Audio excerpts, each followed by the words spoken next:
Tune in to nostalgia. Tune in to now. Golden Radio Hour.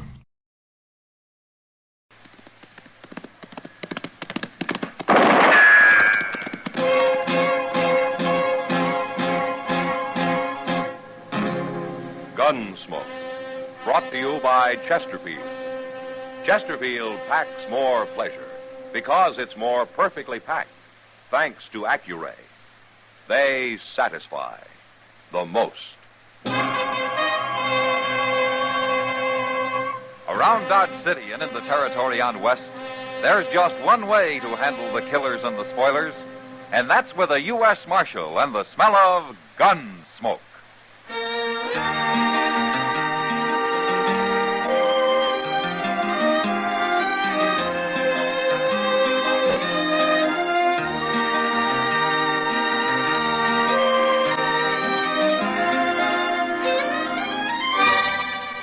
Gunsmoke, starring William Conrad, the transcribed story of the violence that moved west with young America, and the story of a man who moved with it. I'm that man, Matt Dillon, United States Marshal. The first man they look for and the last they want to meet. It's a chancy job, and it makes a man watchful and a little lonely.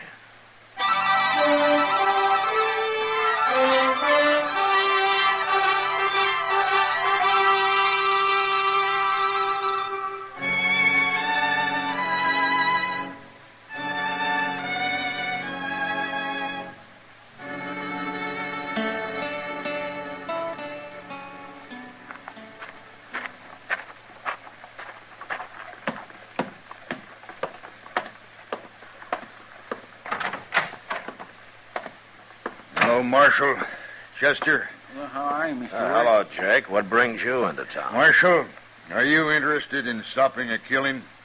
A killing? One, maybe more. What's the trouble, Jake? Andy Bowers. Emmett Bowers' kid? He ain't a kid if he's old enough to be bulling around after my daughter. Well, Judy's a pretty little thing. I can't say I blame Andy. I told that boy, if he ever set foot on my place again, I'd shoot him. And you would, huh? I would. Jake, you and Emmett Bowers are the two biggest cattlemen around here. Why do you have to be enemies? There's room for both of you. There ain't enough room in the whole United States for me and Emmett Bowers. All right, Jake. And I suppose you know what'll happen if you shoot Andy. That's why I want you to put him in jail. Let him cool off for a while. He'll forget about Judy. You think I'd put a man in jail just because you don't happen to like him, Jake? I'm an important man in Kansas, Marshal, and I run things my way. But you don't run the United States government, and you don't run me. All right. I tried. Now it's going to happen, Marshal. It's going to happen fast.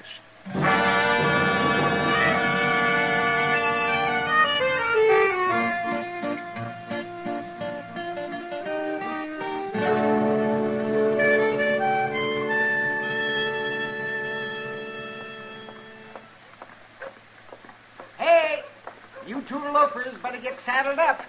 Your whittling days are over. Now what's Doc yammering about, Mr. Dillon? I don't know, Chester. Sitting here taking your ease in the sun while the whole country's gone to war. Why, you ought to be ashamed of yourselves. What you been feeding on, Doc? It isn't me, Chester. I just came back from Bowers Ranch, Matt. The cook out there's got the ague again. And let me tell you, that place is an armed camp. Every man on it is carrying a rifle. They've got sentries posted and everything. Does Emmett think Judy Worth is going to come over there and steal, Andy? No, but it seems like some of Jake Worth's men fired on a couple of Bowers' riders the other day. Said they were off their home ground or some such fool thing. And ever since, both sides have been fixing for battle. Oh, and it won't take much to start one either, Matt. Yeah. Well, knowing Jake and Emmett, there's no point in my talking to them. Yonder comes half the cause of the trouble right now. What? Yonder. That's Andy Bowers. Hey, Andy! Andy! Oh, he's a nice boy, Andy. Well, that little Judy Worth's a nice girl, too. Howdy, Doc. Hello, Andy. Andy, Doc tells me that there's a war about to break out over you and Judy Worth. Well, I know, Marshal. But I can't talk my paw into anything any more than Judy can hers. If her mothers were alive, it might be different. The way it is, it's pretty hopeless. What do you mean, hopeless? Well, I guess I'd better stop trying to see her, that's all. Oh, that's a fine way to talk. Well, I don't want to, Doc. Then where's your spunk, boy? Where's your get up and go? Don't you love the girl? Of course I love her. But you're going to let a couple of cantankerous, selfish old men beat you out of her. Doc. Why, you don't deserve her. What she needs is a man, not a whimpering kid who turns back at the first sign of a little rain. Doc. Well, it's true, Matt, and you know it. But they'll never let us get married, Doc. What have they got to do with it? It isn't them who's getting married. I know. Well, I've thought of running off. I never said nothing to Judy about it, though. Don't talk about it, act. And if Doc. she won't go with you, then she doesn't love you as much as you think she does.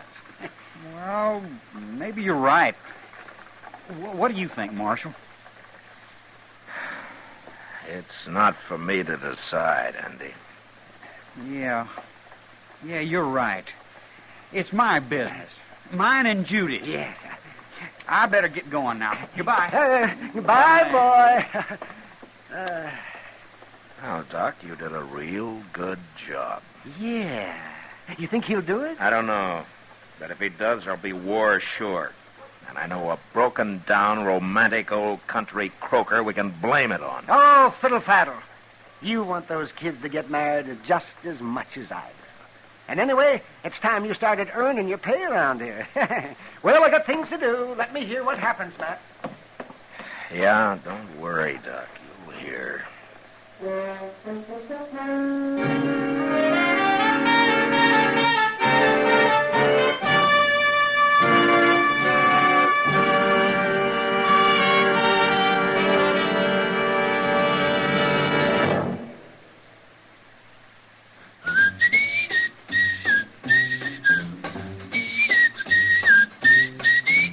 Packs more pleasure, packs more pleasure. Chesterfield packs more pleasure because Chesterfield's more perfectly packed.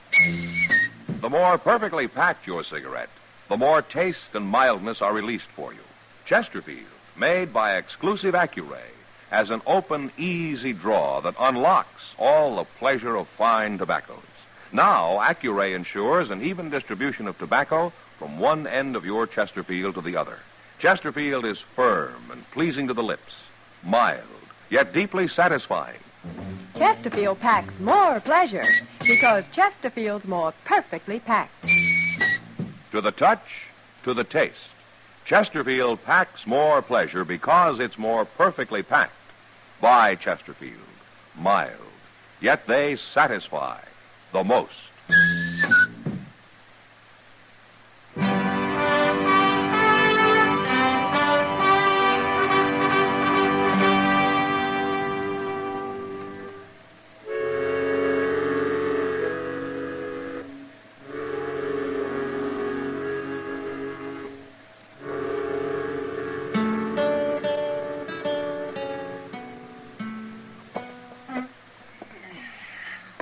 Sure is a quiet night, ain't it, Mr. Dillon?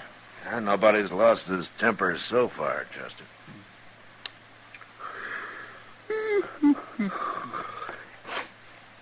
Reckon you'll be needing me any more? No, I won't need you. You can go to bed. Somebody sneaking in back. Yeah. Get over on the other side of the room, Chester. Yes, sir.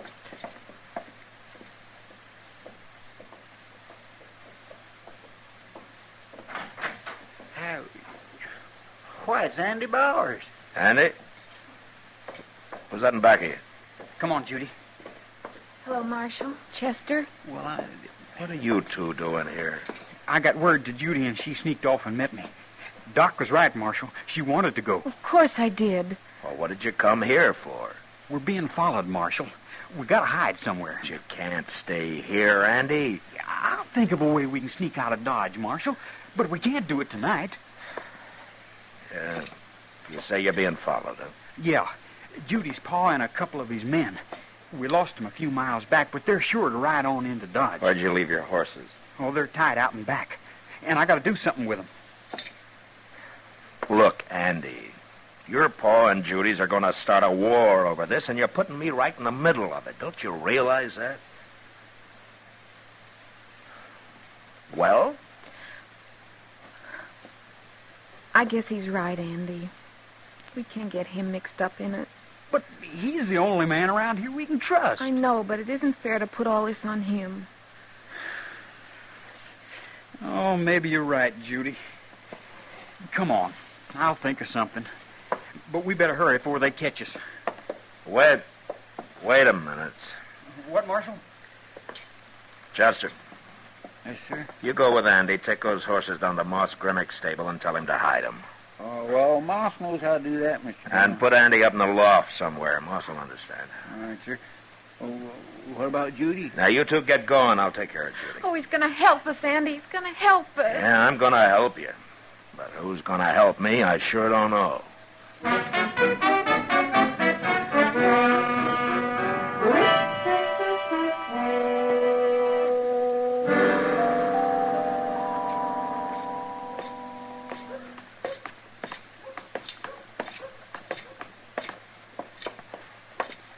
Here we are, Judy.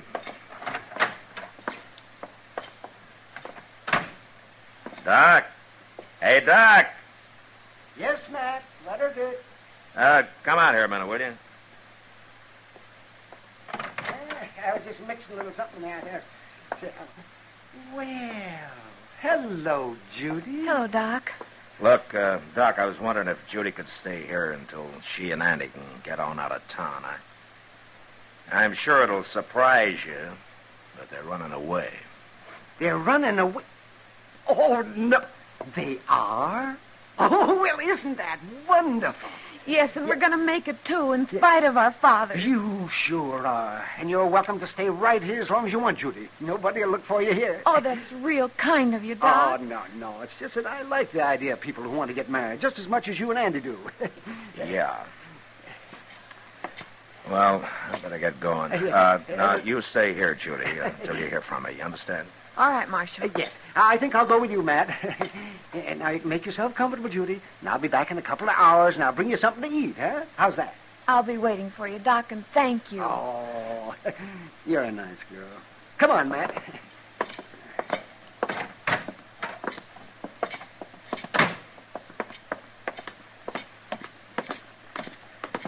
Well, Matt?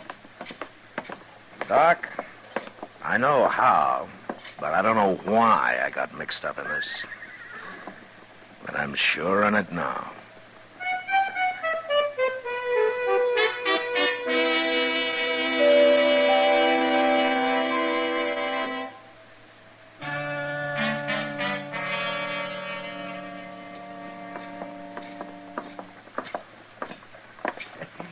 Come on into Long Branch, Matt. You need a drink. Yeah, maybe I do, Doc.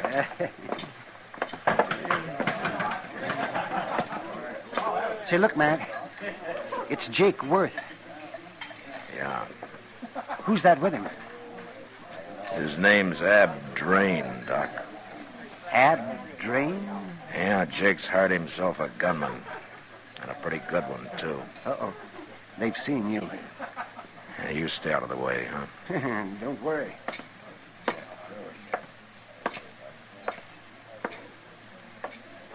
Well, I haven't seen you in a long time, Ab. Cheyenne, wasn't it? Me and Jake have been looking for you, Marshal. How's that so? Where's Judy? Judy? Now, don't lie to me, Marshal. You know where she is. You're going to tell me? Is that what Ab's for, Jake? So you can push people around more than ever? Never mind him. I never have. Have I, Ab? You'll get it someday, Marshal. Maybe I'm the one who'll give it to you. Shut up, Ab. I don't want no fighting now. Why do you think I might know where Judy is, Jake? She was in your office, wasn't she? What? One of my men here in town saw her and that rotten Bowers kid ride around back of your office. Now, where is she? All right, Jake, they were in my office, yeah. Keep talking, Marshal. Jake told you to shut up, Ab. Now I'm telling you. Never mind that. Where is she? Jake, why don't you and Emmett Bowers call this off before there's a lot of useless bloodshed? Neither one of you can win anything this way. I ain't even listening to you, Marshal. All right, then go on home. And take Ab Drain with you. Who do you think you're talking to, Marshal? You can't bluff me, Ab. You know that. Now, you get moving. I ain't bluffing, Marshal. Stop it. I don't want no fighting, not yet. But I'm telling you this, Marshal. I'm going back to the ranch. And Judy's there in 2 hours, or I'm coming in here with every man I've got. And you know what I'll do. Don't be a fool, Jake. Let's go, Ab.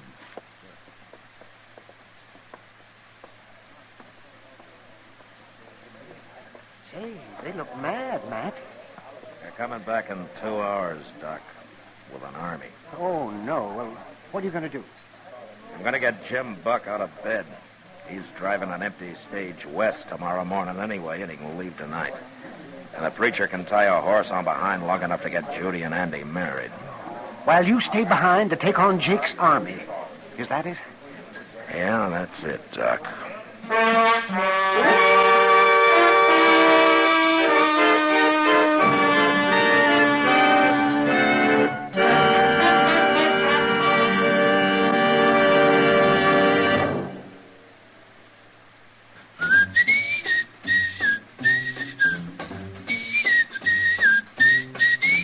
Packs more pleasure, packs more pleasure. Chesterfield packs more pleasure because Chesterfield's more perfectly packed. The more perfectly packed your cigarette, the more taste and mildness are released for you. Chesterfield, made by exclusive Accuray, has an open, easy draw that unlocks all the pleasure of fine tobaccos. Now, Accuray ensures an even distribution of tobacco from one end of your Chesterfield to the other. Chesterfield is firm and pleasing to the lips, mild, yet deeply satisfying. Chesterfield packs more pleasure because Chesterfield's more perfectly packed. To the touch, to the taste, Chesterfield packs more pleasure because it's more perfectly packed. By Chesterfield, mild, yet they satisfy the most.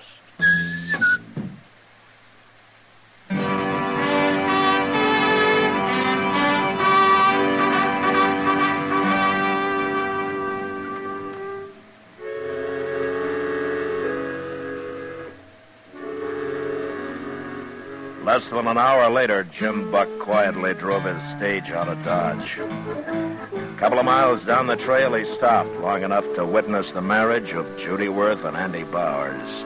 And then he headed west as fast as his team could travel. 6 hours later, I was sitting in the front room at Jake Worth's ranch house, stalling for time. As I had been ever since I got there. I'm getting tired of this, Marshal. They'll be here any minute now, Jake. Just be patient. I think he's lying to us, Jake. Will you quit poking and hauling at me? Ah, here they are. You men stay outside and close that door. Bring her in here, Chester. Now, where's Judy? Well, Where is she? I wouldn't know where she is, Mr. Worth. What? What are you saying? I'm saying the truth. Marshal, is this a trick? Yeah, Jake, it's a trick. Judy's a long way from here by now. And you'll never find her. Tell me where she is. Tell me, or by heaven, I'll kill you. I'm like Chester, Jake. I wouldn't know where she is. You lied to me. You said Chester was bringing her. Yeah, I lied to you, Jake. Marshal, so help me. Wait a minute, Jake. This is my job. Just get out of the way, Ab. Nah. You couldn't take him. Don't you try it, Ab. Watch me.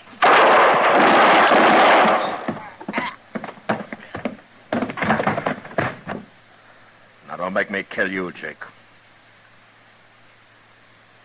No. It's too late anyway. Judy's gone. It's too late for anything. Mr. Worth? Get out of here. I'll call you when I want you. Just get out.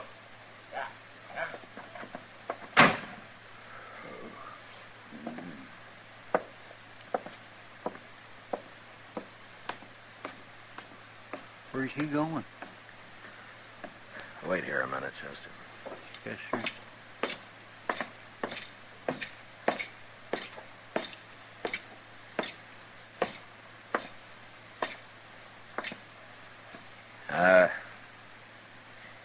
must be Judy's room, huh, Jake? I'll keep it for her. Like this. Maybe she'll come back someday. She won't be back, Jake. Don't say that. It's true. You might as well face it. And you drove her away. No. You and Emmett Bowers both. If you'd once thought of Andy and Judy instead of yourselves, they'd be here now. I don't blame them for running off. They wouldn't be any good if they hadn't. You helped. Why should they give up their happiness for a couple of mean, selfish old men? Sure, I helped them. You and Emmett have been too busy hating each other to be of any use to anybody, especially your own kids. Marshal, I'm going to tell you one thing, Jake. They're married now. Married? That's right.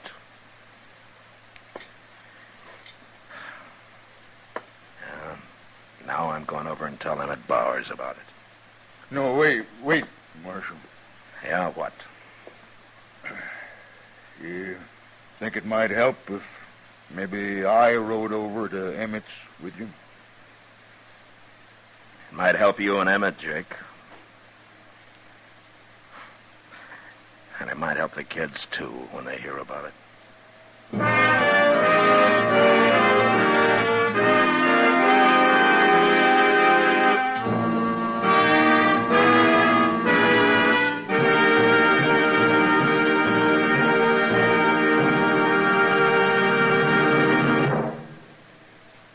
In a moment, our star, William Conrad.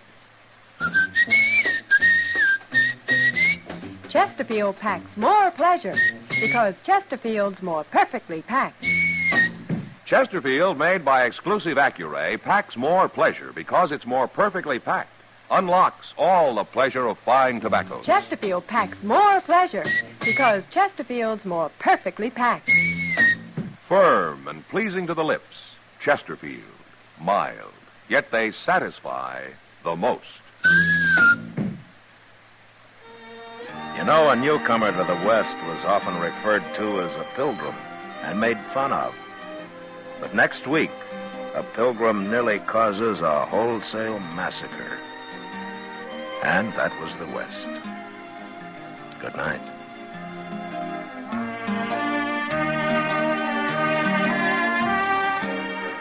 Gunsmoke, produced and directed by Norman MacDonald, stars William Conrad as Matt Dillon, U.S. Marshal. Our story was specially written for Gunsmoke by John Meston, with music composed and conducted by Rex Corey. Sound patterns by Tom Hanley and Bill James. Featured in the cast were Sam Edwards, John Daner, James Nusser, and Joyce McCluskey. Parley Bear is Chester, and Howard McNear is Doc.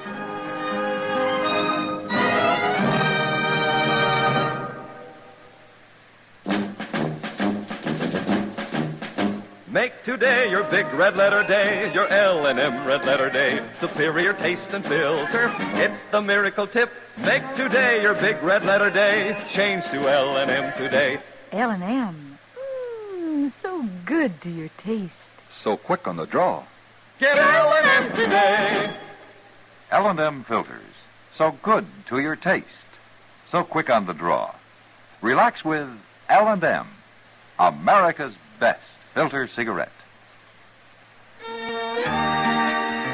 sure and listen to another transcribed story of the Old West on Gunsmoke.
Gunsmoke. Brought to you by Chesterfield. Chesterfield packs more pleasure because it's more perfectly packed, thanks to Accuray. They satisfy the most. Around Dodge City and in the territory on West, there's just one way to handle the killers and the spoilers, and that's with a U.S. Marshal and the smell of gun smoke.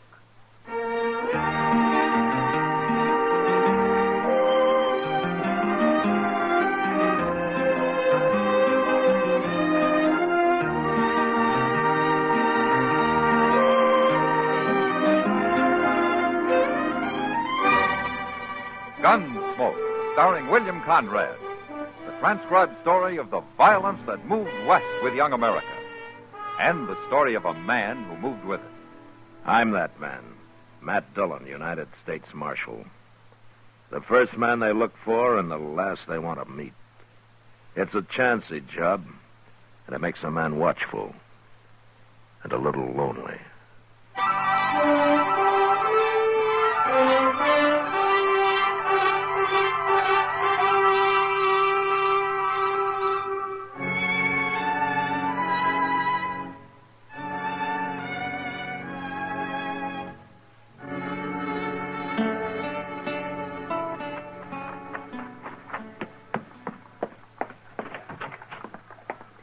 Mr. Dillon, I got a telegraph for you.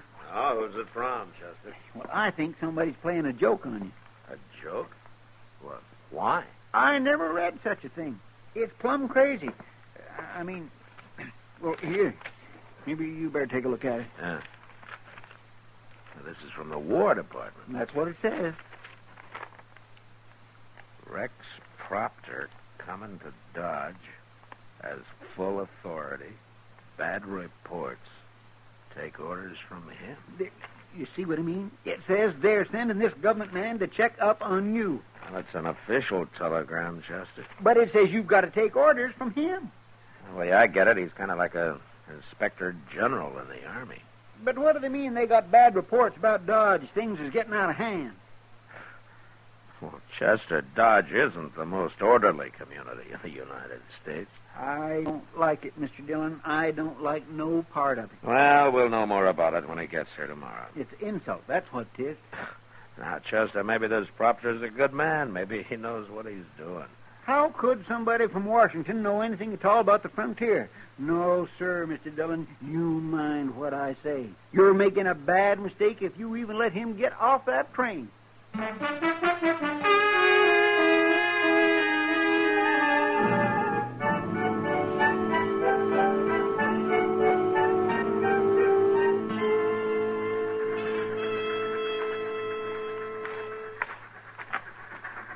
There it comes, Mr. Dillon, the good old Santa Fe. You're right on time.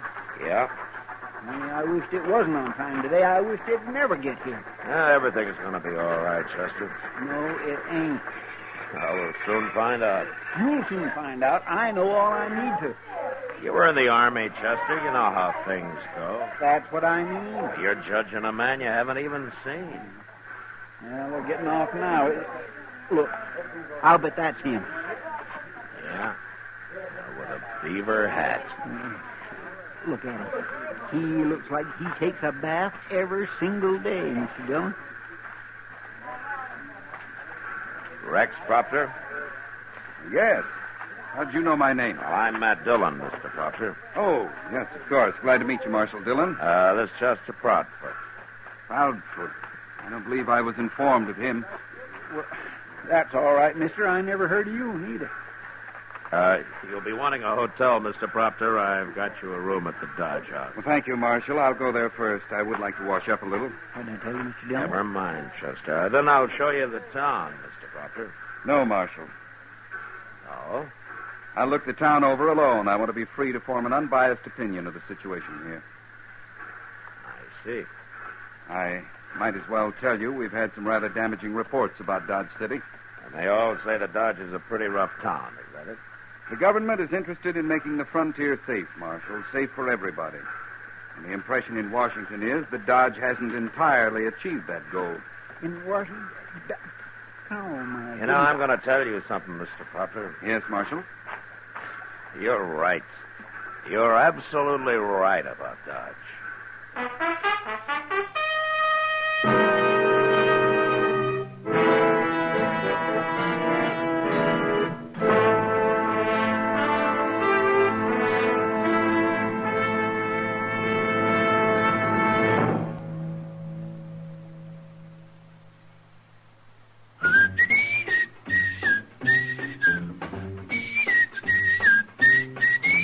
Packs more pleasure, packs more pleasure. Chesterfield packs more pleasure because Chesterfield's more perfectly packed. The more perfectly packed your cigarette, the more taste and mildness are released for you. Chesterfield, made by exclusive Accuray, has an open, easy draw that unlocks all the pleasure of fine tobaccos. Now, Accuray ensures an even distribution of tobacco from one end of your Chesterfield to the other. Chesterfield is firm and pleasing to the lips, mild, yet deeply satisfying. Chesterfield packs more pleasure because Chesterfield's more perfectly packed. To the touch, to the taste, Chesterfield packs more pleasure because it's more perfectly packed. By Chesterfield, mild, yet they satisfy the most.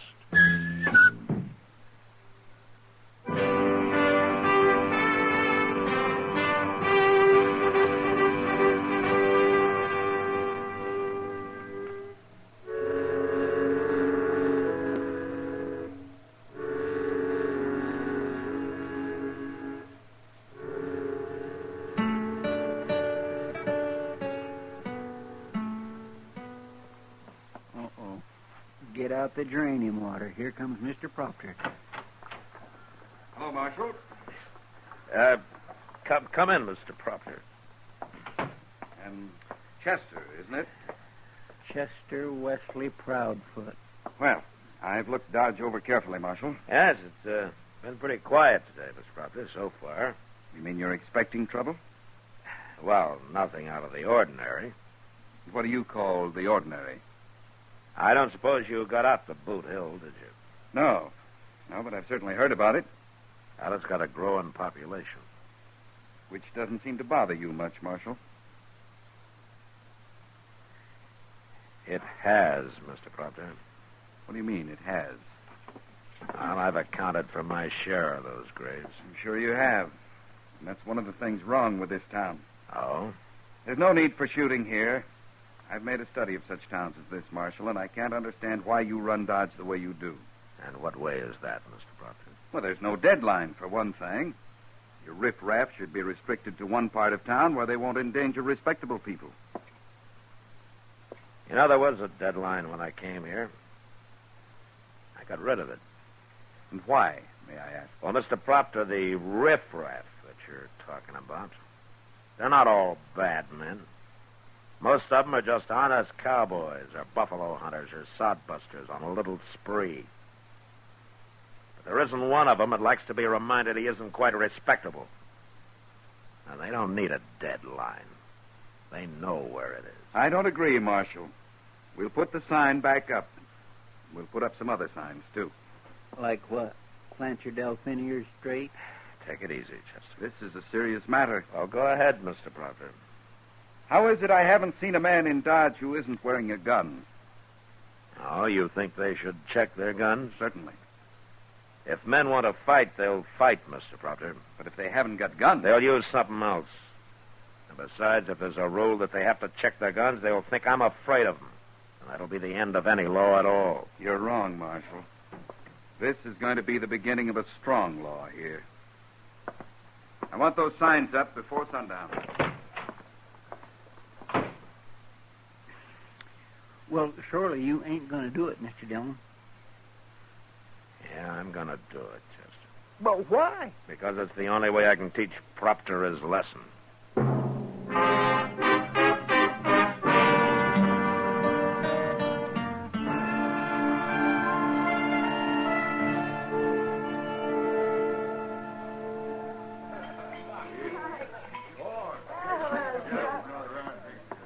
You're not the most popular man in Dodge tonight, Matt. I don't recall I ever was, Kitty. People are saying you've turned into an old maid. Yeah, I know. Oh, because of that idiot Proctor. Look at him over there, staring at everybody like there was bugs. Well, he's trying to do his job, Kitty. The only trouble is he doesn't know how. You really have to do what he tells you, Matt. Well, I'll admit I never ran a town before except on my own terms. Well, then why do it now? Get out and let Proctor handle it. He thinks he knows everything. I never ran from a fight, Kitty. And it's Proctor I'm fighting now. And the only way I can. Oh, well, maybe you're right, Matt. If you quit now, things will only get a lot worse than they are. Oh, Matt. Yeah, I knew this would happen. He's got a gun.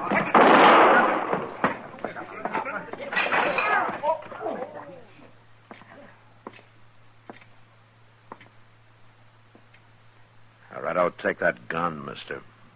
No. Give it to him, Charlie. I got it. The boy's drunk. He just killed a man, mister. I know that. And what are you standing up for him for? You a friend of his? My name's Stroud, Marshal. I'm trail boss of the TR outfit. And he rides for you? That's right. Well, he murdered an unarmed man, Stroud. He's under arrest. You want me to lock him up, Mr. Dillon? Yeah, take him, Chester. All right, come on with me, fella. Ain't far. Stroud? I don't like to see that, Marshal. Neither do I, Stroud. Well, the other man started it. Charlie didn't know he wasn't armed. He just got into town. He hadn't heard about your new rule against carrying guns. That's a good defense, Stroud, but Charlie wasn't wearing a gun belt. He had that six-shooter hidden. He knew. All right, I tried. But I'm telling you, Marshal, that's what comes of trying to disarm the men. I've seen it in other towns. I know. Then you better do something about it, fast.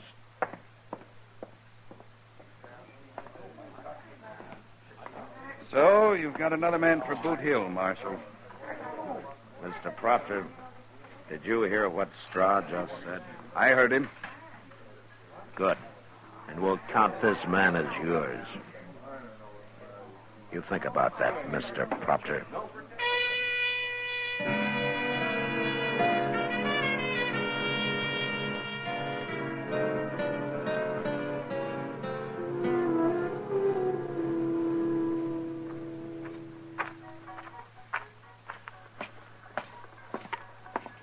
Matt! Oh, Matt. Well, hello, Matt. Oh, you look like you've been to a hanging, Matt. I guess I'm not too cheerful today, Doc. Proctor? Last night's killing didn't seem to bother him much.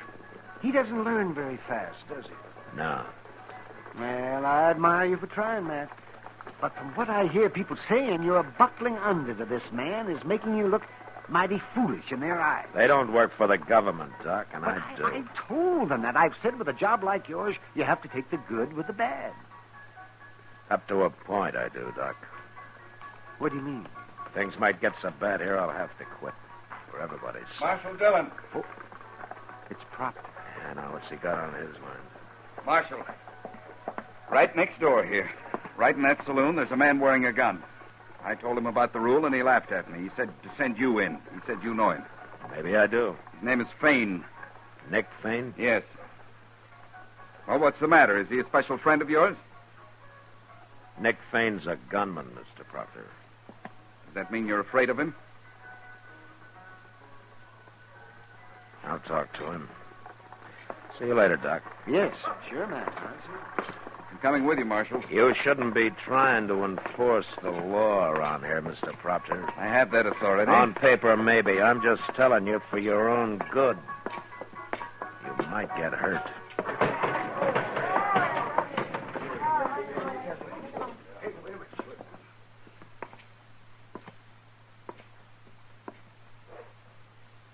Hello, Fain. Howdy, Marshal. Is he back? Marshal, what's going on here anyway? Got a new rule about carrying guns, Fain. Yeah, I know. I saw them signs. Then why are you still wearing them? Mr. Proctor, why don't you shut up and stay out of this? Marshal, did I ever cause any trouble in Dodge? No, Fane, you never did. And I never will. As long as you run this town the way you have. I respect you, Marshal. But a man like me, I got a lot of enemies. I'm not like most men. I'd take my gun off, my life wouldn't be worth a nickel. No, I don't think it would. I'm not taking it off, Marshal. Not even if it means fighting you. Is it going to come to that? Mr. Proctor, I'm going to have to make an exception in Fane's case here. You're afraid of him. Don't be a fool, mister. He ain't no more afraid of me than I am of him. He can't make an exception. You break the rule for one man, you have to break it for everybody. It's a bad rule, Mr. Proctor. Can't you see that? Are you going to take this man's gun? No. All right. And I'm sending a telegram to Washington. We need a new marshal in Dodge.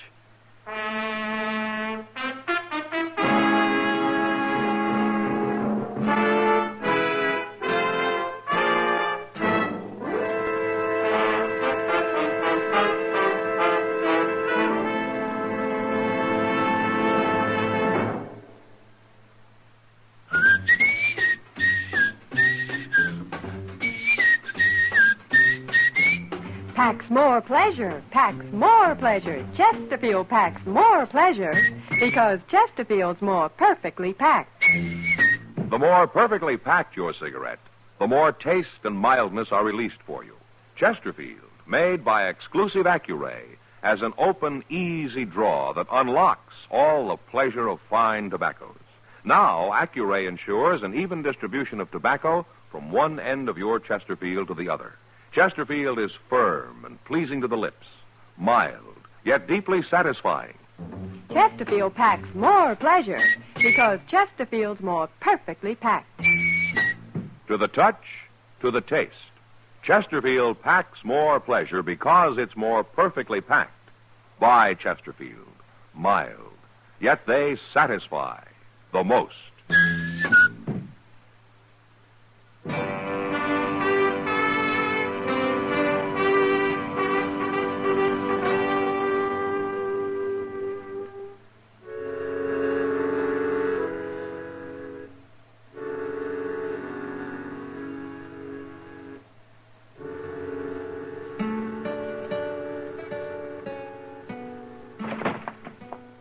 Mr. Dillon? Mr. Dillon? Yeah, what is it, Chester? You better come around, and they've got Proctor. What? Who's got Proctor? Down the street there. They're going to tar and feather him. Tar and feather. That trail boss, Stroud, him and some other fellows, they're going to tar and feather, and they caught him just as he was going into the telegraph office. Now, that was to get me fired. Now, he'll probably think I had something to do with this. Well, he's taking it real good, Mr. Dillon. He ain't saying a word. Look, see, they got a fire going under that pot and everything. Yeah.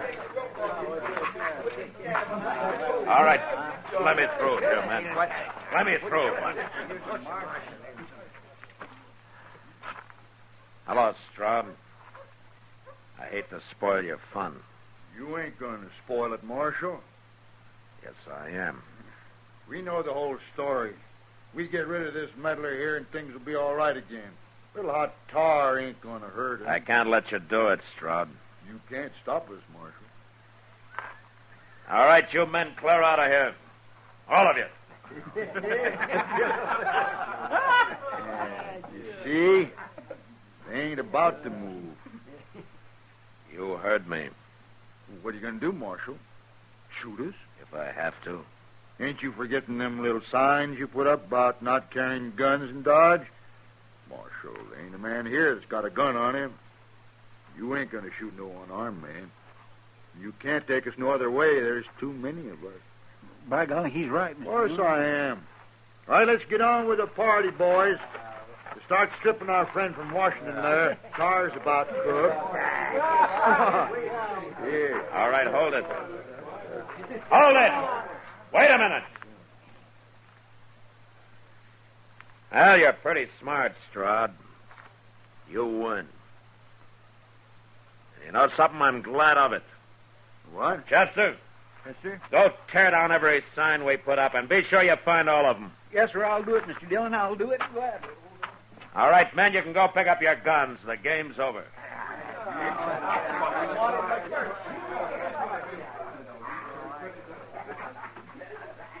Marshal, Yeah, what's wrong? no hard feelings? You'll get to know me better. I think I'd like to.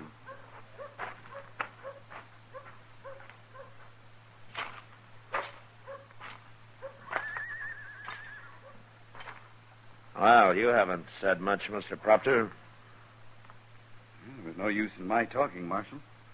You were taking this tar and feather business pretty well. Man tries to face things as they come. You were facing it like a man. Thank you, Marshal. Coming from you, I consider that a compliment. Coming from me? I've learned my lesson, Marshal. Now I'm going back to Washington and make my report. Well, that's fine.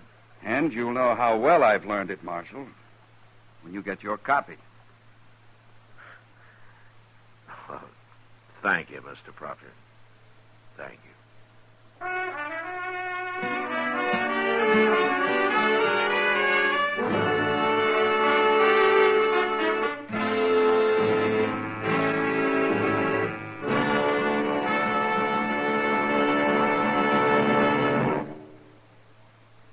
In a moment, our star, William Conrad. Chesterfield packs more pleasure because Chesterfield's more perfectly packed. Chesterfield, made by exclusive Accuray, packs more pleasure because it's more perfectly packed. Unlocks all the pleasure of fine tobacco. Chesterfield packs more pleasure because Chesterfield's more perfectly packed. Firm and pleasing to the lips. Chesterfield. Mild. Yet they satisfy the most. You know, to build a home on the prairie, men often dug up squares of turf and made sod huts. Well, next week our story centers around such a place and the two men who died there. But that was the West. Good night. Gunsmoke, produced and directed by Norman MacDonald, stars William Conrad as Matt Dillon, U.S. Marshal. Our story was specially written for Gunsmoke by John Meston, with music composed and conducted by Rex Corey. Sound patterns by Tom Hanley and Bill James. Featured in the cast were Vic Perrin, John Daner, and Harry Bartell. Parley Bear is Chester, Howard McNear is Doc, and Georgia Ellis is Kitty.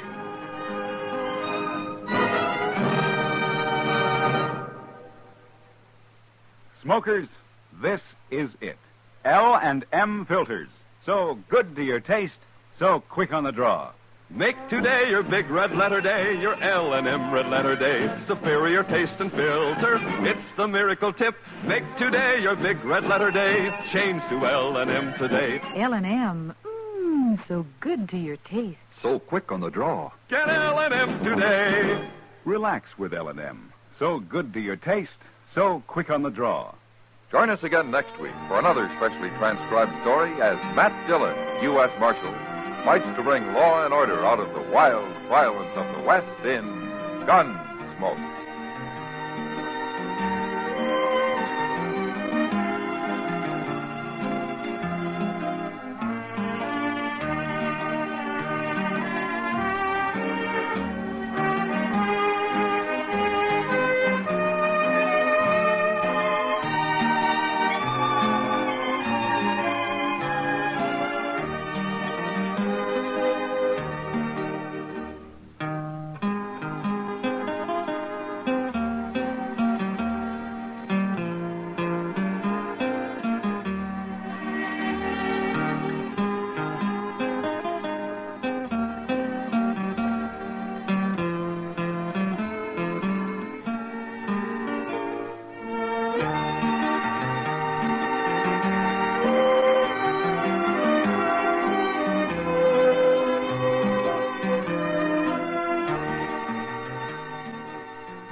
Gunsmoke, brought to you by Chesterfield.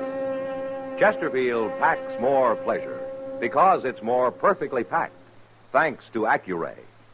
They satisfy the most.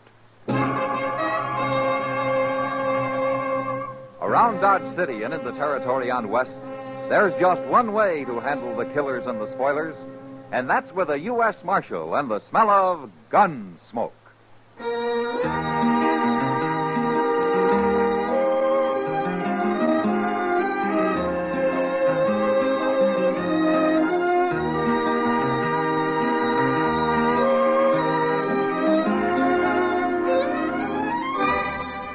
Gunsmoke, starring William Conrad. The transcribed story of the violence that moved west with young America. And the story of a man who moved with it. I'm that man, Matt Dillon, United States Marshal. The first man they look for and the last they want to meet. It's a chancy job, and it makes a man watchful and a little lonely.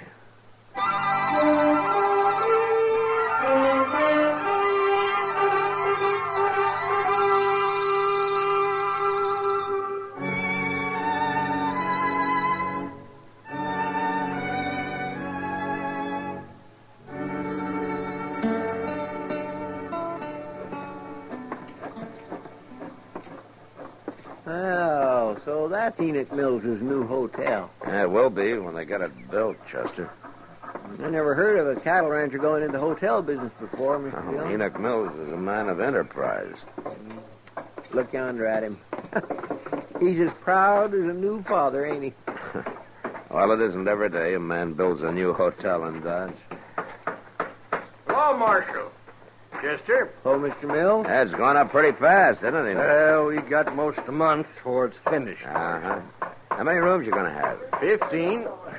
Could have more, but this is going to be a class hotel. Not some hay tent like Jim Dobie's Dodge house. I bet he's jealous. That Dobie's had a monopoly in this town long enough. You're right about him being jealous, Chester. He's already done everything he can to keep me from building. Oh, what's he done, Enoch? Tried to buy up all the good lumber in town, for one thing. Thought he'd leave me with nothing but a lot of warpy old cottonwood. But I got on to him soon enough. I'm building with the best, Marshal. All of it. Ash, hackberry. Yonder he comes now. He's scouting the enemy, I guess. Yeah. Let him scout. He'll be out of business soon enough. Looks like a town meeting we're about to have. How are you, Marshal, Chester? Oh, Mr. Dobie. We're coming along just fine, Dobie. Of course, it's only a little bitty hotel. You'll never beat me, Enoch. You're getting too old. Old? Dobie, I'll eat the goose that fattens in your grave. Not likely. Anyways, what do you know about the hotel business, Enoch? You won't last a month. Now, look, man. Dodge can use 2 hotels. There's plenty of trade here. Why don't you quit fighting each other? You're just scared of a little competition, Dobie. You ain't slept a night since I started building. You got a ranch to run, Enoch. That's enough for one man. You shouldn't be pushing into other people's territory. You ain't gonna stop me, Dobie. I've tried to stop you, and I'll go on trying. Marshal, he's threatening me. You heard him. I'm gonna fight you, Enoch. I'm gonna fight you all the way. So now you'd better start staying up nights. That man belongs in jail, Marshal. Dobie's a hard one, Enoch. He'll give you a fight. But I don't think he'll do anything illegal. Oh, you don't, eh? Well, you just wait and see. And it's going to be your fault for not stopping him now. The whole blame's going to be on your shoulders, Marshal. And I ain't going to let nobody forget it.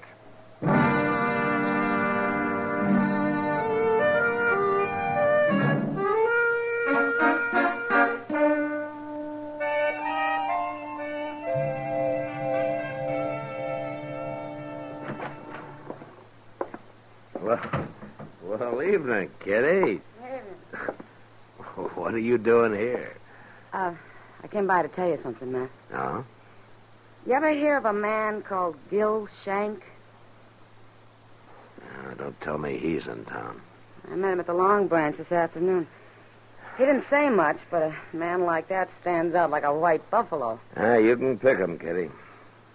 Yeah, Gil Shank's a gunman and a crook. He isn't wanted that I know of, but he sure ought to be. I didn't figure him for a drummer. Well, like a I'll let him stay around a few days. See what he's up to, maybe. Well, there were a couple of men with him, but it's hard to say if they're friends or if they just met. Yeah, they're probably friends. Gil Shank never liked traveling alone. Oh, they didn't look like gunmen, Matt. They're just a couple of saddle bums. Oh, well, maybe I'm wrong.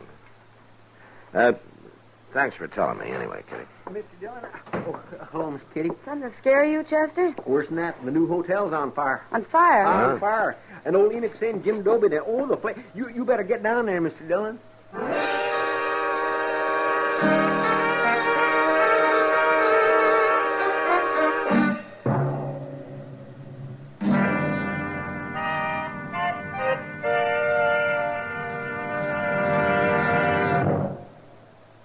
Introducing one of the country's best-known jazz musicians and arrangers, Mr. Bobby Haggart. How about whistling along with him?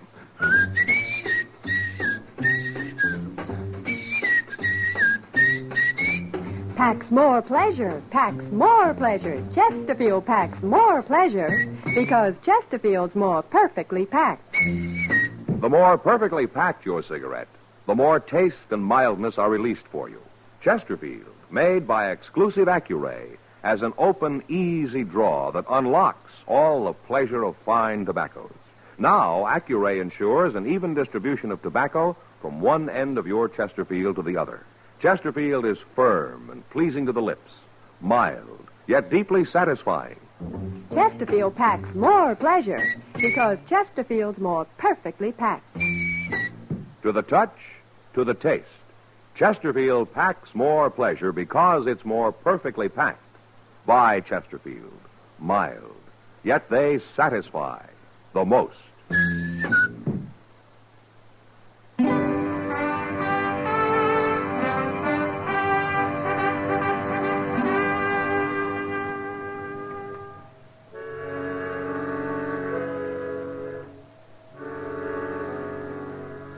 By the time I reached the fire, a bucket brigade had been formed.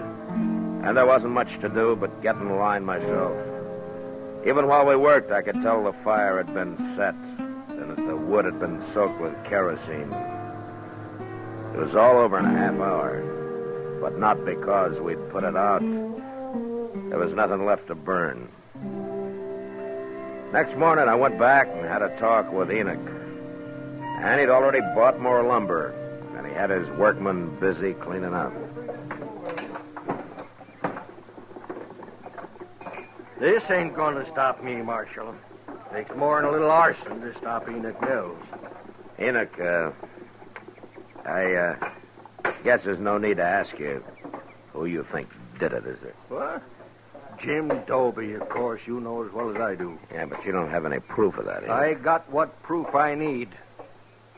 And if you was anything of a lawman at all, Doby'd be in jail right now.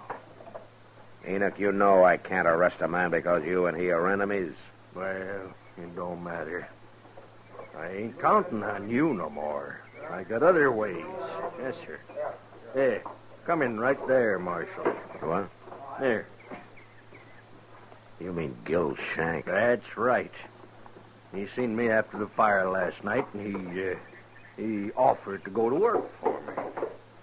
What do you need a gunman for, Enoch? Yeah, that makes you sit up, don't it? Yeah. You and Doby both. You bet it does. Marshal Dillon. Well, now, this is a pleasure.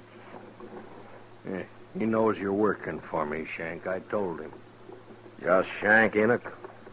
What do you mean? Well, is he the only one you hired? I'm alone, Marshal, if that's what you're driving at. You're making a bad mistake, Enoch. You don't need a man like this. I could take offense at that, Marshal.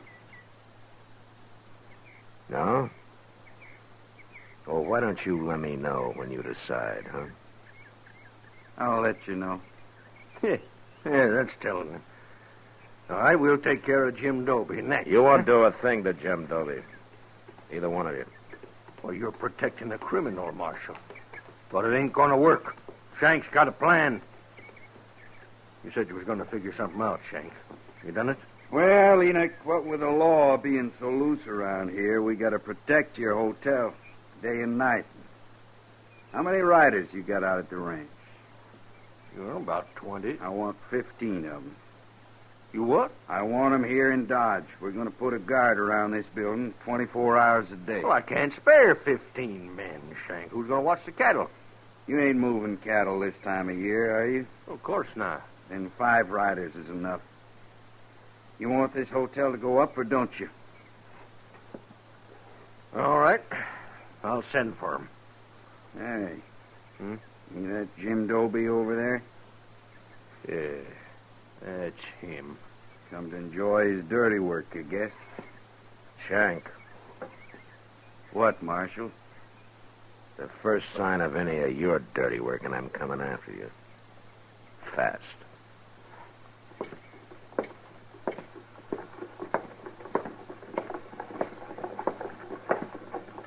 Morning, Marshal. Doby? I suppose I'm getting the blame for this?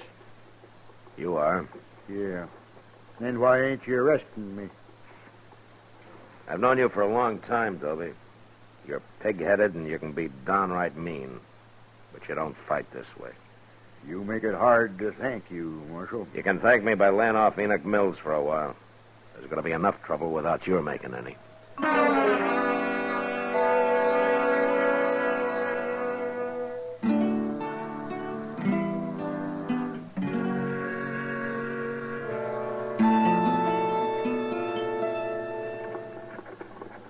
Well, maybe there ain't nothing going to happen after all, Mr. Dillon. What? I mean about old Enoch Mills' hotel. Been a week now, and everything is purely pond peaceful. Well, what with 15 armed guards spelling one another day and night, it ought to be. I didn't see that fellow Gil Shank around yesterday. Oh, Enoch said he rode down to Tascosa. What for, to hold up the bank? It wouldn't surprise me. No, hardly. Well, here's Mr. Botkin. No? Well, morning, Marshal. Morning, Chester. Morning, Mr. Botkin. You look like you're dressed for traveling. Well, a banker doesn't do all his work behind a desk, Marshal. I've been looking over some land up north the last couple of days. How'd you have a good trip? Fine, except for crossing the Pawnee. It was almost in flood. And how'd you make it? Well, I was lucky, Chester. Some cowboys were taking a herd across, and they gave me a hand. Swimming a herd across the Pawnee this time of year? Yes. Must have had 1,000 head, Marshal. Well, who was it? I don't know anybody moving cattle now. They were strangers to me.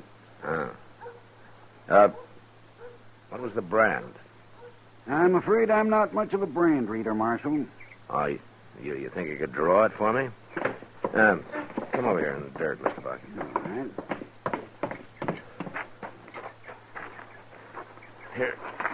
Here's a stick.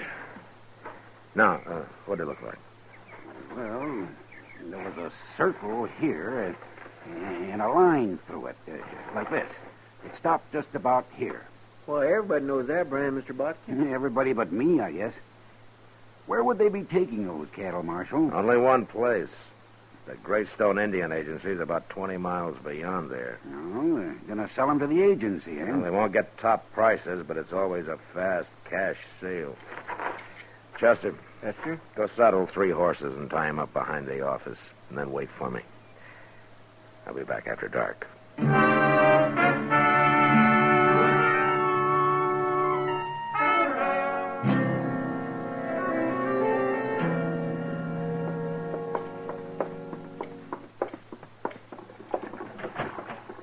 Go ahead, Enoch.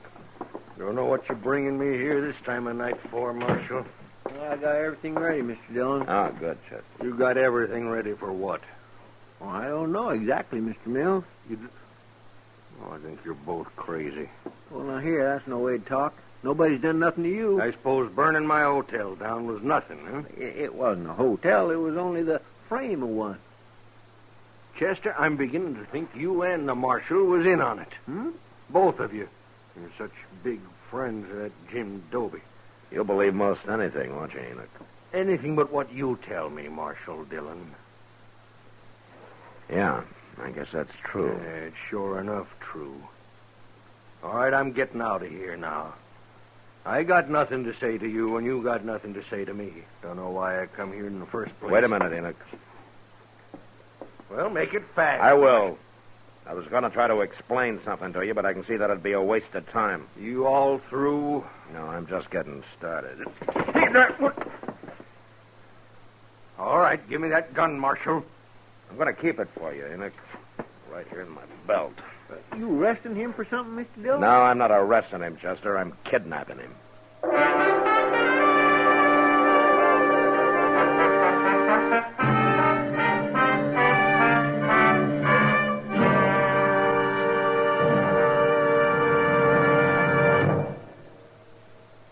Where are you listening to Gunsmoke? In your kitchen? Getting ready for Sunday supper? Maybe in your living room, relaxing? Or out driving? Say, be sure and watch the road. But remember, there's pleasure ahead when you smoke Chesterfield. When you satisfy yourself with Chesterfield's better taste and mildness. You see, Chesterfield packs more pleasure because it's more perfectly packed. A more perfectly packed cigarette gives you an open, easy draw that unlocks all the better taste and mildness of fine tobaccos. And Chesterfield, made by exclusive Accuray, is more perfectly packed, with an even distribution of tobacco from one end of your Chesterfield to the other. Firm and pleasing to the lips, mild, yet deeply satisfying. Remember, to the touch, to the taste. Chesterfield packs more pleasure because Chesterfield's more perfectly packed. Buy Chesterfield. Mild, yet they satisfy the most.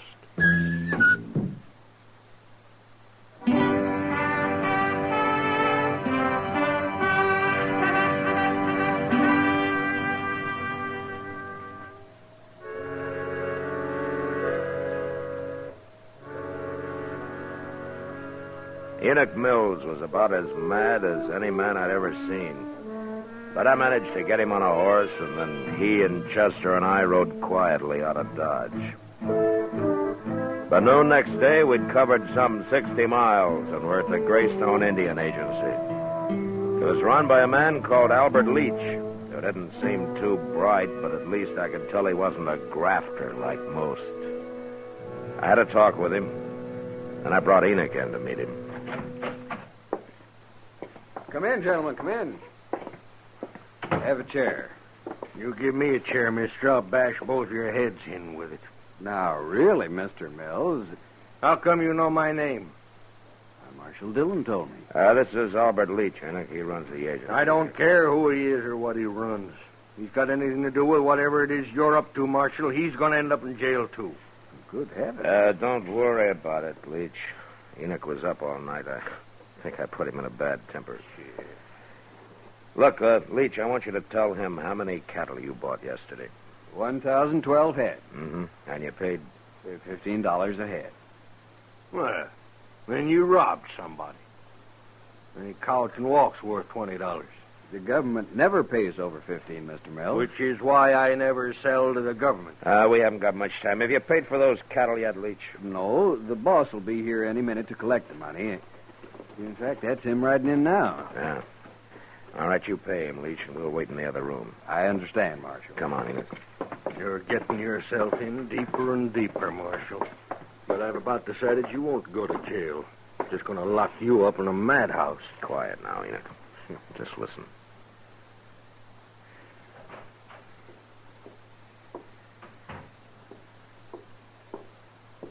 Well, you got the money, mister? Are you the boss of that outfit? Enoch Mills is the boss. I run it for him. What? Be quiet. Come on, give me the money. I ain't got Well, all that's day. Gil Shank. Well, hurry it up, mister. Now, where's the money? Oh, I'll kill him. I'll kill him with my bare hands. No, wait a minute, Enoch. Dirty thief, Shank! What are you doing here? Dillon. Hold it, Shank.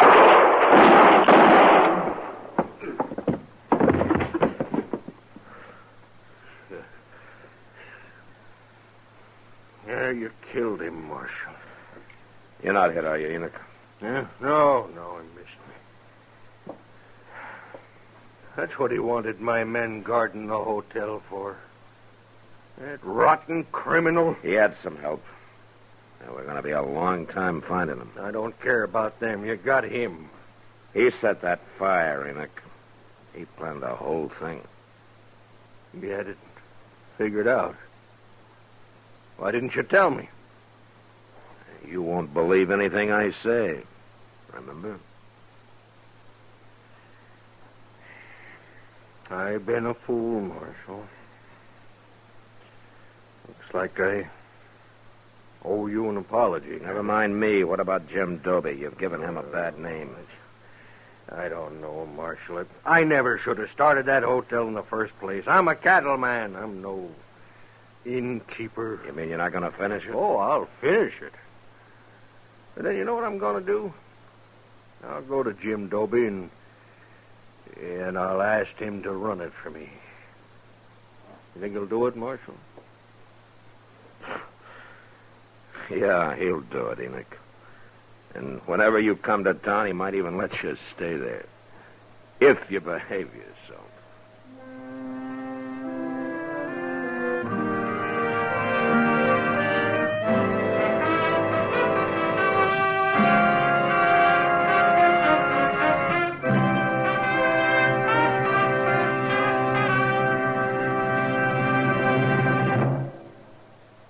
In a moment, our star, William Conrad. Chesterfield packs more pleasure because Chesterfield's more perfectly packed. Chesterfield, made by exclusive Accuray, packs more pleasure because it's more perfectly packed. Unlocks all the pleasure of fine tobacco. Chesterfield packs more pleasure because Chesterfield's more perfectly packed. Firm and pleasing to the lips. Chesterfield. Mild. Yet they satisfy the most. You know, on the frontier, an outlaw was called a gunman, while a peace officer was referred to as a gunfighter. But they both lived by their guns, and they usually died by them. And that was the West. Good night. Gunsmoke, produced and directed by Norman MacDonald, stars William Conrad as Matt Dillon, U.S. Marshal. Our story was specially written for Gunsmoke by John Meston, with music composed and conducted by Rex Corey. Sound patterns by Tom Hanley and Bill James. Featured in the cast were Lawrence Stobkin, Vic Perrin, John Daner, Harry Bartell, and Joe Duvall. Parley Bear as Chester, and Georgia Ellis as Kitty. If you're a young man of draft age or a veteran, the National Guard offers you many outstanding opportunities. Contact your local National Guard unit for details.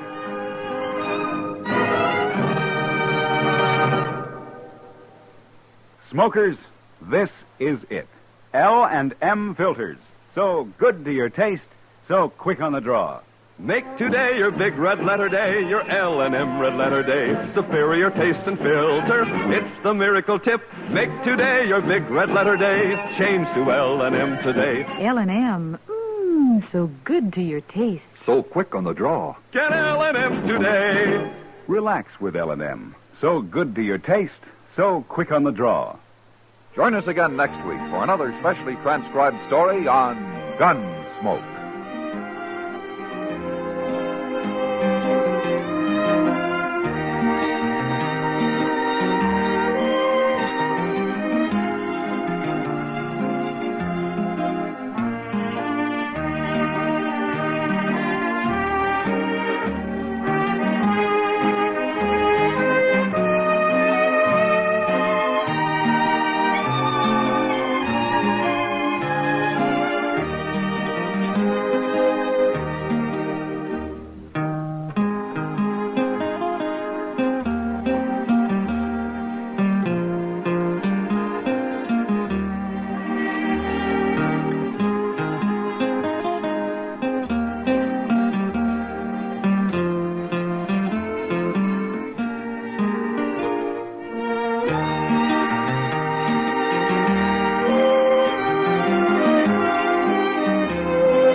Gunsmoke, brought to you by Chesterfield.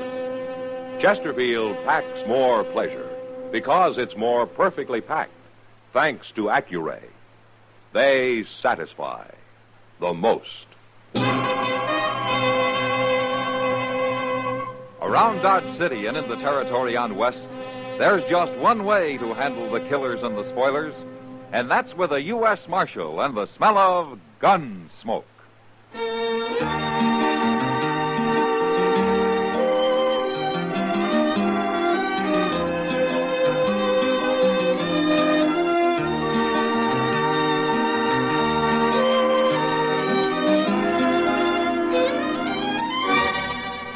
Gunsmoke, starring William Conrad. The transcribed story of the violence that moved west with young America.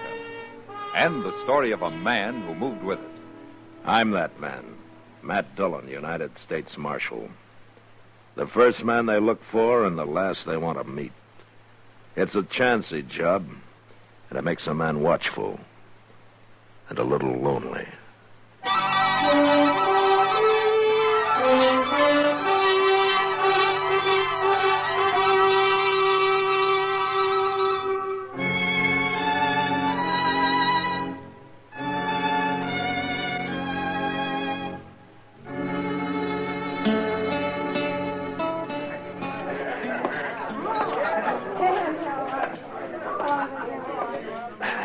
Evening, Matt. Hello, Kitty.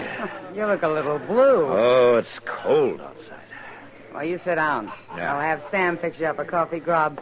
That'll warm you. Why do you think I came in? Well, you sure know the way to compliment a lady. Maybe I ought to just... What do you think you're doing? Matt, look. He's been spoiling for trouble ever since he came in here. I asked It's you a Murdoch, question, huh? mister. Do you know him? Yeah. Well, answer. Nothing. You don't need the whole bar. What'd you say? I got as much right here as you. Is that so? Matt, he's got a knife. Wait a minute. Murdoch!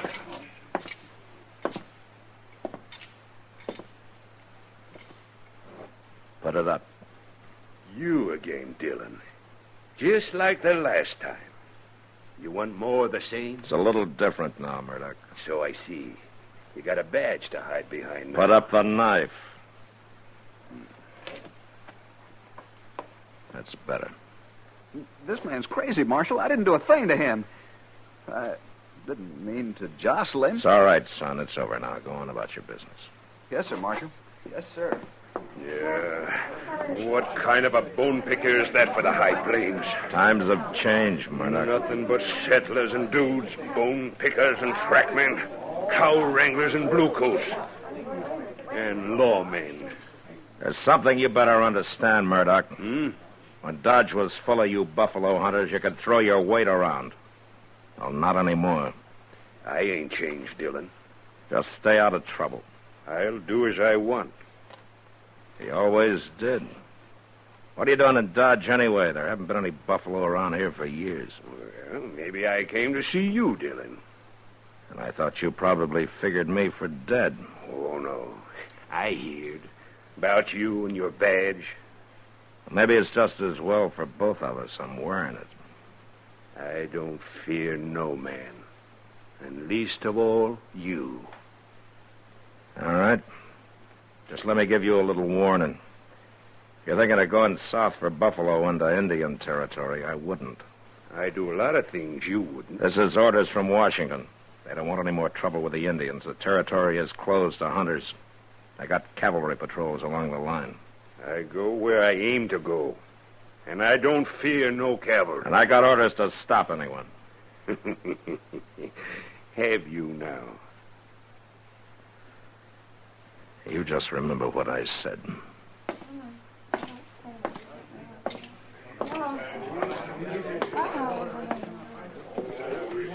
Matt, he's dangerous. There's a crazy look in his eyes. You know, Kitty, when the buffalo herds were running, Dodge was 2,000 like him and not much else. Well, who is he? He's the one the Indians call Long Arm. His name's Jace Murdoch. Oh, I've heard of him. Yeah. Almost a legend on the frontier. Been on the plains maybe 30 or more years. Beaver trapper, buffalo hunter, Indian scout.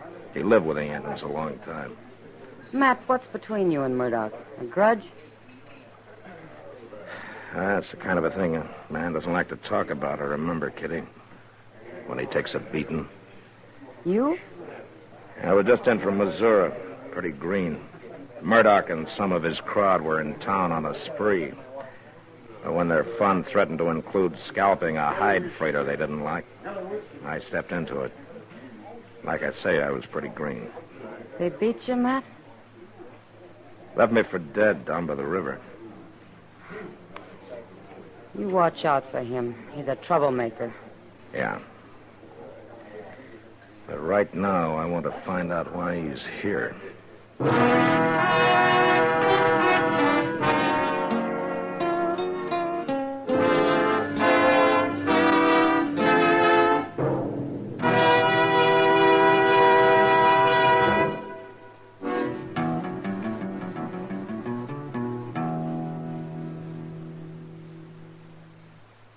Introducing one of the country's best-known jazz musicians and arrangers, Mr. Bobby Haggart. How about whistling along with him?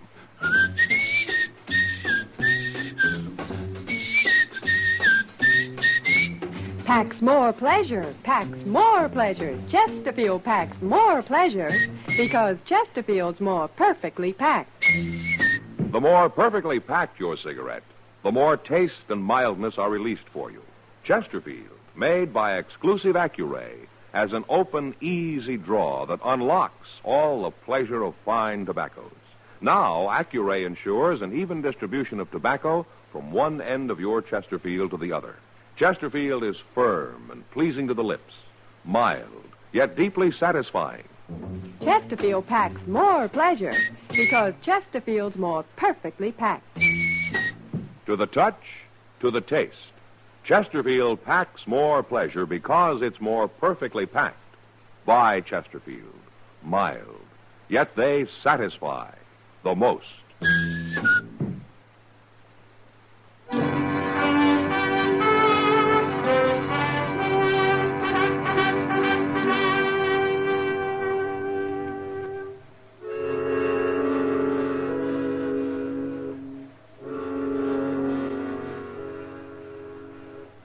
I figured Murdoch was in Dodge outfitting a hunt, so I found the merchant who sold him supplies. He couldn't tell me much, except that Murdoch had an Indian with him for a skinner, and that they were camped somewhere outside town. Took me a while, but I found the camp. And when I came up, the Indian was alone. He was a young brave, and he was hunched over the fire, sharpening a long, curved skinning knife.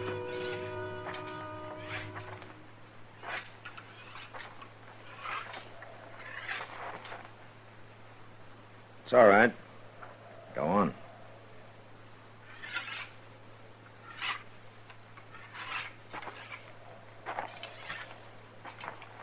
You're a long way from home, aren't you? What are you, Blackfoot? How do you know that? The scars on your wrists, the cut arms. Your people do that in mourning some close relative's death, don't they? No. Who are those for? Father, brother, mother? All right. My name's Matt Dillon. I'm a U.S. Marshal. How are you called? Oh, what does Murdoch call you? When he is not angry, Injun. And when he is? Dog eater. Ah. And he knows his Indian insults. What do your people call you? It means golden calf. Now, you're a breed, aren't you? I'm an Indian. And then what are you doing here, so far from your tribe, skinning buffalo for a man like Murdoch? In the lodges at night, my people speak of the pale warrior with the long arm. Chase Murdoch, huh? When he was with us, his medicine was good. The plains were dark with buffalo. They gave the Indian all he needed: food, clothes, beds, lodge skins. Now we do not have good medicine. The buffalo are gone. So you came looking for Murdoch, for Long Arm, to take him back? Yes. But he would not go, so I stay with him. And now you're going on a buffalo hunt with him into treaty territory, huh? He does not tell me where he goes. But I'll tell you. He's going to hunt among the few small herds that are left, given by the treaty to the Indian. I do not know that. Well, it's true. And if you do this, you're robbing your brothers of the little that's left to them. That's enough, Dillon. Hello, Murdoch. Stand up, dog-eater. Don't hit him again, Murdoch. I'll do as I please. You got no right to come snooping, Dillon. Asking questions, trying to turn my skin agin me. The way you treat him, you'll turn him against yourself. And he may not be so friendly once you two are alone down in the Indian nations. I don't fear no Indian. Least of all him. I know him. Lived with him plenty of years. So I heard. They thought you were good medicine then, huh? Sure. I brought him the long arm. The first gun they ever seen. Gave him more meat than they ever seen, too. Sure, I was good medicine. Yeah, but you've changed some. I'm not so romantic as I was. I can take him or leave him alone. Besides, Injun's day is done. A man don't need to walk easy with him no more. I wouldn't be too sure of that. With this, I can be sure. Well, you still shoot a big 50, huh? Yeah, and I can load and fire as fast as another man with one of them new repeaters. And I can drop a buffalo near a mile. Or a man. Hey, killed an Injun once at 1,200 yards. Like to took off his head. You enjoy killing, don't you, Murdoch? Oh, I don't mind it. You know, 30 years on the plains have done something to you. Something crazy. Maybe you were a pioneer once, opening up the West, a loner doing what you had to do, making your own law. But your day's finished, Murdoch. You have to abide by the law now. Are you through, Dillon? I see by your outfit you're going light and fast. That must mean south. Well, I'm warning you, don't try it. I'll go where I aim to go. No cavalry will stop me. And I just hope you try. All right, if that's the way you want it. You cross that line and I'll come after you.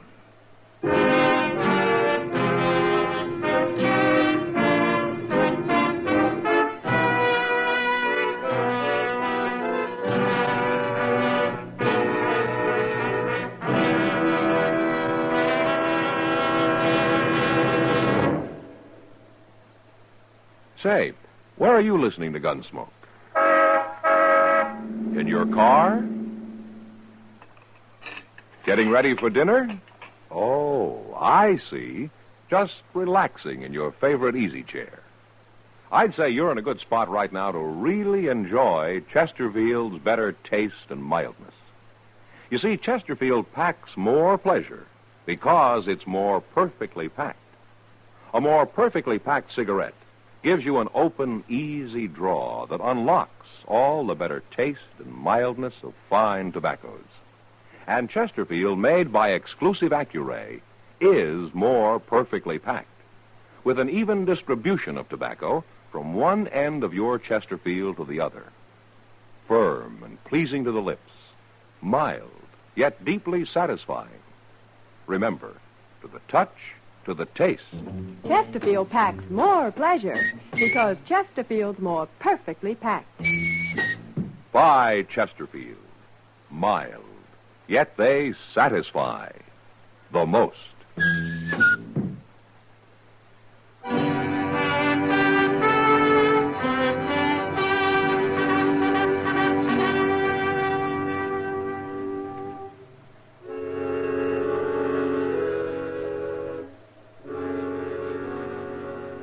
I could have sent word to the colonel out at Fort Dodge and let the cavalry handle Murdoch.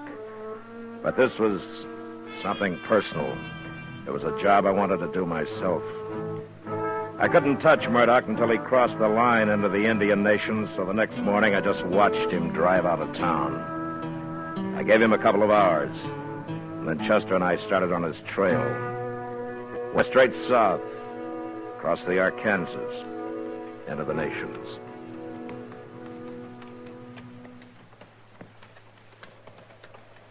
I don't know, Mr. Dillon. It seems almost too easy. His wagon tracks in the snow going straight as a board as far as you can see over the next rise. Yeah, I know, Chester.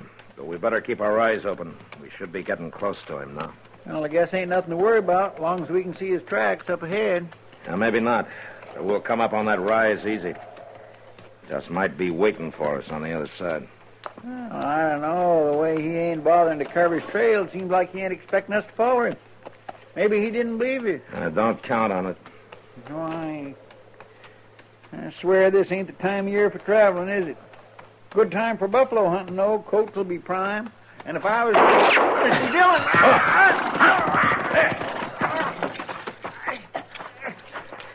Chester, you hit? No, sir, he didn't get me. He got my horse, but I'm pinned down. All right, I'll get you out. Mr. Dillon, look out. He's still shooting. All right, just stay flat behind the horse. Now, you pull your leg out when I lift up on the saddle, huh? Yes, sir, I will. Oh. There. Now, stay low. Mr. Dillon, where'd that shot come from? Well, I'm not sure, but I... Yeah. From over in that rim of rock there. He must have circled around. Yeah, we rode right into a trap. How's your leg? Well, it ain't broke, I don't think. But it hurts some, all right. Oh, I'm afraid I ain't going to be much use to you, Mr. Dillon. Now, don't worry about it, Chester. But what are we going to do? We can't just lay here in the snow. We'll freeze. That's probably what Murdoch's thinking. He sure planned it, and he got us pinned out here in the open. No cover anywheres near. Mr. Dillon, my rifle's under the horse. Maybe we can... No, it wouldn't do any good anyway, Chester. It's too far. Only his buffalo gun has this range. Yes, sir. I got it. Where is it? No, he shot your horse, Mr. Dillon. There was no need for that. Yeah. He's showing us how great a hunter he is, Chester. What are we going to do without horses? We'll worry about that later. Right now, there's one thing we can do. Get up to those rocks and rush him. But how? Well, his big 50's a single shot. He's got to reload between shots. He's doing it mighty fast. Yeah, but while he is, I could be moving. Oh, Mr. Dillon, you wouldn't never make it. Why, that's 500 yards or more. You got any other ideas, Chester? No, sir, I ain't. That darn this leg. It's all right, Chester. This isn't your fight anyway. Well, I think I'll draw a shot and see just how fast he can reload. No, Mr. Dillon. 1, 2, You're taking awful 3, chance standing up like that, 4, Mr. Dillon. 5. No. Gracious. All right. Now we know. 5 seconds. That ain't very long. Now, that'll have to be long enough. Oh, Chester? Yes, sir. Good luck, Mr. Dillon. Yeah. Same to you, Chester. Hey, Murdoch! 1, 2, 3, 4, 5.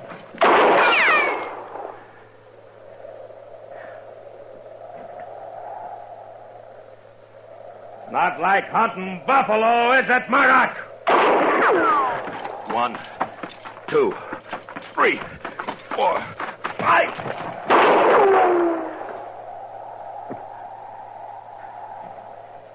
Well, you're getting closer, Murdoch. 1, 2, 3, 4, 5.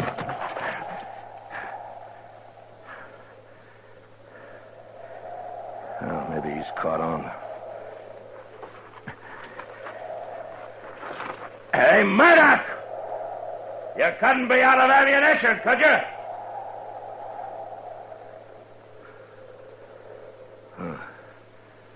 I wonder. Hey, Murdoch!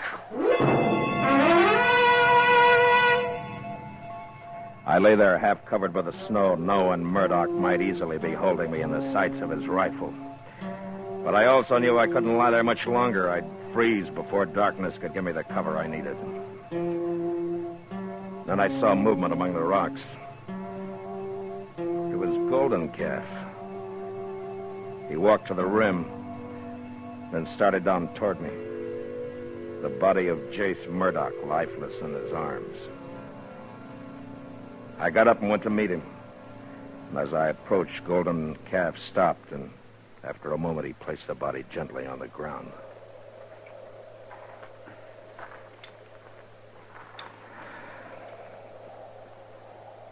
Why did you do it, Golden Calf? I know now you spoke the truth. His medicine was not good. Not anymore. Is that the only reason you killed him? Here? Now?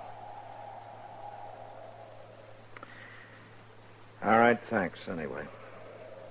I'm going to have to take you back. But nobody will convict you for saving the life of a U.S. Marshal. Well, we're going to have to bury him. Yes. Here, wait a minute.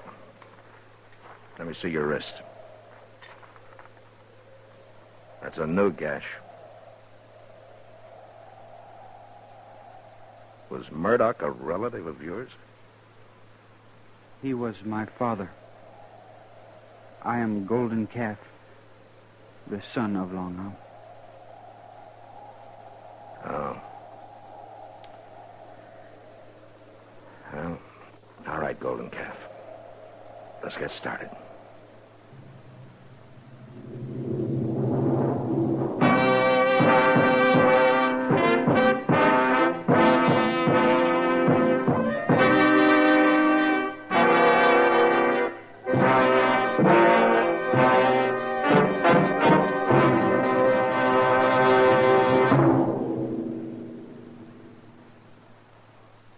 In a moment, our star, William Conrad. Chesterfield packs more pleasure because Chesterfield's more perfectly packed. Chesterfield, made by exclusive Accuray, packs more pleasure because it's more perfectly packed. Unlocks all the pleasure of fine tobaccos. Chesterfield packs more pleasure because Chesterfield's more perfectly packed. Firm and pleasing to the lips. Chesterfield. Mild. Yet they satisfy the most. You know, the arrival of a Texas herd in Dodge usually meant celebrating and the general hurrahing of the town. But next week, a herd arrives with a murdered man. And that was the West. Good night. Gunsmoke. Produced and directed by Norman McDonald, stars William Conrad as Matt Dillon, U.S. Marshal. The special music for Gunsmoke was composed and conducted by Rex Corey. Sound patterns by Tom Hanley and Bill James. Featured in the cast were Nestor Paiva, Sam Edwards, and Harry Bartell. Harley Bear is Chester, and Georgia Ellis is Kitty.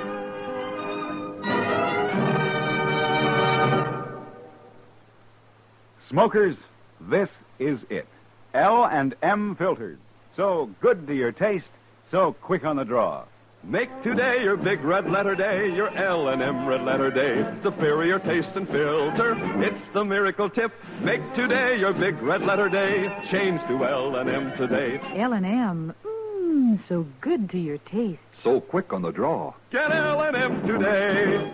Relax with L&M. So good to your taste, so quick on the draw.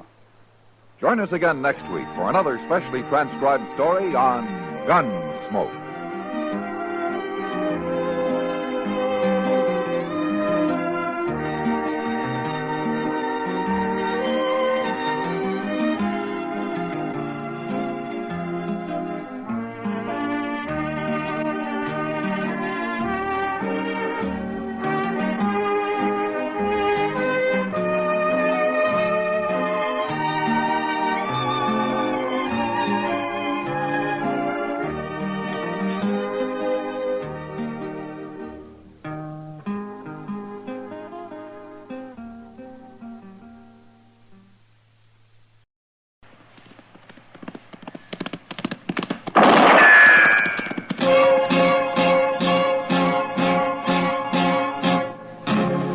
Gunsmoke, brought to you by Chesterfield.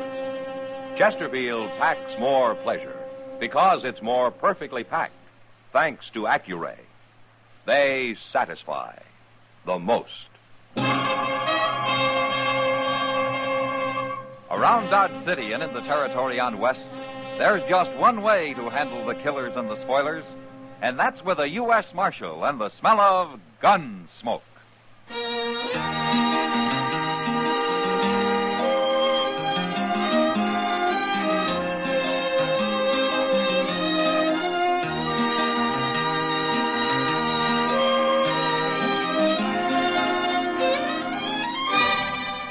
Gunsmoke, starring William Conrad. The transcribed story of the violence that moved west with young America. And the story of a man who moved with it. I'm that man, Matt Dillon, United States Marshal.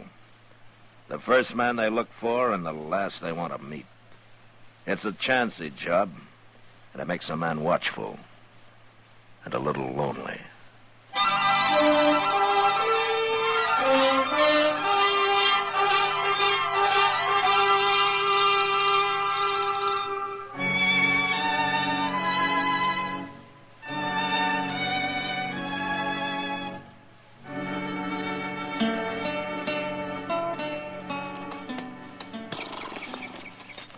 You stay with the horses, will you, Chester? Yes, sir. I won't be long. I sure don't envy you having to talk to her, Mr. Dillon. Well, somebody has to do it. I don't understand that, Zach Morton. It's good land out here. There's a nice little house, water, everything. Why do you have to go trying to get rich the hard way? And I guess it never looks hard till you try it. Mr. Dillon, Ada's seen us. She's come out on the porch. Oh, yeah.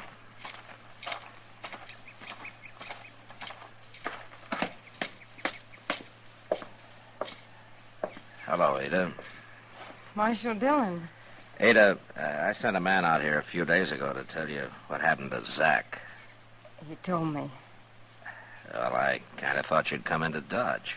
No, They had to bury him, Ada. I'd have brought him out here, but I was off chasing his partner. Did you catch him? He was killed swimming the Cimarron. He killed Zach right on Front Street. Well, I had no choice, Ada. I told him not to go back to town. I told him you'd probably have found out who robbed that express office. I said you'd be looking for him. I'm sorry it happened, Ada. For your sake. Zach turned bandit, Marshal. I lost pride in him for a long time now. Ada, there's been some talk going on in Dodge. What are they saying? Well, everybody thinks that Zach brought the money out here and hid it. I think you know where it is. Is that what you think, Marshal? Well, they could have been headed south with it, riding bold and innocent like right through Dodge. The money could be at the bottom of the Cimarron with Zach's partner. Zach went bad, Marshal. I hated him for it. That's why I didn't come to town when he got killed. Yeah. Well, I won't bother you anymore, Ada. Goodbye. Goodbye, Marshal.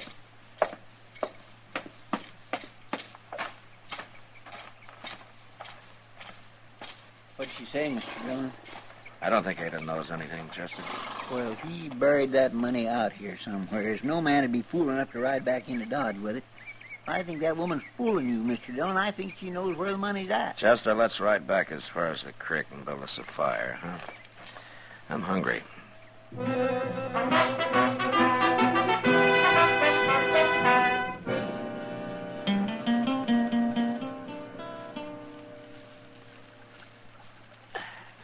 Here's another strip of meat that's about done, Chester. Well, that's yours, Mr. Dillon. I ate the last one. Hey, look. Huh? We got company. It's that Leach Fields fella. Leach Fields? Well, who's he? He got off Santa Fe one day while you was down on the Cimarron. But I don't know for sure where he comes from or wonder what he's doing out this way. Now. Is he a gambler?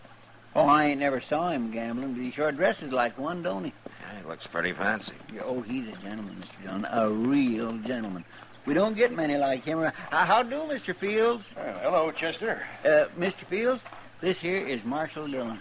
Well, it's a pleasure to meet you, Marshal. I've been looking forward to it.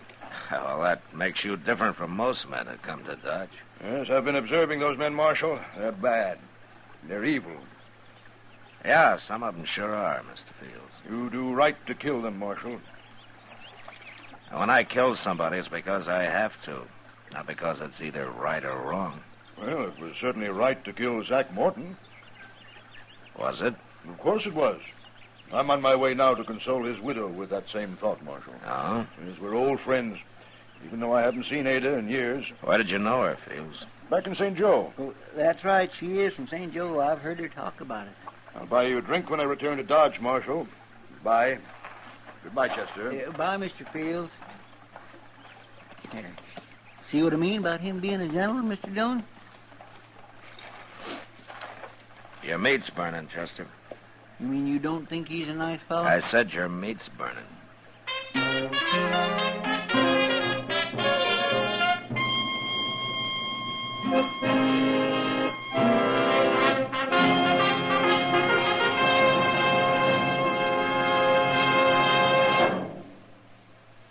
Where are you listening to Gunsmoke?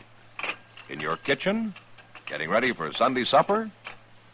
Maybe in your living room, relaxing? Or out driving? Say, be sure and watch the road.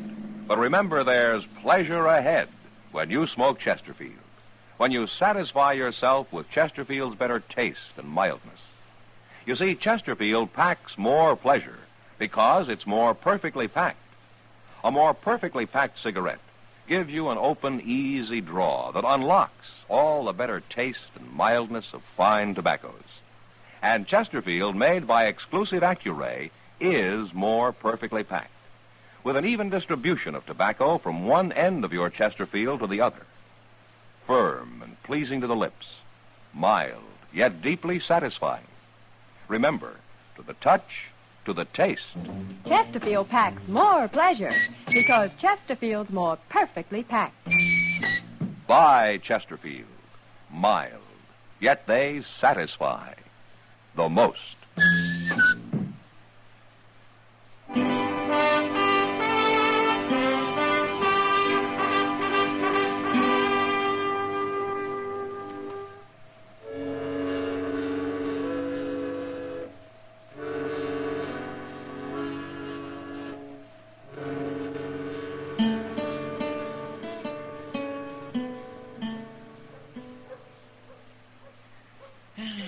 Front Street sure is deserted today, ain't it? It's fine with me, Chester. I hear there's some cattle coming up the trail in a couple of days, though. Well, that's a couple of days off. We'll enjoy ourselves while we can. Yeah, sure. Well, forevermore. What do you know? Oh, what is it? Look, it's Leach Fields and Ada Morton. Oh, yeah. Ah, hello, Ada. Fields. Hello, Marshal. How do? Chester. Well, I've got good news, Marshal. How's that so? Haven't I, Ada? Let me tell him. We're going to get married, Marshal. Married? Tomorrow, right here in Dodge. I brought Ada in today so she could buy some clothes and things. Ah, I see. I know what you're thinking, Marshal. You're thinking it's awful fast with Zach gone only a couple of weeks. Oh, it's no business of mine, Ada. Well, it's not so fast considering how we knew each other back in St. Joe and all. Ada, you'd better run along now and do your shopping. I'll meet you at the Dodge house in about an hour. All right. Ada. I just wanted to wish you happiness. Thank you. Leach is a good man, Marshal. He's a good, God-fearing man.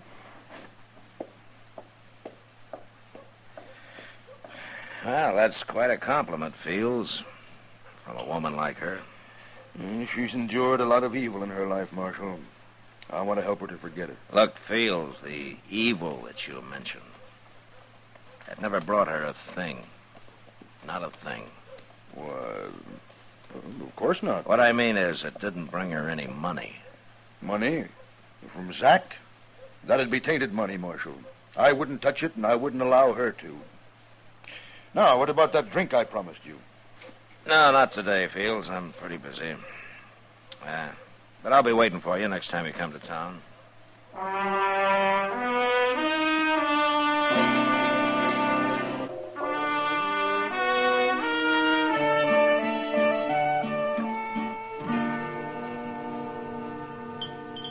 Well, I'm glad that meal's over. They got a new cook here, Kitty. Didn't I tell you? You didn't have to, Matt. Oh, no, it wasn't that bad. Oh, wasn't it? Where'd he learn to be cook? Out poisoning wolves? Good cook's hard to find. Yeah, I'm sure of it. Yeah, long hours, not much pay. If he doesn't like the job, why doesn't he go back to oil and leather or whatever he was doing? Well, if he could hear you, I expect he would. Well, hello, Matt.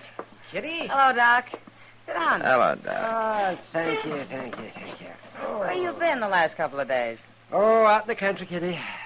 Waiting for a baby to make up its mind. Oh, say. I passed by Ada Morton's place on my way back, man. It's been Ada Fields for the last month, Doc. I know. Well, how are they getting along, Doc? I didn't see Ada, but Leach Fields was there. So? You know how nice he usually is, Matt? He's so gentlemanlike and everything, but he wasn't this time. Oh, no. He acted like he didn't want me around. He wouldn't even invite me into the house. Well, maybe he was busy. Oh, Doc. yeah, he was, but he was sitting there on the porch doing nothing. Matt, I don't like it. I've got a feeling something's wrong out there. You better go and have a look.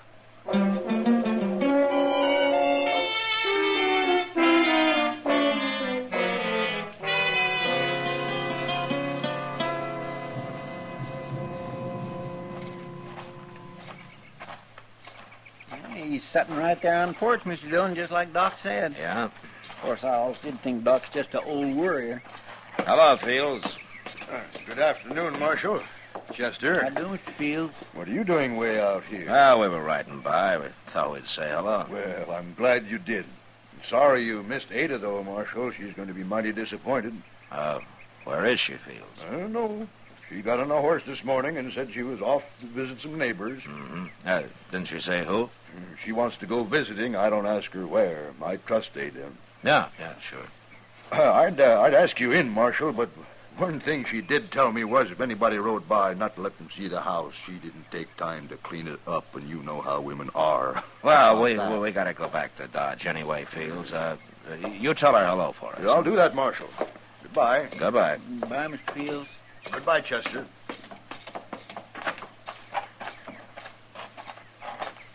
Well, now, he wasn't acting mean, Mr. Dillon. Chester. Did you ever hear of a country woman riding off and not telling her husband where she's going?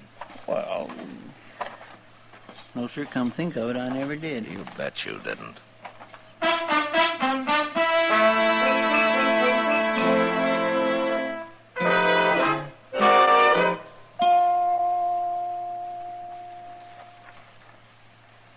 Over here, Chester. I couldn't see him behind this bush, Mr. Dillon. Did you find a place to tie the horses? Yes, sir, there was an old log down in that gully. Have you saw anything? Well, as soon as we were out of sight, Fields left the porch and went into the house. And nobody's come out yet. Well, I still think you're wrong about him, Mr. Dillon. Yeah, maybe I am. Maybe I just don't like men who go around preaching how bad other men are. You're awful suspicious of everybody, Mr. Dillon. Well, Chester, nothing pleases me more than when I'm wrong. I know. How long are we going to have to lay out here in this doggone dirt, Mr. Dillon? It'll dark, if nothing happens before. Then what? Then we're going up to that house, Indian style. It ain't hardly noon. We got an awful long ways. Say now, maybe I'll just... Wait a minute. Look. It's him. He had a horse around back. Yeah. He's riding north. We gonna follow him? Maybe. After we take a look in the house, let's get our horses.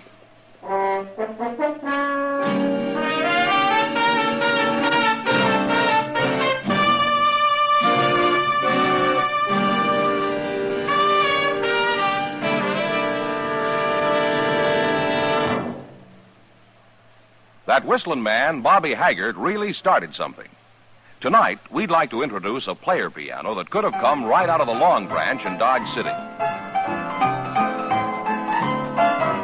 Packs more pleasure, packs more pleasure. Chesterfield packs more pleasure because Chesterfield's more perfectly packed. The more perfectly packed your cigarette, the more taste and mildness are released for you. Chesterfield, made by exclusive Accuray, has an open, easy draw that unlocks all the pleasure of fine tobaccos. Now, Accuray ensures an even distribution of tobacco from one end of your Chesterfield to the other. Chesterfield is firm and pleasing to the lips, mild yet deeply satisfying. Chesterfield packs more pleasure because Chesterfield's more perfectly packed. To the touch, to the taste, Chesterfield packs more pleasure because it's more perfectly packed. Buy Chesterfield. Mild, yet they satisfy the most.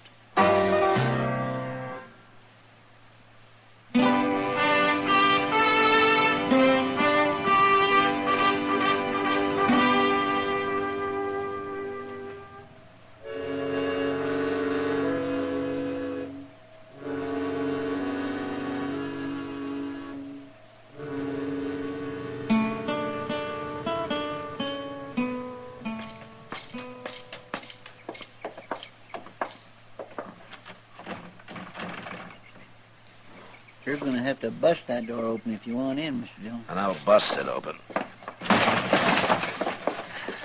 Come on. I feel like a crook entering a man's house this way. Don't let it bother you, Chester. Let's take a look in the bedroom. You going to bust it open, too? Guess you are. Hey, look on the bed, Mr. Dillon. He's got her all tied up. Yeah. You untie her feet, Chester. Yes, sir. Dear. She looks sick. Oh, Marshal. You all right, Ada? Have you been hurt? No, Marshal. Starved. Starved? Nothing to eat. Not for days. Weeks. Oh, my goodness. Take a look in the kitchen, Chester, see if you can find something for Yes, her. sir, I sure will. Where did Leach Fields go, Ada? We saw him right off. He wanted the money, Marshal. He starved me so that I'd tell him. And you finally gave in? You told him? He's gone to dig for it. Inside that old sod hut up near Willow Spring. Oh, yeah, I know where it is. If he don't find the money, he's coming back to kill me, Marshal. Look, Ada, we're going to leave a rifle with you. You think you're strong enough to use it? I'll get strong enough. I'll use it. Ada, you never knew Leach Fields before, did you? No, I only said it so it'd look better marrying him so quick. Yeah, I thought so. I'll go help Chester now, and as soon as we can feed you something, we'll go after him. He seemed so good, Marshal. He seemed so good for a day or two.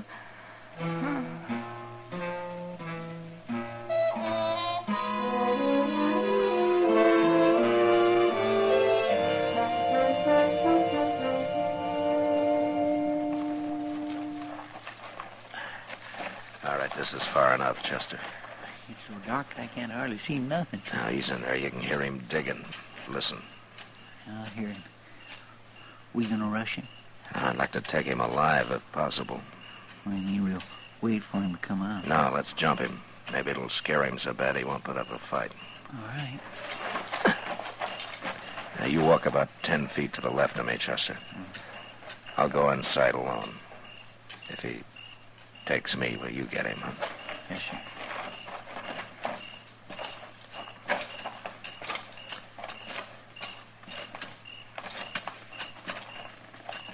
Okay, Chester.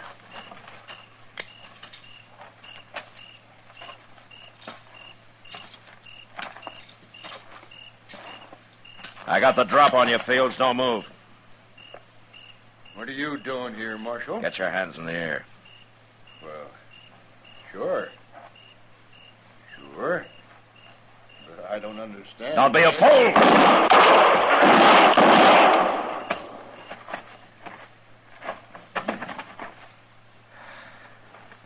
All right, Chester. You get him, Mr. Dillon? It's too dark in here. I tried for his shoulder the first shot, but I missed.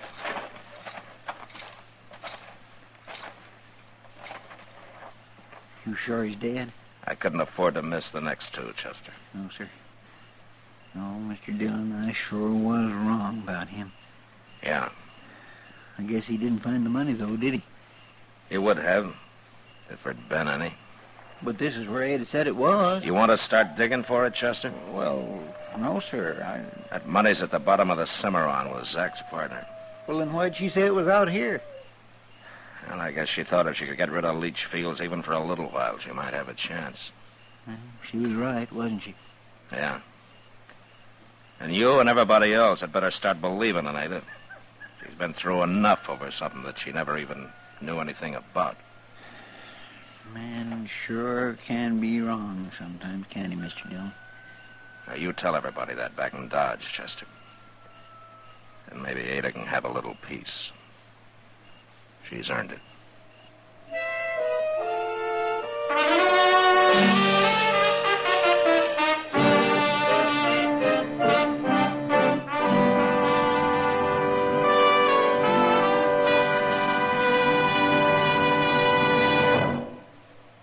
In a moment, our star, William Conrad. Chesterfield packs more pleasure because Chesterfield's more perfectly packed. Chesterfield, made by exclusive Accuray, packs more pleasure because it's more perfectly packed. Unlocks all the pleasure of fine tobacco. Chesterfield packs more pleasure because Chesterfield's more perfectly packed. Firm and pleasing to the lips. Chesterfield. Mild. Yet they satisfy the most.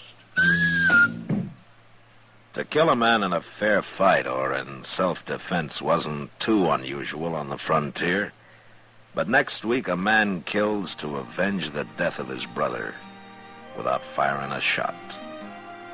But that was the West. Good night. Gunsmoke, produced and directed by Norman McDonald, stars William Conrad as Matt Dillon, U.S. Marshal. Our story was specially written for Gunsmoke by John Meston, with music composed and conducted by Rex Corey. Our thanks to TV Radio Mirror and to you, our listening audience, for again selecting Gunsmoke, the favorite Western program of the year. The results of this annual poll appear in the current issue of TV Radio Mirror.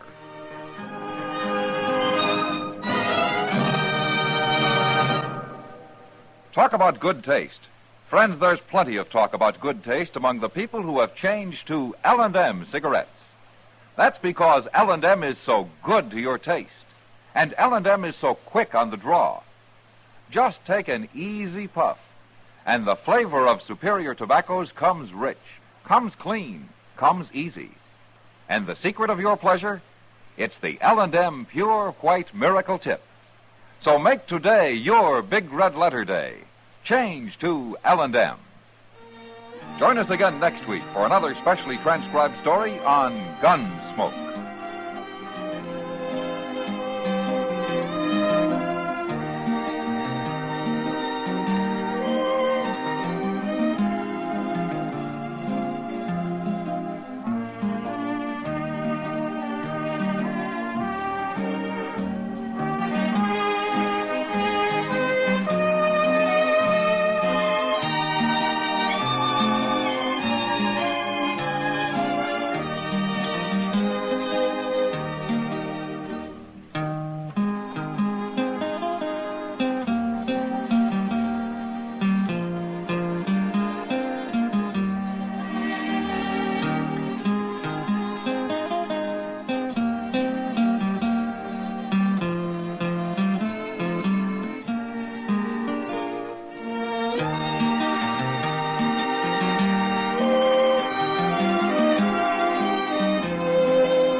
Gunsmoke, brought to you by Chesterfield.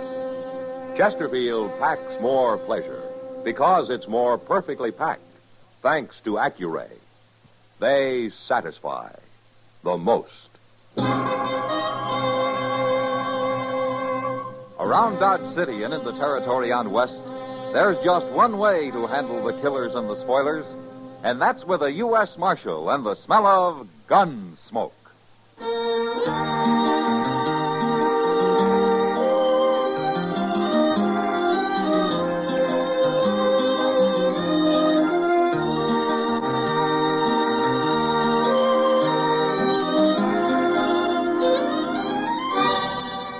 Gunsmoke, starring William Conrad.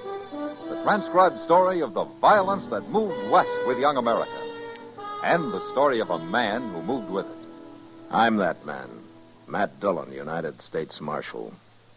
The first man they look for and the last they want to meet. It's a chancy job, and it makes a man watchful and a little lonely.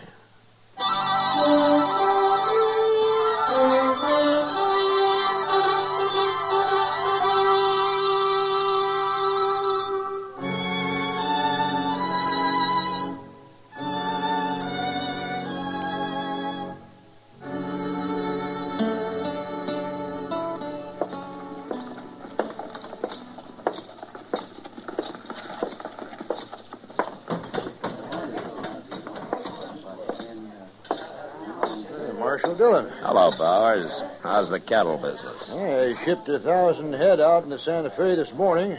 Guess I can afford to buy you a drink? Well, thanks, Bowers, but I hear Doc Adams has been looking all over for me. I better go find him. I was in here a while ago talking to Kitty. No? Oh, here she comes. Maybe she knows where he went. Matt? Oh, Kitty. Hello, Mr. Bowers. Hello, Kitty. Doc had to leave, Matt. They called him out to the Smith place on an emergency. But he asked me to give you a message. Oh? You know Ed Thorpe and his wife? Well, sure, I know. Yeah, they got a little piece of land right on the south edge of my ranch. They're not doing very good, though. Well, they sure aren't, according to Doc. He was out there last night, and he'd planned to go back for him today. To go back for him? They have to be brought into town, Matt. They've got spotted fever, both of them. Hey, they got a little baby out there, too. Well, that's why Doc says somebody's got to fetch all three of them into Dodge where they can be taken care of. Well, I'll find a wagon and go after him tomorrow. We couldn't get him back tonight anyway. You want some help, Marshal? I got a pack of cowboys who ain't earning their feed. Well, thanks, Bars, but Chester and I can manage. You might need some help. Oh, what do you mean? Ed Thorpe. Sick as he may be, he'll get a gun and fight before he lets you carry him off that place. I know him. Then he can stay there, but I'm going to bring his wife and child in. All right. But you keep an eye on him. He can be a bad one.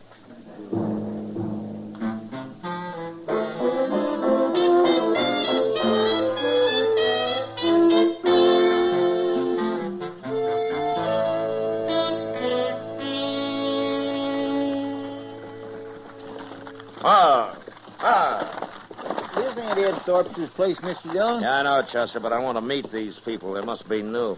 Come on. How do you know they're new? You ain't been out this way in over a year. Well, all the more reason to meet them. Now, let's walk around back. I thought I saw somebody there. Nothing but a sod hut and blow dirt. You must be living on nothing. Well, it doesn't look like it, Chester. Huh? Why, he's butchering a calf. Now, where'd he get that? Well, he sure didn't raise it on those weeds his woman's trying to hoe. Hello. What are you men doing here? I'm Marshal Dillon from Dodge. This is Chester Proudfoot. How you do? Something wrong, Marshal? No. Except your hat's going to get all bloody where you laid it on this calf. Leave it be. Here. You get sunstroke without a hat. All right. So I was trying to cover up Emmett Bauer's brand. We're starving out here, Marshal. I had to kill that calf. You ain't going to arrest my husband, are you, Marshal? No, ma'am. Not unless Emmett Bowers complains. Well, Joe had to do it, Marshal. We just can't go on without something to eat.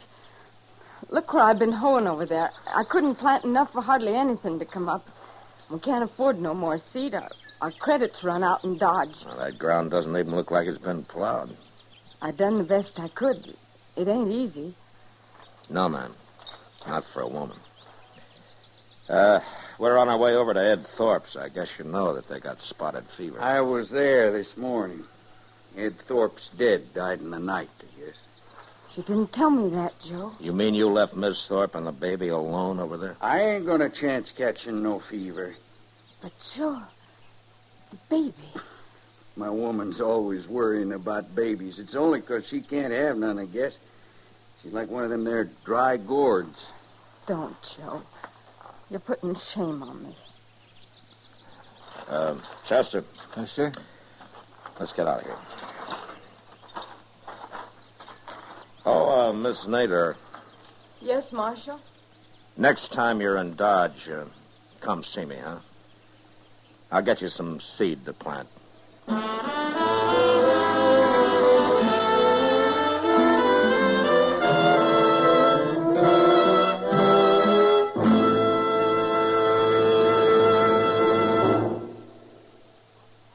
That whistling man, Bobby Haggart, really started something. Tonight, the Calypso Boys join in. Ready, amigos?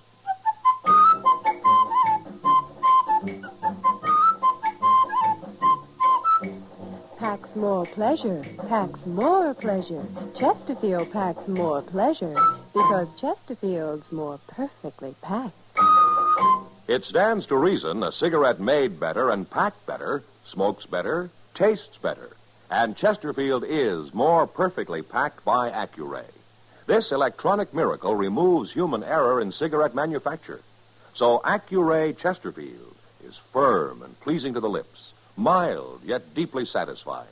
Yes, Chesterfield gives you something no other cigarette can give you. Chesterfield packs more pleasure because Chesterfield's more perfectly packed. To the touch, to the taste, Chesterfield packs more pleasure because it's more perfectly packed. By Chesterfield, mild, yet they satisfy the most.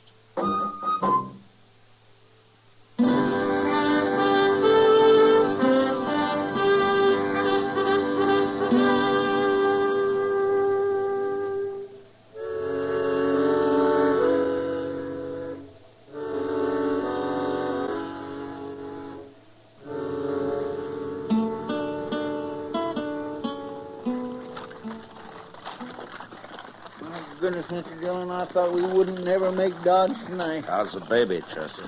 Well, it's asleep anyway. Guess I've been holding it right, huh? Just like a mother. Oh, I am not.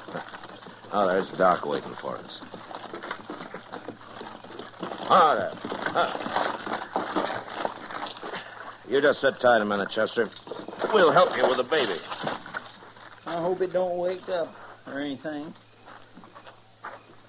Matt, where are Ed Thorpe and his wife?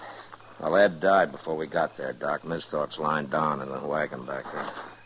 We covered her up good. She's been asleep most of the way. Oh, yeah. Mrs. Thorpe? She's still asleep. Give me a hand up, Matt. Yeah. Okay. Oh, Mrs. Thorpe? Oh. Oh, my.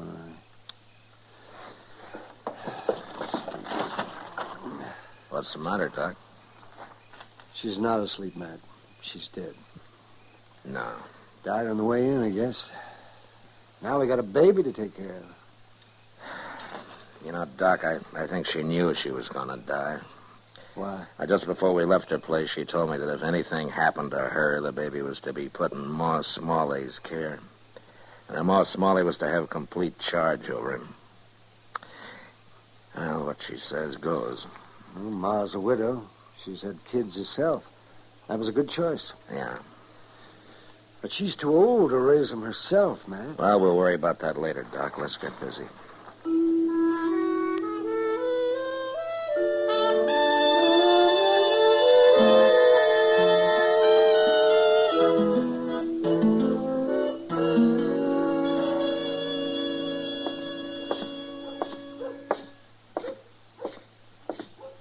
Hello, Ma. Howdy. How have you been, Miss Nadler?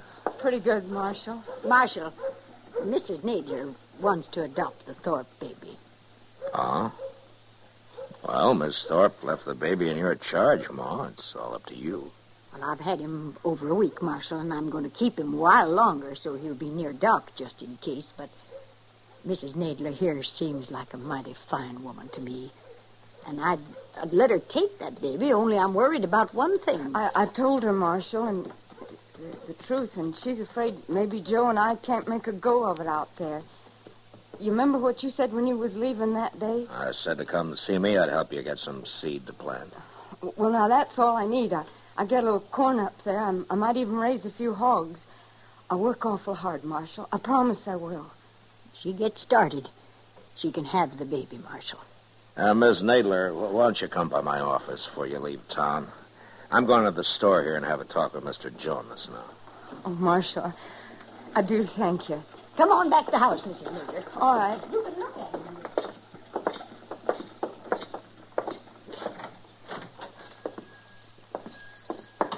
Oh, hello, Marshal. Hello, Jonas.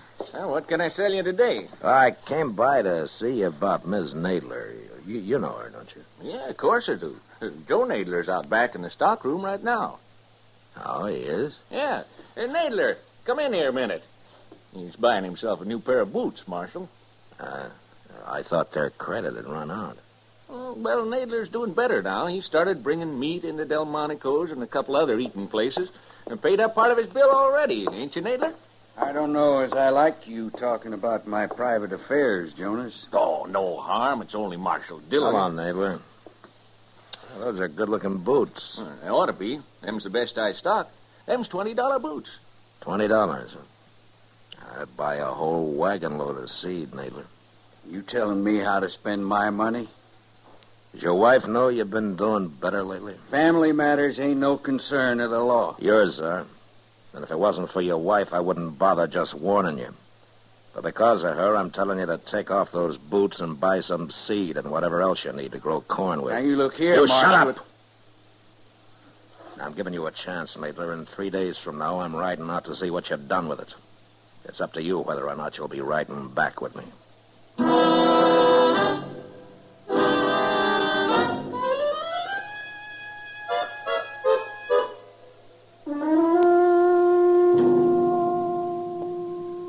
Today's Thursday, Mr. Dillon.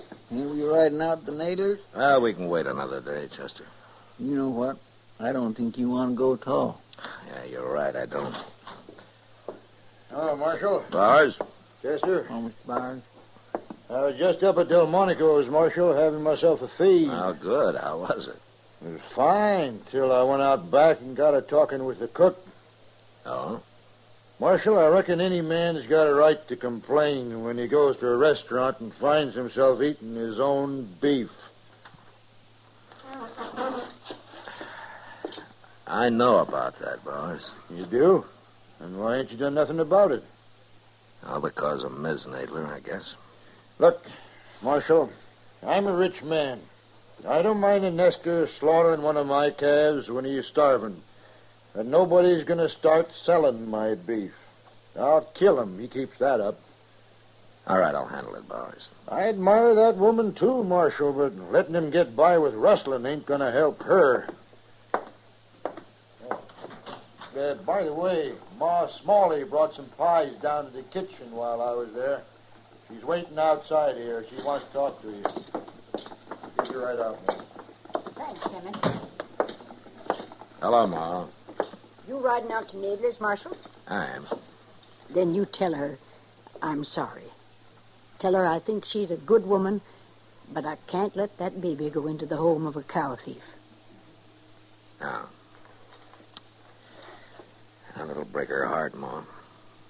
Son, I got a trust put in me. All right, I'll tell her.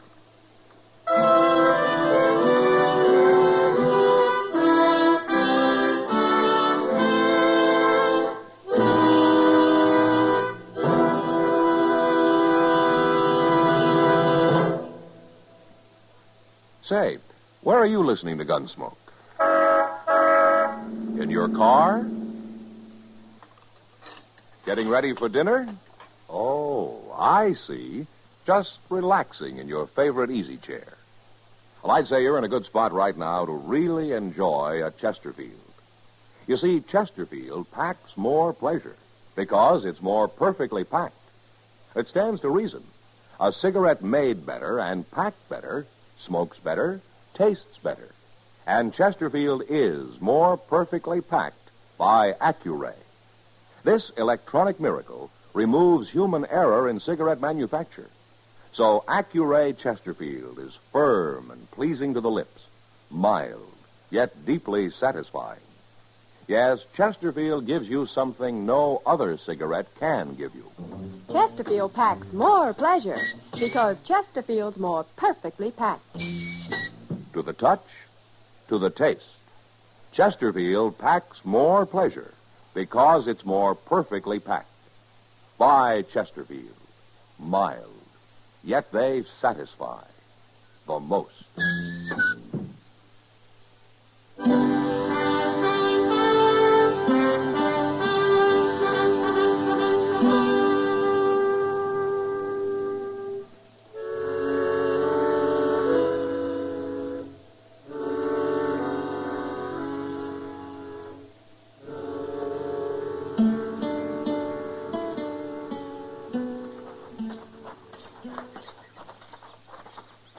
Hello, Miss Nadler. Oh, Marshal. Hello, Chester. Hi, ma'am. What brings you out here, Marshal? Is your husband home? No, he's been gone since morning. Oh.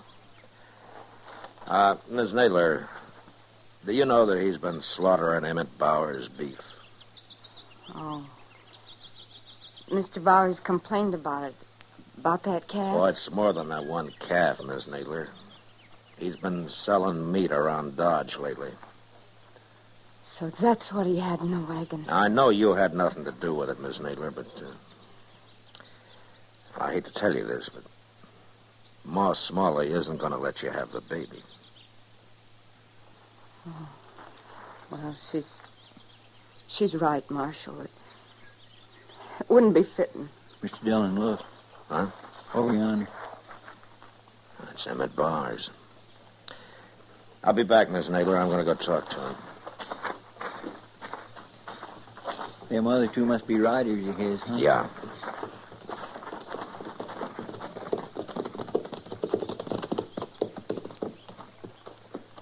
Thought I might find you here, Marshal. There's something wrong, Bowers? One of my men's been murdered. We found him out yonder about 5 miles. He'd been left for dead, but he talked a little. Well, what happened? He's gone now, Marshal, so you'll have to take our word for what he told us. All right. You run across Joe Nadler, slaughtering another steer. Nadler shot him? That's right. Anything else? Only that Nadler got on his horse and headed for Dodge. I guess he figures he'll get caught, and he might as well get drunk one more time. He'll get caught. I promise you that, Bowers.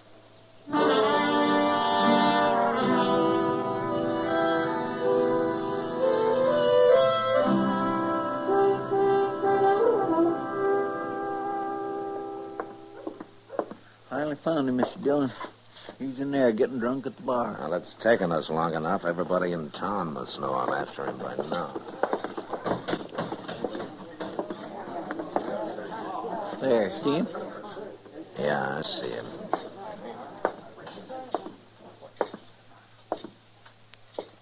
Stop there, Marshal. Don't you come no closer. Put that gun away, Nadler. I saw Chester. I knew you'd be in here next. Why, Nadler? You don't fool me. You know all about it. You admit killing that rider? I knew when I shot him I couldn't get by with it. My horse's tracks was all over the place. Well, don't make it any worse than it is. I told you not to come no closer. Put your gun on the bar, Nadler.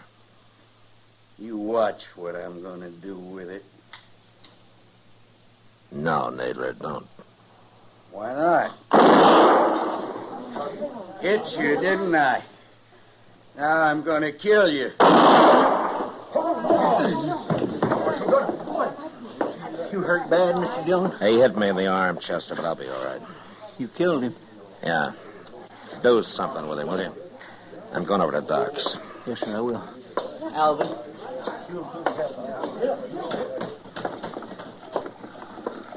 Marshal Dillon? Huh? Oh, Ma Smalley. Why, you've been hurt. Oh, it's not bad, Ma. What about Joe Nadler? He's dead. I figured he would be. I heard you was looking for him. That's why I followed you down here. Look, my arm's bleeding some, Ma. I better get over to Doc's. Well, you hear me out first, Marshal. Yeah, of course, Ma. Go ahead. You'll be the one to tell Mrs. Nadler about him, won't you? I guess so. Take a wagon with you, Marshal. What? A woman can't live out there alone. Now, I got an extra room at my house if she'll help with the work. Well, what about the baby? It'll be her baby, Marshal. And tell her I won't interfere none, neither. Yeah, I sure will, Ma. I'll tell her all that. I'll go out first thing in the morning. Well, you won't go nowhere. You just stand here gabbing all night. That arm's bleeding, Marshal. You ought to go get it fixed, you hear? Yeah, you're right, Ma. But then you pretty off on the hard.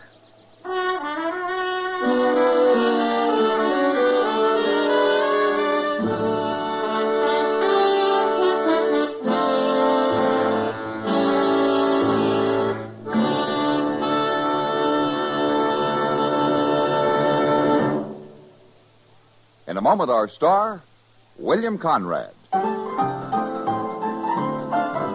Chesterfield packs more pleasure because Chesterfield's more perfectly packed. A cigarette made better and packed better, smokes better, tastes better. And Chesterfield is more perfectly packed by Accuray. This electronic miracle removes human error in cigarette manufacture. So Accuray Chesterfield is firm and pleasing to the lips. Chesterfield, mild, yet they satisfy the most. You know, the buffalo hunters killed off the entire High Plains herd in a few short years, leaving the Indians to starve. And next week, this hunger sets off an Indian massacre. And that was the West. Good night. Gunsmoke, produced and directed by Norman MacDonald, stars William Conrad as Matt Dillon, U.S. Marshal. Our story was specially written for Gunsmoke by John Meston, with music composed and conducted by Rex Corey. Sound patterns by Tom Hanley and Bill James. Featured in the cast were Vic Perrin, John Daner, Jeanette Nolan, Virginia Christine, and Frank Cady. Harley Bear is Chester, Howard McNear is Doc, and Georgia Ellis is Kitty. Help today and hope tomorrow is the slogan of the 7th Annual United Cerebral Palsy Drive. Support United Cerebral Palsy.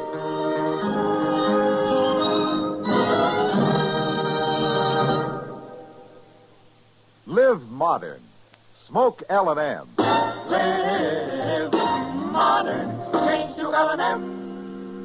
Only with L&M can you enjoy the full, exciting flavor of today's finest tobaccos through the modern miracle of the pure white Miracle Tip. So light up, free up, let your taste come alive. Live modern. Smoke L&M. Live modern. Change to L&M. Join us again next week for another specially transcribed story on Gunsmoke.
Gunsmoke, brought to you by Chesterfield. Chesterfield packs more pleasure because it's more perfectly packed, thanks to Accuray. They satisfy the most. Around Dodge City and in the territory on West, there's just one way to handle the killers and the spoilers. And that's with a U.S. Marshal and the smell of Gunsmoke.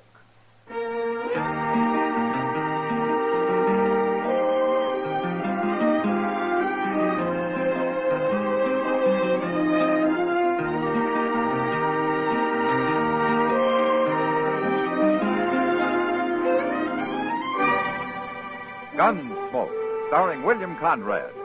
The transcribed story of the violence that moved west with young America. And the story of a man who moved with it. I'm that man, Matt Dillon, United States Marshal. The first man they look for and the last they want to meet. It's a chancy job, and it makes a man watchful and a little lonely.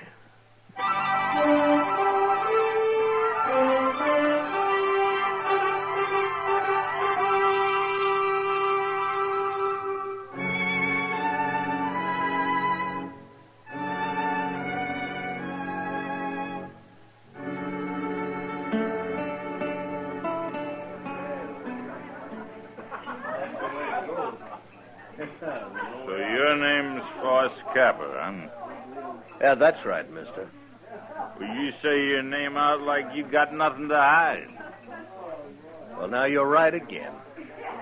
Well, I guess a man wanted to hide something. He'd be wearing a gun to help him do it.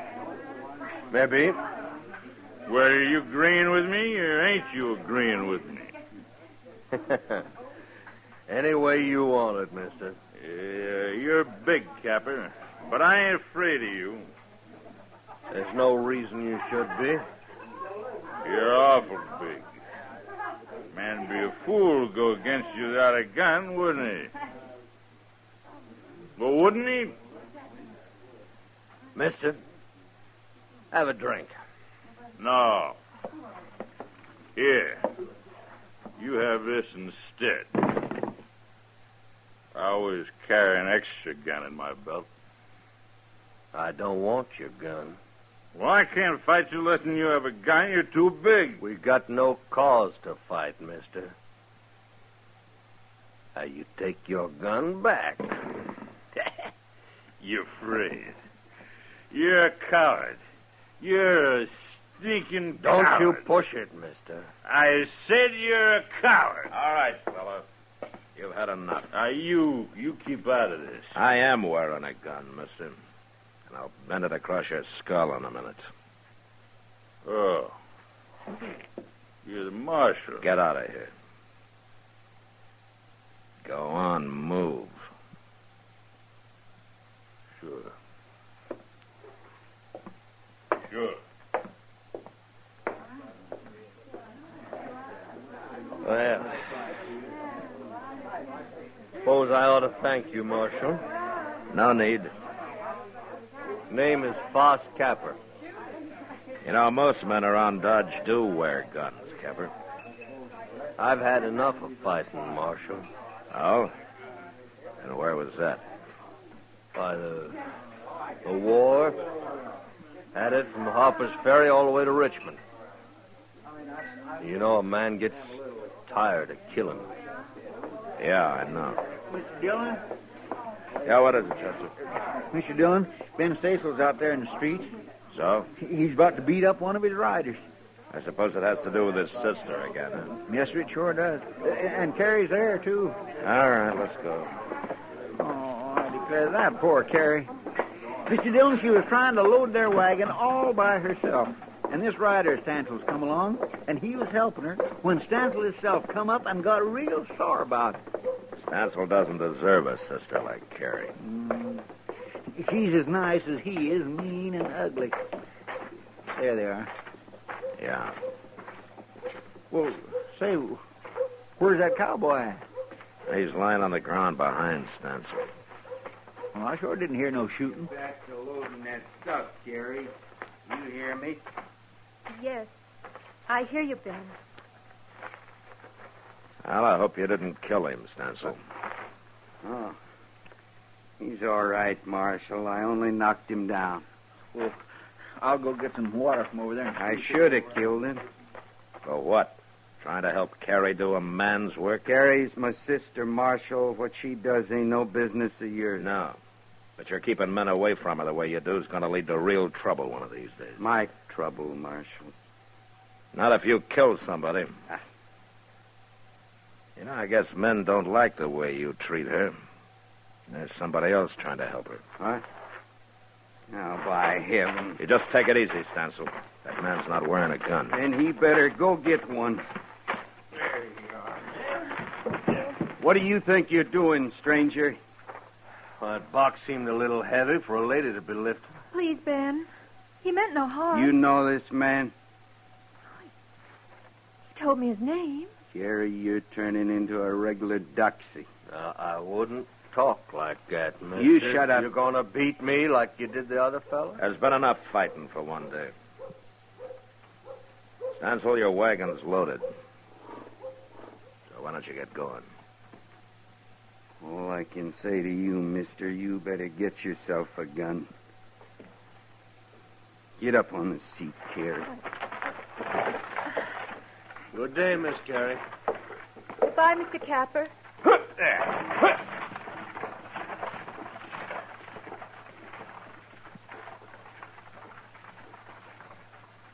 Well, how did you get mixed up in this, Capper? I was curious, so I followed you out. And I seen her struggling with that box. Couldn't just stand there and watch her, could I? Uh-huh. You just remember something. Someday Stancil's going to kill somebody over her. Well, I sure hope it won't be me. Then you know what to do, huh? Yeah, I know what to do, Marshal.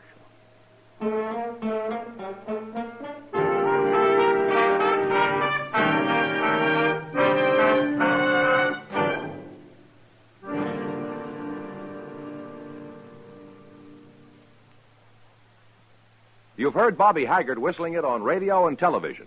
Right now, a country-style version. Okay, partners?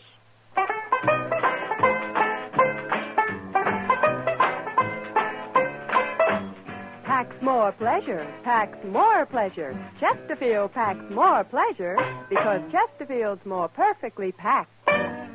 It stands to reason a cigarette made better and packed better, smokes better, tastes better. And Chesterfield is more perfectly packed by Accuray. This electronic miracle removes human error in cigarette manufacture. So Accuray Chesterfield is firm and pleasing to the lips, mild yet deeply satisfying. Yes, Chesterfield gives you something no other cigarette can give you. Chesterfield packs more pleasure because Chesterfield's more perfectly packed. To the touch, to the taste, Chesterfield packs more pleasure because it's more perfectly packed. By Chesterfield, mild, yet they satisfy the most.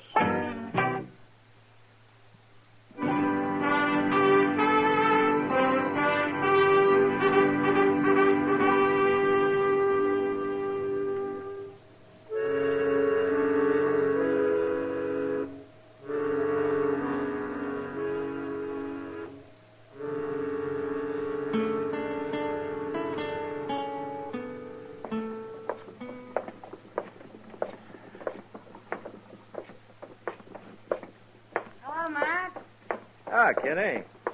Are you shopping? Well, I guess a woman's always shopping, Matt. Whether she buys anything or not. I believe that. Well, now. What? That's Carrie Stancil. Huh? Oh. Well, sure. But isn't that Foss Capper driving her wagon? Well, where you been the last few weeks, Matt? He drives her wagon every time she comes to town. He does. Well, sure. He rides out, meets her part way, carries his horse behind, and they drive in together. And this has been going on for a couple of weeks or so? Oh, but at least. Ben Stancil hasn't found out, I take it. I doubt if Capper's ever showed himself anywhere near the ranch, Matt. You think he's afraid? Don't you? Maybe he only wants to avoid a fight. Isn't that the same thing? No, not necessarily, Kitty. Well, if he wasn't a coward, he'd be wearing a gun, wouldn't he? I don't know, Kitty. I haven't decided about Foss Capper. Look at them, Matt. They're so wrapped up in each other they don't even see us. This is the last time. It's got to be. I don't want to bring you no trouble, Carrie, but I ain't going to stop seeing. She's smarter than he is. Yeah, maybe. You know, I guess she'll never be able to get away from that brother of hers. Oh, Matt, look. Yeah. There's going to be trouble, Matt. Stansel looks awful mad. Well, I don't like to interfere in family matters, but this time I guess I better. Yeah, you better hurry, too. Yeah, I will.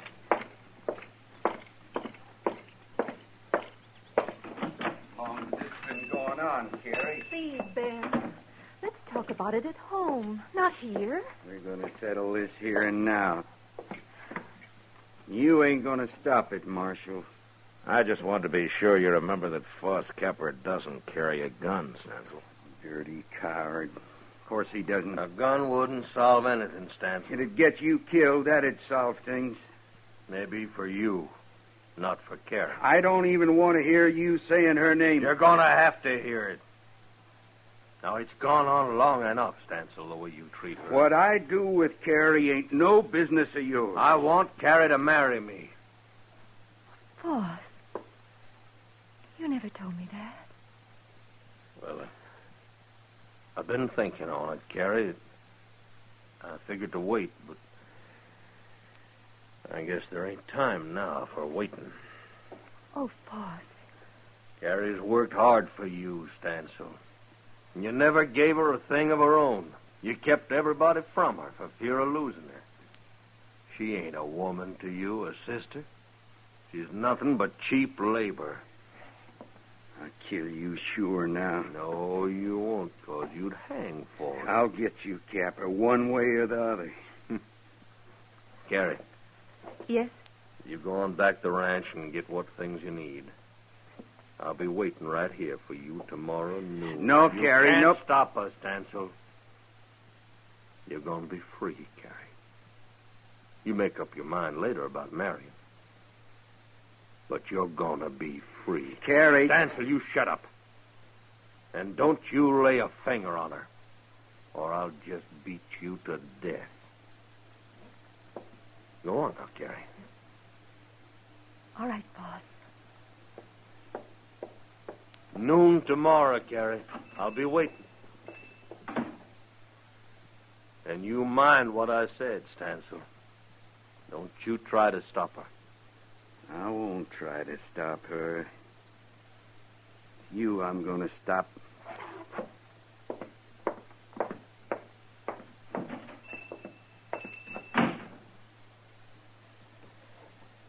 Now, you know, Marshal, I didn't mean to cause trouble when I come here. Yeah, maybe not, Kepper. But you sure done it.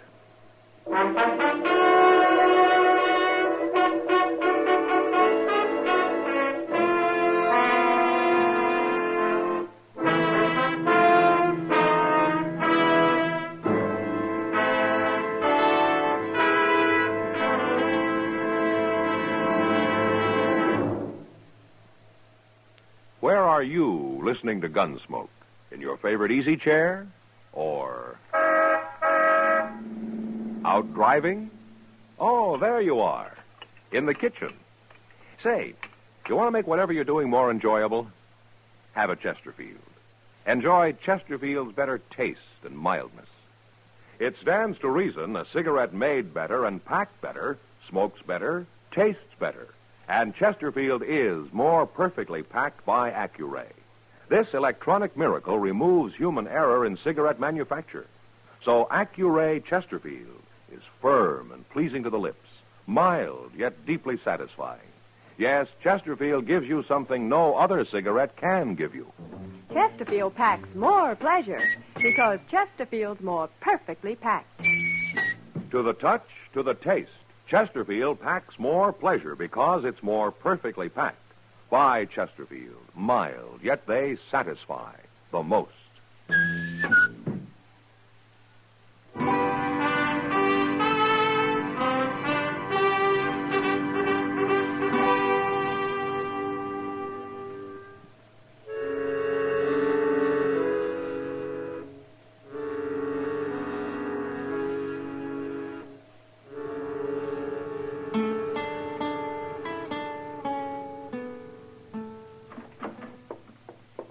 Dillon? Yeah, what is it, Chester? You better get on out there quick. It's fixing to happen. Ben Stansel just rode in with 2 of his men. What? Has Carrie showed up yet? No, sir, she ain't. But Foss Capper was waiting for her when them others come in. Yeah. I didn't think Stansel would let her go without a fight. Oh, there's going to be a fight, all right. Of some kind. Look how they're crowding him. Get out of this now, Capper. We're going to fix you good. I see you brought plenty of help. Well, you're too big for one man to handle. If the 3 of us can do it. No, you don't, Stansel. You keep out of this, Marshal. You don't think I'm going to stand by and watch 3 men work over 1, do you? Wait, Marshal. Yeah, what, Capper? Now, there ain't no other way. I'll take them on, all of them. It's got to be done. Wait a minute. Look who's coming yonder. It's Carrie. I told her to go back home. What in the world's the matter with her? She looks like she got drugged. You keep away from her, Captain. Shut up, Stansel. Leave him be. Carrie, what happened to you? They caught up with me. At the edge of town. Here, I'll help you down. I got here anyway. He couldn't stop me. Did your brother do this to you? Did he knock you around? You get back on that wagon and go home, Carrie. All right, hold it, Stansel. Let her talk. Carrie, did he do it? Yes. You sure need convincing, I told Carrie. you to shut up, Stansel. Chester. Yeah? Would you be good enough to take Carrie over to Miss Kitty's? Because I got a little business here. Be glad to. Don't you move, Stansel. You come on with me, Miss Carrie. All right, boys. Let's get to work. Wait just a minute, Stansel. I've changed my mind. What? I ain't gonna fight you. Not now, not that way. We're gonna settle this for good and all. What are you talking about? Marshal Dillon, could I ask you a favor? What, Capper? Lend me your gun. Well.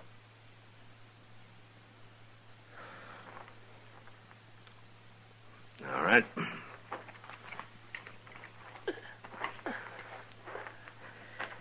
All right, here it is. Thank you. Now, what's this? What are you 2 doing? Who ever heard of a lawman lending his gun? I think Capper's right, Stansel. This business has got to be settled for good. And he's the one to do it, not me. Okay. And you can watch him die. You ready, boys? Now, wait a minute, Stansel. You didn't say nothing about no gunfight. What difference does that make? There's something about him. I don't like the way he wears that gun. He looks kind of professional to me. He's nothing but a tin horn, and he's a coward at that. He ain't no coward. And I ain't having no part of this. Come on, Bob, let's don't be fools. Now, you're fired, both of you. Good. Stansel? Was he right, Capper? Are you a gunman? You can find out. Easy enough. You gonna stand there and allow this, Marshal? I can't stop it now. Well, I think he is a gunman. I think he's a killer. Stansel, you're through. Get going.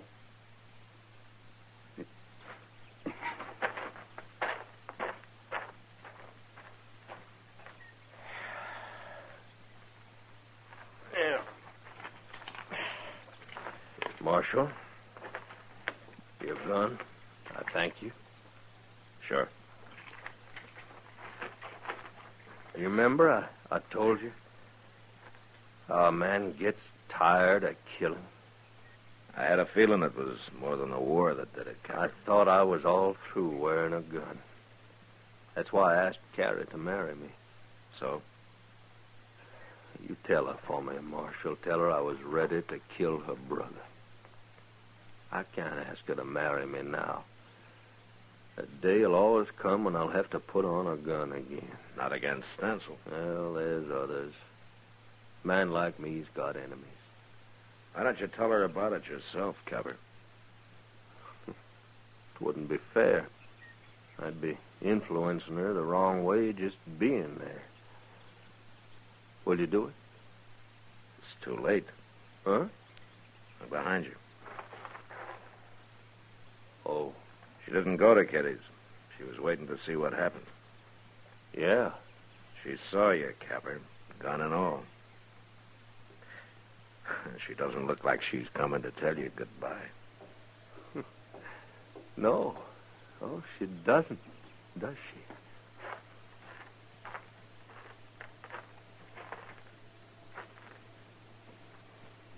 Boss?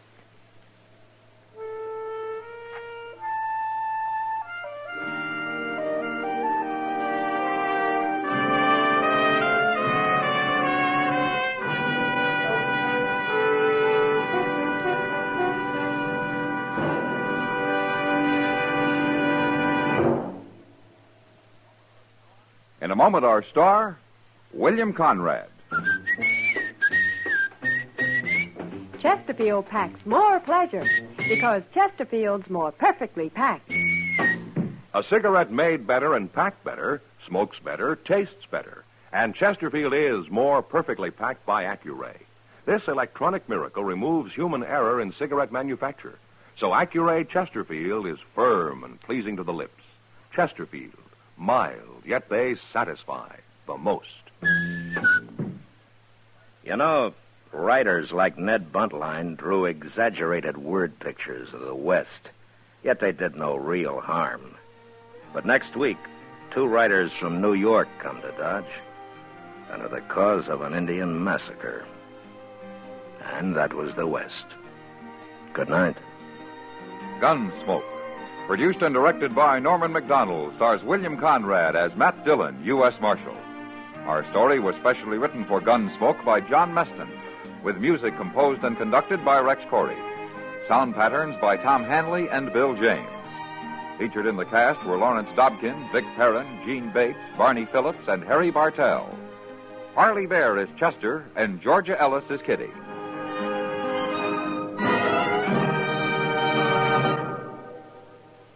Live modern. Smoke L&M. Live modern. Change to L&M. Live modern. Smoke L&M. Only with L&M can you enjoy the full, exciting flavor of today's finest tobaccos. No other cigarette, plain or filter, gives you the full, exciting flavor you get through the pure white miracle tip. So light up, free up, let your taste come alive. Live modern. Smoke L&M. Join us again next week for another specially transcribed story on Gunsmoke.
Gunsmoke. Brought to you by L&M, the modern cigarette that lets you get full, exciting flavor through the modern miracle of the pure white miracle tip. Live modern. Smoke L&M.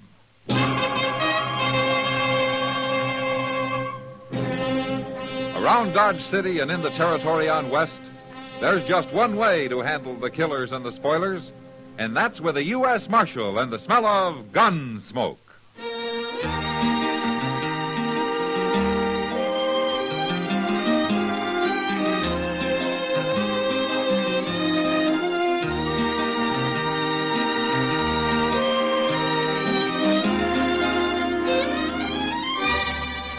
Gunsmoke, starring William Conrad. The transcribed story of the violence that moved west with young America. And the story of a man who moved with it. I'm that man, Matt Dillon, United States Marshal. The first man they look for and the last they want to meet. It's a chancy job, and it makes a man watchful and a little lonely.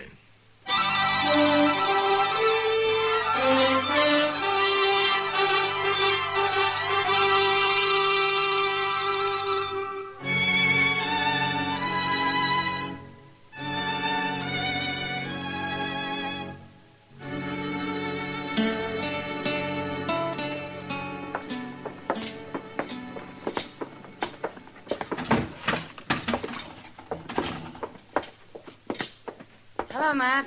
Chester. Hello, Kitty. Oh, Miss Kitty. I'm looking for your partner, Kitty. Oh, Sam? Mm-hmm. He's in back breaking out a shipment of whiskey we just got. Sit down. He'll be here in a few minutes. Okay. Sam in trouble, Matt? Oh, no, Kitty. I just wanted some information from him. It's nothing important. Well, that's good. Who are those two men?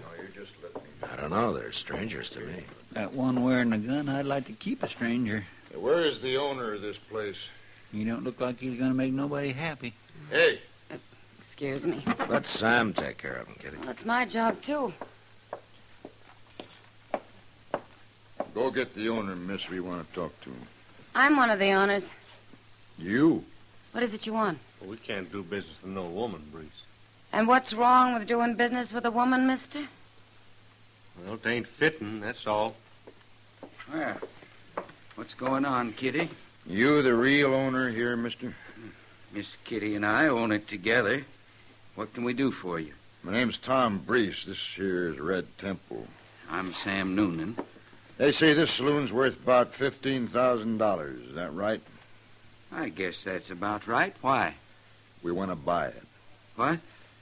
I said we want to buy it. We'll give you $10,000 cash. You just said yourself it's worth 15. I hadn't finished. We'll give you $10,000 now and $5,000 a year for the next 2 years. That makes $20,000 in all. You'll give us $20,000? Go check at the bank. The first 10's on deposit there right now, and your banker, Mr. Botkin, will have the bill of sale drawn up by tomorrow morning. You're awful sure of yourself, aren't you, Breeze? Now, Kitty, all they want to do is give us $20,000.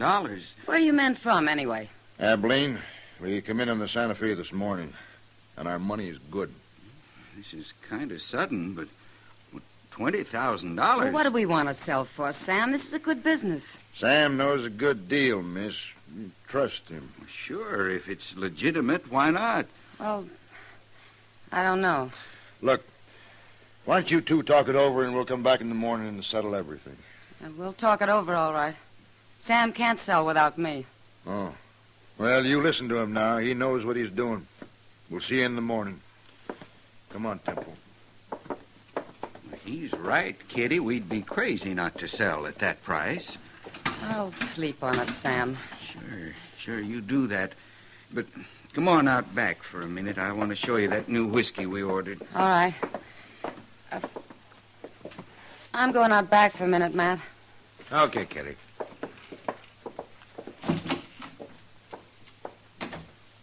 Well, I'll be doggone. What do you make of that, Mr. Dillon? Sounds like a good deal, don't it? Yeah.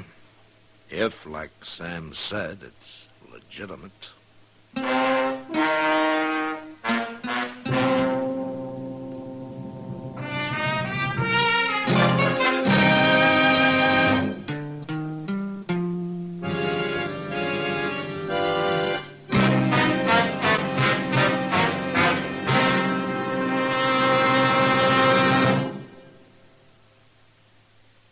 Why don't you live modern?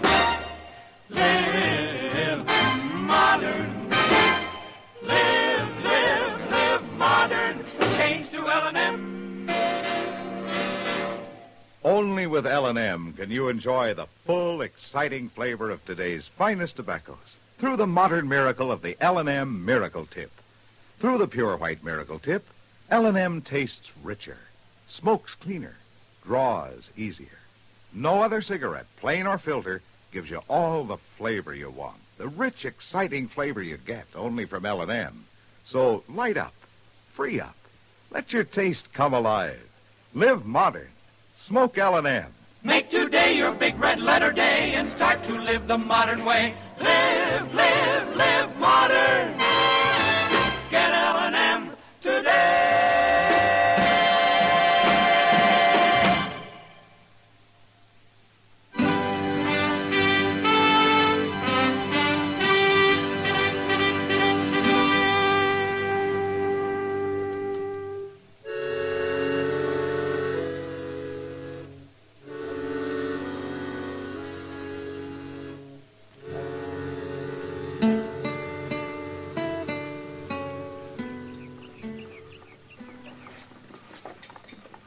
I just ate and I'm still hungry.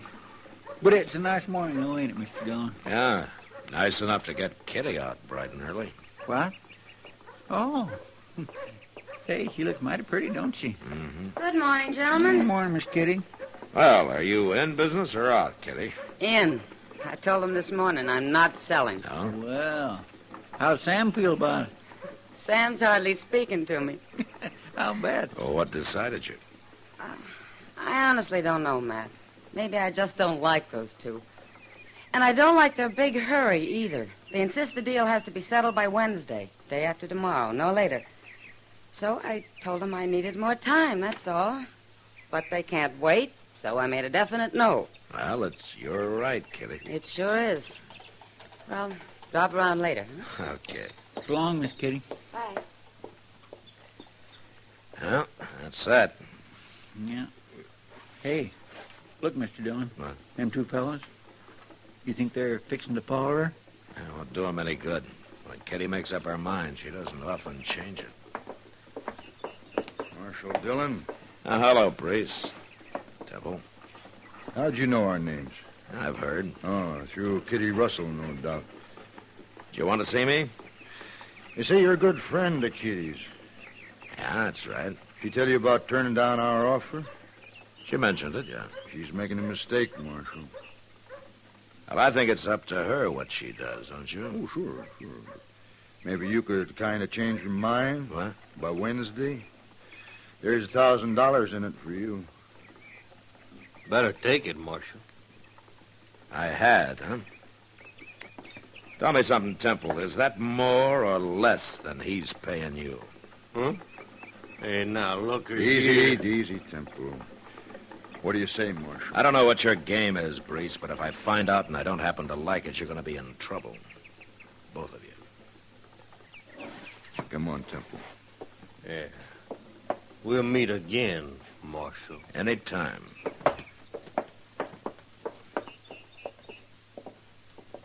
My goodness, they're going to bear watching, ain't they? Yeah, they sure are.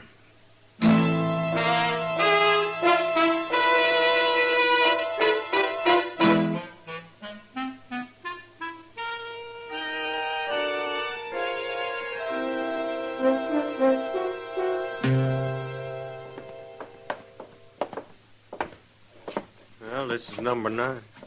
Go ahead, Temple. Knock.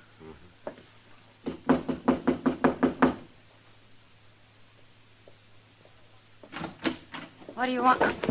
We want to talk to you, Kitty. In private. Now, look here. Just be quiet. What do you think you're doing busting into my room Shut like up, this? else you'll get hurt. Oh, so that's it. I should have known you were nothing but a hired gun when I first saw you, Hey, Temple. you get quiet. Let go of me! Hit me, I'll show you. No, Temple, now hold it. Leave her alone. She slapped me. I said leave her alone. You later, Kitty. Kitty, you listen to me. I'm going to make it real short. Then you're through now. Get out of here. We're going to buy the Long Branch, Kitty. And we're going to buy it before Wednesday. No, you're not. Okay, Kitty. You were right about Red Temple. He is a gunman. So? You're going to have him shoot me? No. Your partner, Sam Noonan. You wouldn't dare. But if you go to the marshal or anybody else about it, he'll shoot you, too. It'd be a pleasure. No. Look. You can't do anything to Sam. We'll kill him, that's all. Think it over, Kitty. Think it over hard.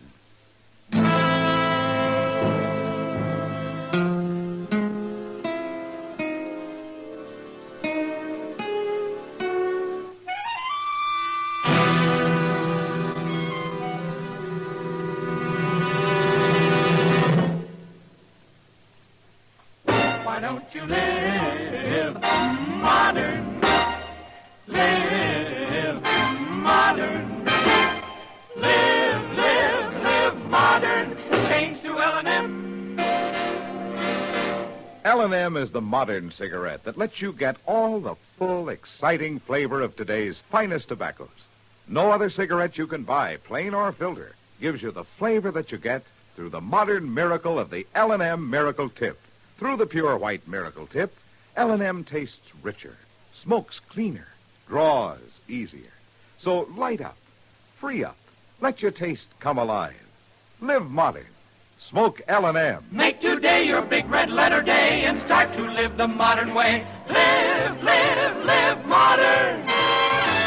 Get L&M today.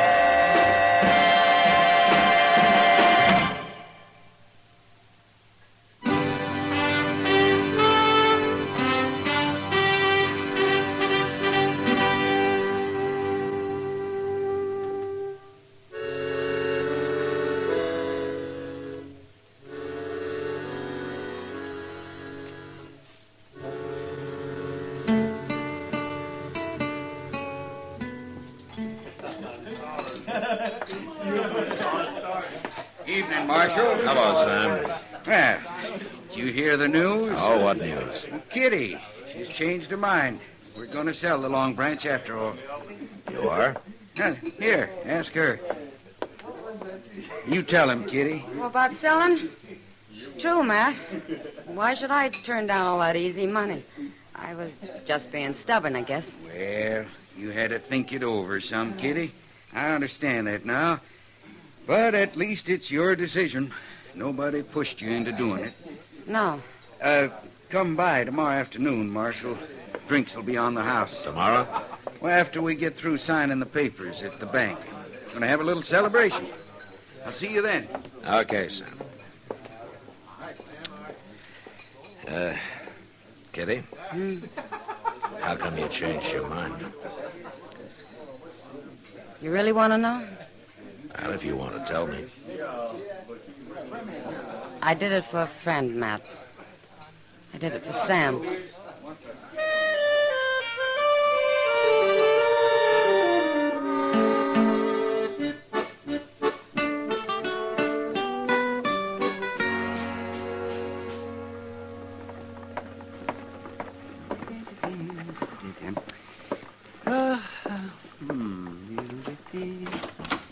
Well, good morning, Matt. It's past noon, Doc. Well, then it's time to go eat some dinner. All right. As soon as Chester gets back from the depot. Depot? You go to meet somebody? Oh, Chester meets everybody who comes in. But his excuse is that he's picking up the mail. Oh, sit down, Doc. Thank you, Matt. That's good. Say, you know, Dodge ought to put Chester on the payroll as a kind of official greeter. Yeah, he'd like that. He wouldn't either. But it's kind of funny. He welcomes them, makes them feel at home, and then you come along and look them over and run half of them back out of town again. Well, maybe that's why I'm not as popular around here as I might be. Well, lawman isn't supposed to be popular, man. Not if he's doing his job right. No, I guess so. You know, practically everybody has something on his conscience, Doc. Yes, that's true. Yeah, that is. Even of me. Oh? You want to tell me about it, or wait till I find out and come after you, huh? Well, no, I'll wait. It'll kind of give you something to think about on rainy afternoon. Okay, Doc. Mr. Dillon, well, hello, Doc. You here? No, I'm not, Chester. Oh, a friend of yours is in town, Mr. Dillon. I met him down at the depot. Oh, who, Chester? Glenn Horn. Do you remember him? Sure I do. One of the richest gamblers in Abilene. What's he doing here? He didn't say. Oh, where is he? He went to the Dodge house. He said he'd be by later. Oh? Glenn Horn doesn't travel for pleasure. I think I'll go see him right now.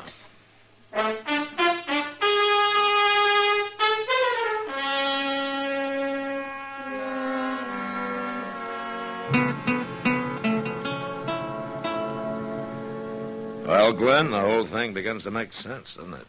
Yes, it sure does, but I don't like being taken for a fool, Matt. And I won't be in the middle on any kind of a crooked game. You never have, I know of. I don't even know this pair, Brees and Temple. The game works better for them that you don't. I'll admit I was talking some about my plans, but I never thought anybody'd try a trick like this. Anything for $1, Glenn. I suppose you've got some fool law here against shooting people. Well, you take him back to Abilene and shoot him. I'd rather have Bill Hickok worry about it. No, I'm serious, man. And you leave the fighting to me, Glenn. If there is any. You think this Red Temple's much of a gunman? Well, you never know till it happens. But if we handle it the way we plan, maybe there won't be any shooting. Men like them never give up easy, Matt. Well, let's find out. You ready to go? I'm ready for anything. Come on.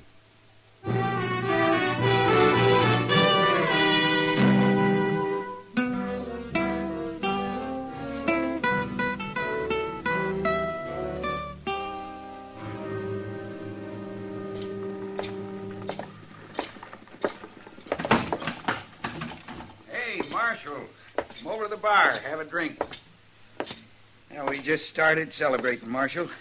What'll you have? Ah, you can draw me a beer, Sam. Coming right up. The deal's all set, huh, Kitty? Signed and sealed, Matt. Uh-huh. Hello, Breeze. Temple. Marshal. Sam and Kitty have 10,000 cash in the bank, Marshal, and I've got the bill of sale. Right here. Ah, that's fine. Breeze. Yeah. Glenn Horn. Hmm? He got here just right, didn't he? Sure did. Let me handle this now, Temple. Yeah. Who is he, Matt? Wait a minute, Kitty. Well, Marshal Dillon. Hello, Mr. Horn. What are you doing here? Oh, just business. How you been, Marshal? Oh, fine, thank you. Oh, this is Kitty Russell, Glenn Horn. How do you do, Kitty? Hello? Here's your beer, Marshal. Oh, thank you, Sam. Sam, this is Glenn Horn. Sam Noonan. Hello, Sam. Have a drink. We're celebrating. No, thanks. I'm taking the train back to Abilene in a few minutes. What'd he say? Shut up, Temple. I thought you were here on business, Mr. Horn. Well, I was, Marshal, but I've changed my mind. Matter of fact, I was going to make an offer for the Long Branch here. You were going to buy it? Well, I was going to try to buy it, Miss Kitty. I guess I told everybody in Abilene about it. I even told them I was going to offer $15,000 for it. Hey, excuse me, Mr. Horn. My name's Brees. My partner there's Red Temple. We just bought the Long Branch. Well, that's fine, Mr. Brace. I wish you good luck with it. Yeah, you haven't really changed your mind, have you? Yes, I've decided I prefer Abilene to Dodge. I don't know why I was thinking of moving anyway. But it's for sale. We'll sell it to you, maybe even for $14,000. You'll do what? You stay out of this. No, it's no use, Mr. Brace. My mind's made up. Goodbye, Miss Kitty. Goodbye. Sam. Goodbye, Mr. Horn. Good to see you again, Marshal. Yeah, I'll look you up in Abilene sometime. Fine. We can't let him go, Breeze. He means what he says, Temple. Kitty, Sam, I got something to tell you. What? Here's the bill of sale. You can have it back. What do you mean? We've changed our minds, too. We want our money. What's going on here, anyway? Deal's off. We want our money. We're going back to the bank and get it right now. But you can't do that. Yes, we can. Wait a Sam. minute, Temple. I want to explain Marshal, something. just you keep out of this. Not now. likely. What is it, Matt? It's real simple, Kitty.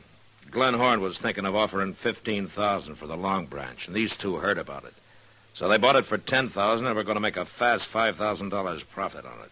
But they were going to pay us another $5,000 a year for 2 years. Yeah, if you could find them. Men like them can disappear pretty easy. Rotten crooks. I should have known. You forgetting something, Kitty? All right, Temple. I haven't said anything. Oh. So that's it, huh? They've been threatening you, Kitty? No, Matt. You're looking at me, Temple, and you keep looking at me. Shoot him, Temple. I'd do it, Marshal. Nobody else is armed, Temple. I guess it'll have to be me. You first, anyway.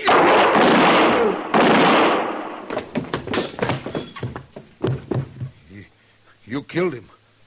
You should have hired a better gunman, Brees. Now, you can't touch me.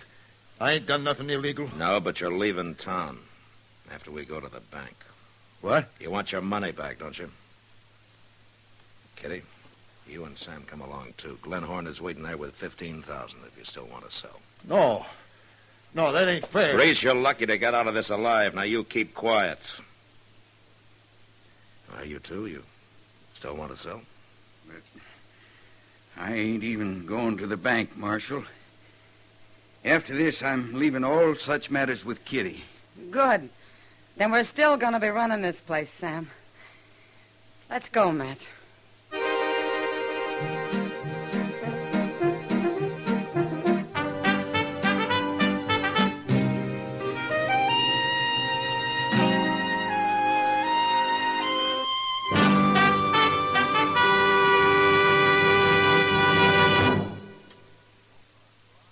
moment, our star, William Conrad.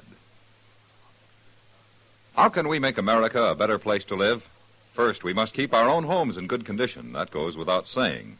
Secondly, we must clean up slums. Slums hurt everyone, not only those who live in them. If there's a slum near you, it lowers the value of your house. If there's a slum anywhere, it breeds delinquency and crime, which you pay for in higher taxes. What can you do? Well, some slums are beyond repair and should be torn down, but some can be rehabilitated. Right now, local groups may be at work in your town seeking adequate housing for all our people. Find them. Join them. Write to Action. Action is the American Council to Improve Our Neighborhoods. It's a new national nonprofit organization designed to give you the information you need to protect the housing health of your community. Send for Action's free booklet. Write today to Action, Box 20, Radio City Station, New York 20, New York. This has been a CBS Radio public service announcement. And now, William Conrad. You know, on the frontier, most men, even the gunfighters, wore only one gun. Because they felt if you couldn't get the job done with 5 bullets, you shouldn't get in arguments to begin with. And that was the West. Gunsmoke. Produced and directed by Norman MacDonald, stars William Conrad as Matt Dillon, U.S. Marshal. Our story was specially written for Gunsmoke by John Meston, with music composed and conducted by Rex Corey. Sound patterns by Tom Hanley and Bill James. Featured in the cast were John Daner, Lawrence Dobkin, Vic Perrin, and Harry Bartell. Parley Bear is Chester, Howard McNear is Doc, and Georgia Ellis is Kitty. Join us again next week for another specially transcribed story as Matt Dillon, U.S. Marshal, fights to bring law and order out of the wild violence of the West in Gunsmoke.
Gunsmoke. Brought to you by L&M, the modern cigarette that lets you get full, exciting flavor through the modern miracle of the pure white miracle tip.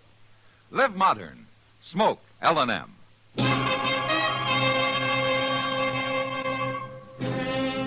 Around Dodge City and in the territory on West, there's just one way to handle the killers and the spoilers, and that's with a U.S. Marshal and the smell of gun smoke.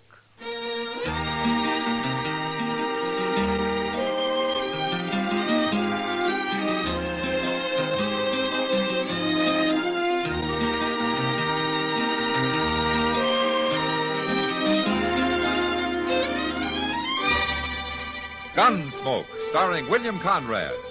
The transcribed story of the violence that moved west with young America. And the story of a man who moved with it. I'm that man, Matt Dillon, United States Marshal. The first man they look for and the last they want to meet. It's a chancy job, and it makes a man watchful and a little lonely.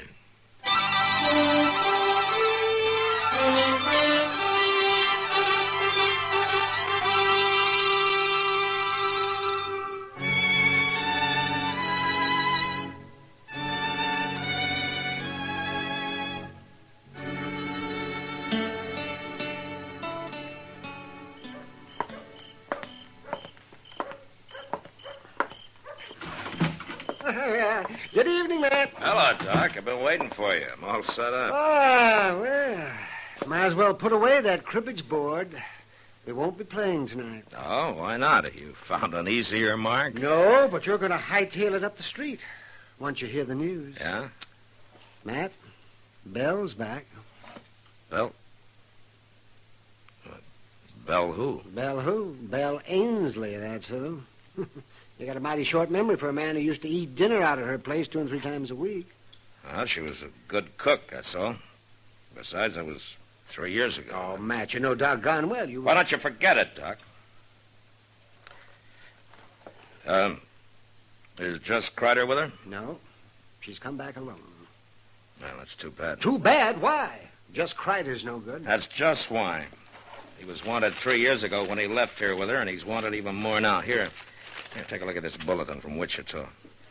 Hold up at the Stockman State Bank, wounding 2 bank guards. Santa Fe, 3 counts of highway robbery. Lordsburg, hold up at the Butterfield stage, driver killed. All right, so Jess Kreider's a thieving killer. Everybody knows that. Well, that's why I'd like to see him come back. Mr. Dillon? Yeah, what is it, Chester? Guess who is back, Mr. Dillon? I already know, Chester. Yeah, but that ain't all. Chester, if one more person comes in here and tells me about Belle Ainsley, so help me out. You're what, Matt? Belle. She was right outside, I was going to say. Well, come on. Come on, Chester. I'll buy you a beer. Well, Gosh. Well, I'll see you later, Mr. Dillon.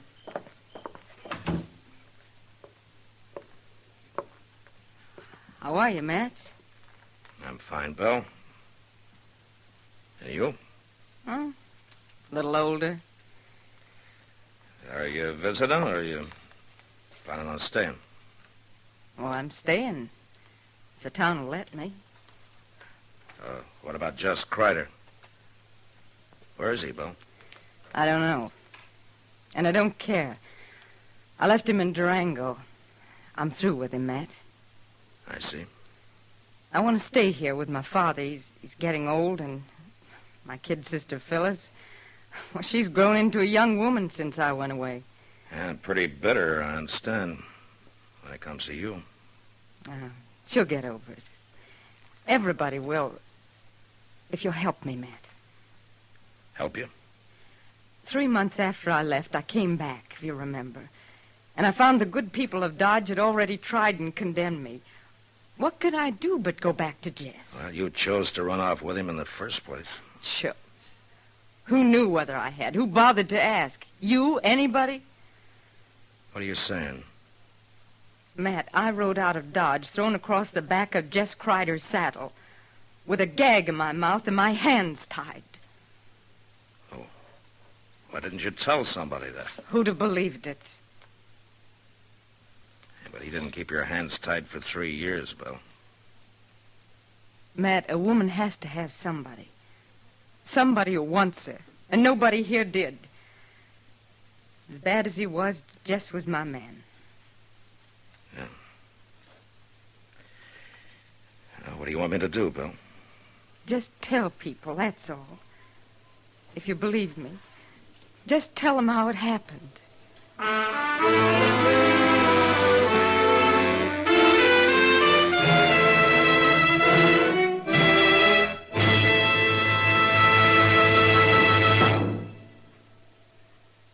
Why don't you live modern?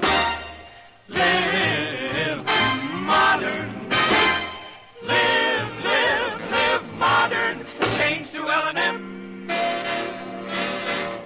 Only with L&M can you enjoy the full, exciting flavor of today's finest tobaccos through the modern miracle of the L&M Miracle Tip.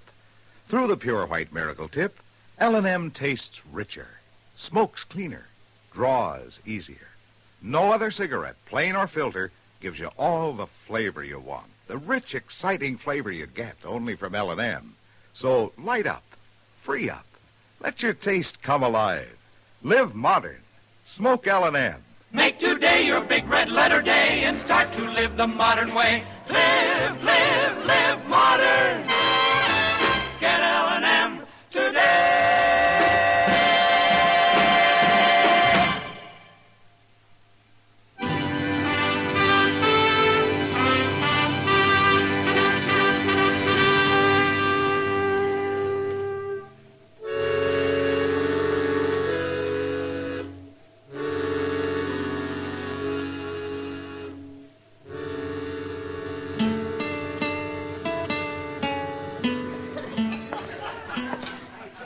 Hello, Matt. Evening, Kitty. Where'd you get all the crowd? The trailherd's in. The bar Double D from the Panhandle. No? I understand an old friend of yours came back last week. You know, a man tips his hat twice to a woman around here, and he's married. Is that really all you did, Matt? Tip your hat twice? Yeah, just about. Have you talked to Bill? Well, in passing. I heard his story. You believe it, Matt? That's possible. It's the kind of a thing Jess Kreider would do. I don't know for sure. Well, if it did happen that way and she's left him for good, then I guess maybe she's got some sympathy coming to her. Yeah. She sure didn't get much at home. What do you mean? Well, she moved back in at the ranch. Yeah, so I heard. It was all right with her father, probably on account of her cooking. You remember her cooking, Matt? I remember old man Ainsley well enough. He worked both those girls half to death. Well, anyway, I guess her sister really raised Cain. Well, I figured that'd happen. She's hated Belle ever since the night she ran away with Kreider was taken away. But I didn't think she'd carry it so far. Now, what do you mean? Phyllis left the ranch yesterday and moved into town, Matt. She's got a room over at the Dodge House. What? Uh-huh. A 15-year-old kid living here alone? Yeah, I know. I'll go see her and talk to her, Kitty. But I don't think it'll do any good.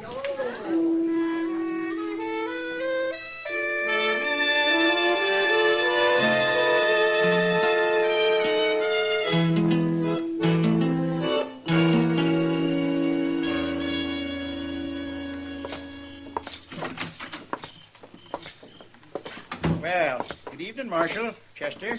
How are you, Dubby?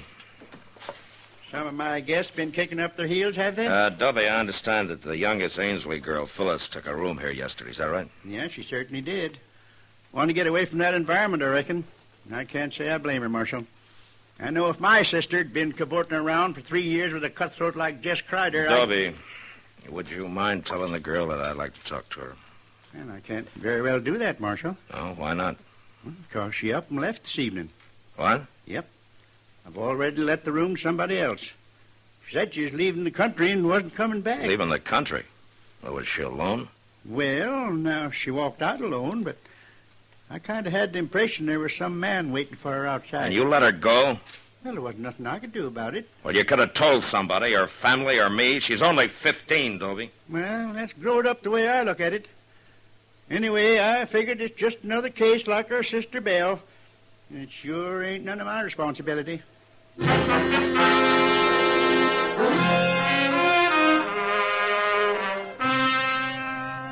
Chester and I saddled up and rode out to the Ainsley Ranch, or a homestead it was, actually. A broken back spread with a flinty range and short water. When we got there, we sat and talked with Belle and her father, all polite and formal-like, and nobody saying much of what they meant.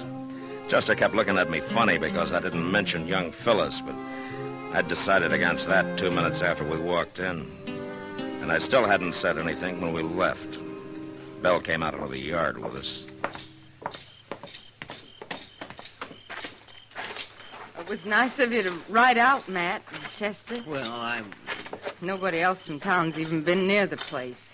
Yeah, they're slow people to change, Belle. It takes them a while, I guess. They got to get over feeling kind of awkward around you, I guess. Well, it's not only the outsiders who feel awkward around me. Oh? Well, I guess you wondered where Phyllis was. She's moved out, Matt. She took a room in town. Well, she'll get over it. A girl can be pretty flighty at that age. I suppose so. Well, thanks for coming out. Sure. You ready to ride, Chester? Yes, sir. We'll see you again, Belle. I hope so. Good night, Matt. Good night, Chester. Good night. Mr. Dillon, you didn't say one word about Phyllis. Wait a minute, Chester. We're going to ride away from here now, but we're coming back later tonight. What? Didn't you notice how they acted? Old man Ainsley was scared to death, and Belle was jumpy as a young colt. Well, I did notice that, but... Belle didn't come back home alone, Chester. Just Kreider's around somewhere.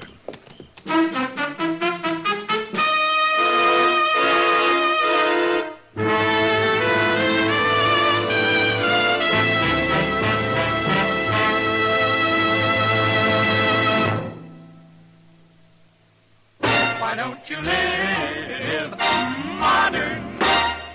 Live modern. Live modern. Change to L&M. Yes, live modern. Smoke modern. Smoke L&M. Enjoy a modern cigarette. L&M gives you the full, exciting flavor of today's finest tobaccos. No other cigarette, plain or filter, gives you the flavor you get through the modern miracle of the L&M Miracle Tip. Through the pure white Miracle Tip, L&M tastes richer, smokes cleaner, draws easier. So light up, free up, let your taste come alive. Live modern. Smoke L&M. Make today your big red letter day and start to live the modern way. Live modern. Get L&M today.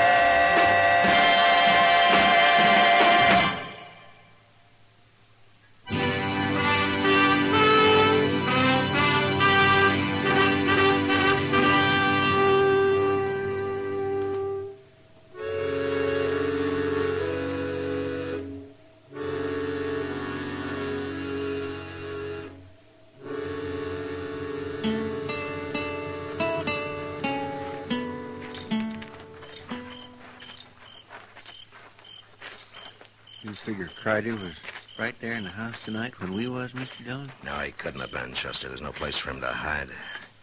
Probably holed up in the barn. We'll look there first. Yes, sir. There's a lantern burning inside. Yeah. Now, you wait here and keep me covered. I'll edge up to the door and then go in fast. Yes, well, now, you be careful.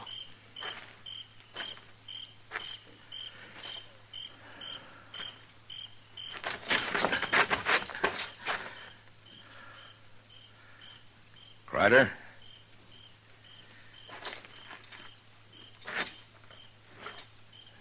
Jess?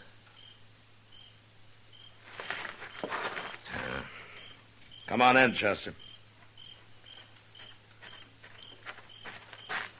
He ain't here? No, but he has been. You see that blanket on that straw there? It's made up for a bed. Well, maybe he's up at the house now. I don't think so. The only horse in here is that old Spavin mare Ainsley uses on the buckboard. Jess Crider'd have the best mount he could lay his hands on. Maybe the two of them got spooked up and made a run for it. Yeah, maybe, but I don't think so. Get your hands up, Mac. Well, You too, Chester. Oh, Jess? Jess? Forget it, Bill. He's too far away by now to hear you. What are you talking about? Well, take a look around. Didn't you have a couple of horses in here? Well, sure we did. Now, don't move. Either one of you. They're gone. Jess! Jess! You might as well save your breath, Bill. He took both saddles and the packs. You know where he went? Well, I can guess. Where? When's the last time you saw him this evening? Just before dark. I brought him out some coffee, and he said he was going to try to sleep. Matt, where'd he go? Tell me. There's not much point in holding a gun on us. Not now. Stay back, Matt. Let's have it, Bill. No. Thanks. well, now, a man can breathe a mite easier without that thing staring him in the face. What's happened to Jess? Tell me. What do you care? You've left him, haven't you? You said you had. Oh, I only came and told you that so you wouldn't get suspicious. Jess caught a bullet in that holdup at Elko. It was bothering him some, and we had to find a place to stay for a while. So you brought him home to the family, huh? And in less than a week, your kid's sister ran away from home. She didn't run away. I sent her into town. And why? What's the difference why? Because Jess was bothering her, is that it? What are you saying? He's always been known for it, Bill. Was that the reason? All right, that was a reason. She's my sister, Matt. And she's only 15. And Jess is your man, huh? Isn't that what you told me when you came to my office? Sure, that's what I told you, but never mind that now. I want to know what's happened to Jess. The same thing that happened to Phyllis, I guess. She checked out of the Dodge house this evening, Bill. She said she was leaving the country for good. What? A man was waiting for her outside. And Jess Crider left here with 2 horses. Get him, Matt. Go after him and get him. You know where he might be. Of course I know. I know everything about him. I've had 3 years to learn, haven't I? All right, then where is he? He'll only ride at night. He'll stop at sunup. There's an abandoned shack about a mile west of where Little Deer Creek runs into the Arkansas. Yeah, I know the place. Well, that's where he'll be. We've used it before. We stopped there on our way in. All right, Bill. That business about your hands being tied, being thrown across the back of Kreider's saddle. That part was true, Matt. All right, Bill. Come on, Chester, let's ride.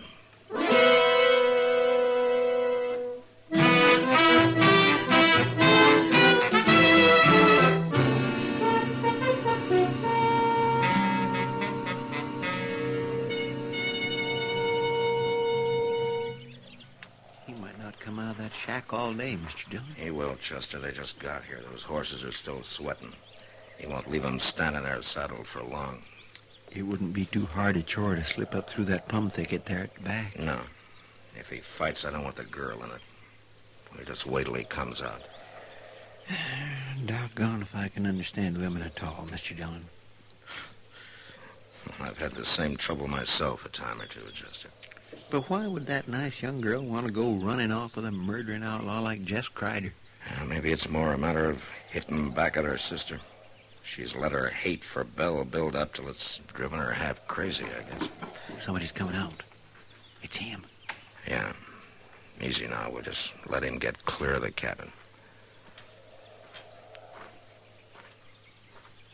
You stay down now. All right, hold it, Kreider. You're under arrest. He's going for his gun. Have it your way.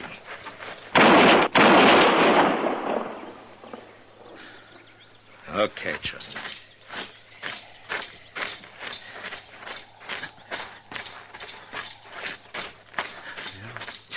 It looks like maybe he got out of hanging. Yeah. You killed him! Marshal, you killed him!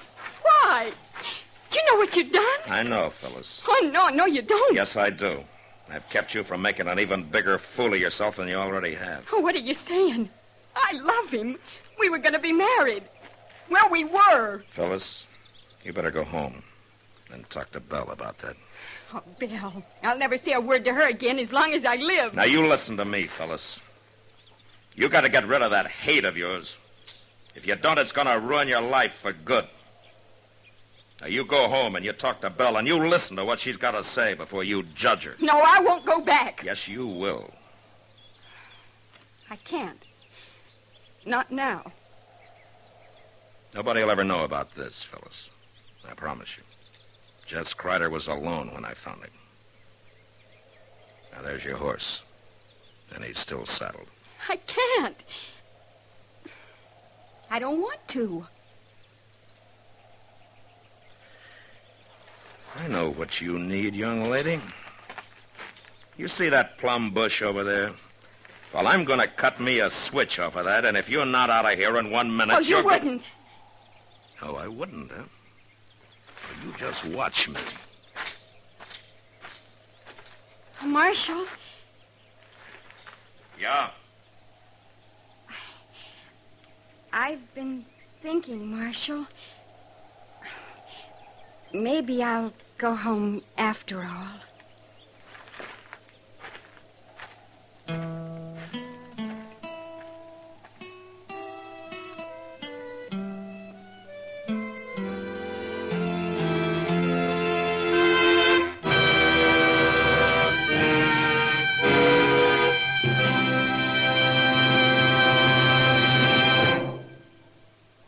In a moment, our star, William Conrad. Learn more now, earn more later. That's a motto CBS Radio wishes every college student would paste inside his or her wallet. A lot of those collegiate wallets are a good deal fatter than usual these days, thanks to summertime jobs. And as a result, quite a few young men and women are finding themselves tempted to forget about school this fall and keep on with that job. This isn't such a smart idea as it may seem. It's a plain and simple fact that dropouts from college are less likely to find and keep better-paying jobs. Quit school before you've finished, and you're not only cutting down on your chances for a really good job, you're also throwing away thousands of dollars of possible future income. Finish college, get all the education possible, and your lifetime income is many thousands of dollars higher. America needs well-educated young men and women, and the rewards are sure. So if you're wavering now that school's about to open, don't decide against your future. Go back. And remember, learn more now, earn more later. And now, William Conrad. You know, when men on the frontier were able to prove up some good land, they were usually content. But next week, after building a prosperous ranch, two lifelong friends nearly lose everything, even their lives, because of some side meat and hominy grits. And that was the West. Gunsmoke. Produced and directed by Norman McDonald, stars William Conrad as Matt Dillon, U.S. Marshal. The script was specially written for Gunsmoke by Les Crutchfield, with editorial supervision by John Meston. The music was composed and conducted by Rex Corey. Sound patterns by Ray Kemper and Bill James. Featured in the cast were Virginia Christine, Ralph Moody, and Sammy Hill. Parley Bear is Chester, Howard McNear is Doc, and Georgia Ellis is Kitty. Join us again next week for another specially transcribed story on Gunsmoke.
Gunsmoke. Brought to you by L&M, the modern cigarette that lets you get full, exciting flavor through the modern miracle of the pure white miracle tip. Live modern. Smoke L&M.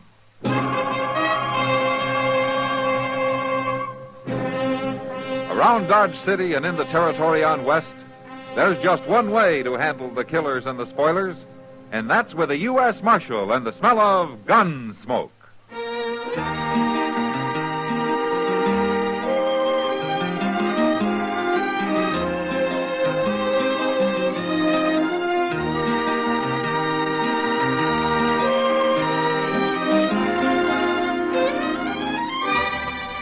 Gunsmoke, starring William Conrad. The transcribed story of the violence that moved west with young America. And the story of a man who moved with it. I'm that man, Matt Dillon, United States Marshal. The first man they look for and the last they want to meet.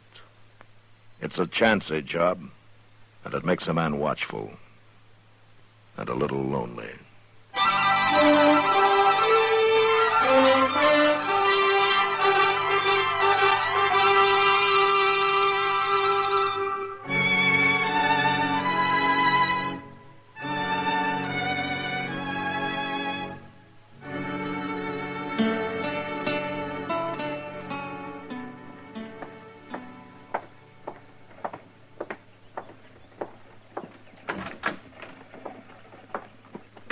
Mr. Dillon? Are you eating already, Chester? No, sir. Oh, why not? Well, I didn't like to ask Alfred for no more credit. Oh. Yeah, I heard that you were at Chalk Beeson's faro table again last night. All right. Read me a sermon. I deserve it. I guess an empty belly will do you more good than a sermon. I tell you what, you can think about that while I'm eating, huh? Yeah, that's where I'm heading right now. All right, sir. But I think a sermon would do me good, too. You know, All about the evils of gambling? Mm-hmm. It Well, kindly would lift me up, Mr. Dillon. The best one I ever heard was back in Prairie Falls. Yeah, well, that's very interesting. This Chester, here I'm sure. circuit rider was a real hellfire and brimstoner. Come right into the gambling hall, he did, and stood up on the table. He like got shot before he finished the first sentence. Look, but Chester, he could you tell me... out-shouted him and went right on. Took up a collection afterwards, must have got $40, $50. But there was only one trouble. Yeah, what was it, Chester? Well, nothing much, really. Only the money was in chips. See, he could cash 'em or play 'em. He played 'em, and he won. That kindly soured everybody on the sermon. Yeah. Well, I'm going to go eat now, Chester. I'll be back. There's more to the story than... Hello. Are you the marshal here? Yeah, that's right. Do you want to see me? If you're not too busy. No, come in.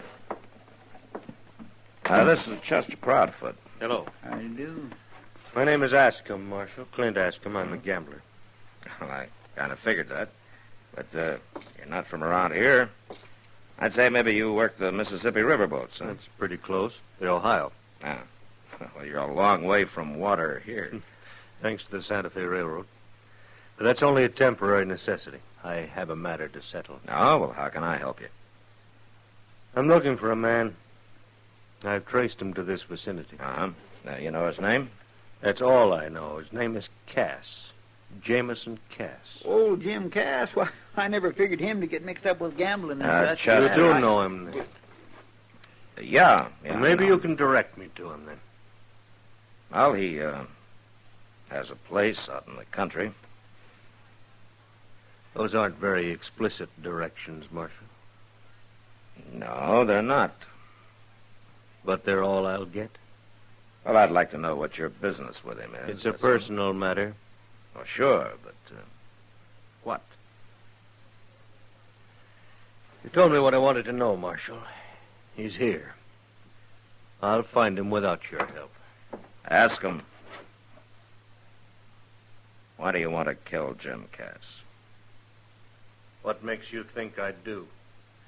A man eaten up by hate gets a look in his eyes. I've seen it too often.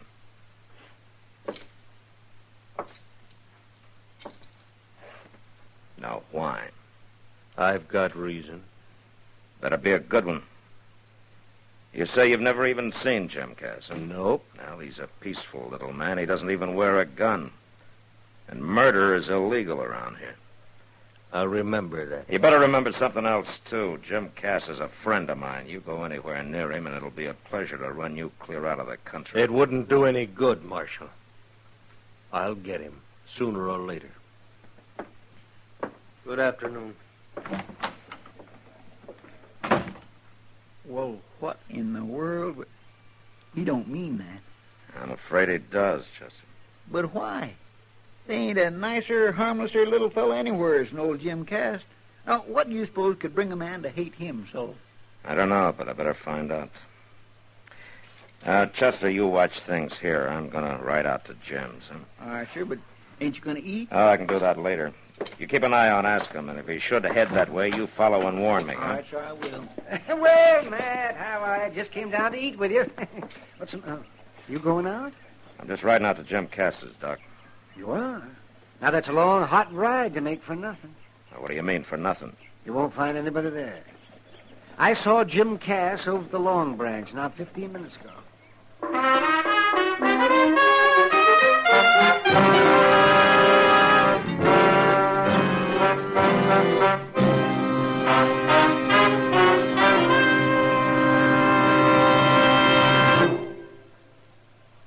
Free yourself of old-fashioned ideas.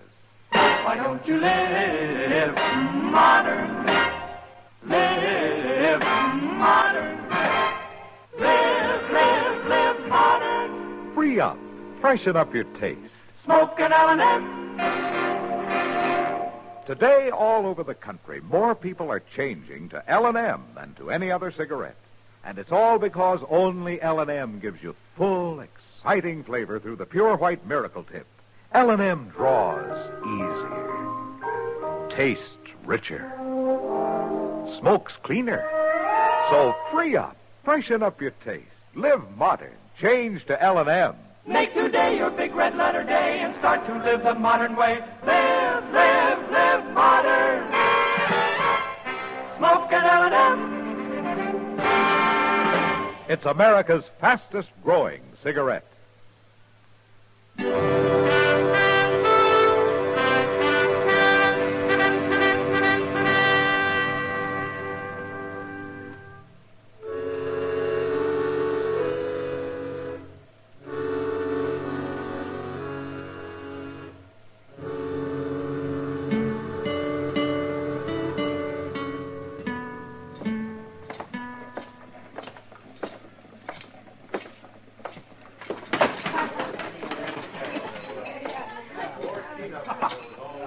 Well, hello, Matt. Hello, Kitty.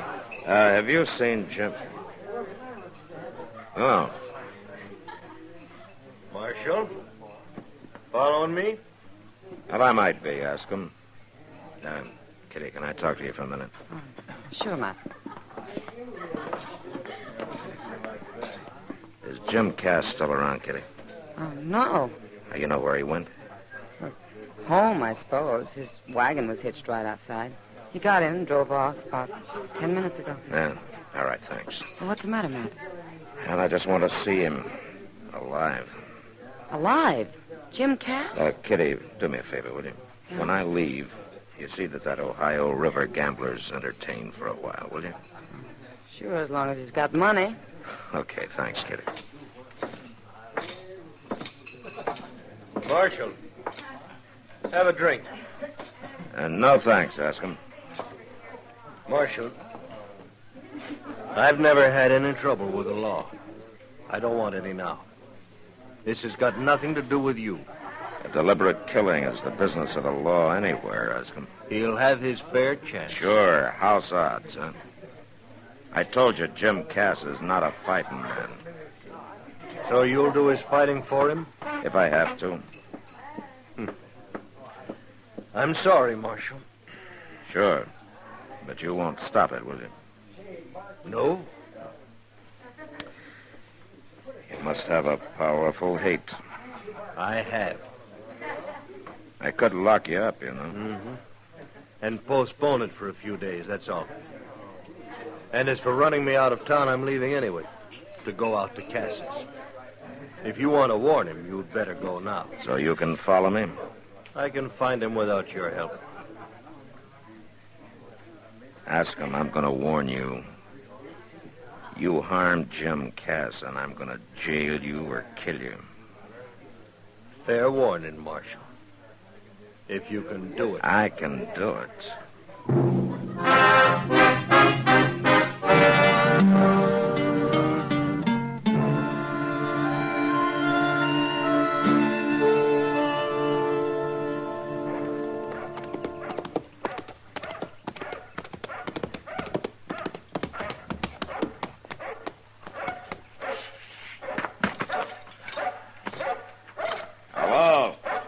Anybody home? Hey, Tom! Hush up out there now. Hush up. Stop it. Who is it? It's me, Jim. Matt Dillon. Oh, Matt. Good to see you. What brings you out here? Can I come in? Well, sure. I'll set the coffee to boil. It won't take a minute. Hey, I'm scorching, ain't it? Yeah, it sure is. Yes, sir. Gonna be a late winter. Must be something important to bring you way out here on a day like this. It is, Jim. Something about me, Matt? Yeah. Well, say it. You know a man named Ascom? Clint Ascom? Ascom? Nope. A gambler, slick, young, dark-haired? Oh, no, not likely. From Ohio, riverboats. No.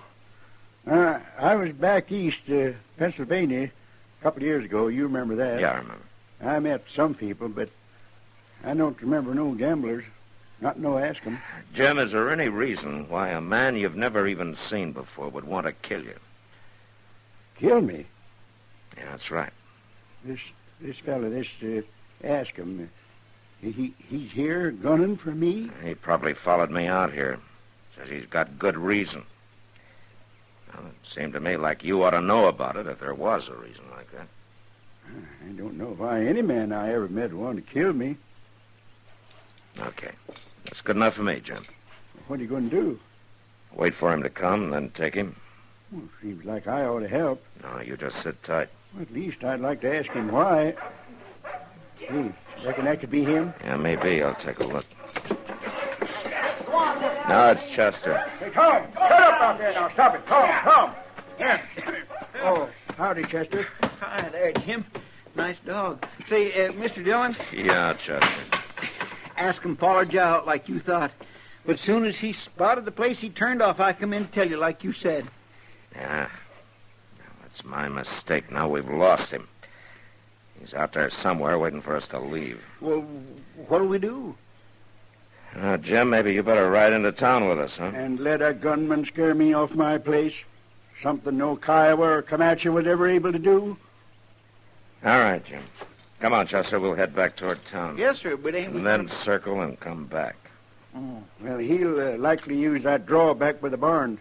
That's the way the Kiowa come in. All right, Jim, but you stay in the house now. Well, don't worry none about me.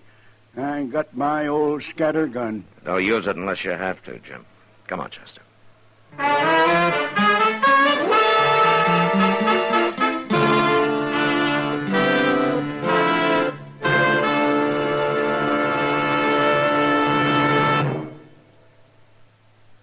Free yourself of old-fashioned ideas. Why don't you live modern? Live modern. Live modern. Free up. Freshen up your taste. Smoke an L&M. Only the modern miracle of the pure white miracle tip can bring all of L&M's full, exciting flavor through to you. And that's the big reason why today more people are changing to L&M than to any other cigarette. Remember, L&M draws easier, tastes richer, smokes cleaner. So live modern. Change to L&M. Make today your big red letter day and start to live the modern way. Live modern. Smoke an L&M. It's America's fastest growing cigarette.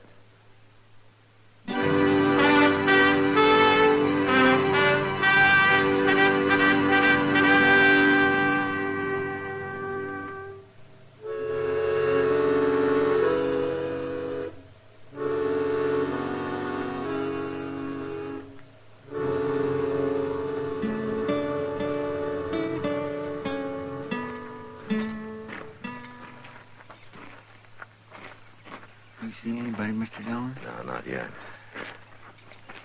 Now, wait a minute. There he is. Yeah. All right, you stay here. I'm going on up. All right, sir.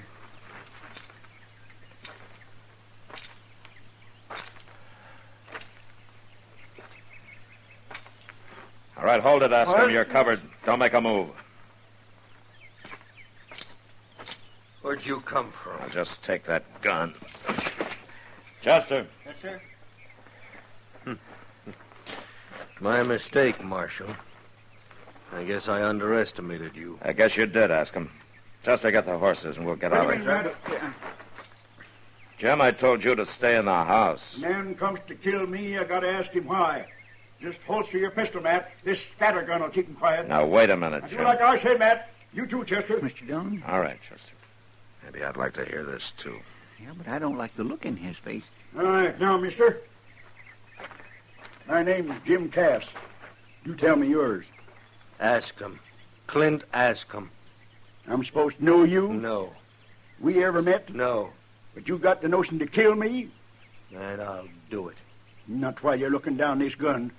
Now you're going to tell me why. Talk, mister. You killed my best friend. Without reason or sense. In cold blood. Well, that's a lie. I never killed no man. Jameson Cass of Kansas Territory. On the night of June 12th, 2 years ago, in a barroom on the Cincinnati waterfront. You pleaded self-defense, and they let you go. Only it wasn't self-defense. It's taken me 2 long years to track you down. But that was an Indian. That was a Delaware Indian. He was my servant and he was my friend. The best friend I ever had. He was as good a man as you are, or any other white man. Jim, is this true? Well, Matt, ain't nothing to kill an Indian, you know that. You had no reason. Well, he jostled me, bothered me. Had no right being there at all with white men. Oh, I'll kill you with my bare hands. Stand back Ask now. him. You're still taking his part, Marshal. You hate Indians, too. No, ask him. I hate killing of any kind. But Indians don't count. Is that it? If it'd been my friend, I'd probably feel like you do. Eh? Not this murder. Ask him, did you ever think maybe Jim's got a reason for the way he feels, too? A reason? What reason? Well, out here there are plenty who feel his way. The situation's different. Indians aren't all like your Delaware. You take a look up there behind the house. That little grass plot with the flowers and the 3 headstones. Now, those are Cass's reasons. His wife and his 2 kids. And Kiowas put him there. Now, I don't hold with what Cass did, but what you're doing's no better. I don't care what his reason is. I come here to kill him. I'm going to do it. Ask him. All right, Mr. Indian lover, you will get your chance. Give him back his gun. Now, Jim. Stand back, Matt. This is between him and me. You stay out of it. Give him the gun, Chester. No, Chester. Jim, can't you see that you're making... he ain't going to be satisfied short of blood. Well, now I ain't either. Now, wait a minute, Stand Jim. back, Matt. I'd hate to have to blast you. Use your head, Jim. Man comes to kill me. It's him or me. Mr. Dillon, that's a shotgun. Stay back, I told you. Put it down, Jim. Matt, I won't be stopped. Mr. Dillon, look out.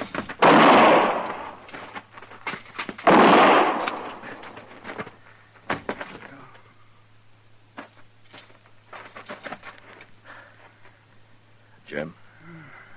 Matt, I should have known you was faster than me. I'm sorry, Jim. Oh, you had to. But I figured I had to, too. Chester, give me your kerchief. Here, Marshal. Take mine. No. Ask him. Maybe I had this coming.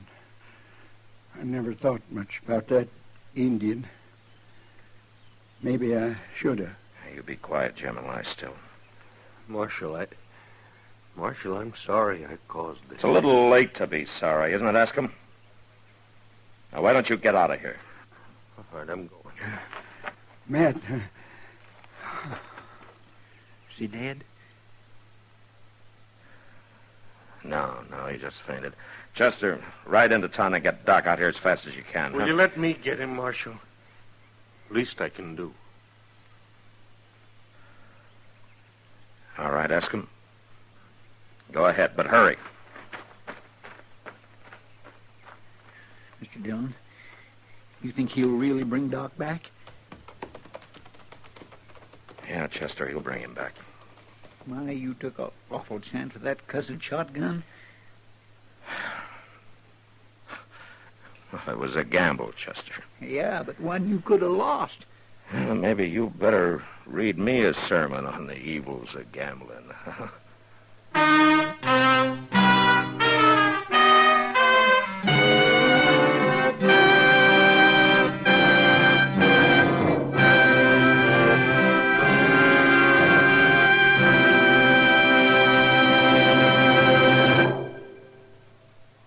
In a moment, our star, William Conrad. When your child raises his hand in the classroom, does the teacher have time to answer his questions? How many questions go unanswered in your schools because teachers in crowded classrooms just don't have the time to get around to each child? This is only one of the serious situations that's going to be faced again and again this year in schools all over the nation. Every child deserves the best possible educational facilities. Though a good deal has been done since the post-war years, increased enrollments for this term threaten to wipe out all gains. Our schools are packed by the largest enrollment in history. There will be critical shortages in schoolrooms, staff personnel, and transportation unless you do something about it. Join and work with your local civic group and school board now. Through the PTA and other groups, you can take action to improve the schools in your own community and help find more qualified teachers who are so desperately needed. Don't waste time. Your child's education is at stake. Don't leave it up to the next fellow, because you're the person who can help improve our schools. This has been a public service message by CBS Radio. And now, William Conrad. You know, the frontier's so its share of needless killings. But next week, Dodge City watches the most useless of all. Because of a bullet fired 2 months earlier, 3 men die. And that was the West. Gunsmoke. Produced and directed by Norman McDonald, stars William Conrad as Matt Dillon, U.S. Marshal. The script was specially written for Gunsmoke by John Dunkel, with editorial supervision by John Meston. The music was composed and conducted by Rex Corey. Sound patterns by Tom Hanley and Bill James. Featured in the cast were Lawrence Dobkin and Ralph Moody. Harley Bear is Chester, Howard McNear is Doc, and Georgia Ellis is Kitty. Join us again next week for another specially transcribed story on Gunsmoke.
Gunsmoke. Brought to you by L&M, the modern cigarette that lets you get full, exciting flavor through the modern miracle of the pure white miracle tip. Live modern. Smoke L&M.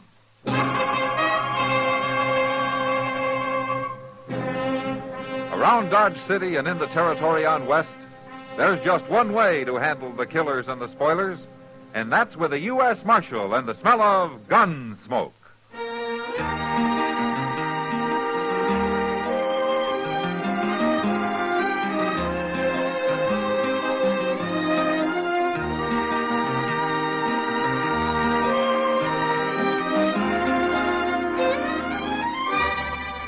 Gunsmoke, starring William Conrad. The transcribed story of the violence that moved west with young America. And the story of a man who moved with it. I'm that man, Matt Dillon, United States Marshal.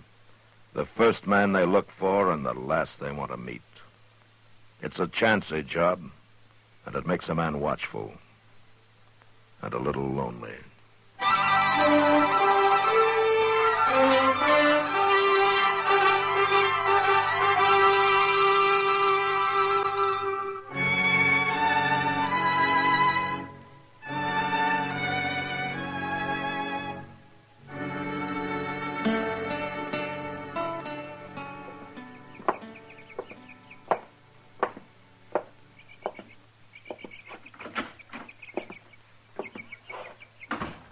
Morning, Dr. Clay.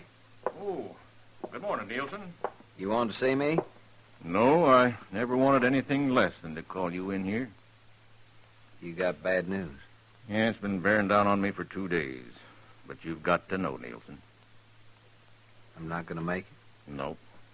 Sooner or later, that bullet in you is going to kill you. Are you sure? Yes, sir, I'm sure. Well, I feel good enough, Doc. You could be wrong, couldn't you? Well, I wish I was. I don't know if I'm right in telling you about it, but I treated the same kind of case at Shiloh. And the bullet kept moving, just like yours. And there was no way to stop it. How long did he last? Not as long as you have. You've been going 2 months since the fight. And how much longer I got, Doc? Well, there's no way to know. Another month, maybe longer, maybe less. I just thought you'd want to know, Nielsen. Better to know now than when it's too late to do anything about it. What are you going to tell Alice? What's there to say? Well, with her planning the wedding, there ought to be some explanation. You, want me to tell her? Just say I changed my mind and I'm heading west. Where are you going? Back to Dodge. To look up the Mailer brothers? If they've killed me, I don't see any reason to let them go on living.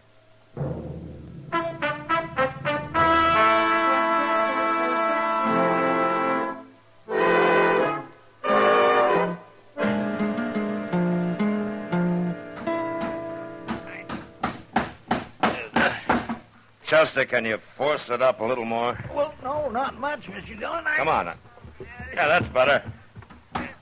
Hold it then. Well, can it turn loose now? Now, let's just try one more nail. Oh, the only thing that's going to fix this door is a whole new door, Mr. Dillon. There. That'll hold it for a while. Cussed wood so rotten dry it won't hold a nail no more. Well, haven't you two given up with that door yet? Oh, hello, Kitty. I give up a long time ago, Miss Kitty. Matt, Jim Nielsen's back in town. Jim Nielsen? What? Nielsen's dead, Kitty. No, he's not. He's at the Long Branch right now, spreading the word that he's come back to kill the Mailer brothers. Are you sure? I've seen him. I've heard him. Well, have the Mailer boys heard about it? It won't take long, the way it's getting talked about. Tom Mailer rode up to Clay City, Mr. Dillon, day before yesterday. Charlie's the only one in town. And I guess I better go see him. What about Nielsen? Well, if he's spreading the word, he'll be where I can find him anytime I want.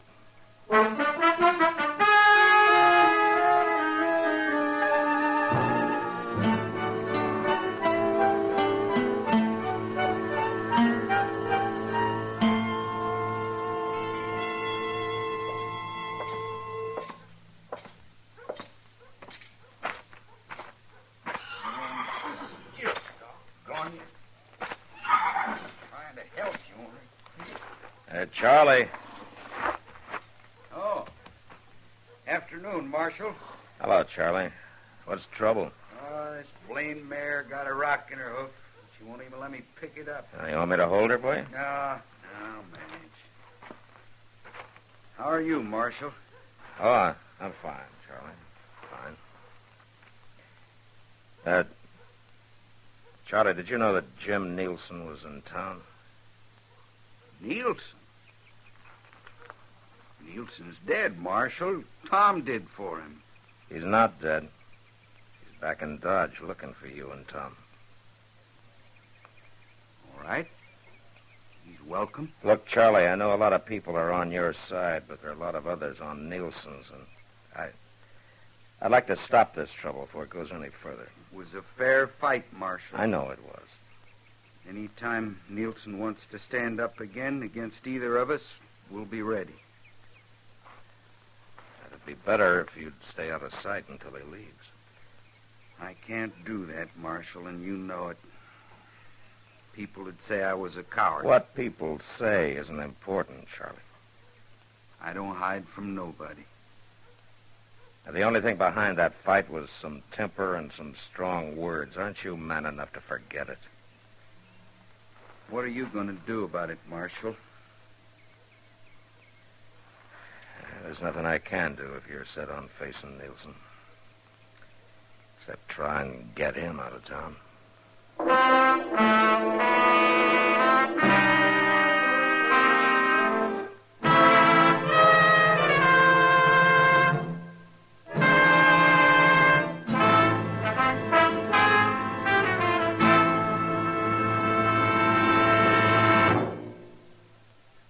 Free yourself of old-fashioned ideas. Why don't you live modern? Live modern. up. Freshen up your taste. Smoke at L&M.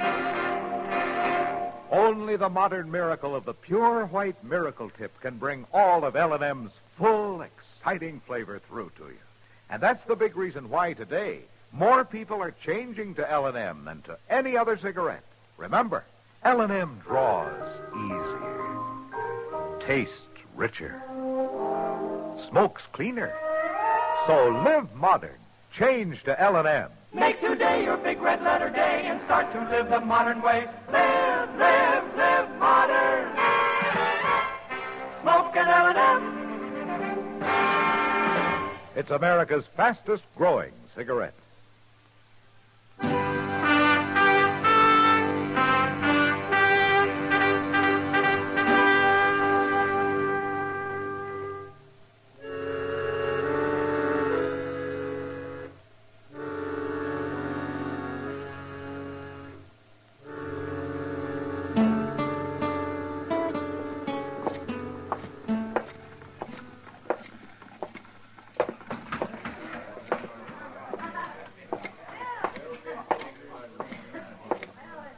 Hello, Nielsen.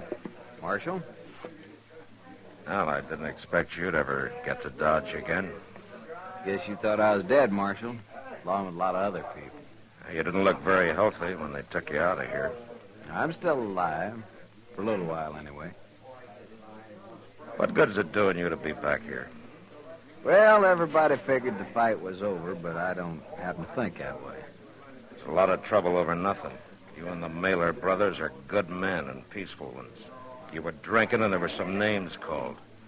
But that's sure no reason for you to come back and stir it all up again. They thought they'd kill me, Marshal, and they were proud of it. I don't think they were. Look, Jim, I'd like it if you'd go back to Abilene. I'm not going to do it, Marshal. I got nothing to go back to, nowhere. What does that mean? I'm going to die from that gunfight we had. The bullet's still in me. Oh. There's nothing to be done about it, huh? No. Nothing but try and settle the score. I don't see how you're going to be any better off trying to kill two good men, Jim.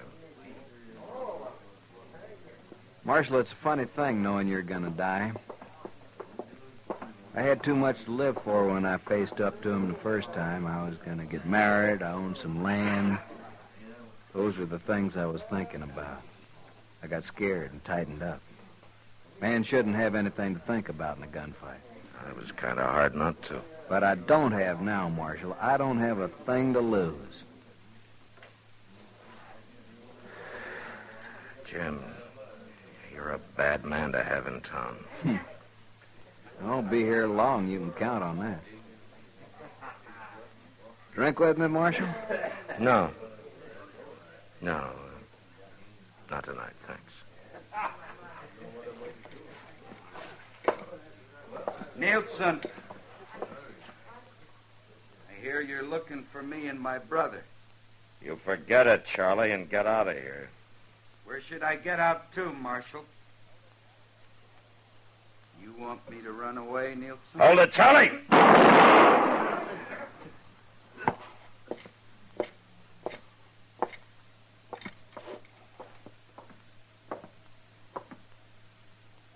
Is he dead, Marshal?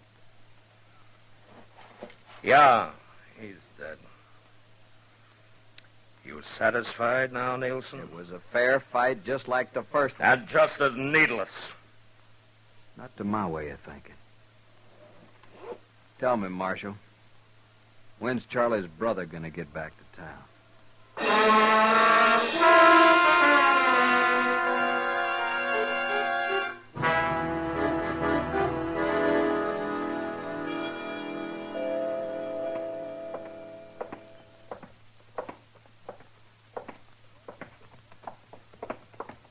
Tom! Hold up a minute, Tom! Well, hello, Chester. What you doing way out here? Mr. Dillon wanted me to stop you before you got up to the plaza. Yeah, what for? Well, Jim Nielsen's waiting for you. Nielsen? Wait. What about my brother? Charlie's dead, Tom. Did Nielsen do it? Charlie come after him. I thank you, Chester. And thank the marshal. Tom, you gonna ride in anyway? I got no place else to go.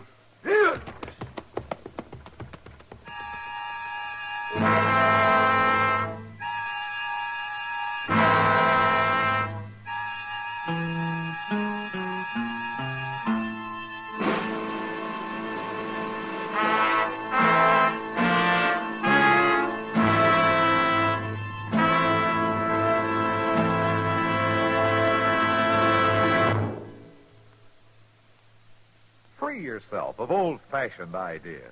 Why don't you live modern? Live modern. Live modern. Free up. Freshen up your taste. Smoke an L&M. Live modern. Smoke modern. Smoke L&M. Enjoy full, exciting flavor through L&M's Pure White Miracle Tip. L&M draws easier. Tastes richer. Smokes cleaner. That's why today more people are changing to L&M than to any other cigarette. So free up. Freshen up your taste. Live modern. Change to L&M. Make today your big red letter day and start to live the modern way. Live modern. Smoke an L&M. It's America's fastest growing cigarette.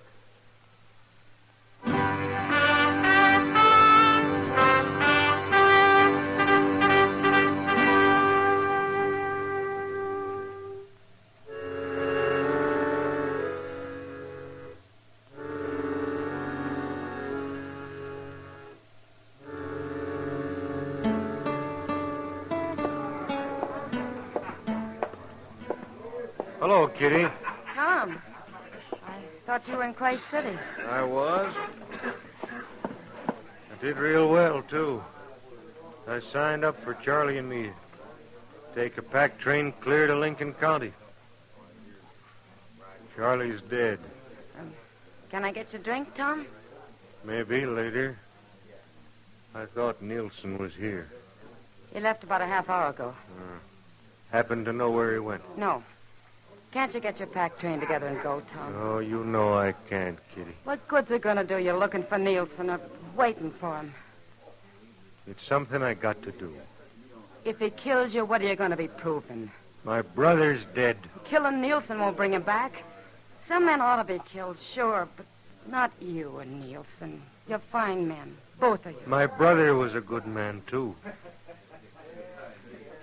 Kitty, what would you have me do? I don't know, Tom. Being the kind you are, and after what's already happened, I guess I got no right trying to tell you what to do. Now, do you know if Nielsen figured on coming back here? I don't know, Tom. I'm going to my room. I was just about to order that drink. Then you'll have to have it without me. Thank you for sitting with me, Kitty. Matt, how long have you been here? There's not a thing I can do, is there, Kitty? Not if you don't take the guns away. They'd only find more. Then you watch them kill each other, Matt. I can't do it.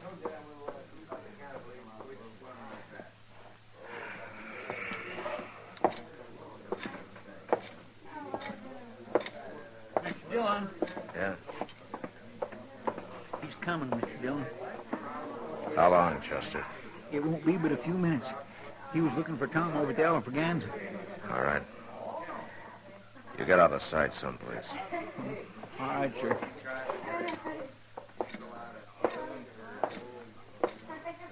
Afternoon, Marshal. Hello, Tom.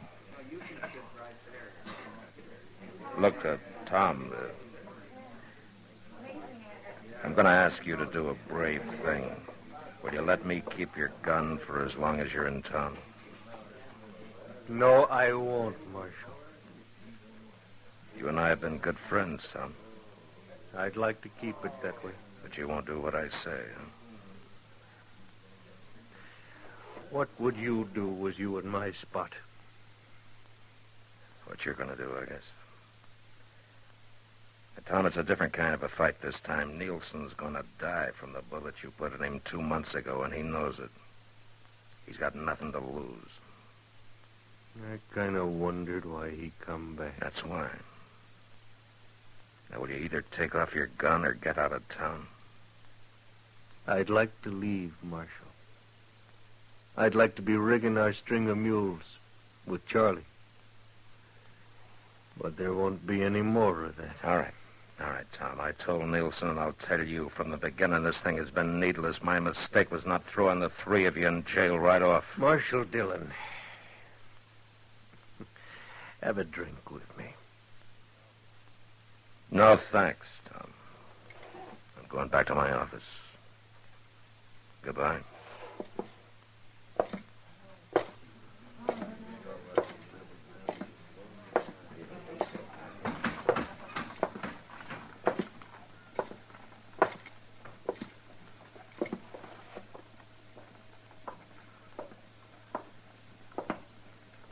Well, Nilsson, I guess there's no reason trying to talk any sense into you either. It's gone past talking, Marshal. You aren't figuring on stopping me. There's nothing I can do. I'll see you later.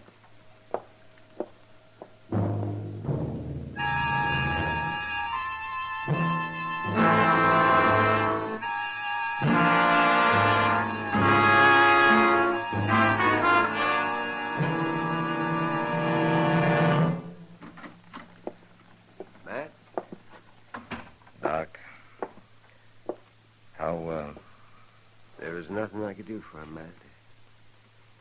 He's dead. Oh, my goodness. Seemed like such a waste. He was a good man, both of them was. There's no reason for you to feel bad, Matt. You tried your very best to stop it. Someday there's going to be a law about carrying guns, and there's going to be fights like these that'll bring it. A man's got the right, Mr. Dillon. They're going to lose it, Chester, if this sort of thing doesn't stop. Doc, I'll have the body taken away. All right, man. I'll go with you if you want me to. Yeah, sure, Chester. I think I'm ready for that drink everybody offered me. Me too. You reckon Miss Kitty knows? By this time, I'd think so. There he is, Mr. Dillon. Yeah. Hey, Nielsen!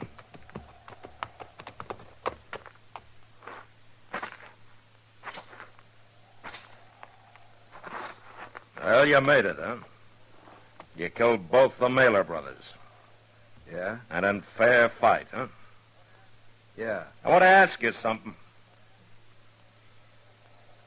Make you feel any better? No. Tell you the truth, it don't.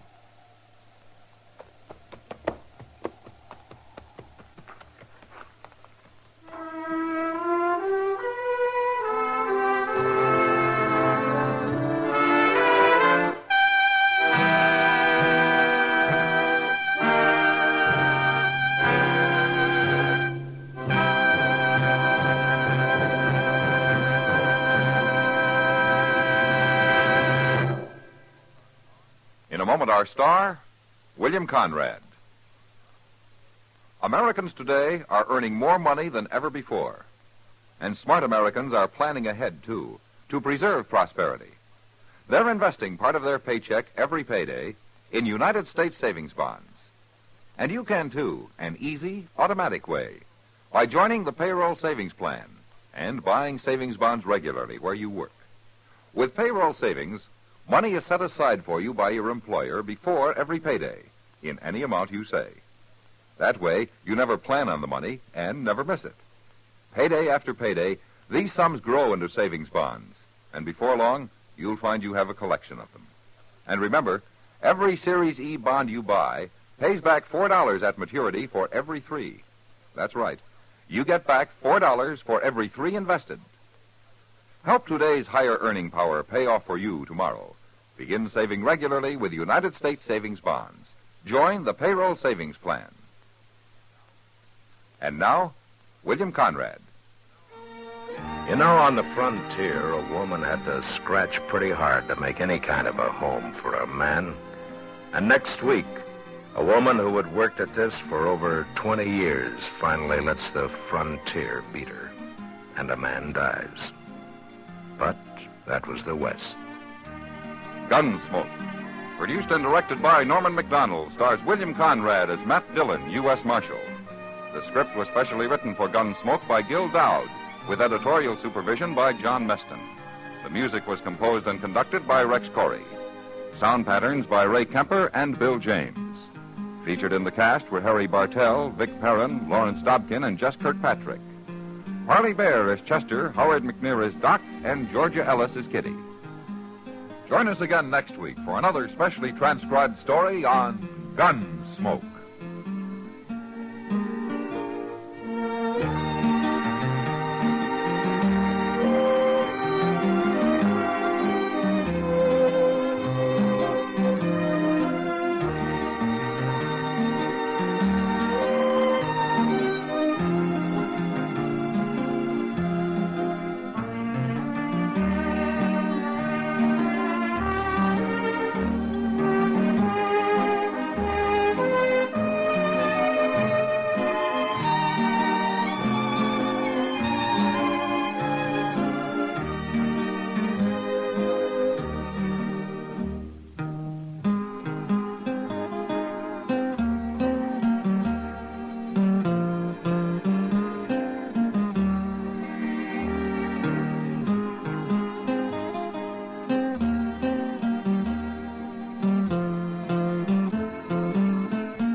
Gunsmoke. Brought to you by L&M, the modern cigarette that lets you get full, exciting flavor through the modern miracle of the pure white miracle tip.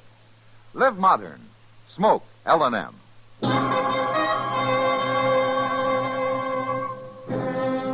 Around Dodge City and in the territory on West, there's just one way to handle the killers and the spoilers, and that's with a U.S. Marshal and the smell of Gunsmoke.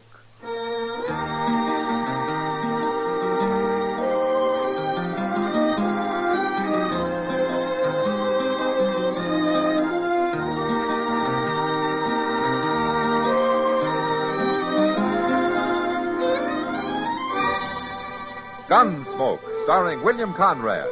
The transcribed story of the violence that moved west with young America. And the story of a man who moved with it. I'm that man, Matt Dillon, United States Marshal. The first man they look for and the last they want to meet. It's a chancy job, and it makes a man watchful. And a little lonely.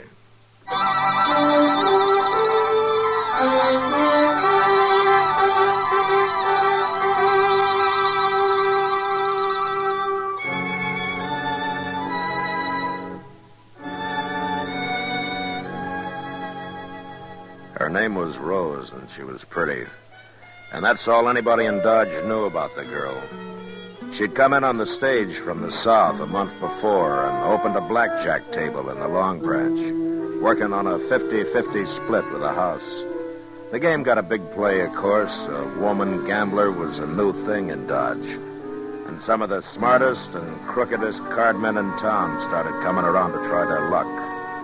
But with Rose dealing, the house never lost. And after a 3-week run of that kind of luck, I figured it was time to look into things. Oh, doggone it, Matt. We've been sitting here for an hour and a half. How long's it going to take to catch her cheating? Doc, we're not going to catch her. We're not? Yeah, the way she handles that deck, we could sit here till doomsday and never see a thing. Well, maybe she's dealing honest. Yeah, maybe. Chester. Chester. Oh, yeah, Chester. Maybe he noticed something. You know, playing right there at the table with her. That's the last place in the world to spot a crooked game, Doc. I swear, I just don't know what you could have been thinking of, Mr. Dillon. Why, she's as nice a young lady as you'd ever care to meet. Now, how much did she let you win, Chester? $14.20. Yeah, but that ain't got nothing to do with it. I watched her every second. All right, Chester. Who was the heavy loser, then? Well, that Elko Dean must have lost about $200 before he pulled out, but just by betting foolish, Mr. Dillon, why, he didn't have no more reason to do what he done. Who else? Well, the ones there now, I reckon young Slim Raddick's out about 150 as the game stands. He's been losing every night for 2 weeks, the way I hear it. Well, he gets to making calf eyes at Rose and don't pay no attention to his cards. Oh, yeah, maybe that's how she does it, Matt. She gets them so all fired up over it that they don't care if school keeps an eye. Somebody like young Raddick may be, but not the professional gamblers, Doc. You sit down for a while, Chester. I'm going over and talk to her. What you sip on? 17 showing. Another card is 10. Hit me again. Yet it is. 6 of hearts, 23 and busted. Much obliged to you, Mr. Raddick. You doggone sure ought to be. Seems all I do.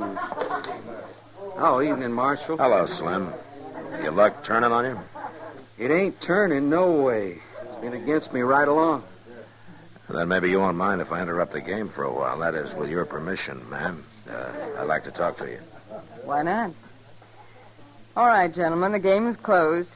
If you want to step over to the bar, the drinks are on me.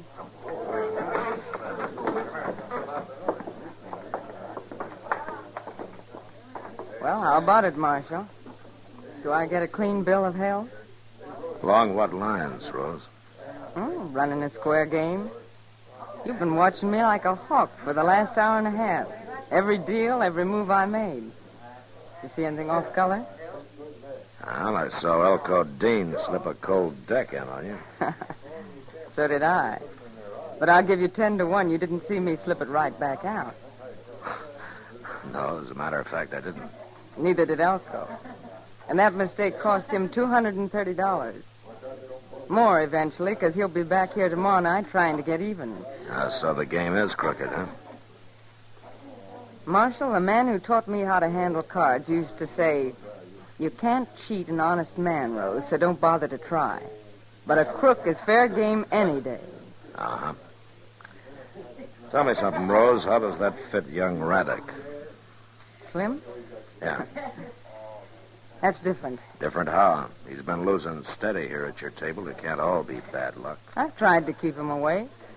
I told him over and over again to stay out of it and leave me alone. Stay out of what, Rose?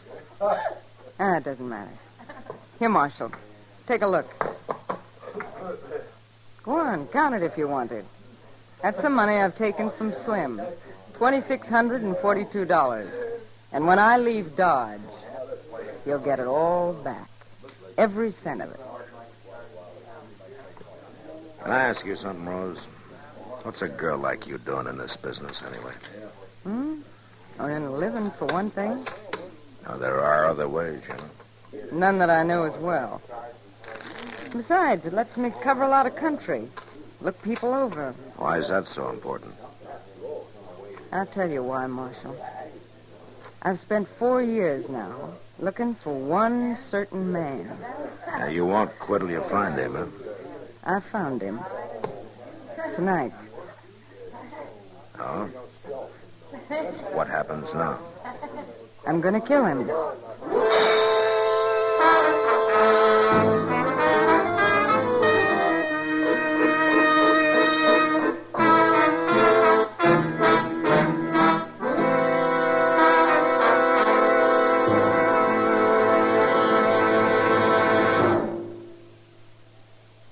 Free yourself of old-fashioned ideas.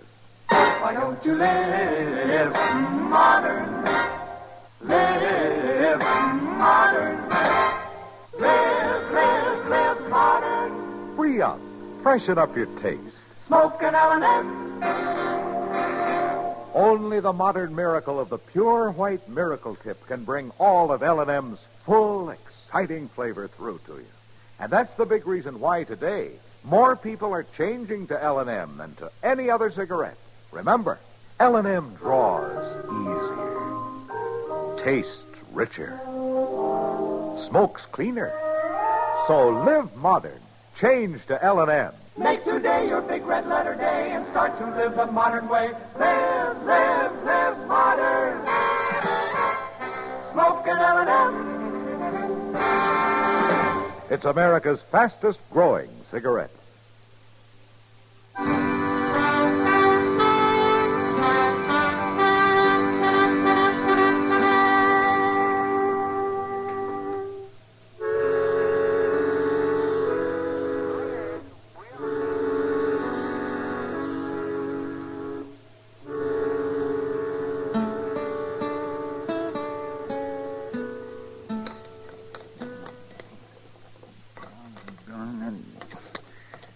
Just as well ordered jerky. You know something, Mr. Dillon? No, what, Chester? The doggone ham you get nowadays ain't nothing like it used to be. Oh, is that so? Well, just look at that. Lamb, they don't even half smoke it anymore. Just put on more salt. That's all they do. Well, it's better than side meat, anyhow. Why, even down in Texas, we used to smoke our meat at least 2 days. How are you, Marshal? Chester? Oh, morning, Slim. Oh, Slim. You had breakfast yet? I'm aiming to right now. I'll pull up a chair and join us, huh? Thanks, Marshal. My, you must have made a night of it. Didn't even get back to the ranch, huh? Oh, ranch will keep. I have some eggs and ham, Jeff. Right away, Slim. Yeah, say, maybe if you ain't tried this ham before, you ought to think twice. I've tried it, Chester. Most every morning out at my place. Jeff here buys all his meat from me. Oh. Well, it sure is a whole lot better than side meat. How's the ranch coming along, Slim? Had a good year? Best one yet. Mm-hmm. First time the place has brung me any hard cash. Feels mighty good to hear a few eagles jingling in your pocket. Might jingle some louder if you stayed clear of that blackjack table. My luck's bound to change. Not with Rose dealing. She's warned you already, I understand. Told you to keep out of the game. I guess I'm a stubborn man, Marshal. Here's some coffee while you're waiting, Slim. Oh. Slim, what are you after? Well, it's like this. Been 5 years now since I took that leased land up there on Bitter Creek. I spent 5 winters out there all alone. That ain't good for a man. I need me a wife on the place. Huh? When'd you decide that? 3 weeks ago. First time I seen Rose. Oh. How'd she feel about it? Hard to say. She got something on her mind that won't let her think of nothing else. Yeah, I know, Slim. She told me that she aims to kill a man. That's so. You wouldn't know her last name, would you? I never asked her. You know where she comes from? Nope. Any idea who the man might be? Marshal, if I did, I reckon I'd up and kill him myself. Just to make Rose happy.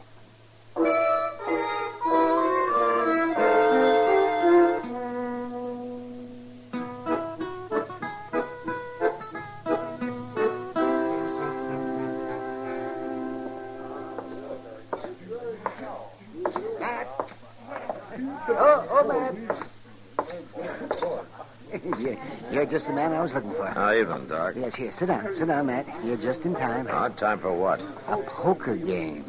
We got these 2 drummers here, fresh off the Santa Fe from St. Louis. Oh, Matt, they're as green as grass. So help me, Doc. If you'd sweat as hard over healing the sick as you do trying to clip some tenderfoot, well, we'd have This a lot... town's never been healthier, thanks to me. Matt, you got a minute? Yeah, sure, Kitty. I'll see you later, Doc. Maybe later it'll be too late, too. Oh, man, they will be sorry. I'm sorry to break in that way. Oh, that's all right, Kitty. Matt, I just found out. Oh, found out what? About Rose, who she is. Oh? Matt, she's Bill Prawley's daughter. Bill Prawley? That's right. The gambler who was killed in Liberal 4 or 5 years ago. Oh, yeah. Yeah, I remember. Rose Prawley, her name is. Bill Prawley's daughter, huh? Who told you, Kitty? Mule Skinner came in tonight. He saw her dealing a table out in New Mexico last year. Yeah, and I guess that explains a lot of things about her. It explains one thing, Matt. I haven't told anybody, of course, but the word will get around. And once it does, she's through here. Nobody's going to buck a game run by Dirty Bill Prawley's kid. They'll know it's crooked.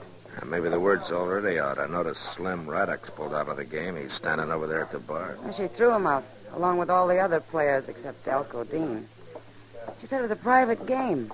I guess Elko wants to get back the money he lost last night. Say, Mr. Dillon. Yeah, what is it, Chester? Oh, something kindly funny happened. You know that sawed-off shotgun Sam keeps behind the bar, the one with the pistol grip? Yeah, what about it? Well, it's gone, and Sam thinks maybe it was Rose that took it. Rose? Yeah, but that don't make sense. Her and Elko were just sitting over there at the blackjack table looking at each other. Neither one of them made... What's the matter, Mr. Dillon? We're about to have a killing on our hands, Chester.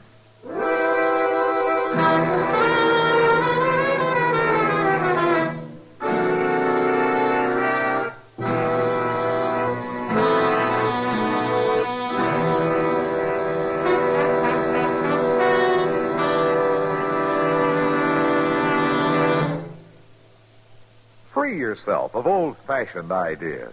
Why don't you live modern? Live modern. Live modern. Free up. Freshen up your taste. Smoke an L&M. Live modern. Smoke modern. Smoke L&M. Enjoy full, exciting flavor through L&M's Pure White Miracle Tips. L&M draws easier. Tastes richer. Smokes cleaner. That's why today more people are changing to L&M than to any other cigarette. So free up. Freshen up your taste. Live modern. Change to L&M. Make today your big red letter day and start to live the modern way. Live modern. Smoke an L&M. It's America's fastest growing cigarette.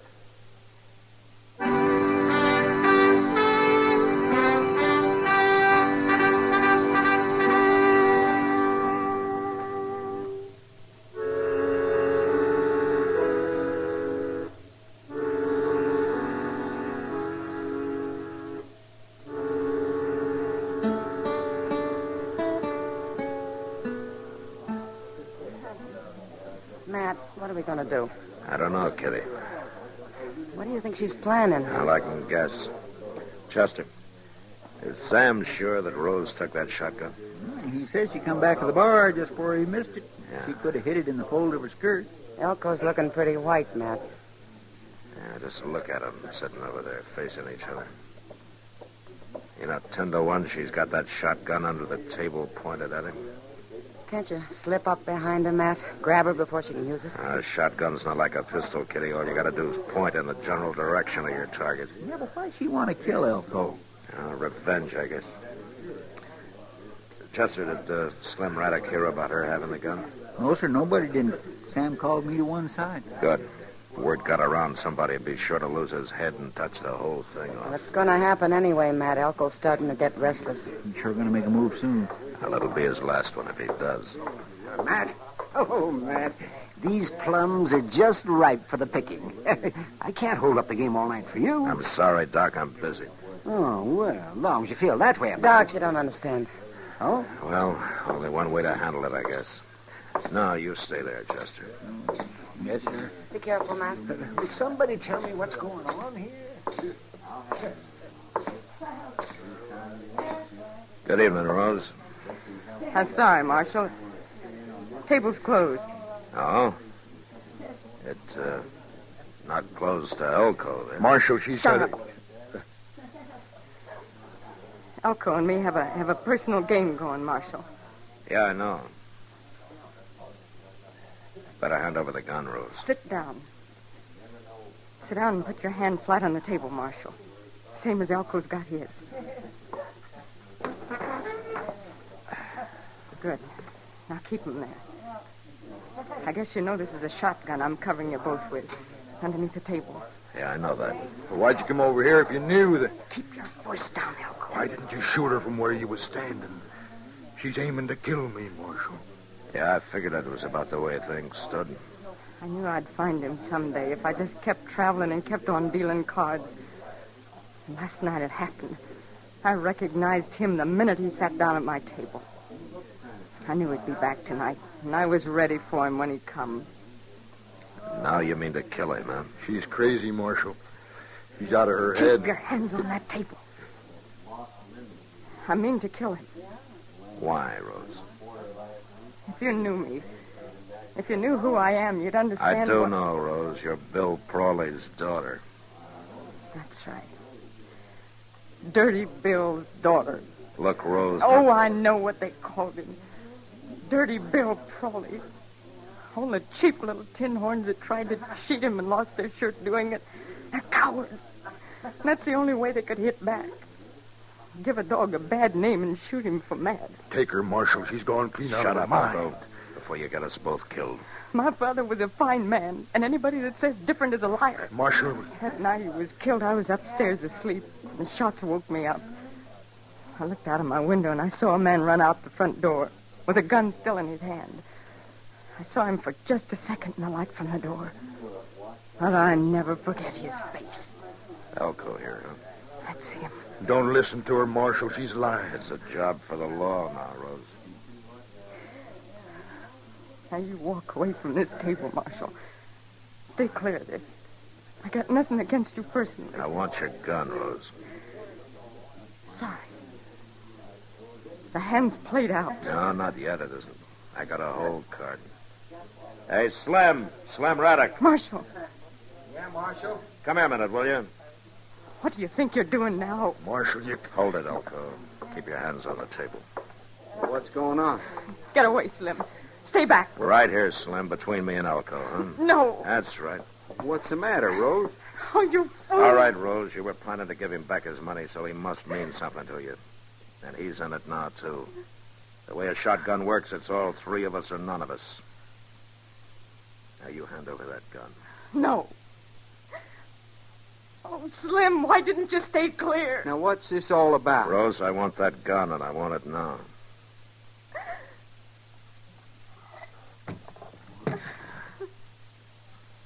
You knew I couldn't. You knew I couldn't, not with him in it. Well, I was sure hoping you couldn't. Chester. Here, put this in back of the bar, will you? Yes, Mr. Jones. It wasn't fair, Marshal. It was cheating. It wasn't fair. Sometimes you have to cheat, Rose. Get her out of here, Slim.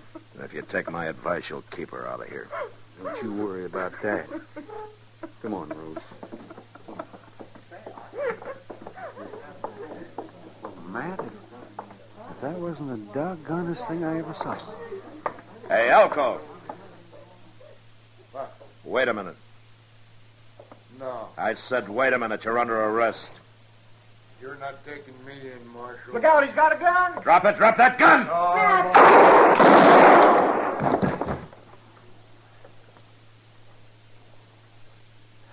Well, Matt, I guess a man's luck can't last forever. His sure didn't, did it?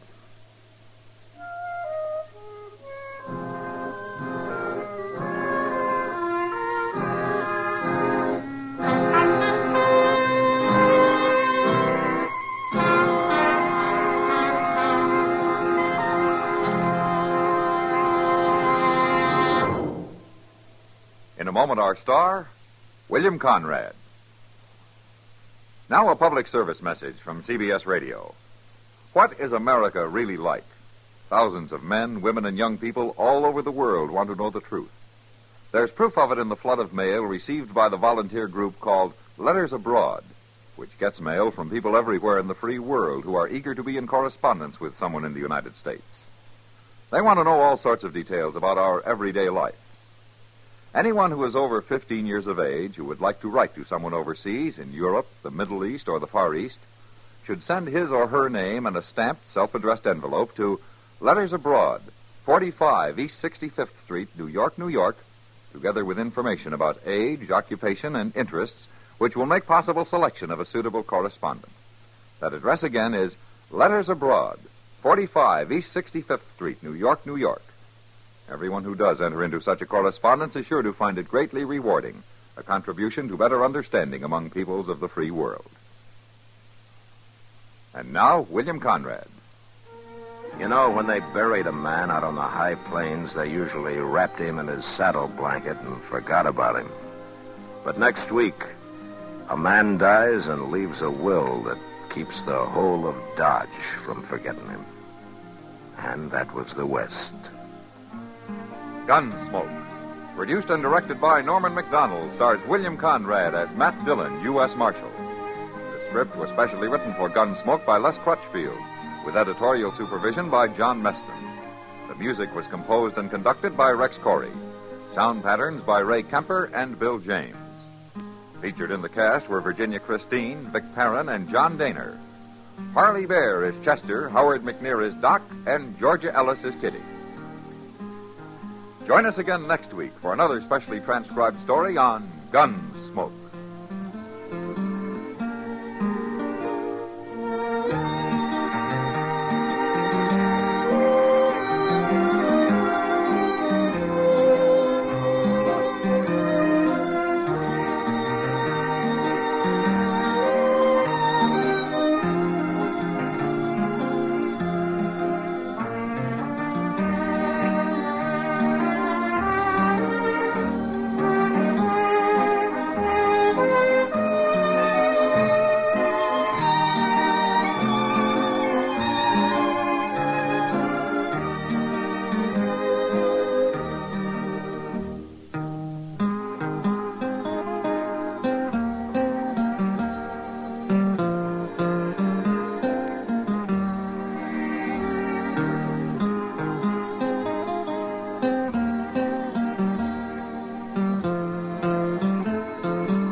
Gunsmoke. Brought to you by L&M, the modern cigarette that lets you get full, exciting flavor through the modern miracle of the pure white miracle tip. Live modern. Smoke L&M.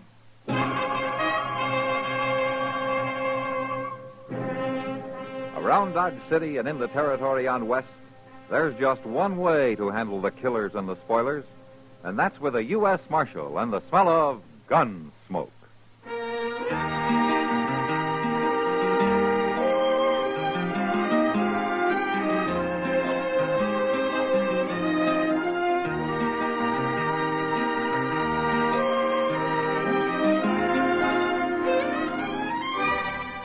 Gunsmoke, starring William Conrad. The story of the violence that moved west with young America. And the story of a man who moved with it. I'm that man, Matt Dillon, United States Marshal. The first man they look for and the last they want to meet. It's a chancy job, and it makes a man watchful and a little lonely.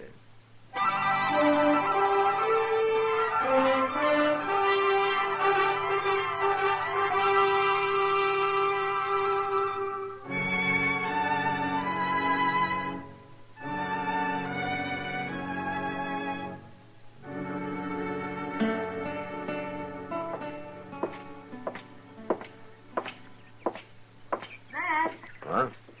Wait a minute. Ah, hello, Kitty. Is the Long Branch on fire or something? Oh, of course not. What do you mean? I can't figure anything else that'd get you up this early in the morning. Twice a year, Matt. Today's one of the days. You going to breakfast? Yeah, you want to join me?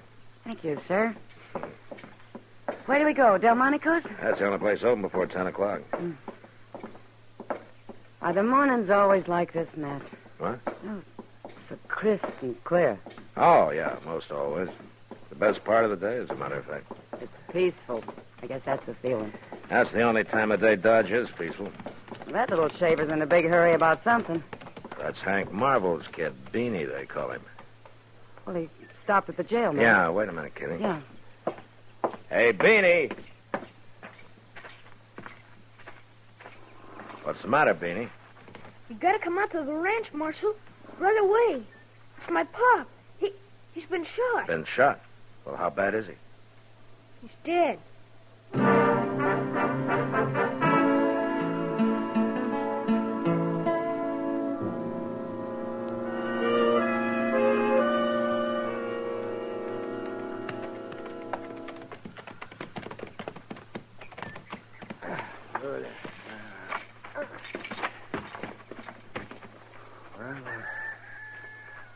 Where is he, Beanie? In the barn, Doc. I'll show you. You coming there? No, Doc. Chester, you go on with Doc, huh? I want to talk to Miss Marvel first. All right, sir.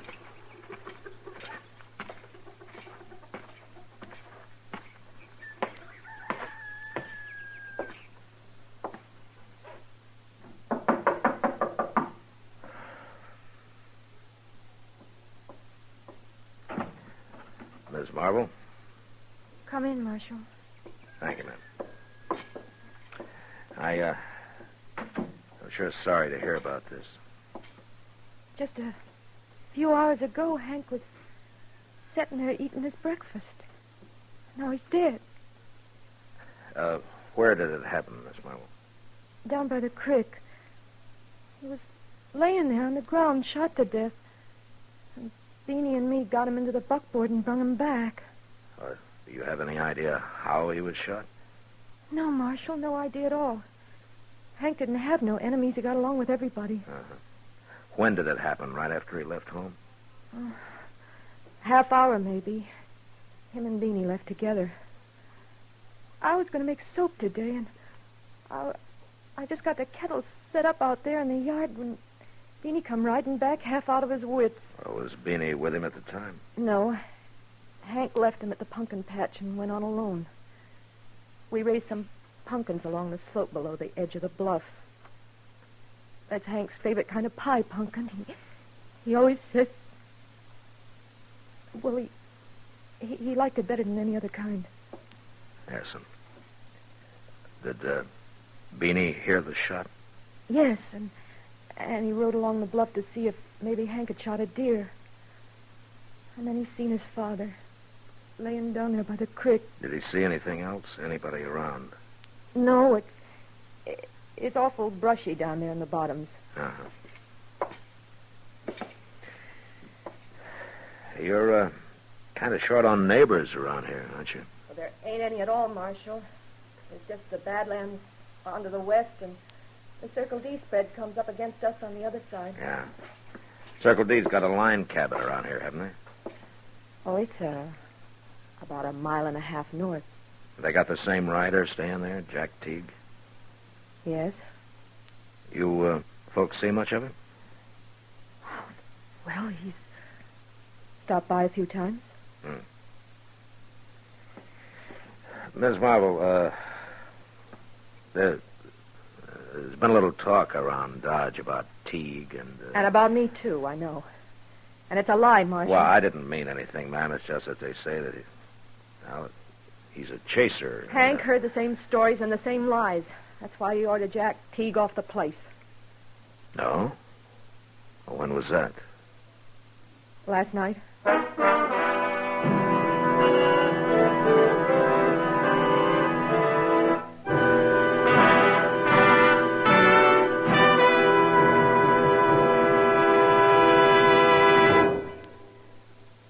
Free yourself of old-fashioned ideas. Why don't you live modern? Live modern.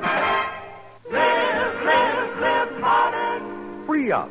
Freshen up your taste. Smoke an L&M. Live modern. Smoke modern. Smoke L&M. Enjoy full, exciting flavor through L&M's Pure White Miracle Tip. L&M draws easier. Tastes richer. Smokes cleaner. That's why today more people are changing to L&M than to any other cigarette. So free up. Freshen up your taste. Live modern. Change to L&M. Make today your big red letter day and start to live the modern way. Live modern.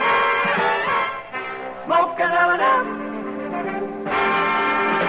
It's America's fastest growing cigarette.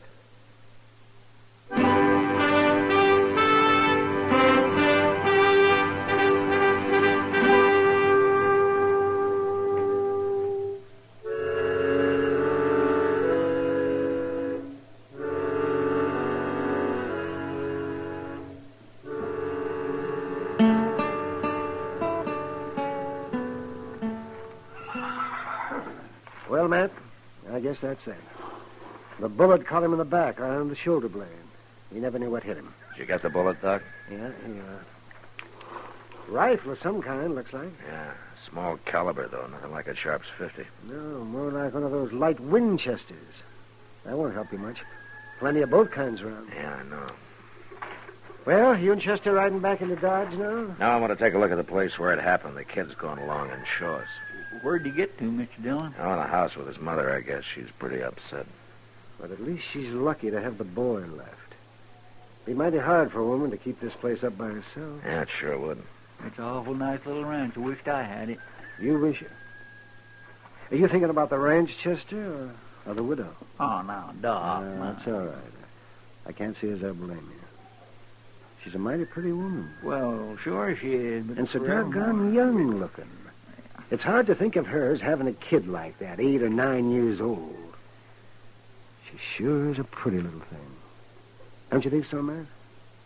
Yeah, she's pretty all right, Doc.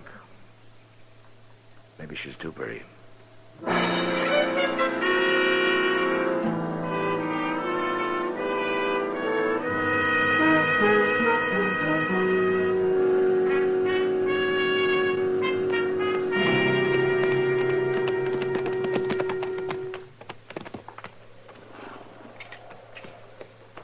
There's where he was, Marshal. Laying right there in the trail. All right, Beanie. Let's take a look, Chester. Sure. I come riding along the bluff up there after I heard that old shot, and I got right there at the point where I see him laying here. Uh-huh. Your mother was right. There's plenty of brush in here. There's cover enough for a tribe of Comanches. You think maybe it was Comanches? Oh, well, no, Beanie. I was just saying that. There sure ain't much to go on, Mr. Dillon. No, nothing. With all this brush for a man to hide in without being seen. To hide in, yeah, but getting away after it'd be a different story. Oh. Anybody up there on the edge of that bluff ought to be able to see a man moving down here, whether he was afoot or horseback. Yeah, lots of open spaces he'd have to cross. Yeah. Beanie, you were up there on the edge of the bluff, huh? Well, yes, sir, I was. But I didn't see nobody. Nobody at all, Marshal. Uh-huh. Were you there last night when your pa ordered Jack Teague off the place? Yes, sir. There's quite a ruckus, I imagine. It sure was. Pa was mad and he got Mama crying. And Mr. Teague was awful mad, too, when he left. I imagine a boy your age might be a little scared of a fellow like Teague, huh? Yes, sir. Mom was scared of him, too, Marshal. She told Pa he was a bad man to cross. Yeah. I want you to tell me something, Beanie. From up there on the bluff, who did you see riding away? I see Mr. Teague.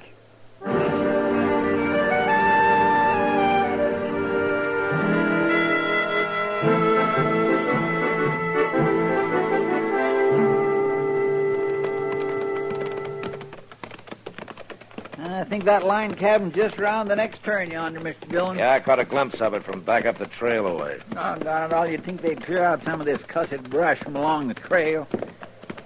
I bet there'd be some good hunting along these bottoms, though, when the deer starts drifting down from the north. Well, maybe we'll give it a try in the next couple of weeks or so. Yeah, I'll get my old Springfield out and clean it up some. Pull up, Chester. Huh? There's the cabin. Yeah. Let's go on foot from here.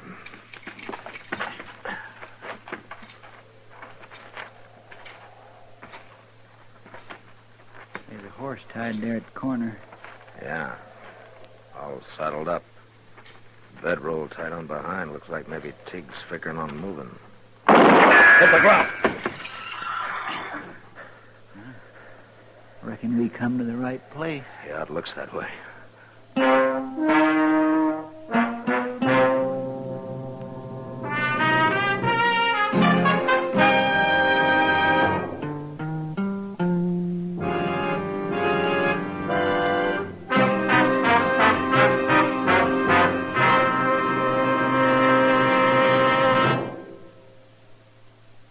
Free yourself of old-fashioned ideas.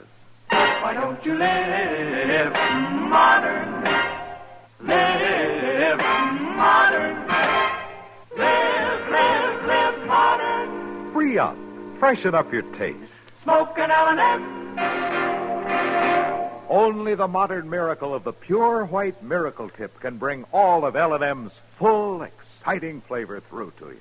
And that's the big reason why today more people are changing to L&M than to any other cigarette. Remember, L&M draws easier, tastes richer, smokes cleaner. So live modern. Change to L&M. Make today your big red letter day and start to live the modern way. Live, live, live modern. Smoke an L&M. It's America's fastest growing cigarette.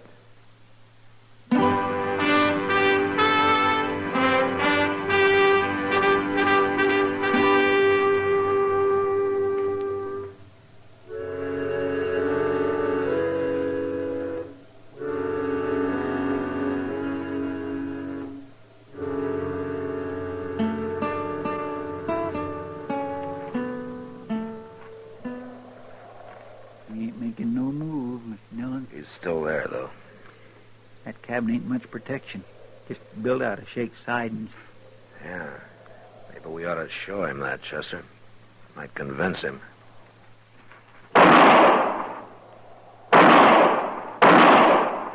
Hey, Tig! He don't act very convinced, does he? Don't be a fool, Tig. Those walls won't even slow down a bullet. Now come out with your hands up. All right, then. Oh, hold it. Marshal, hold it. I give up. All right, come on out, then. That last bullet must have breathed on him.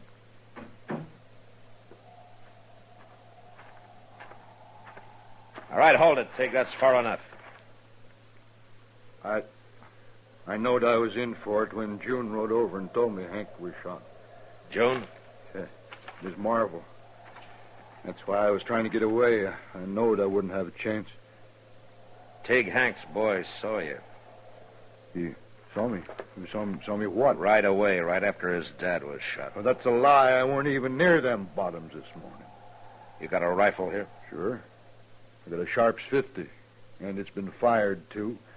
I tried for a deer this morning. Hank Marvel wasn't killed with a Sharps. You got a small bore here, a light Winchester, maybe? Of course not. That's a woman's gun, Marshal.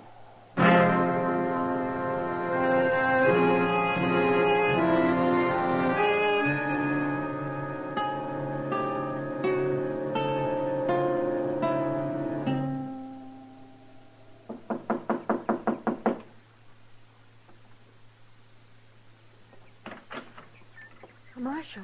Miss Marvel? Oh, I wasn't expecting you back so soon. Was something I had to check on, ma'am. Oh, won't you come in? No, thanks. Got a couple of questions, that's all. Have you talked to Mr. Teague? I arrested him. What? Chester took him into Dodge. Is Beanie here, Miss Marvel? Oh, no, he went out along the bluff where he stacked them pumpkins. Raccoons are always getting into them. They come out sometimes just before dark. Why do you want to see Beanie, Marshal? I just want to talk to him, that's all. Well, if it's something I can tell you... There's one thing you can probably tell me. What kind of a rifle did your husband own? Well, the only one he ever used was the Sharps 50. Uh-huh. Is that the only one he owned? No, there's a light Winchester out in the barn, but... Marshal, if you've arrested Mr. Teague, why are you asking all these questions? Do you know how to use a rifle, Miss Marvel? Of course I do. Hank taught me. You figured anybody living out here on the prairie ought to know how to shoot. Uh-huh. All right, I won't take any more of your time now, Miss Marvel. Goodbye.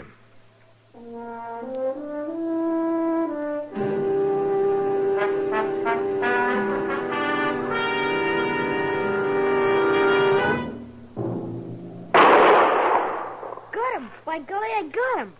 That was a good shot, Beanie. Marshal, I didn't hear you come up. Well, I kept quiet. I saw you trying to get a sight on that coon. Sit down, Beanie. I want to talk to you. Sure, Marshal. That darn old coon sure won't get no more of them pumpkins. No, I guess he won't. That, your mother's Winchester? Well, yeah, Pop got it for her. But she said it's part mine, too. That's a fine-looking gun. It sure is, Marshal. It's just a mighty fine gun, that's all. Did you find Mr. Teague? Yeah, I found him. Beanie, he said he wasn't down there in the bottoms this morning. But I seen him, Marshal. Plain as anything. I was just talking to your mother. She's a mighty fine woman, Beanie. She ain't no woman. She's a girl. Oh? She's a lot younger than Pop was. She's pretty near 11 years younger. She and your pop get along pretty well, did they? Well, he made her cry sometimes. Like last night, after Mr. Teague left. And again this morning, too. What happened this morning? Same thing. He was jawing at her about Mr. Teague. She was going to make soap, and mostly I help her when she does. Them kettles is real heavy. But this morning he wouldn't let me. Is that so? Maybe come here to the pumpkin patch. Said a little work would be good for her. Help get her feet back on the ground. I don't like it, Marshal. When he makes Mama cry, I get all funny inside. I see. Beanie, I guess you'd do just about anything for your mother, wouldn't you? Sure I would. Beanie Teague wasn't down there this morning. Well, sure he was. You didn't see him. You know that, and I know it. Now, why did you say you did? I hate him, Marshal. And you kept saying I must have seen somebody, so finally I said it was him. Why do you hate him? Because if it hadn't been for him, it wouldn't have happened. Pop wouldn't have made her cry if Mr. Teague hadn't have come around. With Pop gone, he'd have kept coming back, and he'd have kept bothering her.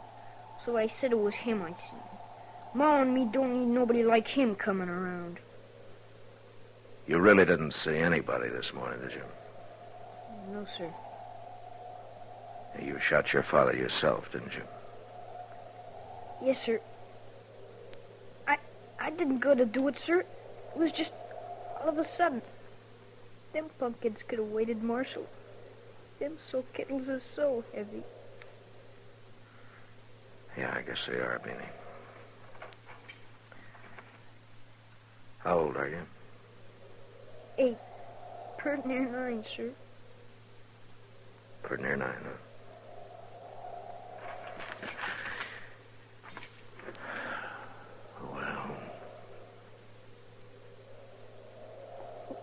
What do you figure will happen, Marshal?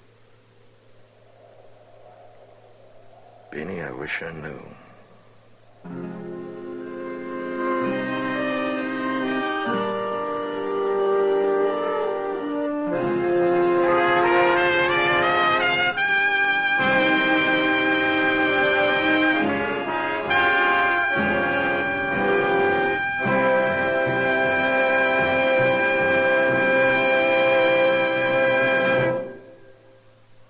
In a moment, our star, William Conrad.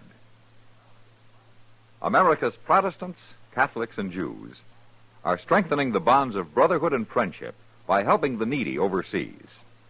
Through their houses of worship, these three faiths are sending voluntary relief to virtually every free country in the world. Hundreds of millions of pounds of goods, clothing, and medicine will go to victims of war, disaster, and famine in many parts of the world.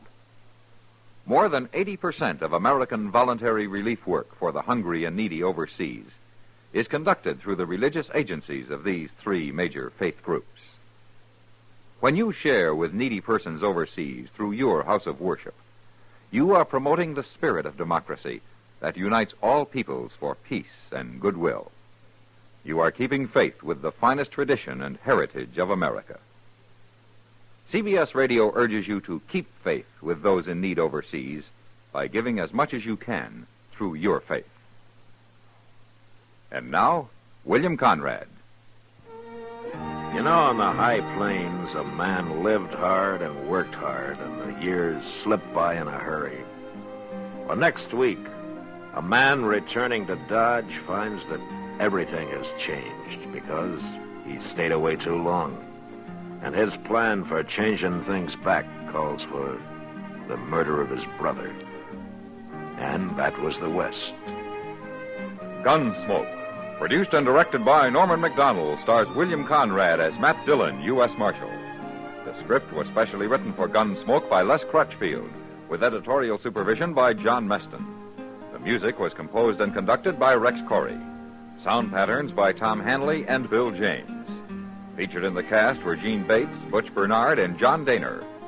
Parley Bear is Chester, Howard McNear is Doc, and Georgia Ellis is Kitty. Join us again next week for another story on Gunsmoke.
Gunsmoke. Brought to you by L&M, the modern cigarette that lets you get full, exciting flavor through the modern miracle of the pure white miracle tip. Live modern. Smoke L&M.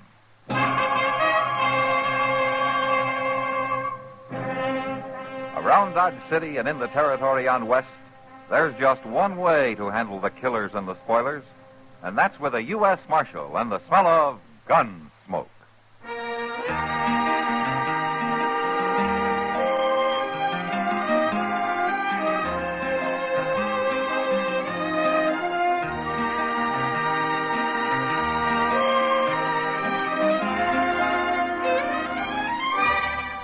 Gunsmoke, starring William Conrad.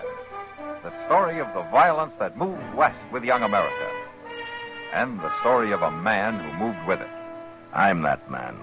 Matt Dillon, United States Marshal. The first man they look for and the last they want to meet. It's a chancy job, and it makes a man watchful. And a little lonely.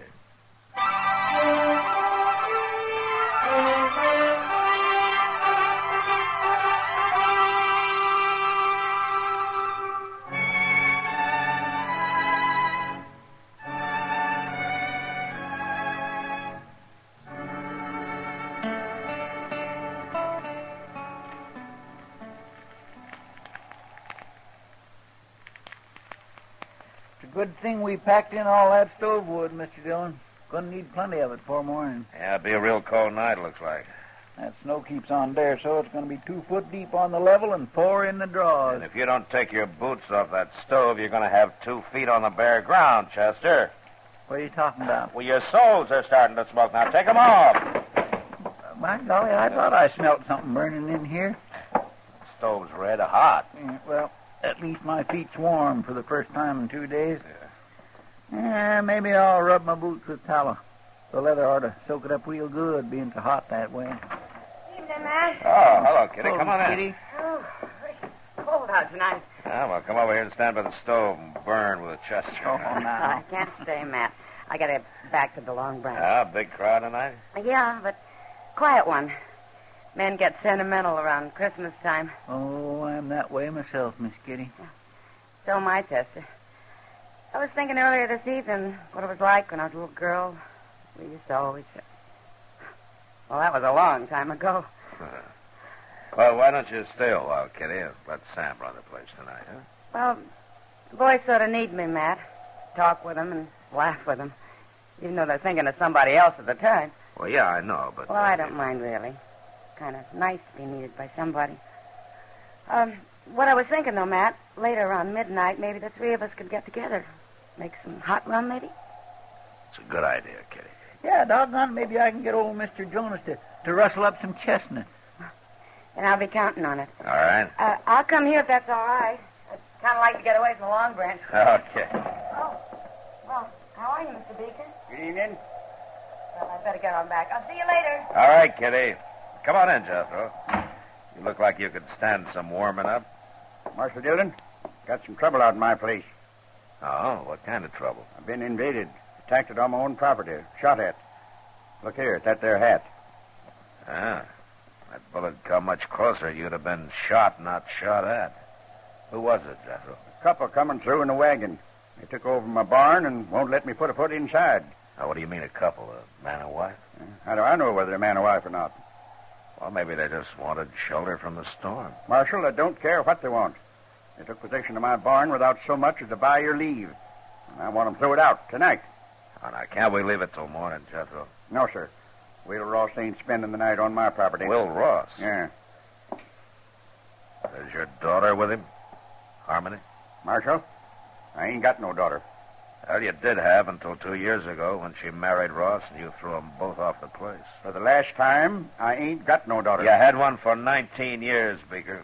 You know me for a man of my word, Marshal. Now I'm telling you this. If you don't ride back out there with me right now and get them two off my property, I'm going to burn that barn down with them inside it. Chester, Yes, sir. you better saddle a couple of horses.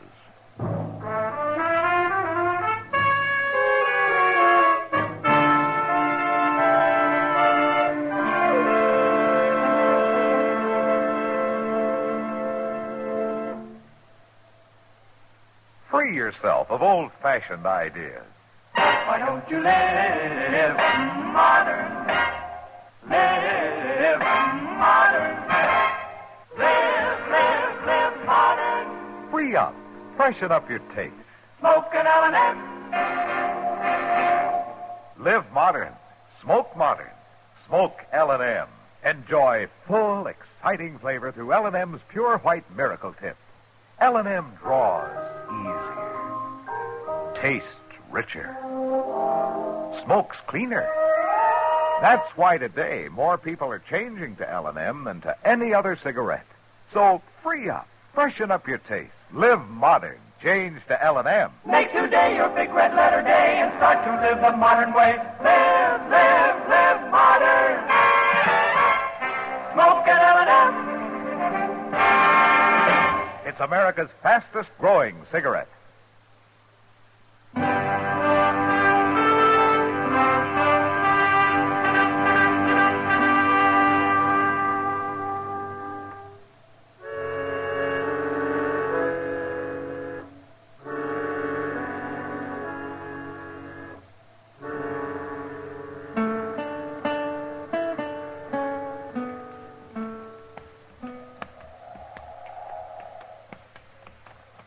I don't see any wagons, Jethro. Yeah, they're halted inside the barn. Blast them. They're burning the coal oil stove in the tack room, and they got a fire going in the blacksmith forge. Well, it's a cold night. Yes, and charcoal and oil cost money. Come on out there, Ross. Got the law with me now. Jethro, if I'm going to handle this, I'll handle it my own way. Now, you stay right here. Come on, Chester. Yes, sir. Now, don't you go easy on them. I want them two treated like any other criminals. You make mighty good targets again this snow, Mr. Jones. Yeah, I guess we do it that. The wind dies down, may not turn into a blizzard after all. But I just don't like the idea of walking right into a gun. Who is it? Who's out there? It's Matt Dillon. Hold your fire, Will. Stay back. I'm warning you, Marshal. Just want to talk to you, Will. Now, come on, open the door. It's cold out here. Is old Jethro with you? No, just me and Chester. You can come in alone, Matt. You leave your gun out there with Chester. All right, open it up. Here, Chester, hang on to this. Mr. Dillon, I just don't like this. Now, we got no choice. All right, hurry up, Matt. Well, welcome home, Will. You took a big chance walking up here like that. I doubt that. You wouldn't have shot anybody in cold blood before. I don't think a man changes that much in 2 years. Not unless he's pushed hard enough. Maybe.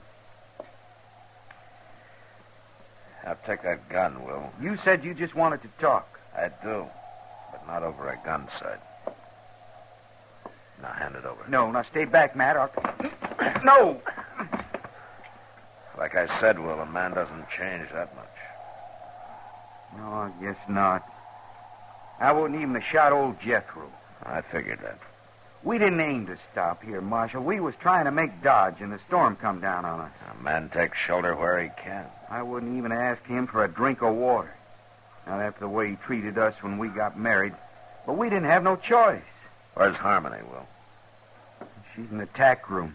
It's warmer there. I made up a bed for her with some straw and some blankets. A bed? You better go talk to her, Marshal. She'll be right glad to see you after all this time. All right. Chester.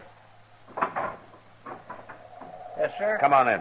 I'll be right back. All right, sir. How you been making out, Will? Not too bad. Harmony? Who is it? Matt Dillon. Oh, Matt. What's going on here, young lady? Oh, everything, Matt. We're in trouble. Real trouble. What's wrong? You sick? I reckon you might call it that. It'll be any time now, I think. Oh. Well, now, look, no, don't you worry, Harmony. I'm going to get some help out here right away. Everything's going to be all right now. I'll be right back. You get out of my barn, off my property, Ross, and take that woman of yours with you. Jethro, I told you to stay outside. I'll remind you, these is my own premises, Marshal. We'll worry about that later. Chester, go get Doc out here fast. Well, what'll I tell him? Is Miss Harmony took down sick? Not exactly, no. What? Just get riding, Chester. My. Yes, sir.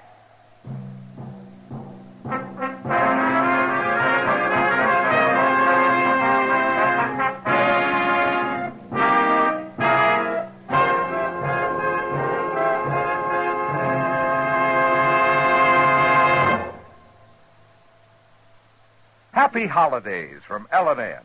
And here's how to say it to your friends. Give modern. Give L&M holiday cartons. L&M holiday cartons are gay, handsome. A gift that says both you and your friends know how to live modern. Live modern. Live modern. free up, freshen up your taste. Smoke an L&M. Remember, when you smoke L&M, you always get full, exciting flavor through the L&M Miracle Tip. L&M draws easier, tastes richer, smokes cleaner. That's why today more people are changing to L&M than to any other cigarette. So smoke L&M, and remember, your friends appreciate your gift of L&M holiday cartons. Live modern. Smoke an L&M.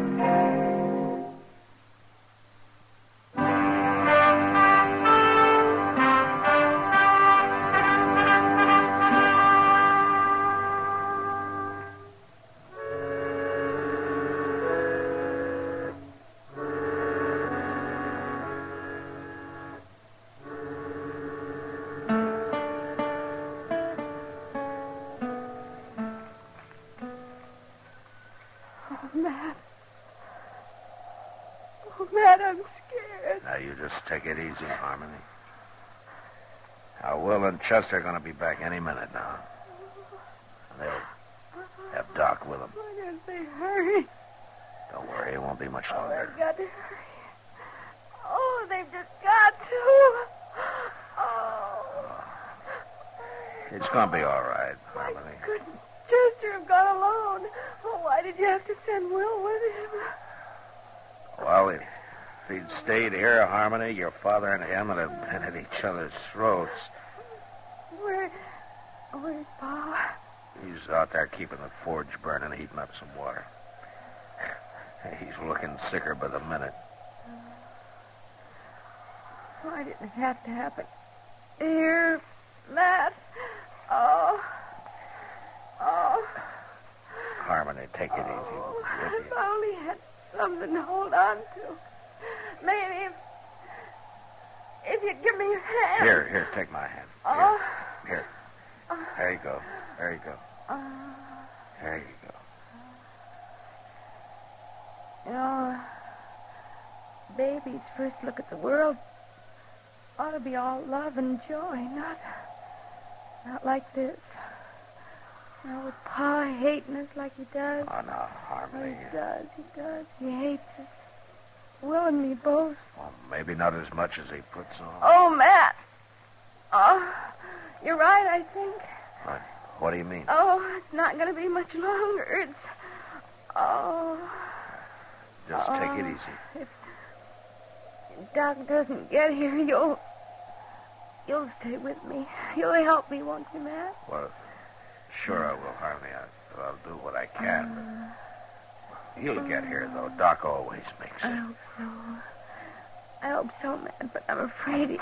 Oh, say, look, it's coming. Now, what's all this fuss about? Oh, Doc, thank goodness. It's a fine time of night to drag a man out in the snow. Yeah, put my bag right. I can't see why you didn't plan this thing at a decent hour, young lady. Doc, I'm scared. Oh, scared? Fiddlesticks, not a thing to worry about. Women were having young'uns long before you and me was even born. Hurry, please. Oh, well, now then, you just settle back there and you quit worrying. I'll tell you when it's time to hurry. Doc, do you mind if Well, now, Matt, why, you're as white as a sheet. Oh, well, Doc, Oh, you thought you was going to have to take over by yourself, huh? Now, you go on out there and you tell that old buzzard out there to heat up some more water. He hasn't got half enough. All right, Doc. And then stay out from underfoot. Me and Harmony's got some work to do. Go on, now, get.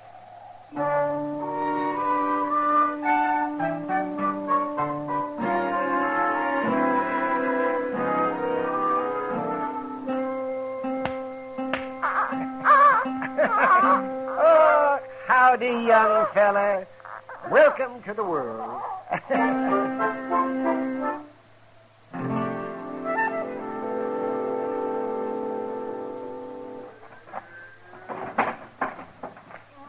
Gracious, it is cold, Mr. Dillon. Stopped snowing, though. Clear as a bell. There you are, Mr. Beecher. Better put some more wood on that forge, I guess. It's burning down pretty low. And so's my wood pile. It's a fool waste trying to heat a barn in midwinter. I'll cut enough to make it up before we leave. Yeah. One thing sure, Jethro, we ain't going out beholden to you. You always was a fine one to talk. And mostly, I can back it up. You didn't with Harmony. We don't need your old man's farm, you said. We'll have us one twice as big, you said. We run into bad luck. Yeah, sure you did. And you come crawling back with your tail between your legs. Not to you, we didn't. We got caught here tonight by accident. Bad luck accident. That's all you was born for. Just what I told Harmony when she defied me and up and married you. That's so. Now, you listen to me, Jethro. All right, that's enough. Settle down, both of you. Well, I didn't give you back your gun just to have you start another argument. I'm sorry, Marshal. I'm just kind of on edge, I reckon. Well, it ain't no wonder when a man's got a new little boy less than an hour old. Yeah, the rich get richer and the poor have young'uns. Jethro, shut up. Marshal, I'll remind you that all of you are trespassers on my property. I thought we settled that. I'm here because you called the law in, remember? Well, you sure ain't done nothing. Force of circumstances, Jethro. Huh. Now, they'll leave as soon as your daughter's able to. You can count on that. I ain't got no daughter, Marshal. Well, anyway, while they're here, you're going to keep the peace. And ain't no law against talking. There is if the talk leads to violence. And just remember that Harmony and Will don't like putting up with you any better than you like putting up with them. Real high and mighty, ain't they? And without a ruff over their heads. A lot of folks might figure that makes you look worse than them. Now, what kind of talk is that, Marshal? Well, with a ranch this size, a big house on it, and a man your age trying to work it all by himself while his own kin roam the countryside. Some folks might figure a man like that's got a lot of meanness in him. I told her what to expect if she married this feller. Man might tell somebody most anything when he's mad, Jethro. But it's plain stubbornness that makes him stick to it afterward. Yeah, they come sneaking into my barn like bandits, Marshal. Didn't even knock on my door. Now you're saying I ought to go crawling to them. I didn't tell you what you ought to do. Well, it comes to that, though, and I ain't doing it. Don't worry, Jethro. We don't want no part of your ranch. And it ain't being offered to you. I worked mighty hard to make this place look like what it is. A little peace and quiet out here wouldn't do the patient any harm, you know. How is she, Doc? Is she going to be all right? She's fine. And so's the young'un. She'll live to have a dozen more, and he'll grow up and probably come to a bad end. Like being a marshal or a country doctor. Oh, now, young lady, I'll be back in the morning. You get yourself some sleep. All right, Doc. But would you tell my pa that... If you got any telling to do, you do it yourself. Pa? Pa? Well, answer her, you old coot. She's talking to you. Yes? What is it? Pa? Would you come in here and say howdy to your grandson? Grandson. Did she say my grandson? Of course he's your grandson. Well, I hadn't thought of that. My grandson. Now, wait a minute. I don't know, Jethro. You just got through claiming you didn't even have a daughter. Confounded, Marshal, you're trying to put words in my mouth. Of course I got a daughter. And a grandson. And as fine a boy as you could ask for. Will. What? Will, I'd be much obliged to you if we could shake hands and kind of forget about things. Well, I can't see no reason not to, Jethro. Yeah, good. Good. Now, come on, Will. Let's look him over. By golly, a grandson. Oh, look at him, the crazy old fool. Youngin's born every day. It's nothing to get all worked up about. Who you fooling, Doc? Huh? Nobody. Well, what are we going to do? Head back to town? Might as well, Doc. You know, they'll probably have some ups and downs yet, but I guess the four of them will be able to work it out now. They'll spoil that kid rotten.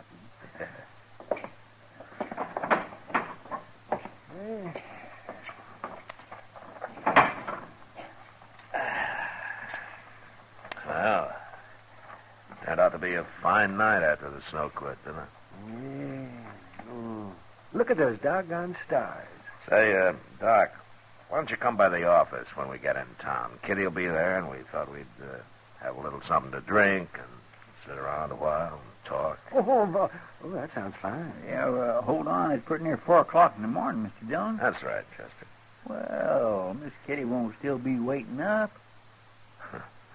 You want to bet?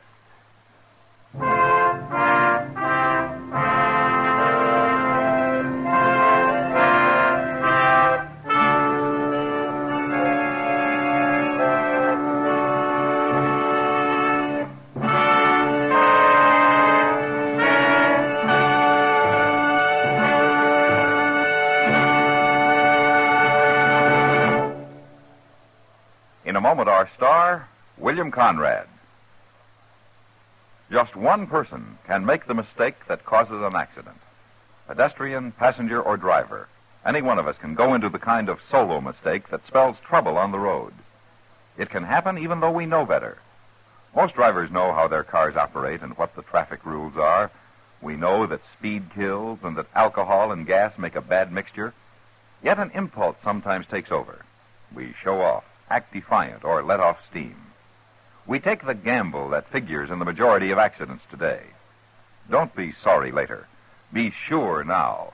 Drive with courtesy and care. Use posted signs and signals. They were placed there for you to know the road ahead.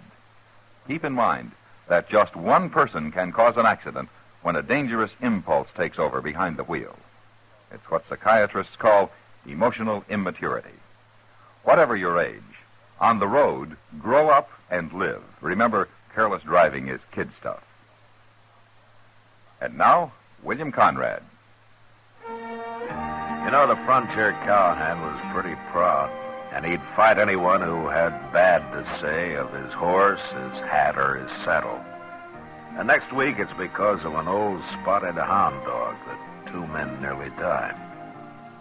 And that was the West. Gunsmoke. Produced and directed by Norman McDonald, stars William Conrad as Matt Dillon, U.S. Marshal. The story was specially written for Gunsmoke by Les Crutchfield, with editorial supervision by John Meston. The music was composed and conducted by Rex Corey. Sound patterns by Tom Hanley and Bill James. Featured in the cast were Ralph Moody, Vic Perrin, and Virginia Gregg. Parley Bear is Chester, Howard McNear is Doc, and Georgia Ellis is Kitty.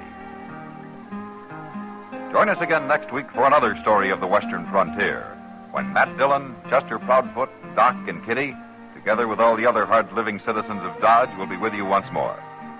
It's America growing west in the 1870s. It's Gunsmoke.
Around Dodge City and in the territory on west, there's just one way to handle the killers and the spoilers, and that's with a U.S. Marshal and the smell of gun smoke.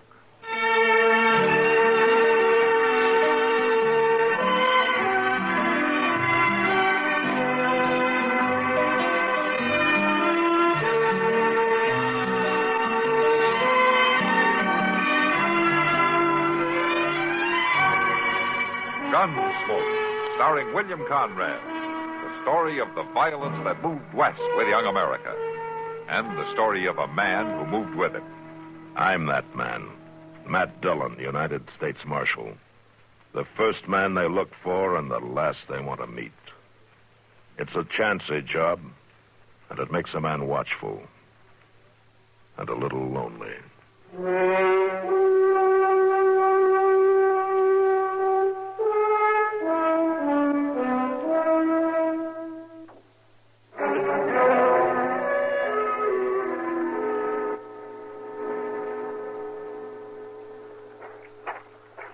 No sense trying to save the cabin, Chester. The barn, the sheds will choke them down good. All right, Mr. Dillon. Oh, hauling well water takes too long. You better get it from the stream. I'm after the bucket. It's a sight bigger than these 10 pails we got. Here, let me give you a hand. I'm thick with rust. I don't know how this fellow drawed water. It don't seem like nobody hasn't worked this thing for a long time. Well, it's coming some, but the bucket's still a long way down there. Wait a minute, hold it. Maybe I can haul it up by hand. Can you get it? Yeah, I can get it. There. Hold fast to it now. I will, but whether this rope can hold the bucket or not is something else again. That rope was plumb rotten. Yeah. Well, maybe out in the barn, the sheds, you can find something to haul water in. Sure, I just don't figure how he got his water. He sure didn't use this well. He? Well, the fellow that lived here, the one that'll be dragged out of the cabin. Well, where'd he take him? Yonder, on them trees. You check the barn, Chester. I'll see to Albie.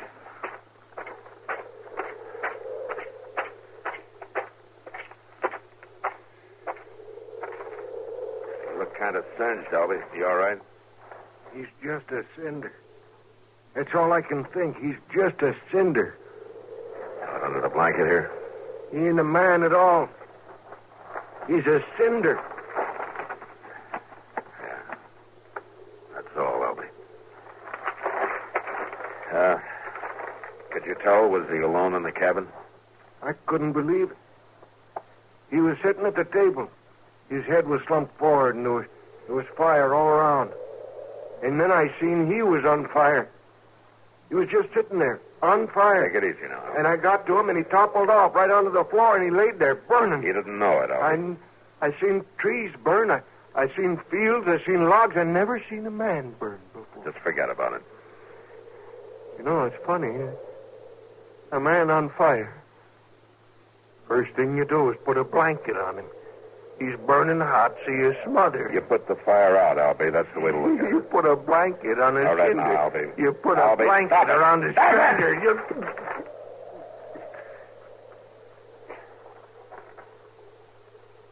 Were you talking to me, Marshal? Yeah, the blanket. It was in the cabin? A blanket. Oh, it was on the floor right by the table. Well, it's wet. It felt wet when I grabbed it. Uh-huh. That's a funny smell, isn't it, Marshal? Yeah. Whiskey and kerosene together make a funny smell, Albie. That what that is? That's what it smells like. Mr. Dillon, can you come back here? Yeah, right away, Chester. You rest yourself, Albie. You've done more than your share. Oh, I'm all right, Marshal.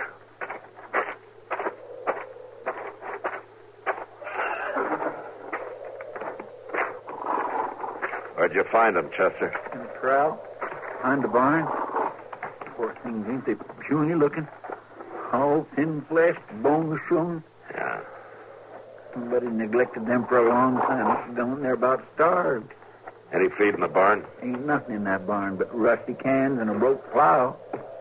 Everything in there's crumbling, except the rats. Well, there's grass down by the creek. We'll lead them down there. It don't seem like this was Indians, does it, Mr. Dillon? Oh, it looks queer, Chester. Everything around here looks queer.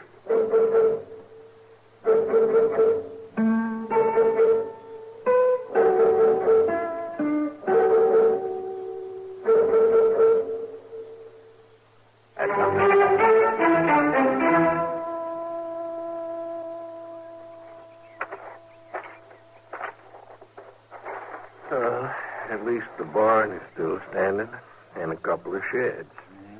We done what we could, Mr. Dillon. You hadn't been riding by and come to fetch us, we couldn't have done this much, Albie.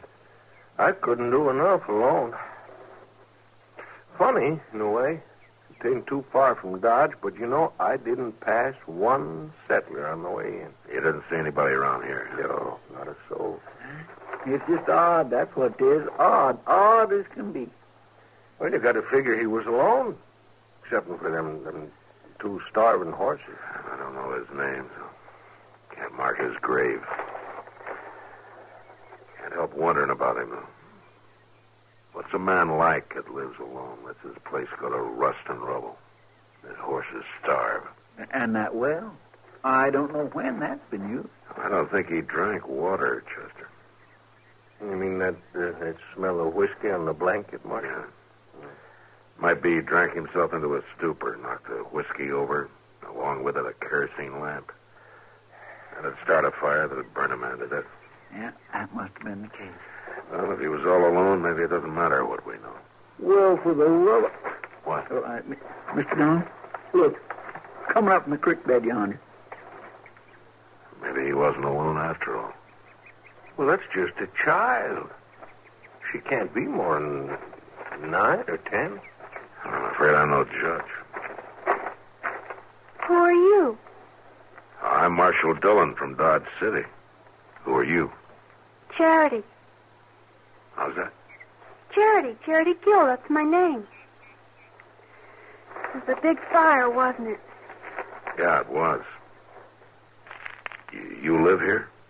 Mm-hmm. Well, where you been, Charity? Up the creek. I play up there, stay up there all I can. I like it up there. You knew about the fire, Charity? I tried to make him move. I told him to, and I pulled at him, but he was too big. I couldn't move him. I tried. See, I burned my dress. He was your father? You know, he married Mama and me when I was little. She said I was to call him Daddy, and I did, but I didn't like him. Where is your mama, Charity? Oh, she's dead. She died when I was 7. I'm almost 10 now. He's dead, ain't he? Yes, he is. I didn't like him. Mr. Dillon, you don't think... I don't know. But it'd be hard to think, wouldn't it, Chester?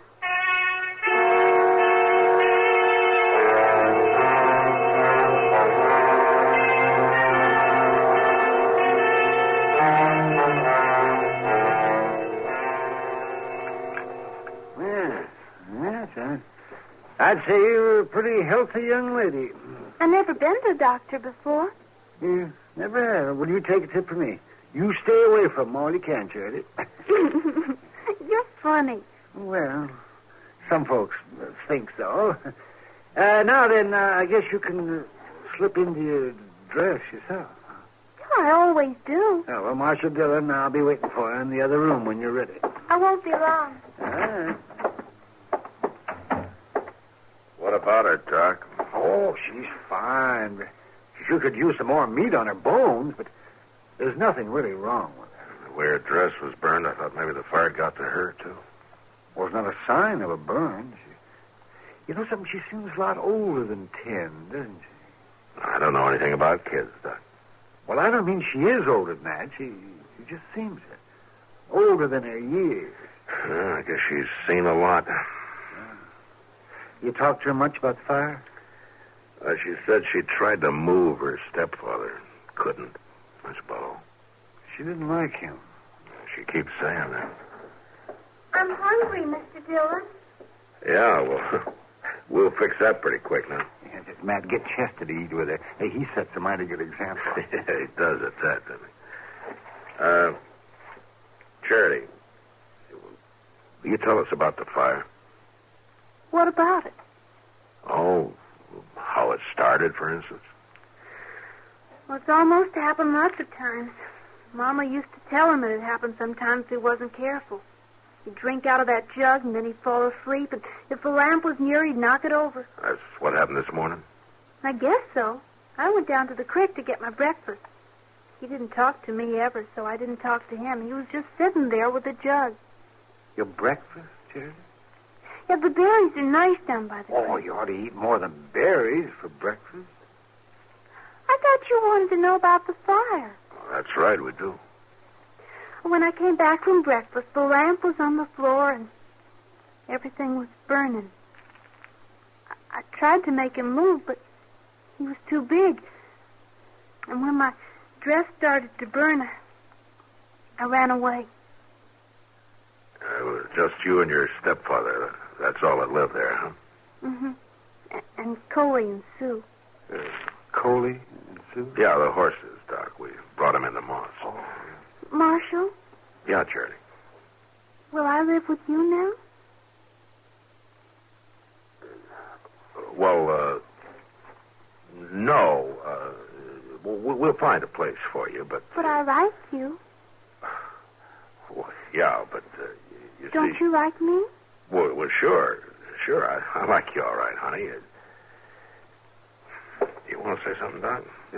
Huh? Oh, no, I don't. Oh, come on, Doc. Help me make her understand now, would you? You wouldn't let me be alone, would you? Well, no, Charity. I wouldn't do that.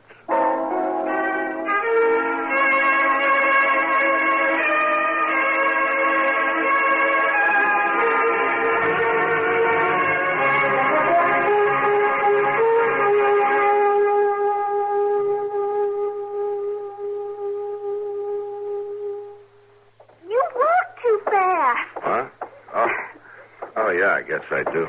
Are you in a hurry? Well, it's going to be dark before long. I want to get you settled with Ma Smalley for the night. Who's Ma Smalley? Oh, she's a woman who runs a boarding house. What's the boarding house? Well, you know, you board there. You get a room to sleep in and your meals.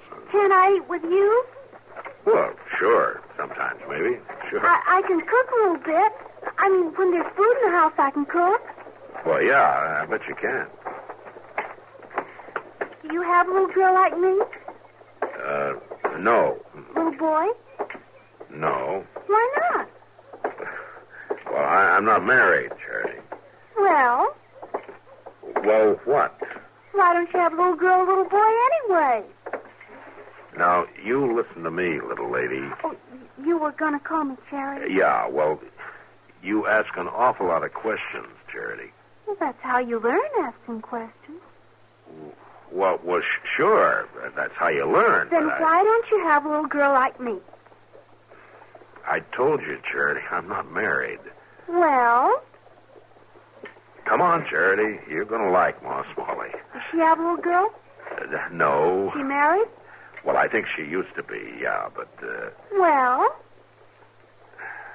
Charity? I just don't understand. I know you don't, honey, but I just don't figure I'm the one to make you understand. Now, come on.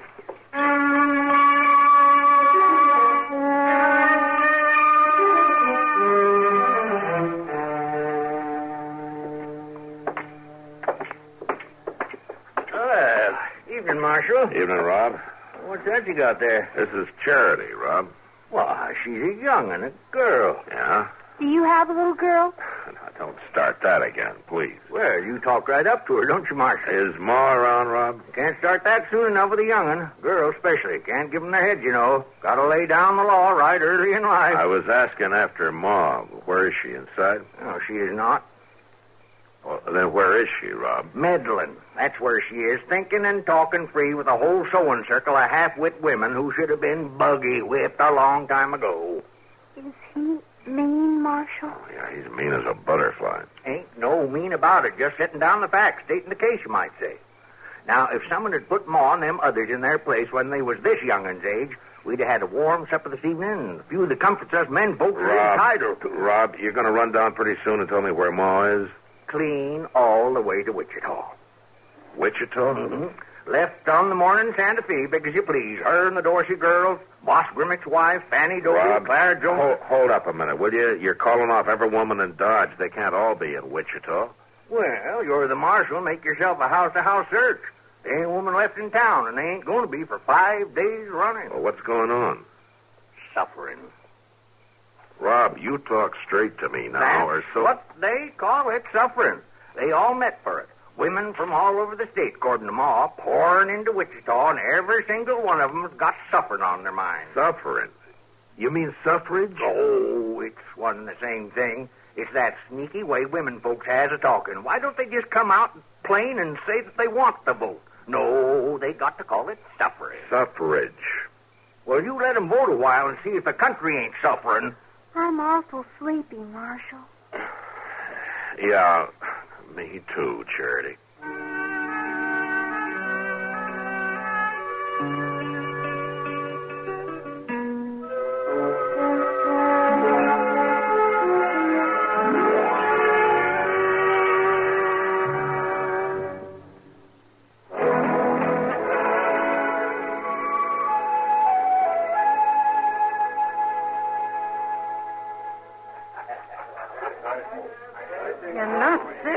Matt. You're the only woman in town, Kitty. It's only natural that you'd want to take care of her now, isn't it? In a saloon? There's nothing natural about that. She can sleep in your room, can't she? My room, the Long Branch, any of this. It's no place for a little girl. You should know it isn't. You think one of my jail cells is better, maybe, huh? Well, it's no worse. Honestly, Matt, I know this is a problem, but I don't think I'm the solution. There must be someplace in town, or even out of town, some family. We rode out to Albie Stevens. He's got 8 kids. Yeah, they're stacked up out there, and they're all boys. What about Mrs. Stevens? She's gone to Wichita with Ma Smalley and the rest of them. 8 kids, and she wants to vote, too? Well, Albie says she went for the outing. I guess you can't blame her for wanting to get away. Hello. Oh, hello, honey.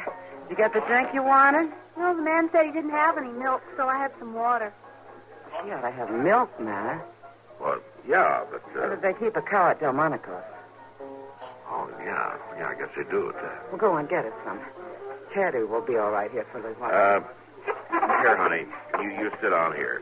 And you wait with Miss Kitty, huh? You're not going to leave? No, I'll be back as soon as I get you some milk. I like him. Yeah, I like him, too. You're pretty.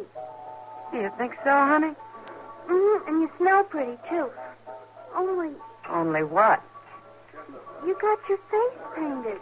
Mama used to tell me only Indians painted their faces. Maybe your mother was pretty enough without using powders and things. Oh, she was pretty. Freckles. She had freckles all over. Well, that proves it. I don't have any freckles. This is a funny place, ain't it? Kind of funny, yeah. Sometimes I don't understand grown-ups, Miss Kitty.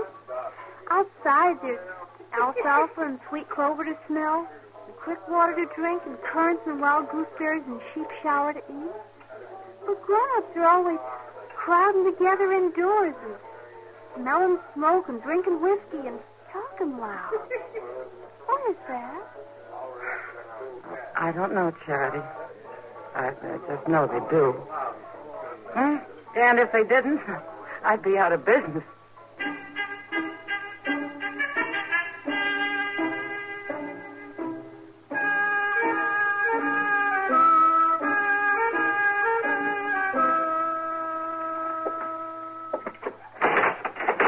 Now, Mr. Dillon, I just don't see the need of this at all.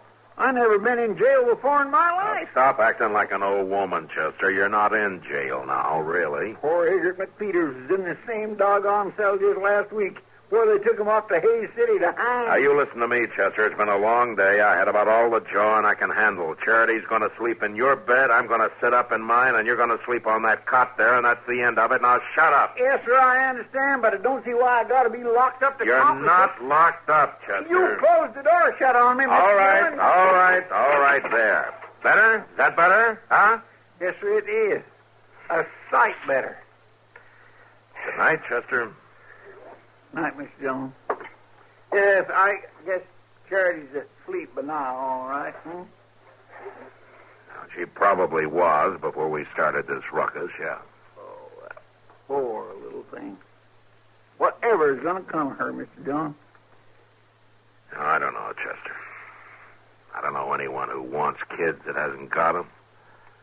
I sure never run up against anything like this before. She's plumb gone on you. Tags along like a little stray. Too bad you can't keep her. Oh, you're out of your head. Well, now I can see it ain't the most practical thing in the world.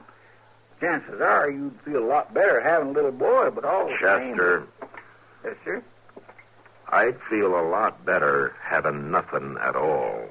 No boy, no girl. Well, yes, I suppose so. You're more used to that. Good night, Chester. Good night, Mr. Dillon.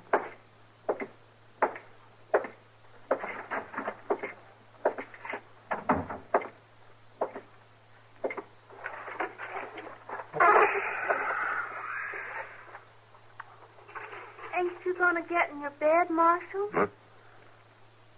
Hey, you're supposed to be asleep, young lady. I know, but I keep thinking. I never can sleep when I'm thinking. I guess the secret's to quit thinking then, huh? I'm worried about you, Marshal Dillon. Worried? You don't know what to do about me, do you? No, honey, I sure don't. I guess you're tired of me, too. I'm not tired of you, Charity. I just don't rightly know what to do with you. You don't want me to live with you, do you? Well, honey, you can't very well. You've seen how I live here. It's not the right place for a little girl. You ought to have a home. A real home, Charity, with folks close to you who see that you're cared for, who will love you. Mm-hmm. Like my Aunt Annie? Aunt Annie?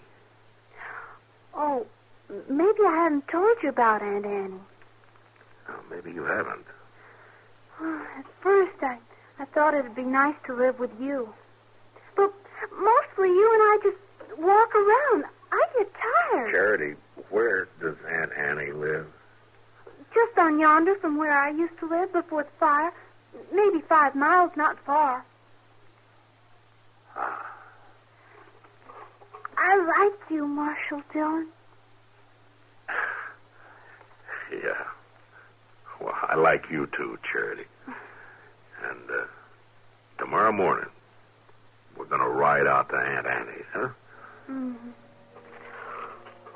Oh, I think I'll sleep better now. Yeah. Me too, honey. Me too.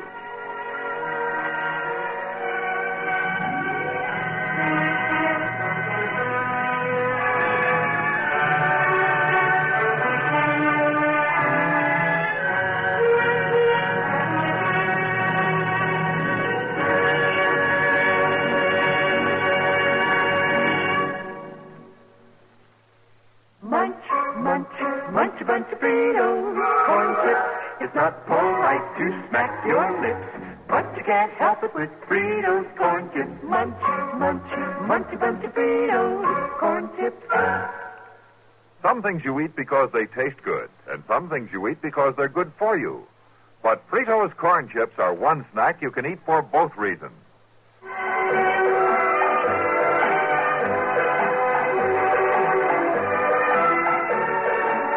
Gunsmoke. Produced and directed in Hollywood by Norman Macdonald, stars William Conrad as Matt Dillon, U.S. Marshal.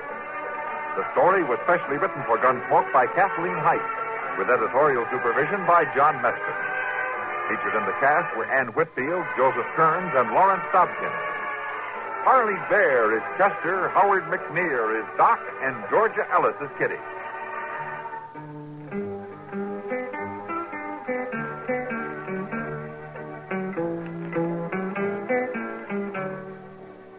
This is George Walsh inviting you to join us again next week when CBS Radio presents another story on Gunsmoke.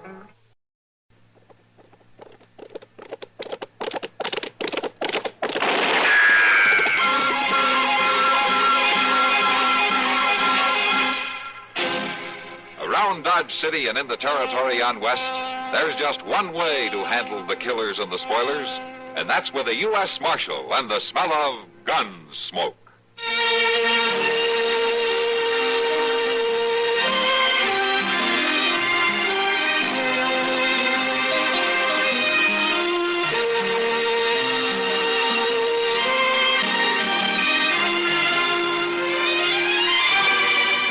Gunsmoke, starring William Conrad, the story of the violence that moved west with young America, and the story of a man who moved with it.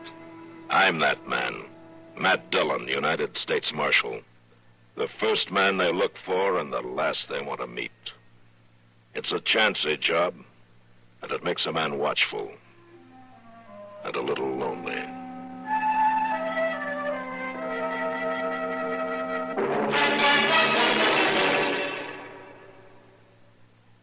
Have you noticed, Minna, the new houses all seem to be on one floor? I'd like that. With nagging backache and the muscular aches and pains I've had lately, it's no fun climbing stairs. I know. With nagging backache, all I'd want is relief. How? Try Doan's pills. Right. Doan's pills are an analgesic and mild diuretic to the kidneys. Nagging backache, also headache, dizziness, and muscular aches and pains, may come on with overexertion, emotional upsets, or everyday stress and strain. Doan's pain-relieving action is often the answer, and they also offer mild diuretic action through the kidneys. So if nagging backache is making you feel worn out, tired, and miserable, with restless, sleepless nights, don't wait. Try Doan's pills, used successfully by millions for over 60 years. See if they don't bring you the same welcome relief. Get Doan's pills today. To save money, buy Doan's big economy size.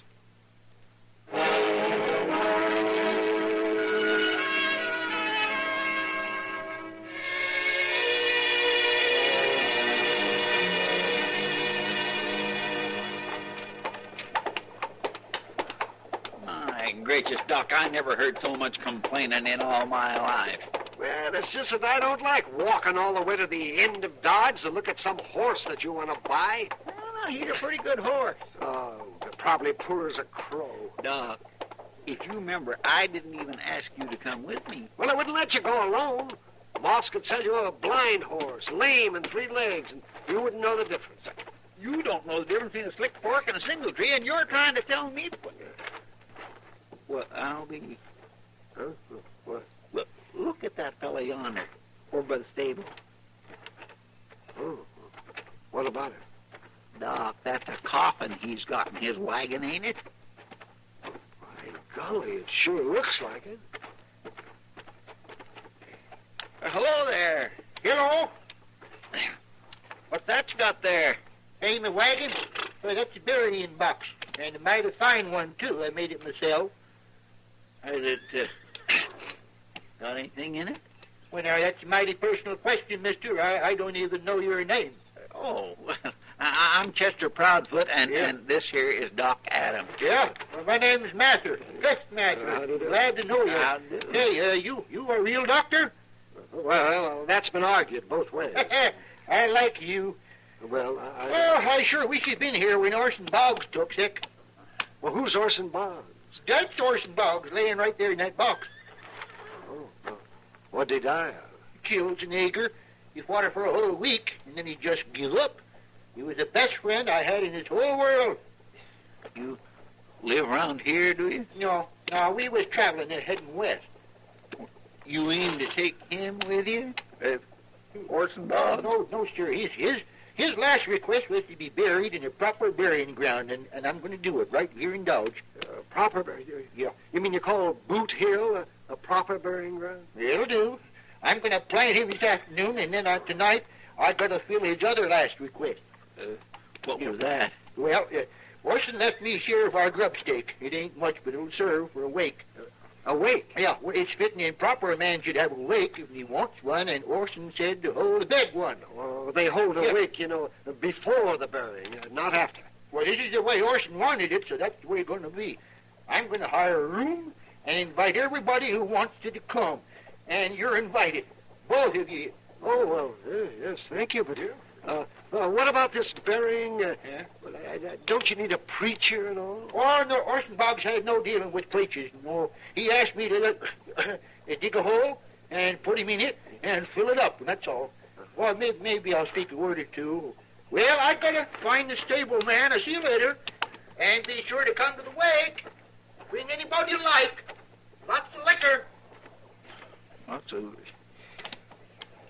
You know, Doc, I wouldn't be surprised but what I went to that burial and wake. Well, you know something, Chester?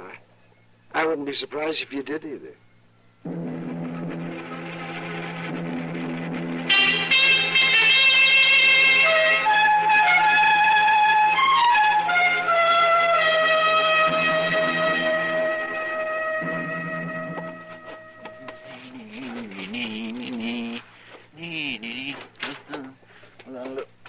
Wow, Mr. Dillon. Yes, sir.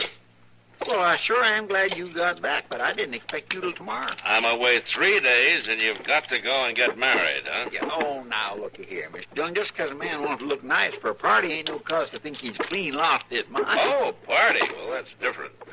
Who's celebrating? Gus Mather. He's holding a wake tonight. Lots of free food and liquor, all you can drink, he says. Who died? A friend of his, Mr. Orson Boggs. Orson Boggs? I don't believe I know him either. Well, you're invited to the wake anyway. Everybody is. And you'd better come, too. Well, why? There's something funny about this whole business, Mr. John. Oh, how's that? Well, sir, Gus Mather drove into Dodge with Orson Boggs already in his coffin. Buried him on Boot Hill this afternoon with no preacher, no nothing. You think something's wrong? To tell the truth, I don't know what to think. Well, we'll go see. That is, if you don't mind being with a man who isn't quite as flashy a dresser as you are. Oh, no, I don't mind a bit. I mean... Right. All right, let's go then.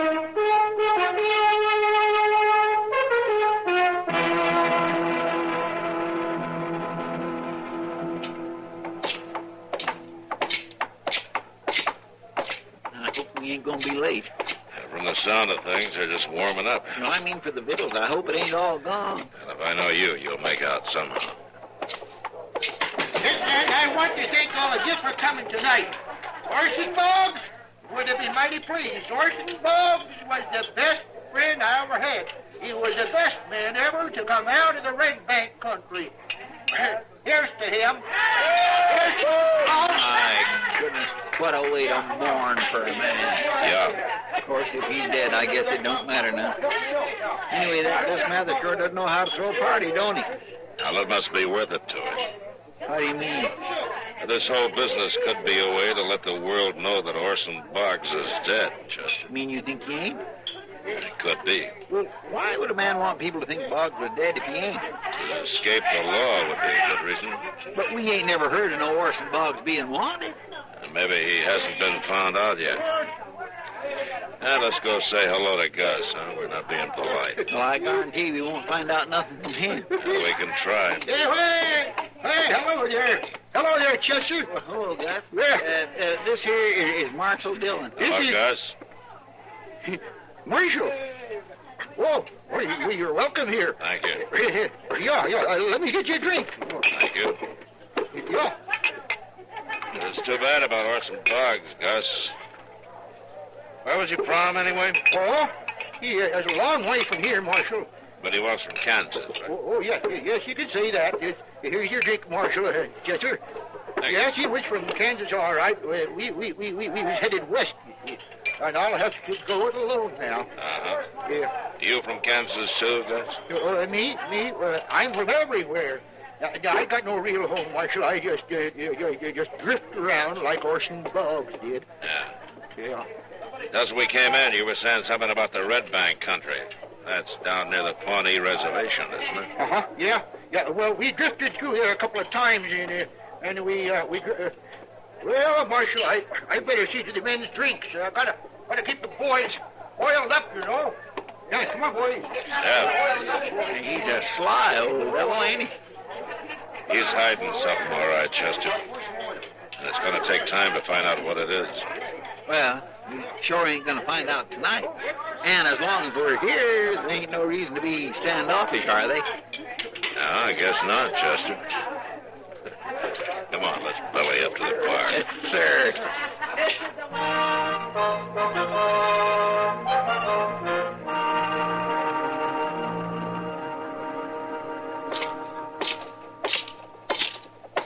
Mr. Dillon?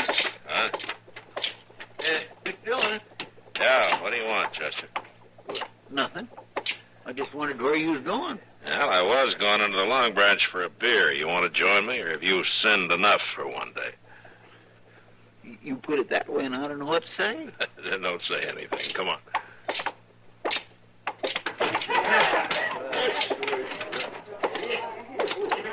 Well, Matt, Chester. Kitty? Come to join the party? Oh, what party? Gus Mather over there. He's buying drinks for everybody. We already been to one of his parties. 2 beers, Sam, huh? I heard about the wakey, too, the other night. What I heard, there were men drinking there until dawn. Yeah, and most of them were in here the next day trying to cure their hangovers. Oh, thanks, Sam. Here you go, Chester. Yeah, well, thank you, Mr. Dillon. Well, Matt, you're getting as free with your money as Gus Mather. He's been buying drinks in here right and left 3 days running. You think he has millions. Kitty, how much money has Gus been spending? Oh, that little group he's got over there with him now is nothing. Come evening, he'll have 15 or 20 men he's treating. It's always like that. What are you thinking, Mr. Dillon? I'm thinking that's too much money for a man to come by easily. Legal, you mean? Yeah, legal. But doggone it, Mr. Dillon, why don't you just go set him down hard somewheres and make him talk? Chester, I can't just beat it out of him.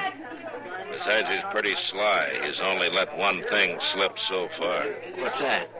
About Orson Boggs coming from the Red Bank country. Remember how he tried to cover that up when I asked him about it? Oh, by golly, he did, didn't he? Yeah, it's a long way from here. But we're going anyway. We are. Finish your beer and get the horses. I'll meet you at the office. Yes, sir. So long, Kitty. Good luck, Matt.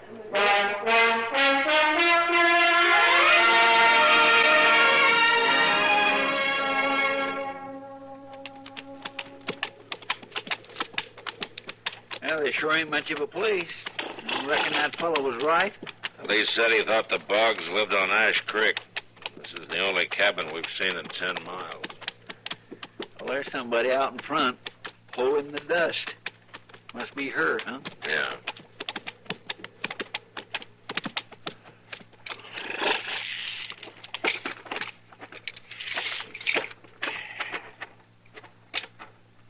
How do, ma'am? Howdy. You, Miss Boggs? How do you know my name? We ran into a buffalo hunter way back. He said he thought you lived down along here somewhere. He was pretty nosy, wasn't he? I'm a marshal out of Dodge, Matt Dillon. This is Chester Proudfoot. I do, ma'am. Just what do you want here, Marshal? We're looking for Orson Boggs, ma'am. He is your husband, isn't he? Of course he's my husband. Is he around? I'd like to talk to him. And he ain't here. Ain't been here for some days, so you might as well tell me what this is all about. Did you know a man named Gus Mather, friend of your husband? My husband don't have no friends, Marshal. We come out here to lead a moral life, to keep away from people and temptation and sin and worldliness. You sure picked a good spot for it. Miss Boggs, do you know where your husband is? He went off on a hunting trip. Said he was getting restless. And he went alone? Of course he went alone. What's this all about, Marshal? Miss Boggs, that man I mentioned, Gus Mather, he's in Dodge, telling everybody that Orson's dead. He ain't dead. I'd know it. Somehow I'd know it if he was. Gus Mather claims he's Orson's best friend. He's lying. He's got to be. You sure you don't know him? About 55, spry, gray-haired. I told you. Orson don't have no friends. Well, then how did Gus Mather know Orson's name? How should I know? I ain't responsible for this Gus Mather. Now, if you leave me be, I got work to do. Good day to you, Marshal. Well, if that ain't the cold-bloodedest woman I ever did meet. She's hiding something, Chester. Too bad it ain't her face. We going back to Dodge now? Yeah. And I have a hunch it won't be too long before she's there, too.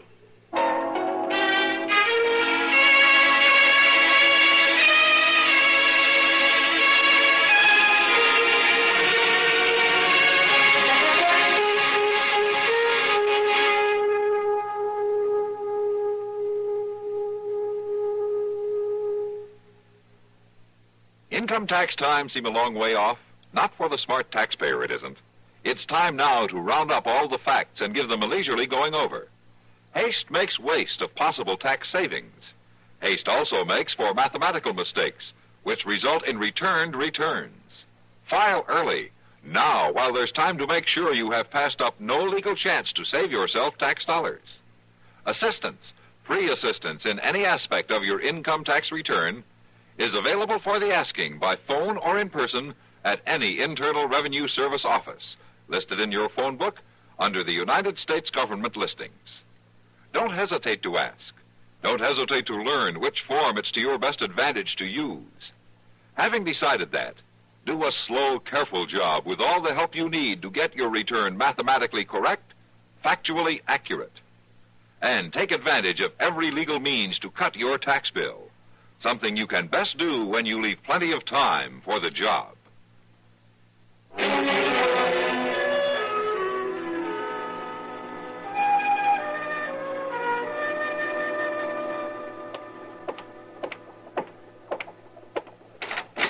Marshal? Ah, Miss Boggs. Come in. Orson ain't come home yet, Marshal. Oh? This Gus Mather you was talking about. I'd like to have a look at him. Well, he's over at Long Branch, Mr. Jones. At least he was an hour ago. The Long Branch is that saloon just across the street there. The saloon. The earth will open up one day and swallow this sinful town, Marshal. I'm afraid they just built another one like it. Chester, why don't you go get Gus Mather out of there for Miss Boggs, huh? I said I'd like to have a look at him. I won't talk to any man who has liquor on his breath. Well, would you mind getting close enough to look through the window at him, Miss Boggs? And no closer. All right, let's go then.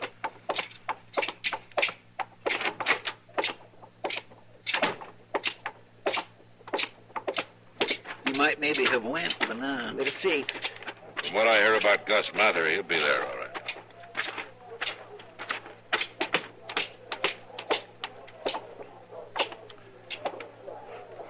Yeah, he's there. He's drunk. Little, maybe. I thought you said you didn't know Gus Mather. I've seen him, but I never knew what he called himself. Then he is a friend of your husband's. Huh? Marshal, that man in there is no friend of my husband or of mine. Never was.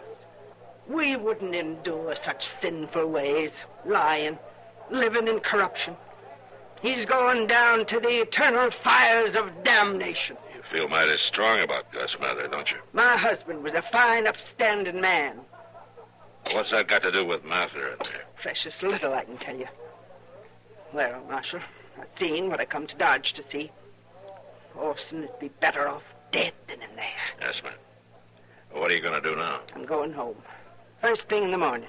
There's a good hotel up the street here. Thank you kindly, Marshal.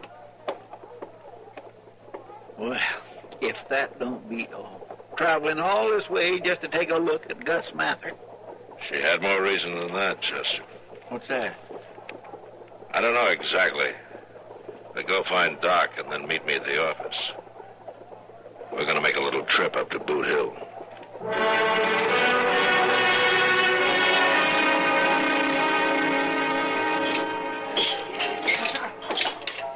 Well, where in the world have you two been? Covered with dirt? What have you been doing?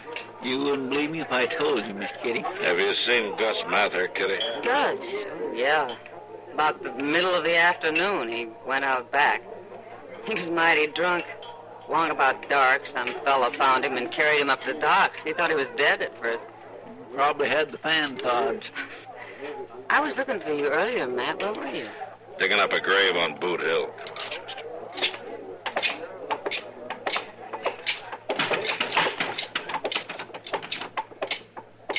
Doggone him, he's been in there 24 hours a day, every day since that wake. Now, when we want him, he's passed out. There isn't much we can do about it now. Let's get some sleep. We'll see Gus in the morning.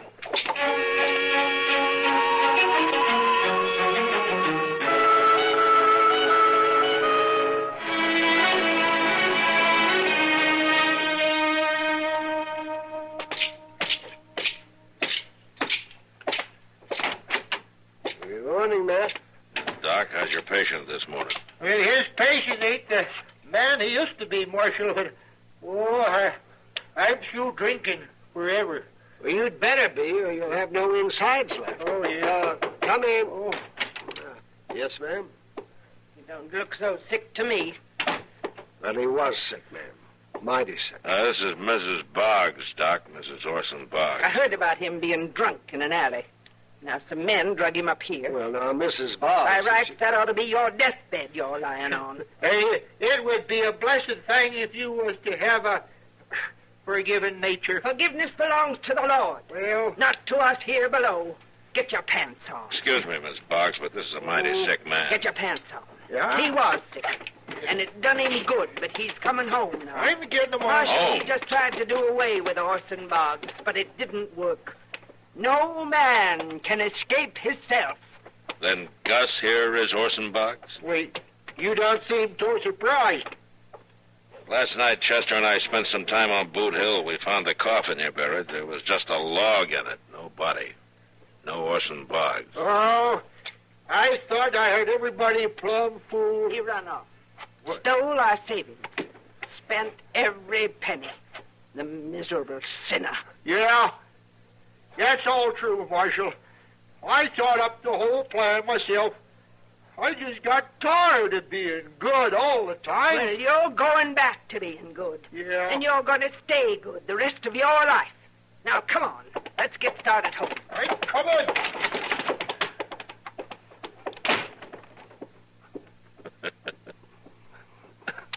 Well, Doc, at least we know Orson Boggs isn't dead.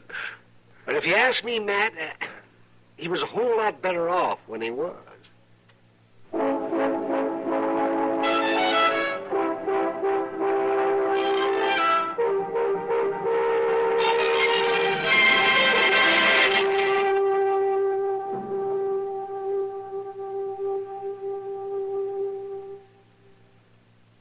Hi, this is Dennis James to make a point about reliable, effective Kellogg's All Brand. Repeat after me, please. What do you want when you need brand? What do you want when you need brand? Reliability. Reliability. Now, what do you get in Kellogg's All Brand? What do you get in Kellogg's All Brand? Reliability. Right. You see, Kellogg's All Brand is the reliable brand that millions depend on for the effectiveness they want. It's the real Battle Creek formula that brings you more brand bulk in every serving. More of the vital brand bulk that helps you keep regular. Kellogg's All Brand is also low in calories and mighty pleasant tasting. You can trust Kellogg's for that. The crisp toasted shreds have the kind of good bran muffin flavor that most folks are partial to. So next time you're shopping, get Kellogg's All Brand, and you'll get reliability. That's what you get in Kellogg's All Brand. Reliability.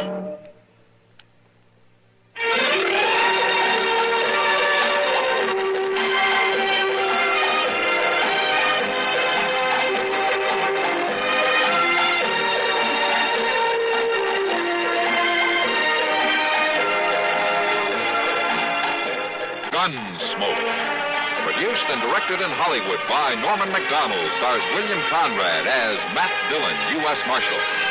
The story was specially written for Gunsmoke by John Meston and adapted for radio by Norman McDonald. Featured in the cast were John Daner and Virginia Gregg.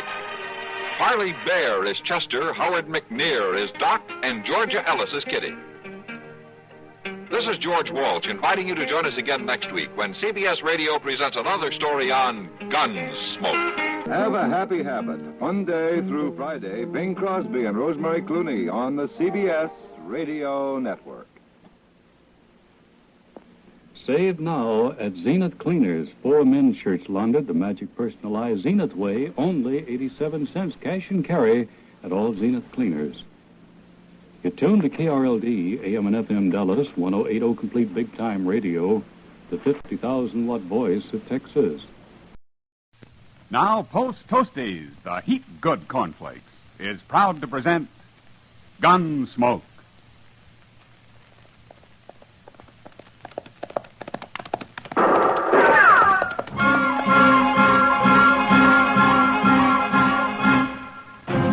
Around Dodge City and in the territory on west, there's just one way to handle the killers and the spoilers, and that's with a U.S. Marshal and the smell of gun smoke.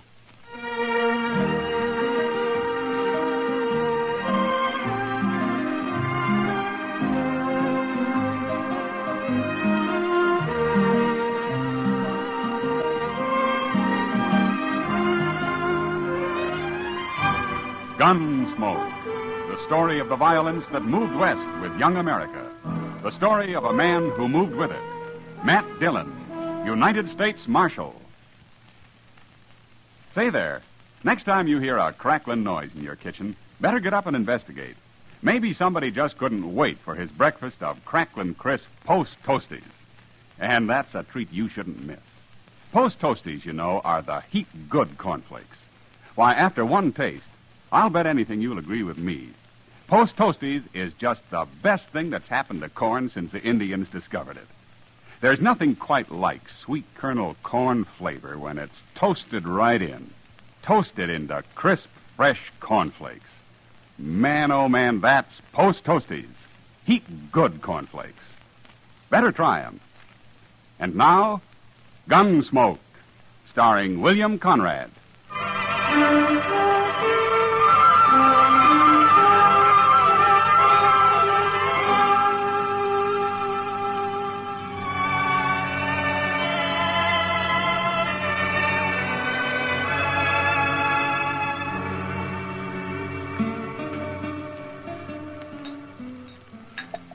You sure are slow with that beer, Doc. I'm ready for another. You had enough last night, Chester. Matt told me you were still asleep at 9 o'clock this morning. Oh, I was. And it was mighty kind of him not to wake me up. Say, are you sure he said he'd be back this afternoon? That's what he told me. So I... Oh. Now, what in the world is that fella? Who? It just came in the door there with Tyler and Short. Oh, him. That's Weed Pendle. He rode in on a mule a couple days ago. Well, which has the bigger ears, him or the mule? Oh, he is funny looking, all right. And he acts peculiar, too. That's a mighty scrawny mule, Pendle. I seen you on him this morning. Pendle here's kind of scrawny yourself, Short. Maybe some beer to fatten him up a little. I'd like some beer, all right, but I got no money. Why don't you sell that guitar of yours? Sell my guitar? No, I'd never do that. You must have a nickel at least. Last money I had got stole. Now, who'd dare steal money off a tiger like you, Pendle? I was asleep. I started to wake up, but they kicked me in the head. You call that a head? Looks to me more like your neck just growed out and haired over. I ain't very handsome. You sure ain't.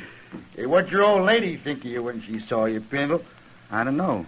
She died. Yeah, laughing, I'll bet. Oh, now that's enough, Tyler. That's too mean. Pendle's a harmless little fella. Ain't nobody talking to you, Chester. Well... Bartender, 3 beers. You buying, Tyler? I'm proud to. A fine old soldier like Weed Pendle. How'd you know I was a soldier? I didn't. Where was you a soldier, Pendle? 3rd Illinois Cavalry. Illinois. You was with the Yankees. Well, I never done much. We had hard luck and never got to see no real Confederates at all. Just a bunch of ragged-tailed bushwhackers in South Missouri. They was led by an old chicken thief named Klein.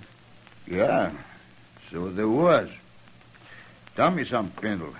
Did you ever kill any Klein's men? A few, before I got shot myself. They caught some of them after and hung them, but I never did see a hanging. You never saw a hanging? Nowhere. I never did. That's so. Well, Pendle, you're in luck. Since we was kind of in the war together, so to speak, I'm going to show you a hanging. You're about ready, ain't you, Short? My rope's on my saddle. I'll get it and meet you out back. There going to be a hanging? A real hanging? There sure is. You're lucky, Pendle. You run into us just in time. What are you talking about, Tyler? Who are you going to hang? It's a kind of surprise, Chester. You can watch, too. Here. You know it's against the law to hang people around here? I saw Marshal Dillon ride out town this morning. When he gets back, it'll be all over. And don't you try to buck me in short, Chester. You'll die if you do. Come on, Pendle. You don't want to miss it. Sure. What do you suppose they're up to, Doc? And I don't know, Chester, but I'd like to find out. Yeah, I guess we'd better. I sure do wish Mr. Dillon was here. I never did think much of Tyler and Short. They play no good. I'm worried, Doc. Yeah, there they are. Why, it's Pendle. They got a rope around his neck. Of course, you won't see all the hanging, Pendle, just the start of it. What are you hanging me for? I ain't done nothing. You was in the 3rd Illinois Cavalry. Well, sure. We was fighting under that old chicken thief Klein in South Missouri. It's a real pleasure to hang a Yankee like you. But I only done what they told me to. I didn't kill nobody on purpose. All right, now, wait a minute, you two. You've gone far enough. Shoot him, Tyler. You go shooting anybody, and you'll be the ones to end up on a rope. Doc ain't armed. He never is. Go on, Tyler. All right. You can try it. But you're sure going to have to kill me before you hang anybody. I'll kill you. You'll have to kill me, too, Tyler. Mr. Dillon. Where'd he come from? Take your rope off that man's neck, Short, and do it quick. Sure, Marshal. Sure. I told you shouldn't hang me. Oh, we was just funning the Marshal. We wasn't going to hang him. What's this all about, Short? Well, he's a Yankee, Marshal. Killed a lot of us in Missouri during the war. We was going to scare him and then run him off. Well, you forget about that. And forget about the war, too. It's over. The next time I catch you up to anything like this, you're going to go to jail. Go to jail? Over a dumb Yankee who don't own nothing but a skinny mule and a guitar? Get out of here, Short. And you, too, Tyler. Okay, Marshal. But this Yankee better get out of here, too. Out of Dodge. Shut up, Tyler. And get moving. Sure. See you later, Pendle.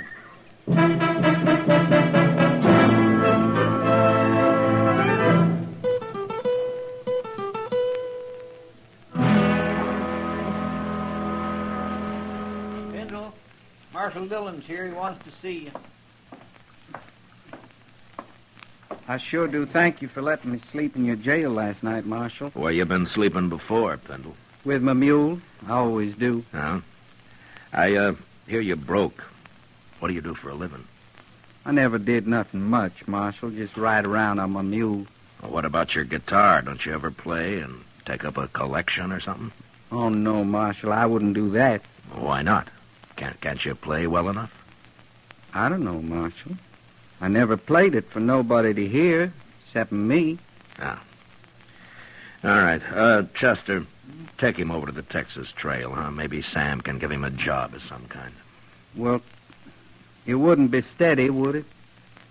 Well, I don't know, but why shouldn't it be? Because I'll be leaving in a day or two. Oh? Where you headed? Nowhere. Nowhere? Just ride around on my mule. I always do. Pendle, where are you from, anyway? I was born San Benito. Oh, on the Rio Grande? Yes. I left soon after. Took my guitar with me, though.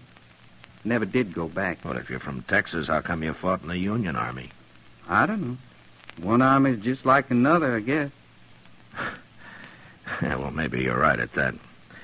Chester, take him over to Sam's. All right, sir. I left my guitar out back. I'll go get it. sure is a peculiar little fellow, Mr. Dillon. Yeah, pretty helpless, too. You think Short and Tyler will bother him any more? Well, knowing them, I believe they'd have hung him yesterday if they could have. You tell Sam to let me know if they even start talking to him again, huh? Yes, sir, I will. They're about the meanest pair of men I ever knew. Yeah, they are. And they'll think of something. Well, Pennell said he's leaving in a day or two. I hope that's soon enough, Chester.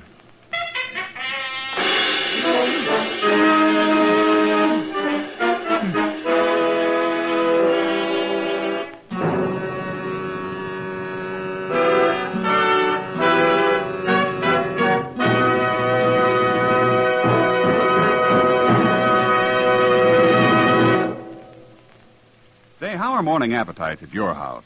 If they're pretty drowsy, here's a real good way to wake 'em up. Set a bowl full of Post Toasties, the heap-good cornflakes, at everybody's place. Just watch your folks take notice when they see how crisp Post Toasties are. And wait till they taste that sweet kernel corn flavor toasted in. Bet your whole tribe will agree with you. Post Toasties are the best thing that's happened to corn since the Indians discovered it. And here's a thought, if you'd like to make a good thing even better. Try topping Post Toasties with your favorite fruit. You'll find that's a mighty good way to start the day. Fact is, it's a downright delicious way. So next time you shop, be sure to ask for Post Toasties. They're the heap-good cornflakes. You'll see. Post Toasties, heap-good cornflakes. The best thing that's happened to corn since the Indians discovered it. Heap-good cornflakes. Post Toasties, heap-good cornflakes. Now back to Gunsmoke.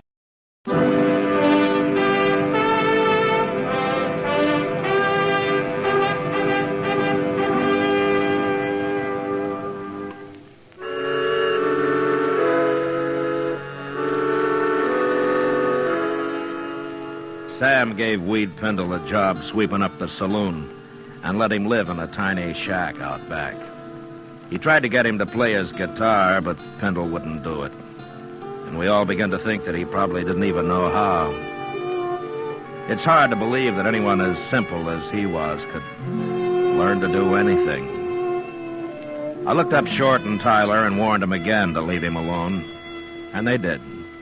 Until one morning a couple of days later.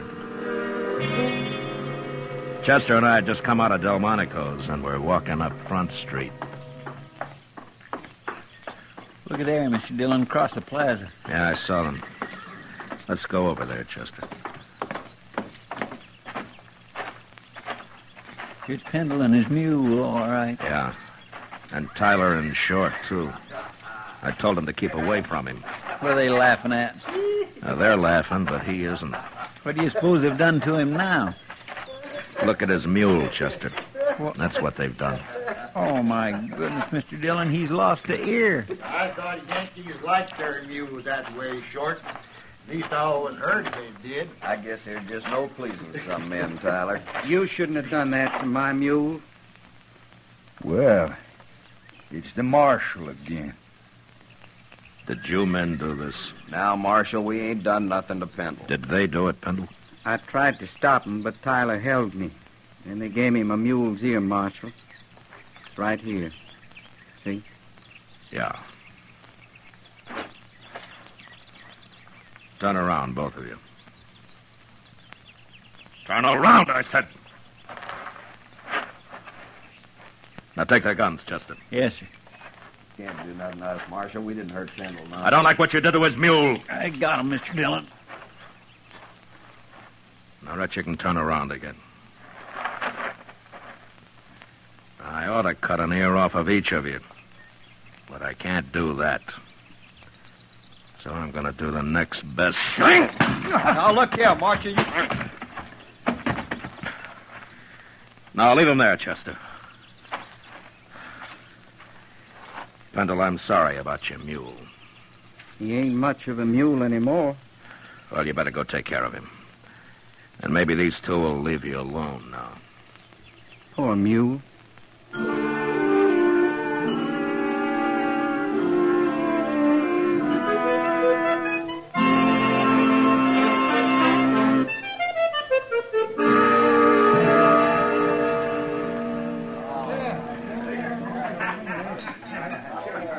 You know what Weed Pindle told me yesterday, Matt? Well, it could have been almost anything, knowing him, Kitty. No, this kind of makes sense. I asked him if he was ever lonely, and he said, no, he never stayed anywhere long enough to get to know anybody that well. He's a little strange, all right. Now what are they up to? Who? Tyler and Short. They just came in with Pindle. No? Look, Matt, he's got his guitar with him. Yeah. Hey, listen, everybody. Hey, listen, everybody. Little Yankee is going to play his guitar for us. At least he's going to try. Ain't you, Yankee? Don't shoot my mule. We ain't going to shoot your mule. Not if you play good enough. Go on, get started. If you know how. They threatened to kill his mule, Matt. You got to stop them. No, wait a minute, Kitty. Go on, Pindle. Go on, play. All right. Wait.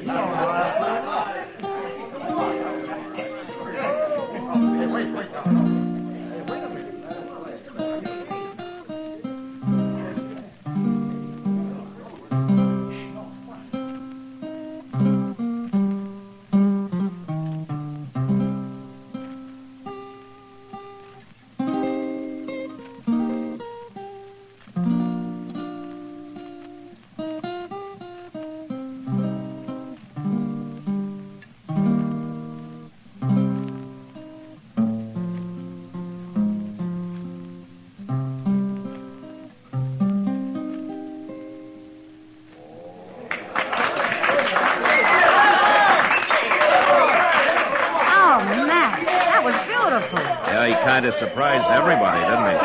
Tyler and Short don't look so happy about it. No. The crowd's with Pindle now. Good. They'll leave him. Yeah, they better.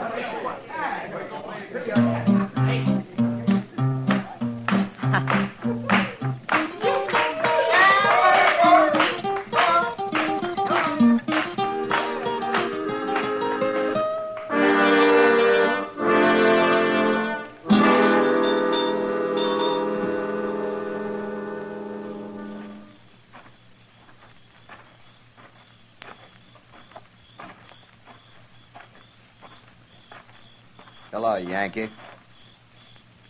Hello. You've been playing that guitar a long time in there, ain't you, Pindle? They wanted me to. They liked it.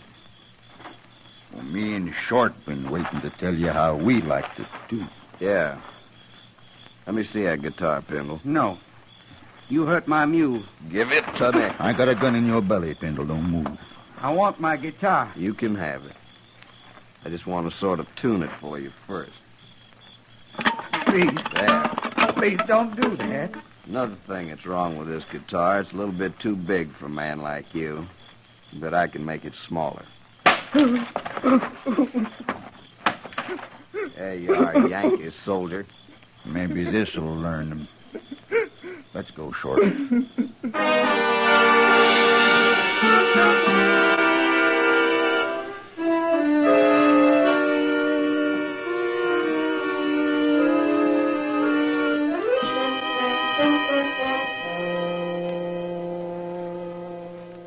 Are they both dead, Doc?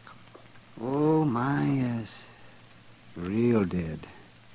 For several hours, at least. Why, they must have been asleep when it happened, Doc. It looks like Short there struggled a little. I guess Tyler got his first, and it woke Short up for a minute. He wasn't awake very long, man. Just long enough to see who was cutting his throat, probably. Well, he can't talk now. No. Yeah, I guess I'm all through here. What do you want to do with him? We'll let the hotel worry about him. I guess it's Weed Pindle I want now.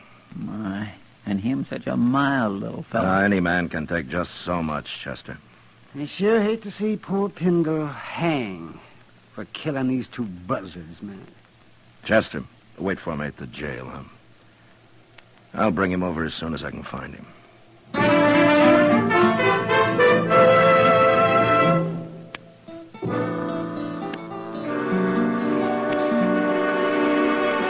Sam? Yeah, what'll it be, Marshal? Where's Weed Pindle, Sam? Oh, I just sent him out back for a bucket of sawdust. What do you want him for? Short and Tyler got their throats cut early this morning. Good. I guess their smashing his guitar was too much for Pendle. That's so, huh? Oh, there he is now. Pendle, come over here. Morning, Marshal. Good morning. Pendle, where was you last night? I don't know. Here, I guess. You don't know? Now, wait a minute, Marshal. Pendle, where was you after they wrecked your guitar? Well, I sat in the alley a while, then I come back here. Yeah, that's right. And he was so broke up about his guitar, I didn't want to leave him alone, so I took him up and let him sleep on the floor of my room. That right, Pendle? Well, go on, tell him now. Sure, Sam. That's right. Are you trying to alibi for him, Sam? I know, Marshal Dillon, but I care about him. Some people care about me. Who, Pendle? He's just talking, Marshal. Who cares about you, Pendle? Tell me. Those men. What men? He means some of the boys that was here when he come back with his busted guitar, Marshal. He just told him how sorry he was, that's all. I see. They liked his music, didn't they? Yes, they did. They liked to hear me play. Who was in here then, Sam? Well, now, Marshal Dillon, you know how it is. I'm busy pouring drinks, and I don't pay no mind to who's here and who ain't. I couldn't rightly say it all. Okay, Sam, I guess I can't beat the truth out of you. Oh, now, Marshal Dillon, who cares about Tyler and Short? Dodge is better off without him. There's a law against murder, Sam, and it's the same for everybody. Well, I'll be back later.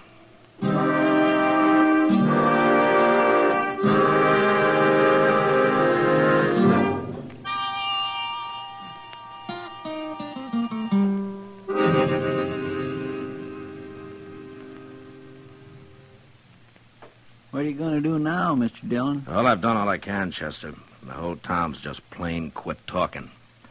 Nobody knows anything. Well, I guess they're all trying to protect Pendle. Yeah, they are. But he didn't do it. Well, who did then? Well, if I could prove who did it, Chester, I'd have him in jail. Say, come over here. Well, I declare, Mr. Dillon, it looks to me like he's leaving town. Yeah, I told him he could go. He looks funnier than ever on that one-eared mule. Yeah. Well, Dodge treated Pendle pretty rough. It sure did. Poor little fellow looks kind of empty like that his guitar, don't he? Well, maybe you'll find another one somewhere. Anyway, they sure like to hear him play in this town. A couple of the boys in particular, I guess. Yeah, they liked it just fine.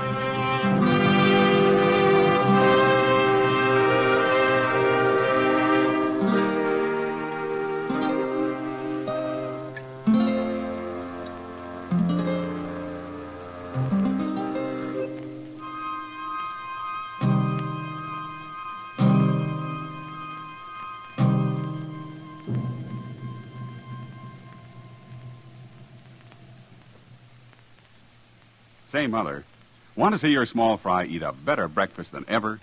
Well, may I suggest that you dish 'em up some sugar crinkles to start with? Sugar crinkles, you know, make breakfast more fun than a circus. Sugar crinkles is the sugar rice treat that's just right sweet. It's high time to forget the sugar-coated cereals that seem too sweet to you and those others that don't seem sweet enough to the kids. Just pour out crisp golden sugar crinkles and see how just right sweet a sugar-coated cereal can be. Just right sweet. Be sure to get several packages of sugar crinkles, because they're great for snacks. Kids love them that way. Kids love them anyway. Try sugar crinkles, and you'll love them too. Remember, new sugar crinkles is the sugar rice treat that's just right sweet.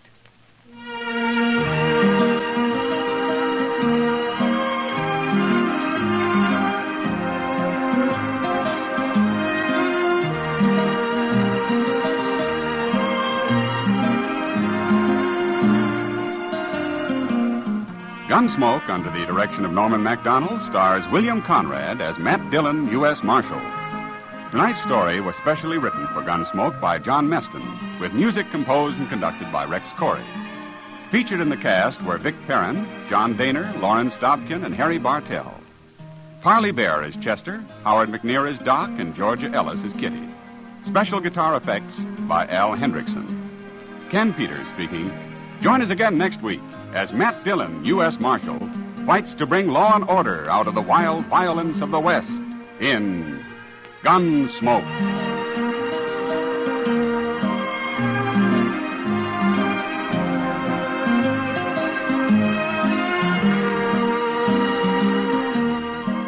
Gunsmoke was brought to you tonight by Post Toasties and Sugar Crinkles.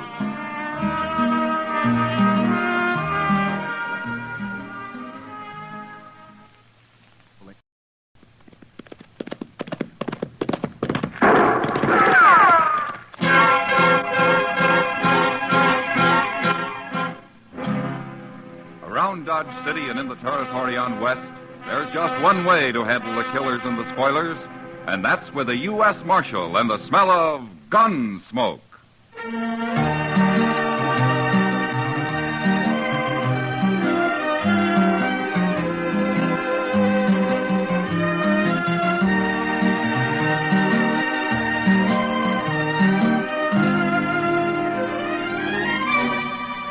Gunsmoke, starring William Conrad. The story of the violence that moved west with young America. The story of a man who moved with it. Matt Dillon, United States Marshal.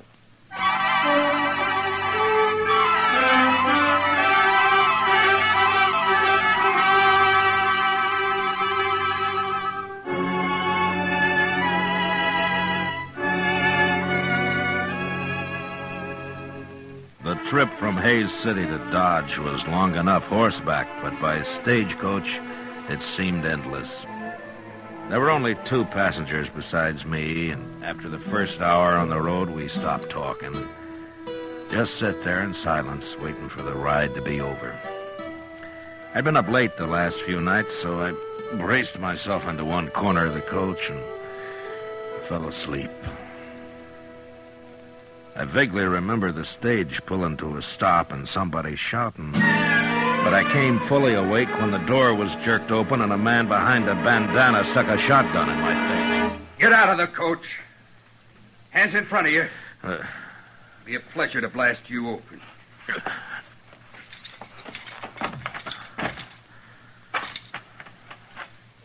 All right.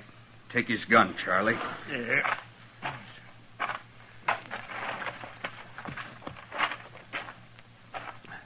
Now, stand over there with the driver.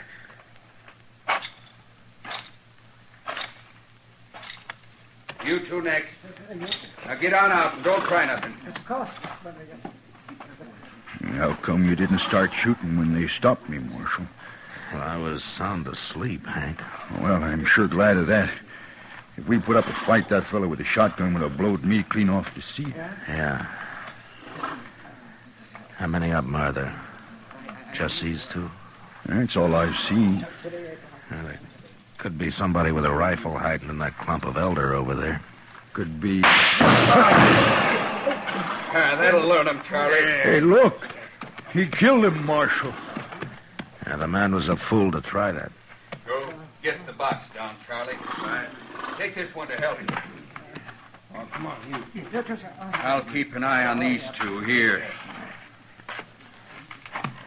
So, you're a marshal, huh? I am. Well, that greenhorn got himself killed. He shouldn't have tried to shoot Charlie. No, he shouldn't. Not with a little derringer. Charlie got hit. Right in the arm. Yeah, I saw it. I just don't want nobody chasing us for murder. Under the circumstances, it was murder. It was, huh? Well, then the only thing to do is shoot the whole bunch of you and have done with it. No, you can't do that. Mister, I got a wife and 2 kids in Dodge. What I hear, Dodge ain't a very good place to raise a family anyway. Look, you're in enough trouble already. Besides, you didn't kill that man. Your partner did. Hey, that's right. It's Charlie they'll be after. How much money is there in that box, driver? I don't know. They never tell me. We'll find out. He's got it open now. Load it in them saddlebags, Charlie. I got an idea you're new at this game. Look, if a man was holding a shotgun on me and I was unarmed, I wouldn't have no ideas about nothing, Marshal. You always carry a shotgun, mister? Why? Well, we might meet sometime when you don't have one. You're gonna make me shoot you yet? Hey, look, your partner's ready to go. Okay. Don't you make a move till we're out of sight. We'll ride back and kill every one of you. You understand? I guess there's nothing we can do but stand here. That's all, Hank. For right now, anyway.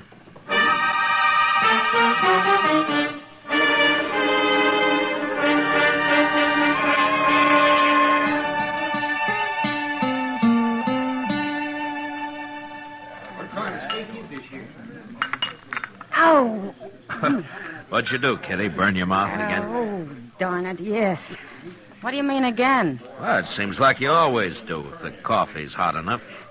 Thanks for the sympathy. It's as much as you gave me about the stage hold-up the other day. All I said was I'm glad you were asleep. You're a lot safer that way. Well, being safe isn't exactly my main goal, Kitty. Yeah, I know. How much money was there, Matt? $2,000? You'd think they'd have paid a man to ride shotgun. Have you any idea who did it? No, they were both masked. I hear Wells Fargo put up a reward for him. Yeah, there's $1,000 for the one who killed the passenger, dead or alive. They must want him real bad. That's not good for business. People getting murdered. What about the other one? $300 for his capture. And if you recover the stolen money, Kitty, well, they'll give you half of it. If I found that money, they'd give me all of it. You'll end up in jail yet. Well, the Texas Trail isn't far from being a jail. For me, anyway. I gotta get back there pretty soon, Matt. Sure. Hey, you. Waiter. Come here and take this money or I'll throw it at you. Another gentleman in town. Kitty, I don't want to turn around. What does he look like? Well, I think it's the one with the black beard You over there. heard me, waiter. Get over here before I bust your neck. That's the one, all right. Is there anybody with him? No, he's alone. And he's leaving now. Oh, good. No, don't stare at him. I don't want him to see me. Well, he's not even looking this way. He's going out the door, Matt. All right, come on. I want to follow him. Okay.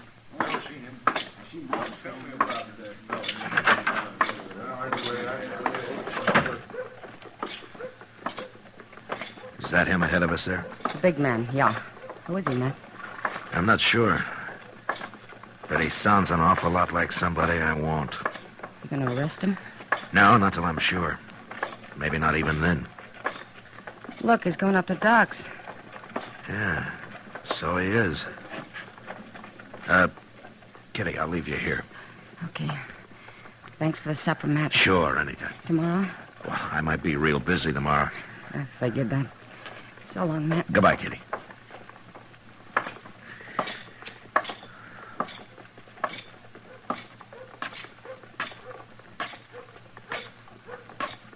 That's a serious thing. It sounds like his arm is infected to me. How'd he do it? Well, he just tore it on some wire. Well, why didn't you bring him into town? It might be gangrene. Is that bad? Bad. Why, he could lose the arm, or even die. Where is he, anyway? On the prairie, camp. Ain't there some medicine or something I could take back with me, Doc? Oh, hello, Matt. Good evening, Doc. Yeah. Go right ahead. I just came up for a smoke. Oh, sure. Sit down, Matt. Yeah, thanks. Now, look, mister. There isn't a medicine in the world. Never mind, But Doc. I'm telling you... Forget it. I'll talk to you tomorrow. Everything's okay. Yes. You better not wait too long. I'm warning you. I won't. We'll take care of everything tomorrow. So long. That man's crazy, that's what. No, he's not crazy, Doc. No, you should have heard him. I did. What do you mean you did? I was outside the door, Doc. Well, he's going under the Oliverganza. I guess he isn't too worried. What's this all about, Mac? Doc, I'll explain it to you later. Right now, I gotta find Chester. Oh, Chester, yes, he's down in the office. I just left him. Oh, good. I sure hope he's had a lot of sleep lately. What's that? He's gonna be pretty busy tonight. I'll see you later, Doc.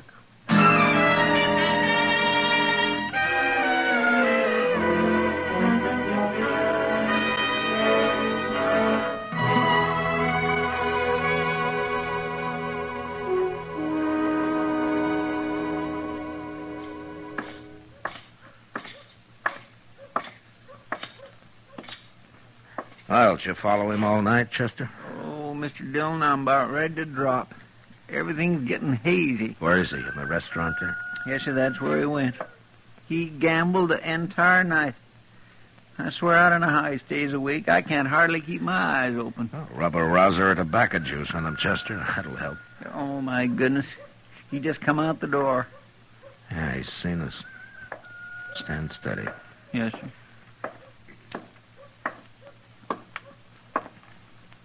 Marshal, I got a complaint. No, is that so? Sure is. I had an idea this man's tracking me all night had something to do with you. Oh, how'd you know I was following you? Mister, you might as well have been wearing snowshoes with cowbells tied on them. No, that's not true. That's a doggone Never lie mind, now. Chester, never mind. What is your complaint, mister? Well, you. Can't a decent citizen ride into Dodge and do a little gambling without being haunted by your man here? Well, that depends on how decent the citizen really is. What name do you go by, anyway? My own? Jeremo. Jeremo? Is that all there is to it? That's all. Yeah. Well, Jeremo, I just didn't want you to leave town without my knowing about it. Why not? I ain't done nothing. Well, Doc told me about your partner. The one who tore his arm on some wire. What about him? Well, I'm curious to see if you're going to take care of him, that's all. Well, of course I am. He'll die if you don't hurry. Well, I'm going after him. When? Well, it's no business of yours when. Anybody following me is likely to run into trouble. From a shotgun, Jeremo? I don't use a shotgun, Marshal. Your partner's dying, Jeremo. You're wasting time. And he's dying. He's my partner, not yours. I'll take care of him. Sure, Jeremo. But you better hurry.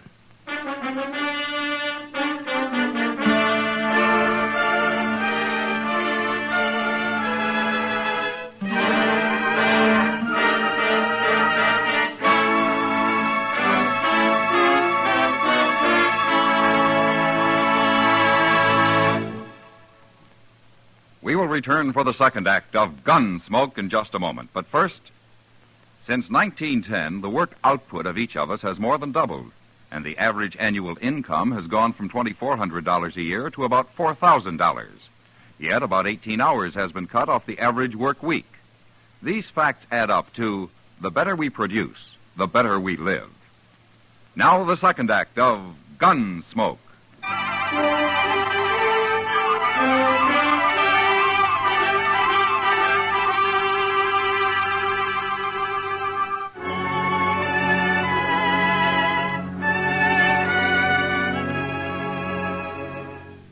Chester had been up all night, so I sent him to bed, and I hired a Kiowa Indian I knew to keep an eye on Jeremo. But even though his partner was dying of gangrene from the bullet wound he'd received at the stage holdup, Jeremo didn't leave Dodge that day, or the next. He knew I'd track him to their hideout and to the stolen money if he did, and he wasn't the kind of a man who'd risk his own neck just to save his partner's life. And since I had no real evidence yet, there was no use arresting him. So, all I could do was wait. That Indian is a wonder to behold, Mr. Dillon. He hasn't slept a wink in 2 whole days, and he don't even look tired. No, but Jeremo looked tired the last time I saw him. Oh, he's been sleeping regular. Yeah, I know. But all this is wearing him out just the same. He's getting pretty spooky. Well, I should think he would, with what he's got on his conscience. I better ask Satank if he knows another Kiowa who could spell him for a while. I think he's got a cousin around here somewhere. Oh, it makes my bones ache just to think about him not sleeping tall. Marshal, I got something to tell you. Huh? Who are you? My name is Verd, but I'm nobody, Marshal. Just a cowboy. Well, there's nothing wrong with being a cowboy, Verd. Sometimes there is. Like yesterday. Oh, what's the trouble?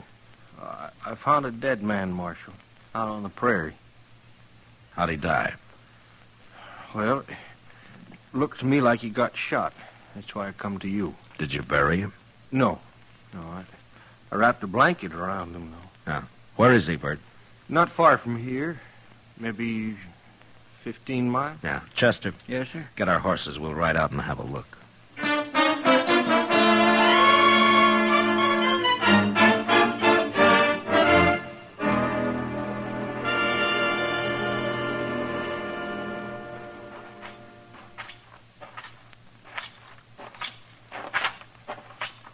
Yeah, he's still there, Marshal.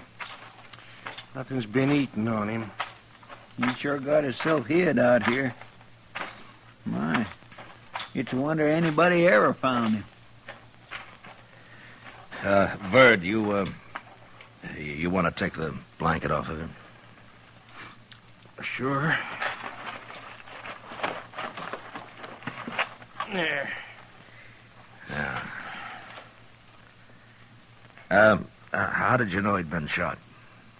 Well, his arm, it's all swole up, Marshal. And then, you see here, I noticed that bullet hole in his sleeve there. Yeah.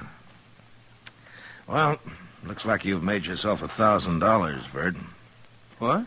Wells Fargo offered it for this man, dead or alive. He robbed a stage a few days back. He did?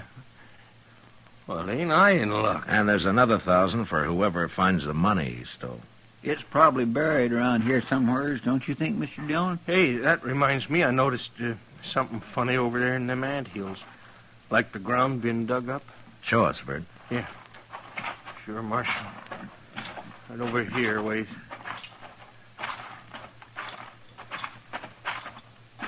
There. See it? Right there? Right by that big one? Yeah. Well, I declare. Huh. By golly, I think he's right, Mr. Dillon.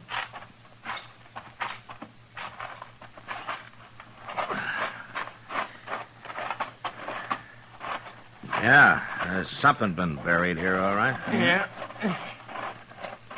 I think I can... See? Yeah, there it is. There, I got it. Hey, looky there, Marshal. It's a money bag. And I found it, didn't I? Yes, sir. That's right, Verd. Here, look at that.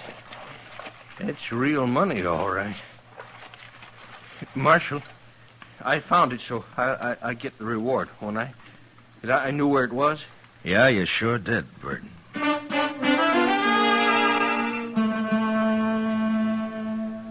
We dug up the rest of the money and then made the hole into a grave. And we buried the dead man right there. On the way back to Dodge, I told Verd he could talk all he wanted about finding the bandit's body and the reward he'd collect for it, but that he wasn't to say a word about the money we'd recovered. He couldn't understand why, and I didn't explain it to him, but I warned him he'd never get a penny of either reward if he didn't do as I said. Back in town, I didn't let him out of my sight for the next 2 days. I figured it'd make Jermo pretty worried. And it sure did. You know, it's mighty good to get off of that prairie just for change. Should think it would be. You don't come to town much, do you? I never seen you around here before. Well, I've been too broke, Chester. Well, sir, it sure takes money to see the elephant in Dodge nowadays. I'll be able to afford it soon enough. Ain't that right, Marshal? It looks that way, Verd. Yeah, you've been mighty lucky. So far. What do you mean, so far? Nothing. Evening, Marshal. Hello, Jermo. This the fellow who found your bandit for you? Yeah, I was just telling him how lucky he is. Yeah. Yeah, all that reward money. $1,000, isn't it? Yeah, that's right. Is that all you're getting, mister? What do you mean, is that all? Well, there was more reward than that offered. Oh, you mean the stolen money? Oh, it's too bad about that, wasn't it, Bert? We didn't find no stolen money. You didn't? Oh, but looked everywhere. There'd been some digging nearby, but there was nothing in the hole. Yeah. Well, now, what do you make of that?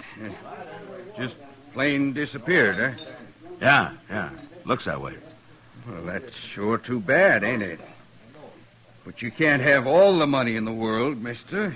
I ain't got all the money in the world. I'll see you later. Marshal, I did like you told me. I didn't say nothing. You did fine, Verd. Just fine.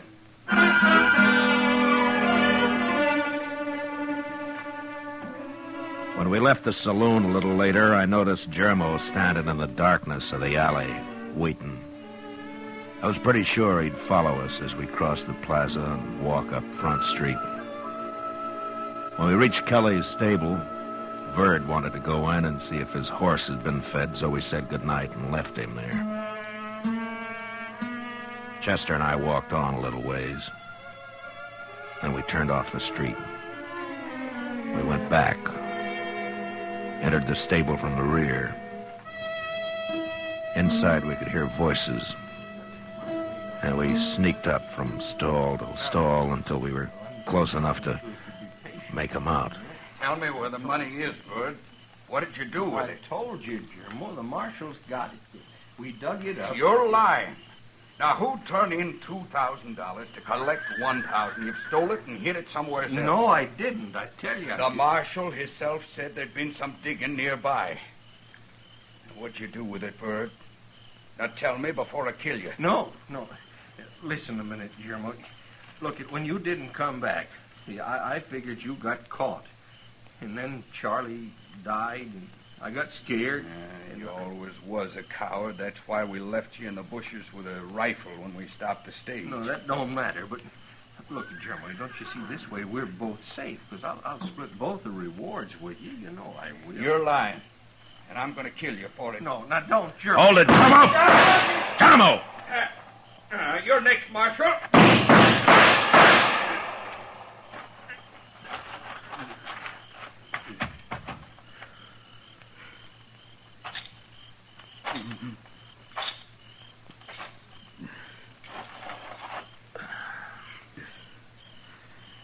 You should have had your shotgun, Germo. I should have killed you with the holdup. That was my big mistake. No. If you'd have trusted Verd, you both could have got by with us. He was telling me the truth? He was. And you'd have never been convicted on what evidence I had. Well, I guess every man's entitled to make a few mistakes. Marshal?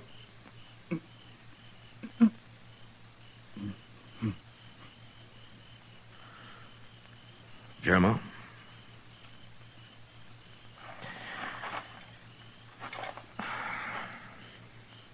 Well, you won't make any more.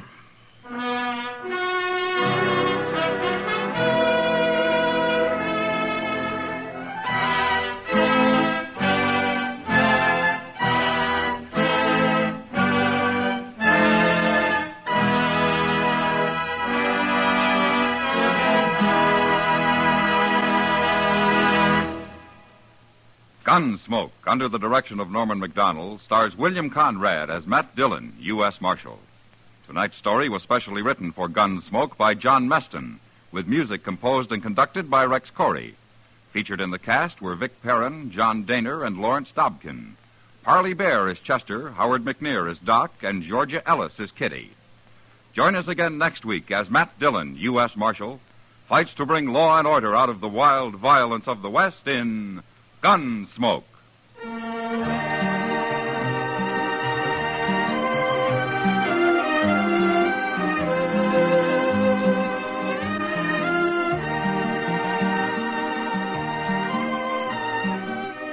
This Monday night, Frank Lovejoy stars on CBS Radio's Suspense.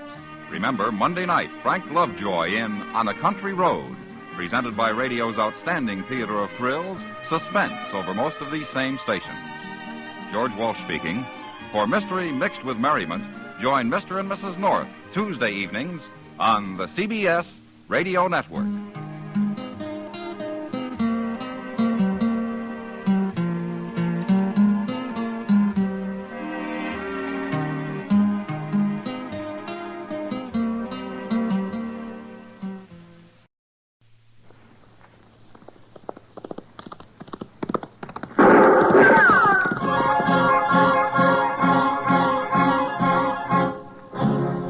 Around Dodge City and in the territory on West, there's just one way to handle the killers and the spoilers, and that's with a U.S. Marshal and the smell of Gunsmoke.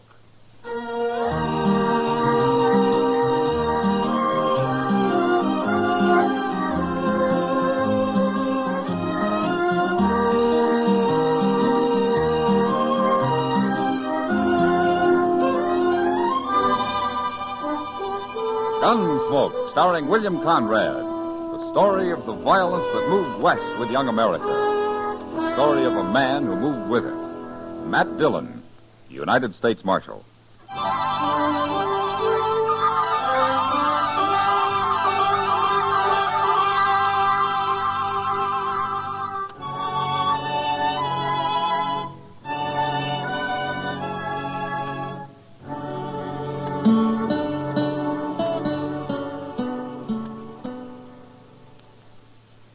Dillon? Yeah, what is it, Chester? You know Tiller Evans? Oh, the mule skinner? Yes, sir. What about him? He's standing out there in the street. Looks like he's about to head down Santa Fe Trail with a big load of supplies. Well? Well, I'm just wondering what a nice, sweet girl like Mavis McLeod can be doing with a man like that. You, jealous, Chester? Oh, no, sir. But Tiller's such a mean, ugly old bull. Oh, well, look at him. Look at that. What? Well, he just hit her, Mr. Dillon. What? Slapped her right in the face. He did. I told you he was mean. Well, that's a fine way to tell a girl goodbye. Yeah. Look, he hit her again. Yeah. Oh, I hate a man that picks on women, Mr. Dillon. Oh, poor little thing, she's crying. I sure am glad we're doing something about this.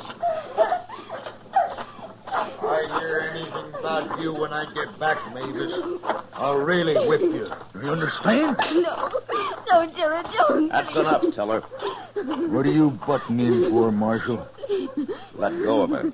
This ain't no business of yours. I said let go of her. Okay. I ain't hurting her none. Am I, Mavis? Am I? No. You see? You got no right to mix in people's private business, Marshal. This your wagon and mules, Tiller? Of course it is. Then get going. Right now. I'm going. But if I wasn't in a hurry, I'd have this out with you right here. I see you when I get back next week, Marshal. Well, Mavis, you remember what I told you now. Well, do you? Yes. What's going on here, anyway? Mavis, has this beast been after you again? Don't you call me names, Kitty. I'll fix you same as her. I can't tell you from one of your mules, Tiller. Now, look ahead. Leave him alone, Kitty. You get up on that wagon box, Tiller. Now. You wait till I get back.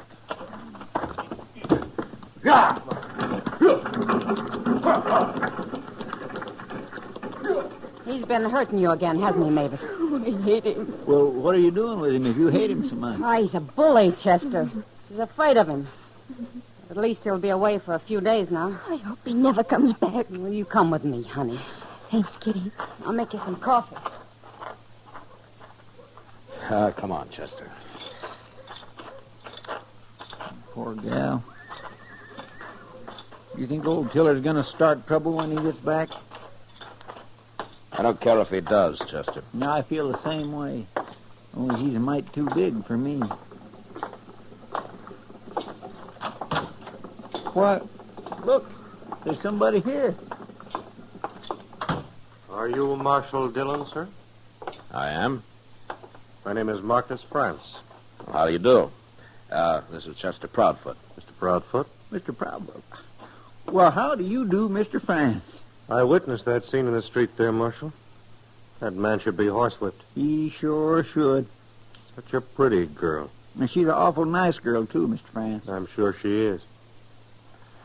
Well, Marshal, I don't want to take up your time. I thought it best we have a talk before I go to work here. You're a stranger in town, huh? I arrived this morning. I'm from Philadelphia, Marshal, and I'm a gambler. Oh? They gamble much in Philadelphia? Men gamble everywhere, sir. The weakness is universal. I suppose. Well, you can gamble here all you like, as long as you don't run a crooked game. That's precisely what I wanted to see you about, Marshal. What? It's not that I'm dishonest, but I've often been accused of being so. Sometimes makes for unpleasantness. Around here, it usually leads to gunplay. Yes, of course. I can handle myself on that score. Mr. France, I never heard a gambler yet come out and admit he was a crook, but if he is, sooner or later, either he or somebody else winds up dead. That's why I don't tolerate anything but an honest game in Dodge. You impugn my honor, sir? He what? Never mind, Chester. Now, just what is it you want to tell me, Mr. France? I am a gentleman, Marshal. Well, if you are, you're about the first one that ever rode into this town. But for the time being, I'll believe you. Thank you, sir. And don't be so touchy about your honor. It'll just get you into trouble. I'm afraid I haven't explained myself, Marshal. There are reasons why I've often been accused of dishonesty. Oh, like what? A bad loser will grasp at any straw to save face. He'll even call the deal crooked. Yeah, I've seen that happen. There are likely to be many losers in a game I run. Is that so? It may sound like bragging, Marshal, but I possess great skill at cards. Also, I'm extremely lucky. I see. Now, you may send a man to watch the deal if you like. Perhaps Mr. Proudfoot here. Oh, sure. Why, I'd be glad to come. No. You run your game, Mr. France. If it's crooked, I'll find out soon enough. All right. But don't get the idea you're going to start shooting down every man that bothers you, no matter how good you might be with a gun. Do you include self-defense in justifiable homicide, Marshal? If it is self-defense. But you take to killing people, even in self-defense, and I'll have to run you out of town. Oh, hello, Matt. Chester. Hi, Doc. Fella's been trying to sell me a new horse, Matt. I thought you'd take a look at it for me when you're through here. Sure, Doc. This is Marcus France, Doc Adams. I'm pleased to meet you, Doctor. Doc'll do. Of course. Where are you from, mister? Philadelphia, sir. Not much sun there. Sun? Well, you look peaked. I've had a long journey, sir. Well, now, when you get rested up, you come see me, and I'll give you some good tonic. $1 a bottle, Mr. France. He gave me some once. I appreciate your interest, Doc. Perhaps I will call on you one day. Anytime. Now, if you gentlemen will excuse me, I'll be going. Goodbye, Mr. France. Goodbye.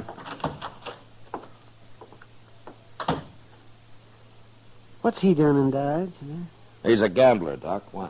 Oh, I don't know. He seems sort of out of place around here. He says he's a gentleman. Oh, maybe that's it.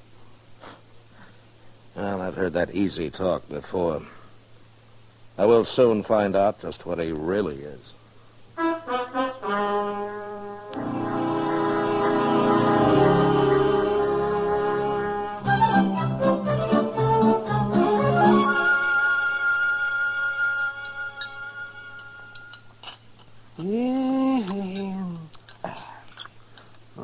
You'd think a restaurant like this could serve something besides beans with their meat, wouldn't you now, Matt? Honest. Oh, you got potatoes, Doc. I'm sick of them, too. Potatoes. Why don't you get married, Doc, and then you could eat fine. Oh, the last woman that wanted to marry me was a hog and hominy cook. I don't think she ever heard of any other kind of food. Why, didn't you ever take her out? Oh, take her. Oh, man. That was in Arkansas. She didn't even wear shoes. You old liar. No, I swear. Her pappy had a saying that every woman's entitled to a baby and a bonnet. But shoes were never mentioned in that house. You must have made a handsome couple. Oh, well, of course, I was somewhat younger then. A lot younger, I hope. I was, and good thing, too. They lived in a place called Rip Shin Thicket. Rip Shin Thicket. The courting that girl was a day's work, man, believe me. Doc, why don't you finish your supper? I'm not even listening to you. Oh, and she had a brother called Spotted Jack, and he claimed he never slept in a bed his whole life. Or took a bath. There must be something else we can talk about, Doc. Oh, man, well, anything at all. Gee. Well, what are you going to do about that gambler, that Marcus France, for example? Well, I don't know yet, Doc. Well, he's been here for a week, and he's already killed a man. That was self-defense, all right. But if it happens again, he's through. You think he's dealing honest, Matt? So far, he is. Hello, Mr. Dillon. Doc? Well, Chester? Chester? I've been over at the Texas Trail. Miss Kitty asked me to find you. Huh? Trouble? I don't know. But she said it was really important. Okay.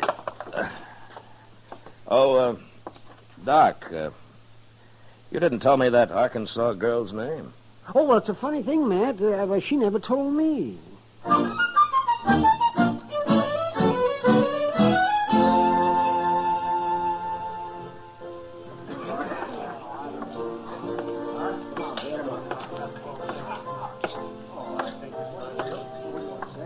Hello, Kitty. You wanted to see me, huh? Sit down, Matt. All right. It's about Marcus France over there. Oh? He's going to be killed, Matt. What? Tiller Evans is due back tomorrow. Well, what's Tiller got to do with it? You remember the day he left, when you stopped him from slapping Mavis around? Mavis? You mean Mavis and France? She says she's in love with him, Matt, and she doesn't care who knows it. Underneath, she's scared to death. Well, does France know about Tiller? Well, Mavis told him. Matt, I don't know what you think about him, but to me, he's the most decent man I've met in a long time. Well, he may be, Kitty. But he's sure causing a lot of trouble. Well, Tiller's going to kill him. I know he is. You got to stop it, Matt. Kitty, how did a nice girl like Mavis get started with Tiller in the first place? Oh, she didn't have much choice. The big ape just moved in on her and took over. She's awful young, Matt, and pretty helpless. Well, if she and France are so much in love, why don't they get married? I've thought of that, too.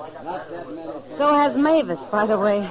Well, maybe France isn't so honorable after all, Kitty. Give him time, Matt.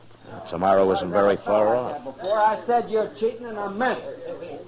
No man can call me a cheat, mister. I just did, didn't I? Stay here, Kitty. Yeah. You better leave the game, mister. You're cheating, you're dealing crooked cards. You got a gun, mister. Now use it. Leave that gun where it is. Now, France, I warned you once.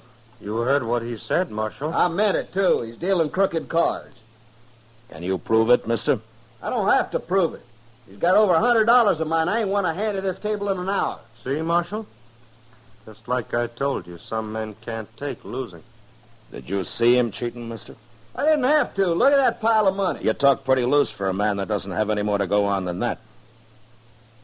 Now, why don't you forget about it and get out of here? Forget about it? You heard me. This game is closed for the rest of the night. Well, just as you say, Marshal. Gentlemen, the game is closed. I'll see you later.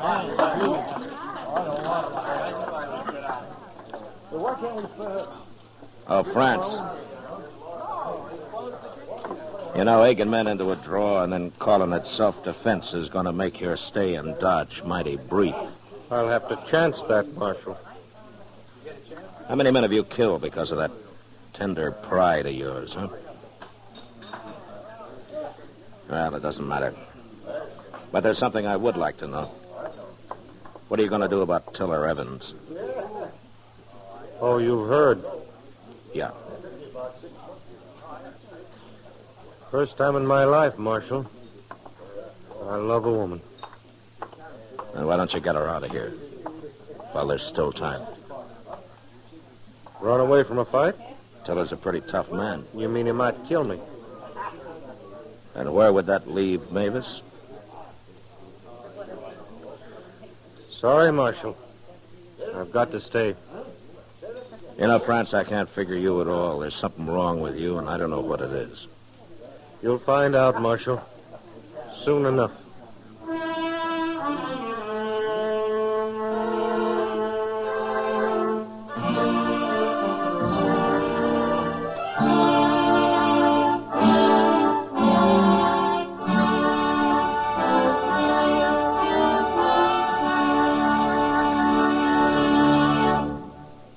We will return for the second act of Gunsmoke in just a moment. But first, tomorrow afternoon on Stage Struck, Mike Wallace and CBS Radio cover the opening of the new Broadway musical, The Girl in Pink Tights.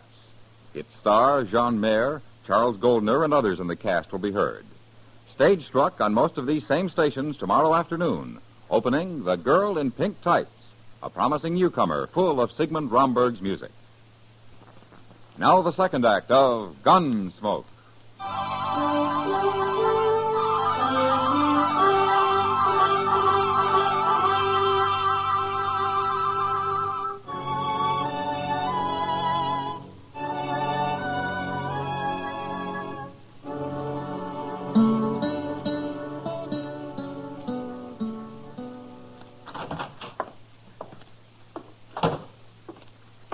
Well, won't be long now, Mr. Dillon. Oh, what won't be long, Chester? Cowboy just told me he passed Tiller Evans a couple miles down the trail. He'll be driving into town directly. Oh. Chester, what do you think of Marcus France? Him? Well, sir, for a fact, I'm dubitated. What?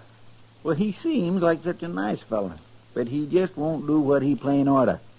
Like? Get married with Mavis McLeod like she wants him to. That'd stop old Tiller. Maybe. Now, the very least he could do is run off with her. Mr. Dillon, I just hate to think what'll become of that little girl if Tiller gets her. Well, one way or another, Chester, there's about to be a killing. And I gotta try to stop it. How you gonna do it? Well, there's a stage north in half an hour. But Mr. France won't go. Chester, you know where Mavis lives, don't you? Yes, sir. All right, go get her. I'll put her on the stage. I'll meet you there. Okay, Mr. Dillon. Now, you're going to have to hurry.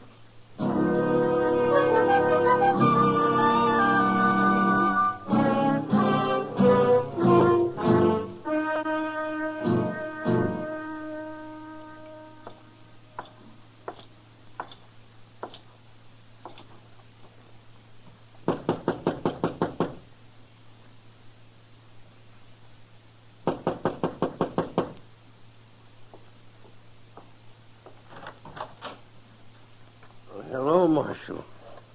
Please come in. Thank you. I am honored, sir. Would you care for a glass of whiskey? No. No, thank you. The very best money can buy. France. Tiller Evans will be here shortly. You'll be looking for me, Marshal, not I for him. Well, any way it happens, there'll be a killing. One sinner less in the world. I'm a lawman, France, not a preacher. Yes, of course.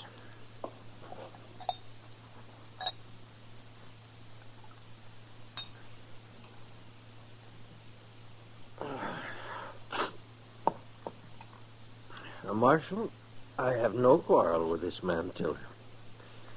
Why don't you talk to him? Well, he's not the kind of a man you can talk to. Well, then put him in jail for disturbing the peace or something. It'll be too late by the time the peace is disturbed. France, there's a stage leaving Dodge in a few minutes. Is there, Marshal? Mavis is going to be on it. What? Now, if you're the gentleman you say you are, you'll be on it with her. You're making a mistake, Marshal. Well, I've made mistakes before. No use arguing with you, is there?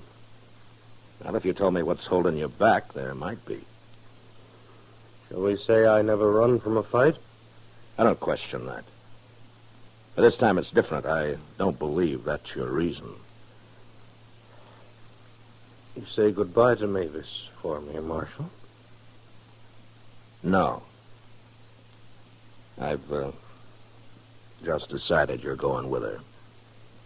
I'm sorry. I'm not. Careful, Marshal. I'm always careful. No, you...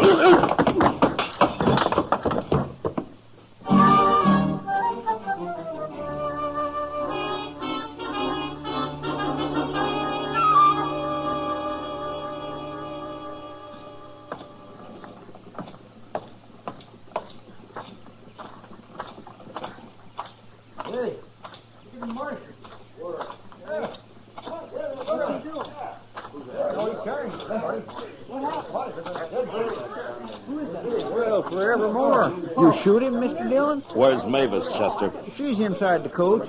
I'm keeping an eye on her. All right, open the door, Chester. Francis is going with her. Yes, sir.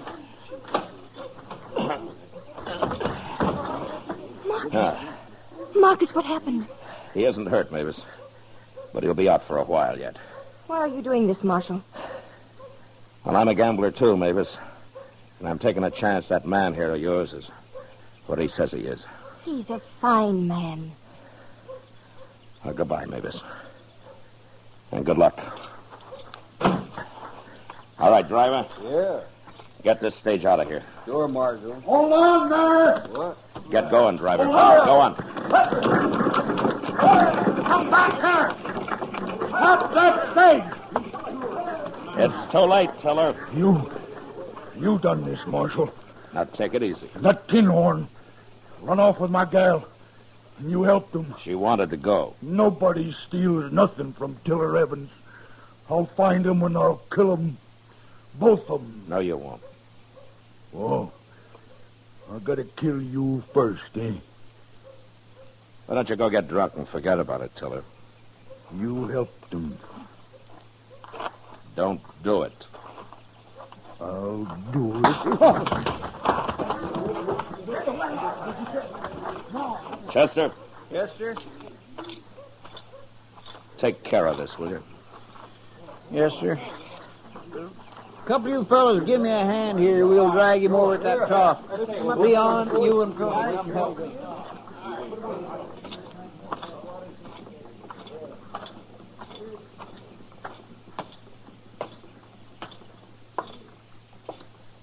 Matt? Yeah. Is Tiller bad hurt? No, you'll be all right, Doc. Outside of being a little lonely. Mavis is going to be a little lonely, too. What? Marcus France did come to my office, Matt. What are you talking about, Doc? His lungs. That's why he came west. I wouldn't give him over a couple of months at the most. Mavis just isn't very lucky, is she, Doc? No, she isn't. But thanks to you, at least they'll have what time there is. He wouldn't have left with her any other way. Yeah. I guess Marcus really is a gentleman.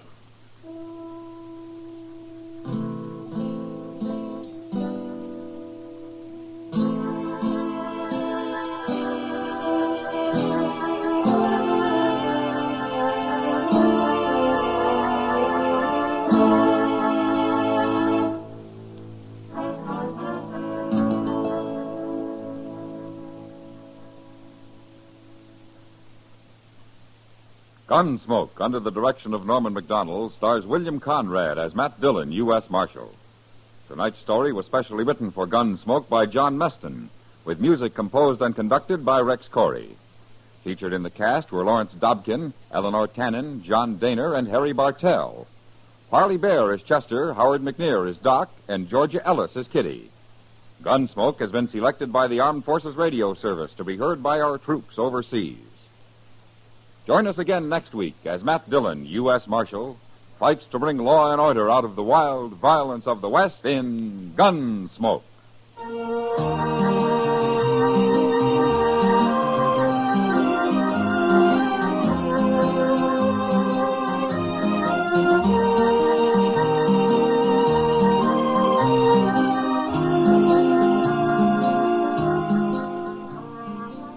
Monday night, CBS Radio's Suspense stars Ronald Reagan. The drama is an unusual one titled Circumstantial Terror. In it, a man is on trial for a killing he didn't commit, and the guilty man is on the jury. Tension mounts and mounts until the suspense is almost beyond belief. Don't miss Suspense Monday night over most of these same stations. George Walsh speaking. Stay tuned now for Gangbusters, which follows in a few minutes over most of these same stations. For more outstanding drama, remember the Lux Radio Theater, Monday nights on the CBS Radio Network.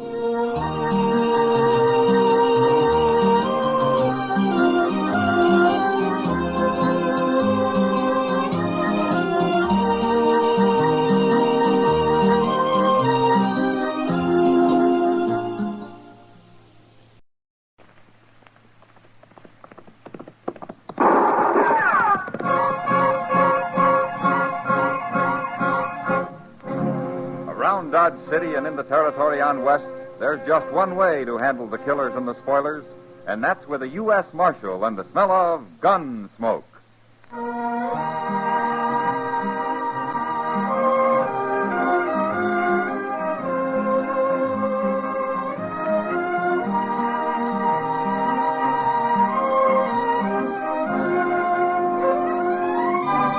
Gunsmoke, starring William Conrad.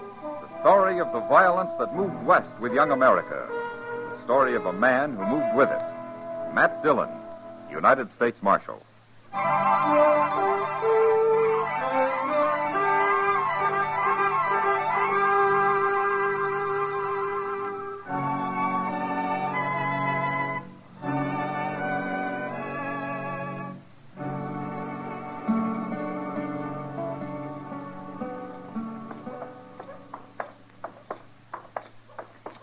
Matt, you mind stopping in Jonas's store down here? Won't take long. What are you going to buy, Doc? Another diploma to hang on your wall? Oh, another diploma. Oh, man. Well, anybody can shoot bullets into people the way you do. Yeah, sure. But what takes real brains is digging them back out. Between the two of us, though, we managed to make a good living, don't we? Oh, yeah, sure. Barely. Just barely. Hello, Marshal. Mr. Jonas. All right, Jonas. What can I do for you? I'm looking for a saw. You were looking for a saw, Doc? And some nails, Mr. Jonas. Sure, Doc, sure. I'll have to fetch them from the storeroom out back. Oh, say, Matt, look at that. Huh? He's got a batch of new derbies in. Those are pretty fancy. Yeah. Oh, they are fancy. Here, stop there. What's that?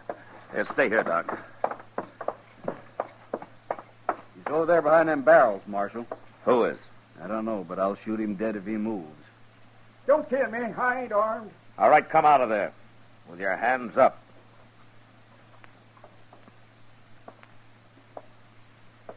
Neil Amber. That's me. I can't believe it, Amber. I was going to pay you later. Pay me later. You're on my books now for over $300, and stealing from me on top of that. Marshal, I want this man arrested. Were you stealing, Amber? No, I never stole nothing in my life. I was going to pay him later. Then what was you doing running off with that sack of seeds? I had to have them seeds, Mr. Jonas. I got to raise something. My wife and I are about to starve out there. Out where, Amber? A little patch of land near Pawnee Wells north here, Marshal. It ain't much. We've had nothing but bad luck. I've been keeping you going for nearly a year, Amber. This is a fine show of gratitude. How can I pay unless I raise something? The man's desperate, Mr. Jonas. But he owes me money too, Matt, but I don't hold with stealing to pay off your debt. I'll pay you, Doc. Someday I will. But right now, we got nothing. Now, that's good land up there, Amber. What's been your trouble? Oh, everything, Marshal. First, I raised a little corn, and then Pete Fletcher's cattle busted in and ruined it. And then Mrs. Amber's goats got swelled up and died. She had two of them. She always wanted goats. All her life she wanted them. And then some mean devil shot one of my horses, and I don't know what all, Marshal. We just ain't making out very good. That's still no excuse for thieving, Amber. You throw him into jail, Marshal. Amber, you take your seeds and go on home. What? Put them on my bill, Mr. Jonas. You mean you're going to turn him loose? Go on, Amber. Thank you, Marshal. I won't forget this. It's a fine thing when the law starts encouraging crime. I hold you as guilty as he is, Marshal Dillon. Come on, Doc. Let's get out of here.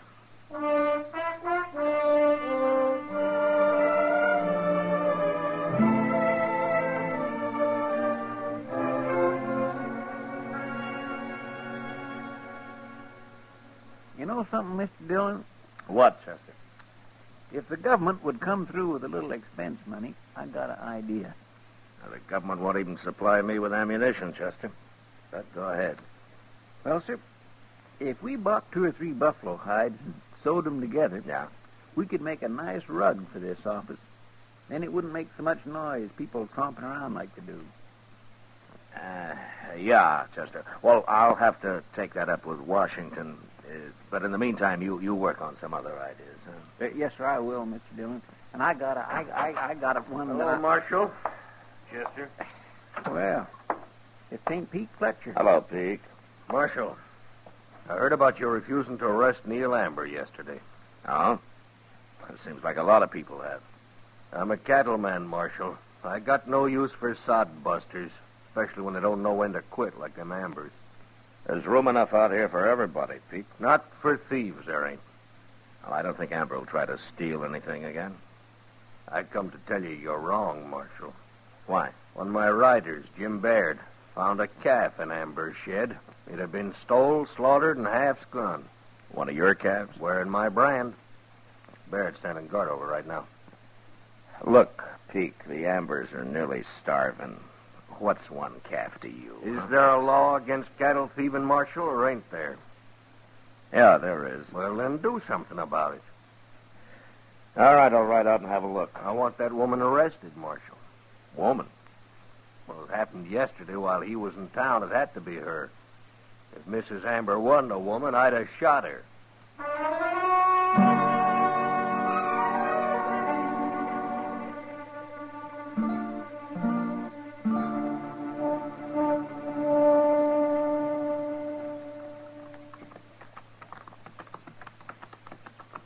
That calf's in the shed right over there, Marshal.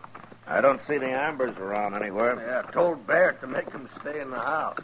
You had no right to do that, Peek. I got a right to protect my property, ain't I?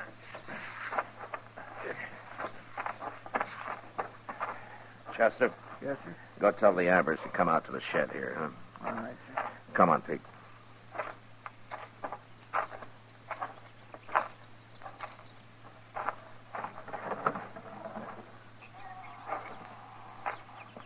I was thinking you'd never get back, Pete.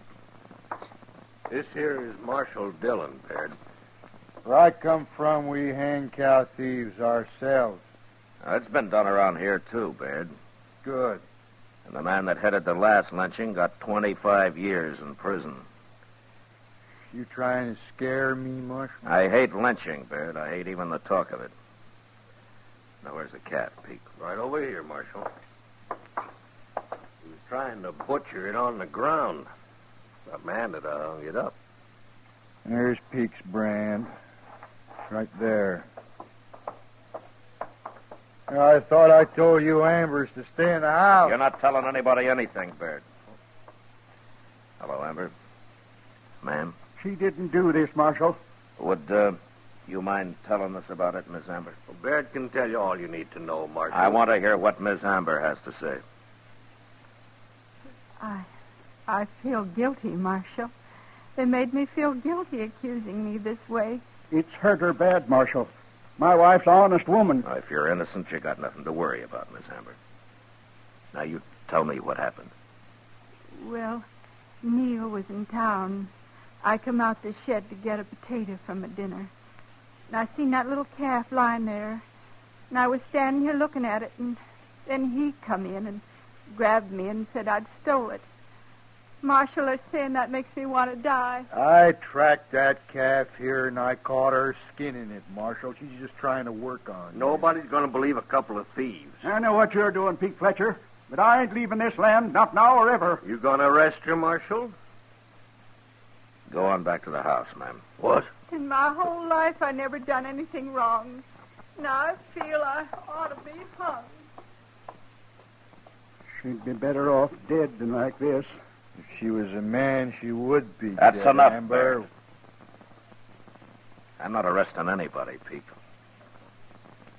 You're calling me and Baird liars, then? I'm saying there isn't enough evidence. Now, you take your calf and get out of here and leave these people alone. All right, Marshal. Next time we ain't coming to the law. We'll handle this ourselves.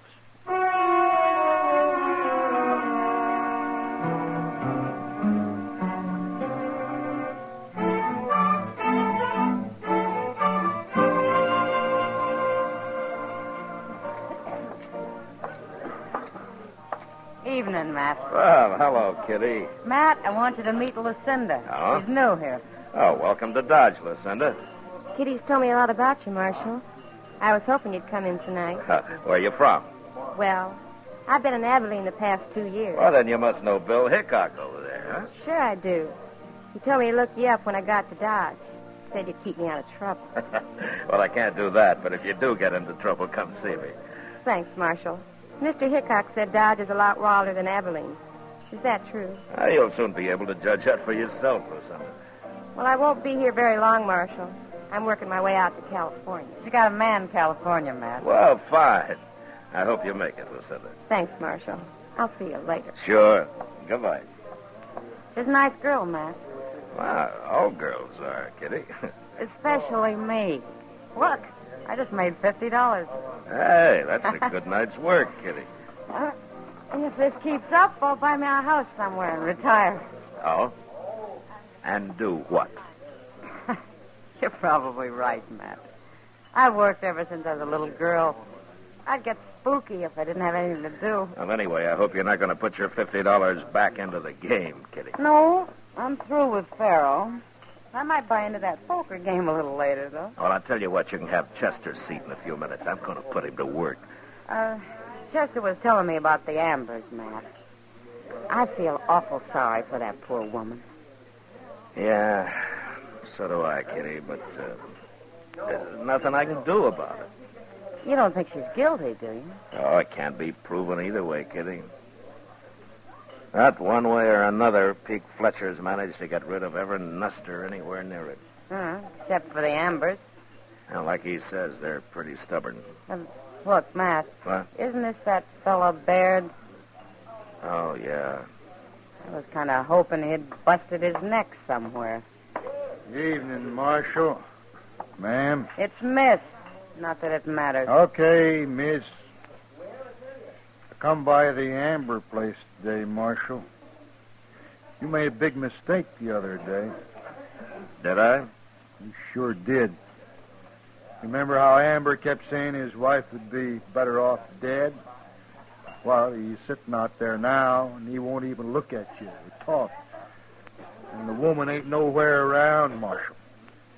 Amber's gone and killed her. That's what.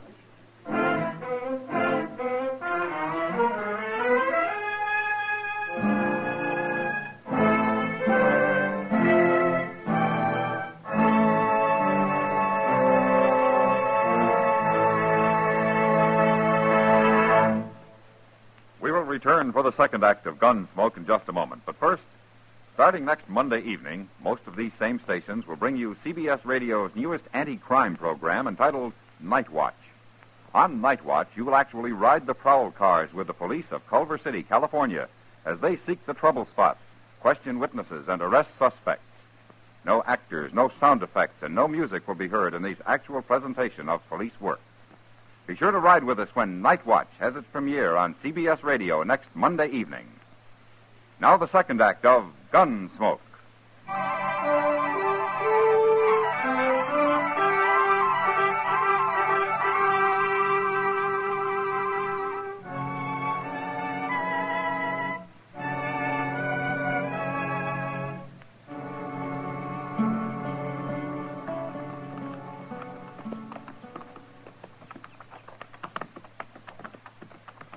The place looks deserted, Mr. Dillon.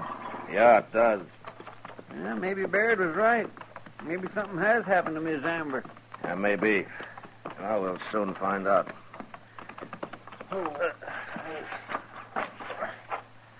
Let's try the house first, Chester. Yes, sir.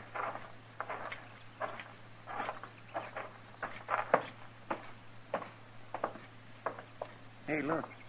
The door's wide open. Yeah. Amber! Hello, is there anybody home? Now, let's take a look inside, Chester.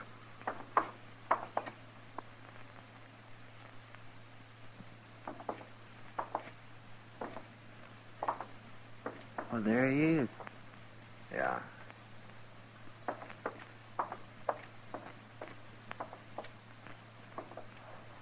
Hello, Amber.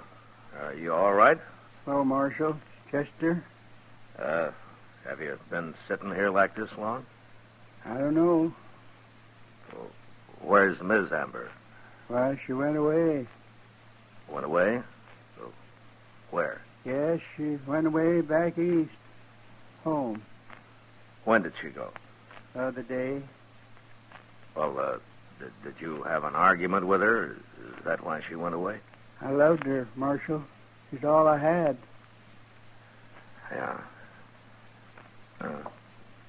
Chester, come outside a minute, huh? Yes, sir.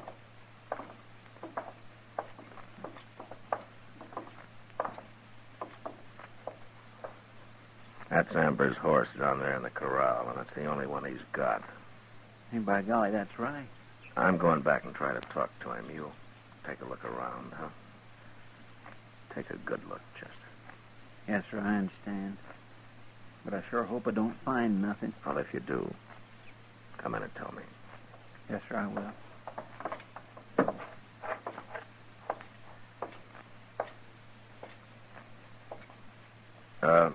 Amber, you want to tell me what happened?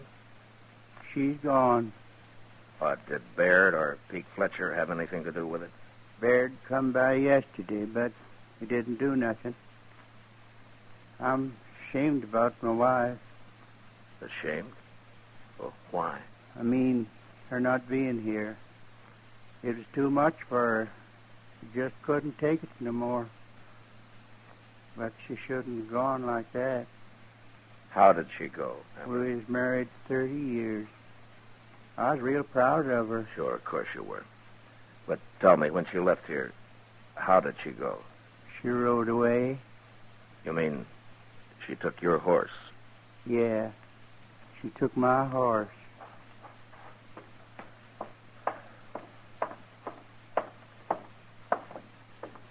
Mr. Dillon?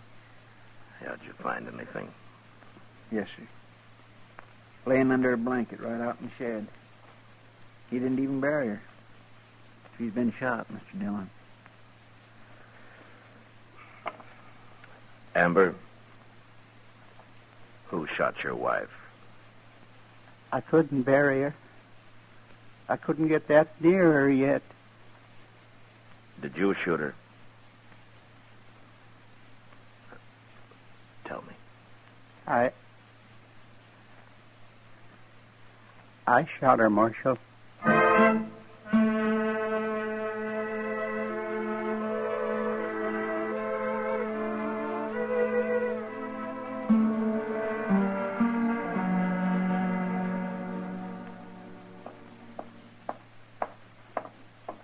Well, he still won't eat, Mr. Dillon. He's going to die of starvation before they hang him. He hasn't been tried yet, Chester. Oh, no, sir. Just keep bringing his meals in. He'll eat sooner or later. Hello, Marshal. Hello, Peake. Baird. I guess you'll believe me next time I tell you something, Marshal, huh? What do you want here? When they going to hang Amber? When and if a judge in a court of law says so, He'll hang. Meantime, I'm going to burn down that house and shed of his before some other nester takes a notion to move into the place. Yeah, you do that, Peake. Yeah, you do that, and I'll throw you in jail. What? You've done enough to Amber, you and Baird. You accusing me of anything direct, Marshal? If I could, I'd have you both tried. Careful what you're saying. Now get out of here. Both of you. Come on, Baird. We've won, any way you look at it.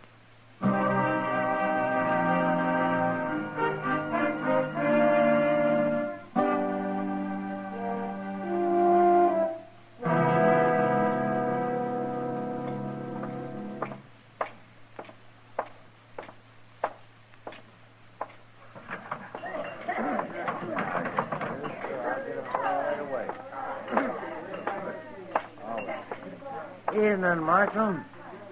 What'll it be? A glass of beer, I guess, Sam. Sure. Hey, Marshal. Yeah. That fella Baird over there has been making a lot of talk about you. Pete Fletcher, too, probably. Not like Baird. It's okay, Sam. I thought you ought to know. Thanks. I'll get you a beer, Marshal. Hey, Mr. Dillon? Oh, what's the matter, Chester? Neil Amber, he's gone. What? I unlocked his cell to bring him some supper, and I guess went off and forgot to lock it up again. Anyway, he took a rifle. Well, let's go find him. Wait, Mr. Mr. Dillon. What? Look, there he is. Over there by Baird. Yeah, come on. Baird, I'm going to kill you. Hold it, Amber.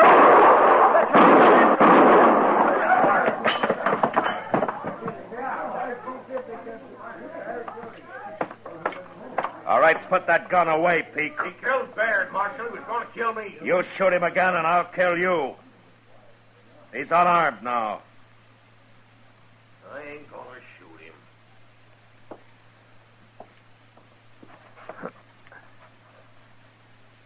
Yeah, hit him right in the chest. Marshal. Chester, go get Doc quick. Yes. Amber, Doc will be here in just a minute. He can't help me. This is going to save me from hanging, Marshal. Had it been an even worse disgrace. Worse? What? Worse than what? Come close, Marshal. Yeah. I don't want nobody else to know. But my wife, I didn't shoot her. She killed herself. Is that it? That made me terrible ashamed, Marshal. I'd have hung rather than everybody noted. You won't tell, will you? No. No, Amber, I won't tell. Thank you, Marshal. You've been good to me.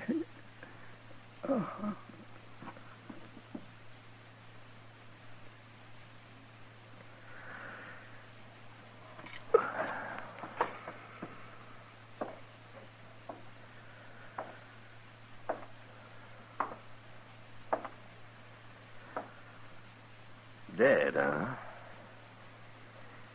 Well, you ought to thank me, Marshal.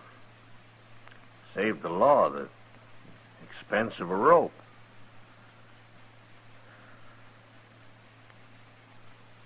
He didn't kill his wife, Peek. What? You did. You're trying to devil him off their land. Making her look like a thief did it.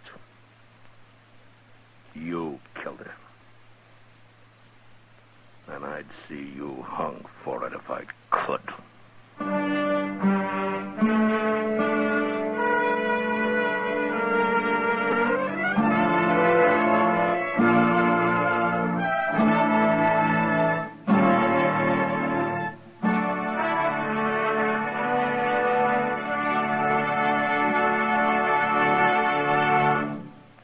Gunsmoke, under the direction of Norman Macdonnell, stars William Conrad as Matt Dillon, U.S. Marshal.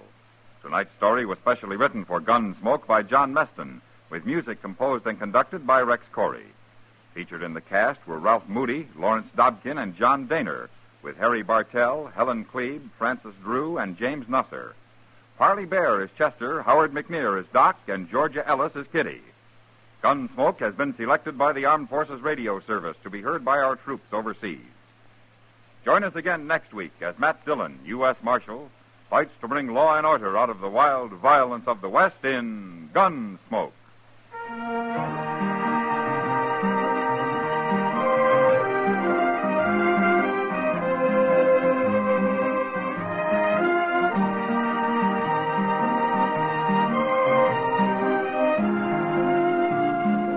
5 years ago, 12 nations put their signatures to the North Atlantic Treaty, thus forming the North Atlantic Treaty Organization.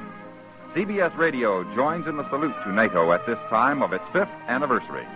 George Walsh speaking. For Mystery Mixed with Merriment, join Mr. and Mrs. North Tuesday evenings on the CBS Radio Network.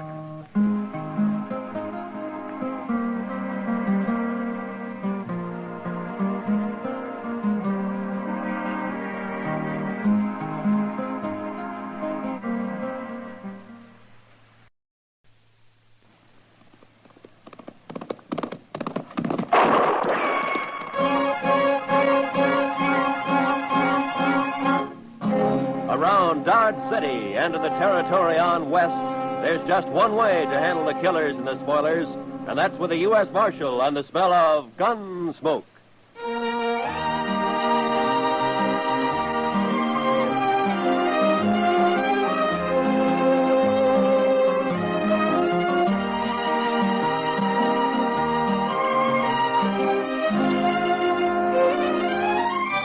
Gunsmoke, starring William Conrad. The transcribed story of the violence that moved west with young America. The story of a man who moved with it. Matt Dillon, United States Marshal.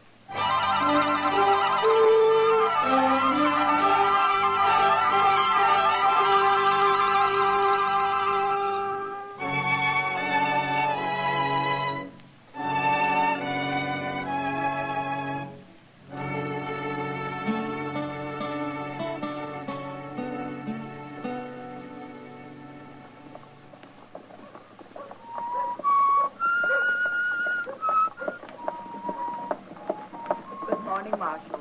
Good morning, ma'am.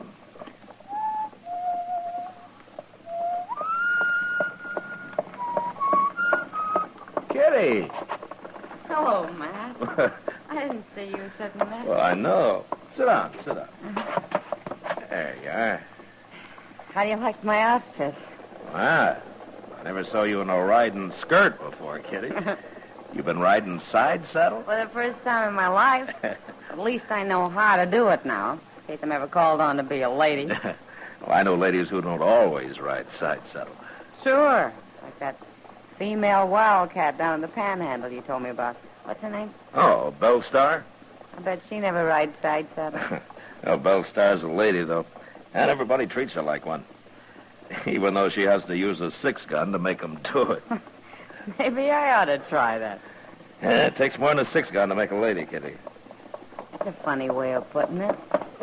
Well, that isn't what I meant. Dillon? Hello, Miss Kitty. How are you, Chester? Hey, I just come to the Longhorn there, Mr. Dillon. What, trouble, Chester? Not yet, but there's going to be as soon as Art Long gets to town. Art Long?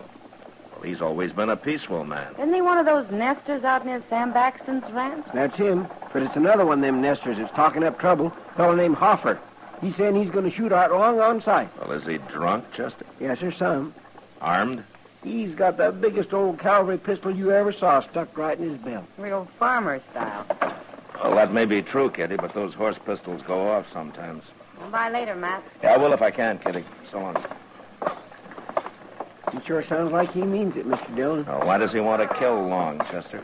Well, sir, he didn't say. Maybe he's just drunk and wants to shoot somebody. No, Anybody. Sir. No, sirree. Hoffer's pretty certain about who it's going to be. All right, Chester.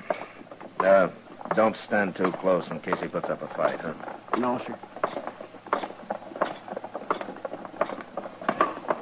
And all you bully clubs, shut up and listen to me. When Art Long gets here, you're going to see his blood all over the floor. Right there. Or maybe right over there. I don't know just where yet. Your name, Hoffer? Barnaby Hoffer. What's the trouble between you and Art Long? You friend of his? That doesn't matter. Yes, it does. Because if you're a real good friend, I might take it to mind to shoot you, too. I'm a U.S. Marshal, mister, and you're not going to shoot anybody. Oh, Marshal Dillon, huh? I'll take that pistol, Hoffer. Okay, Marshal. Take it. All right. Now tell me what this is all about. I don't need no pistol. He's got a knife, Mr. Dillon! Drop it, Hoffer. I said drop it. No! I'm going to cut you again. Give me that knife back. You're kind of hard to convince, Hoffer.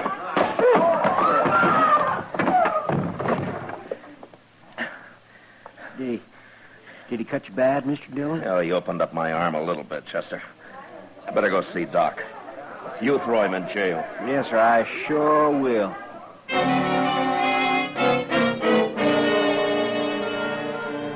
There's a saying that it's the gentle horse that's most dangerous. You don't watch him close enough.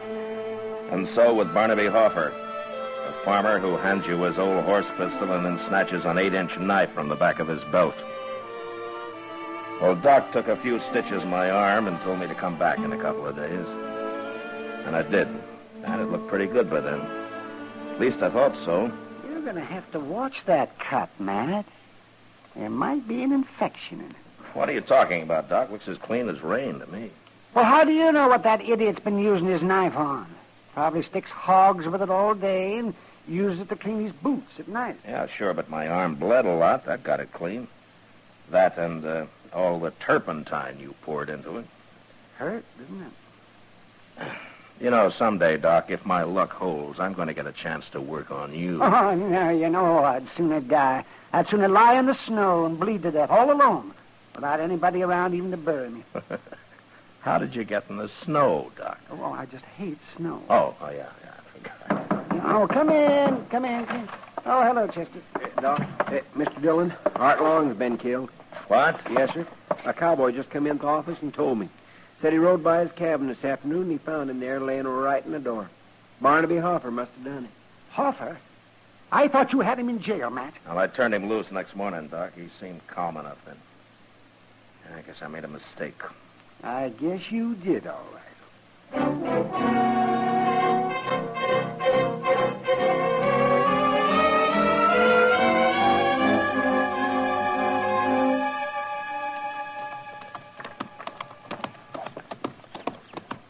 Maybe we shouldn't have stopped to bury Art Long. Hoffer may be a long way from here by now. Oh, we couldn't leave him lying there, Chester. No, sir, I guess not. Poor fella. Well, there's Hoffer's cabin. Yes, sir. Hey, we've done pretty good at that. It's hardly past daylight. Looks like his door's open. Yeah, then he must be inside. He wouldn't go off and leave his door open. No. Hey, wait a minute. Look over there, Chester. What? Why, it's him. Oh, he looks dead. Yeah, come on.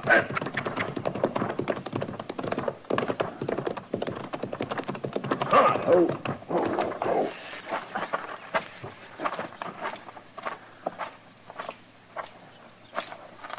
He's been shot, Mr. Dillon. With a shotgun. Just like Art Long. Well, he's still breathing. Hoffer? Hoffer. It's Marshal Dillon, Hoffer. Hey. Marshal. I'm tore all apart. Took a load of buckshot when I opened the door. Who did it, Hoffer? Did you see him? Sam Baxton. He did it. Sam Baxton? Who killed Art Long, Hoffer? Did you? Art Long. Is he dead? Yeah. Both of us. Dead. I don't want to die.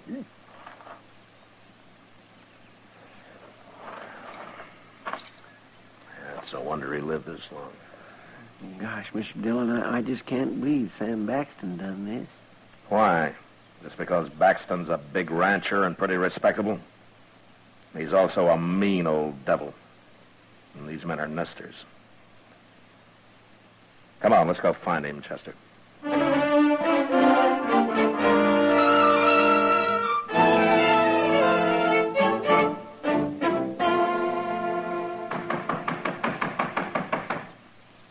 Hello? Anybody home? Why, it's Marshal Dillon and Chester. Hello, Miss Baxter. Ma'am. Well, don't stand around out there. Come on in and sit a while. Thank you, ma'am. I got 2 pots of coffee on the stove. Well, we don't want to bother you none, Miss Baxton. Bother. Why, I love company. And besides, you don't get out this way very often, Marshal. You're just going to have to stay and eat dinner with us. Sam, we got company.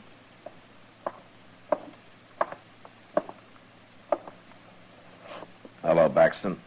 What are you doing here, Marshal? Why, Sam, that's no way to... Shut up, woman. Please, Sam, don't talk like that. Want to get whooped instead? Well, do you? No, Sam. I asked what you're doing here, Marshal. Yeah, I heard you. Well, say it out. We're busy around here. You know Art Long and Barnaby Hoffer? I know 'em, dirty nesters. Well, they're both dead, Baxter. Good. Oh, no. They both got killed the same way. What do I care how they got killed, as long as they're dead? I'm going to tell you anyway, Baxton. Each of them, when he came out of his cabin first thing in the morning, was killed by a man waiting outside with a shotgun. Oh, you know all that. You weren't there. Barnaby Hoffer was still alive when we got there, Baxton. Still alive? He died pretty quick, but before he did, he told me who shot him. Did he? And who was that, Marshal? You? Oh, no. No, it couldn't be. I'm sorry, ma'am, but that's what he said. I'm going to have to arrest you, Baxton. Arrest me? On the word of a dead sodbuster? Who's going to believe it? The court will decide that, but it's enough evidence to hold you on. What makes you think Hoffer wasn't lying? He knew he was going to die, and it was his last chance to get me in trouble. That's what happened. You'll get a trial, Baxton. You can defend yourself there. Right now, you're going to jail. I'm charging you with 2 murders. But Art Long was dead. He didn't tell you nothing, Marshal. He and Hoffer were killed exactly the same way, ma'am. Looks like one man killed both of them. Come on, Marshal. If we're going to jail, let's go. And you stay out here, woman. I don't want you running into Dodge all the time I'm there. All right, Sam. And don't go talking your fool head off to everybody about this either. I won't. When we get this business over with, Marshal, I'm going to give you a lot of trouble. You're going to wish you never come near me.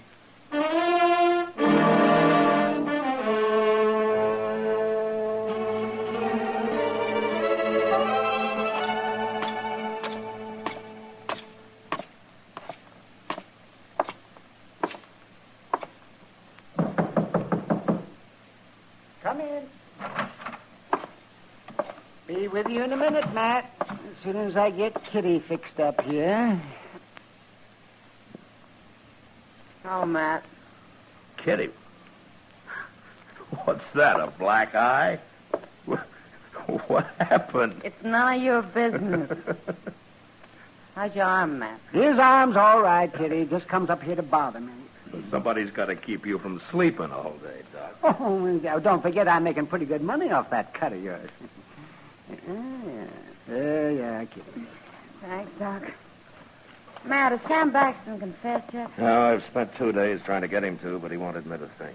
Well, if he does hang, there won't be many tears shed around here. Yeah, there's Ms. Baxton, Kitty. For some reason, she really loves him. Oh, that poor woman.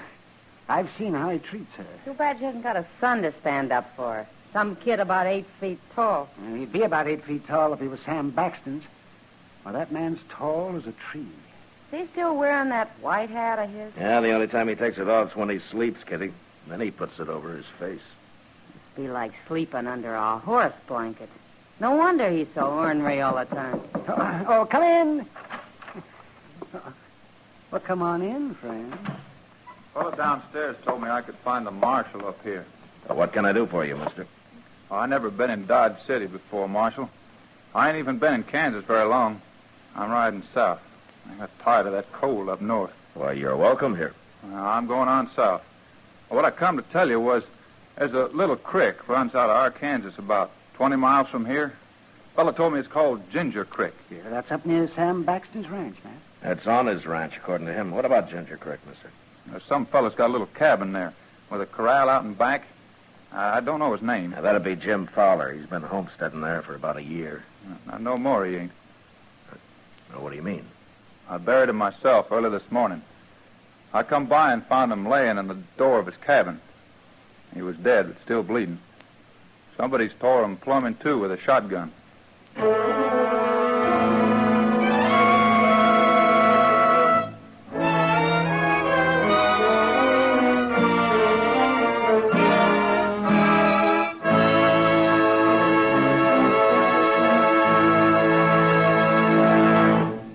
We will return for the second act of Gunsmoke in just a moment. But first...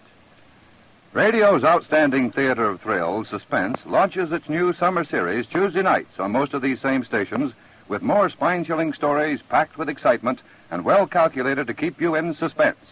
This Tuesday, here the Earth is made of glass, in which a man experiments with crime on a scientific basis. Suspense, now Tuesday nights at the Star's address. Don't miss it. Now, the second act of Gunsmoke.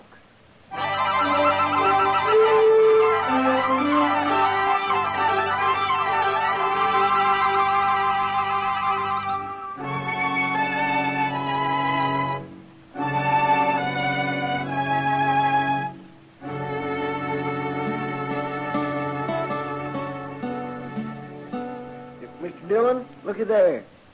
What is it, Chester? Out there in the street. It's Miss Baxton. Huh? She's coming to buggy. News travels fast, doesn't it? You gonna turn old Sam Baxton loose? Well, I don't have much to hold him on now, Chester. No, sir. Not with him right here in jail when that last fellow was killed the same way as Art Long and Hoffer. Shucks, I guess he was telling the truth after all. Yeah, it looks that way. Well, I'm glad for Miss Baxton anyway. I'll open the door for her. Well, morning, Miss Baxton. Hello, Chester. Come right on in, ma'am. Thank you.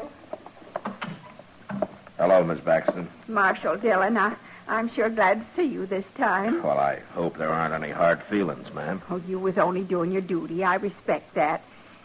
Oh, where's Sam? The cells are out back. Oh, you haven't turned him loose yet? No, ma'am. It's too bad about Jim Fowler, Marshal, being killed that way. But it was just like the others, wasn't it? The same man killed all three of them. And Sam was right here in jail. Well, I was just saying to Chester, news sure travels fast. How'd you hear about it so soon? It just happened this morning. What? One of our cowboys rode by there about noon, Marshal. He come straight to the ranch and told me about it. Would you let Sam out now? I'd like to get started for home. I'm sorry, Miss Baxton, but I'm going to have to hold him for a while yet. But why, Marshal? What for? Well, Mr. Dillon, a few minutes ago you said yourself... I said that he wasn't clear of this yet, Chester. You don't listen very close, Chester. No, sir, I sure don't. Marshal, you said that whoever killed Hopper killed Art Long, since they was both shot the very same way. Well, I know I did, ma'am, but I've been thinking a lot about it, and I'm just not sure yet. Even with the same thing happening again this morning? Well, I got to admit that does make a difference, all right. I suppose if one more man got killed like that, I wouldn't have any case at all against your husband. But the way things are now, I got to hold him, ma'am. I'm sorry about it. Well, it's like I said, Marshal. You got to do your duty. Yes, ma'am. If there's anything I can do for you, Miss Baxton. Thank you, Marshal, but I'm all right. Can I see Sam before I start back? Of course, ma'am. He's right through that door. I can't stay long. Chester. You've been up on Ginger Creek since I have. Yes, sir. Isn't there another nester there, not far from Jim Fowler's cabin? A couple of miles beyond, there's one. I don't know his name, though. No, that doesn't matter. Chester, go get our horses, huh? And bring a horse for Sam Baxton, too. He's going to go up there with us. I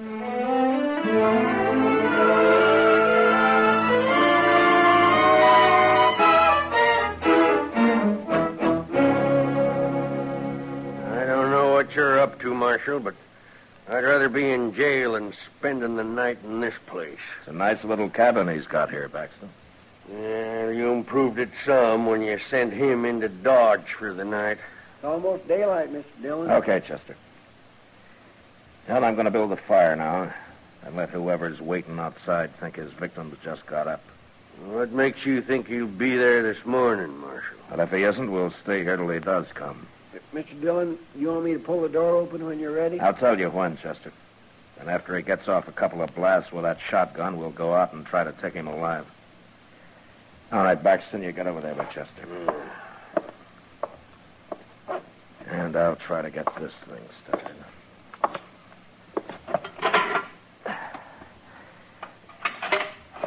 All we're going to need is a little smoke going up through the chimney. Maybe we can come back when it's all over and cook a little breakfast, Mr. Dillon. Now, we'll worry about breakfast later, Chester. Yes, sir.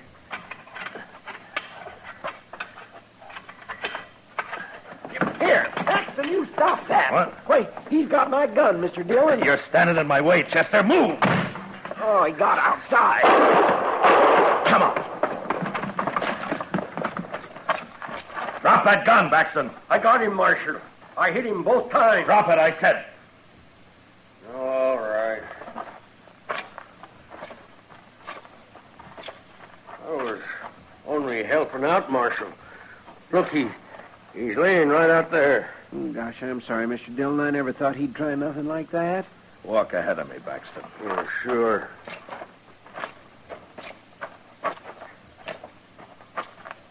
Oh, Marshal, look, it's my wife. Yeah. She's dead. I didn't know who it was, Marshal. I couldn't see who it was. How'd I know she was doing this? Going around killing people. Your wife shot Jim Fowler yesterday morning. I didn't know she hated nesters that much. Well, it's kind of hard to believe, Marshal. Yeah.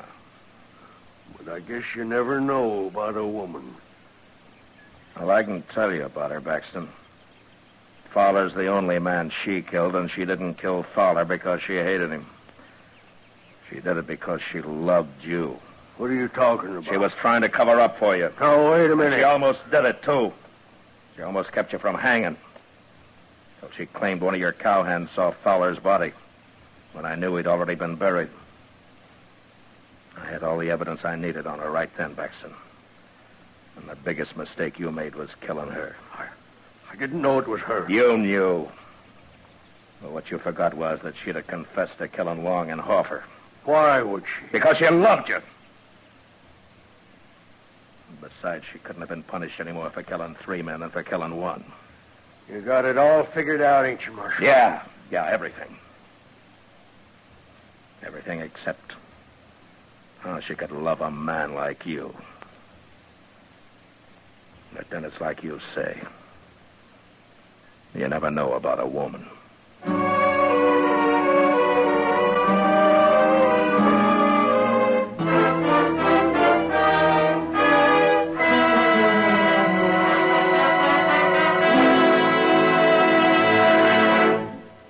Gunsmoke, transcribed under the direction of Norman MacDonald, stars William Conrad as Matt Dillon, U.S. Marshal. Tonight's story was specially written for Gunsmoke by John Meston, with music composed and conducted by Rex Corey.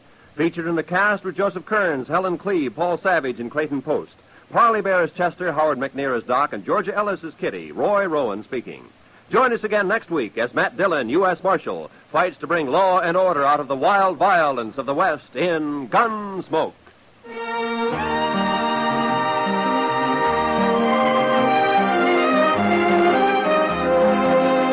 Gene Autry stops a lynching of an innocent man and tracks down the real killer on tomorrow's Gene Autry Show.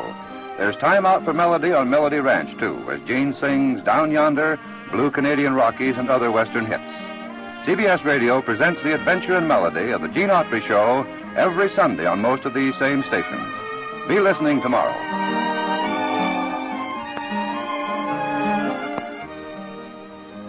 Meet William Demarest and Hope Emerson as the Cobbs, Sunday nights on the CBS Radio Network.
Gunsmoke, brought to you by Chesterfield. Made the modern way with Accuray. Smoother, cooler, best for you. Around Dodge City and in the territory on West, there's just one way to handle the killers and the spoilers, and that's with a U.S. Marshal and the smell of gun smoke.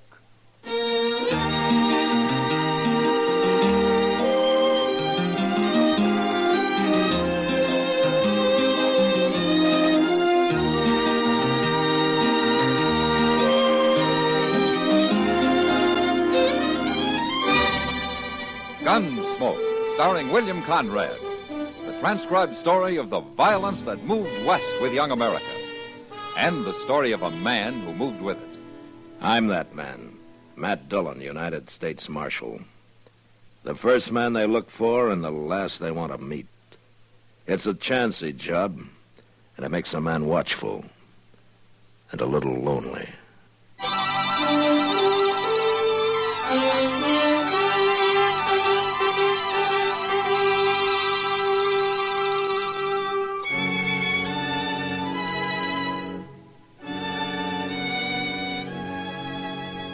Most people think of Dodge City here in the 1870s as a wild, lawless town, swamped with exciting women and strong, daring men. The men they picture as fighters, the kind who stand up for almost no reason at all and gun each other down with as little regard for their own lives as they have for their opponents.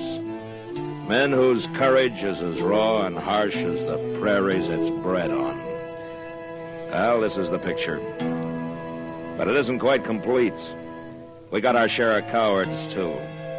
Like the one whose work I ran into the night I found a note on my door. Said, come up to Doc Adams' office as fast as I could.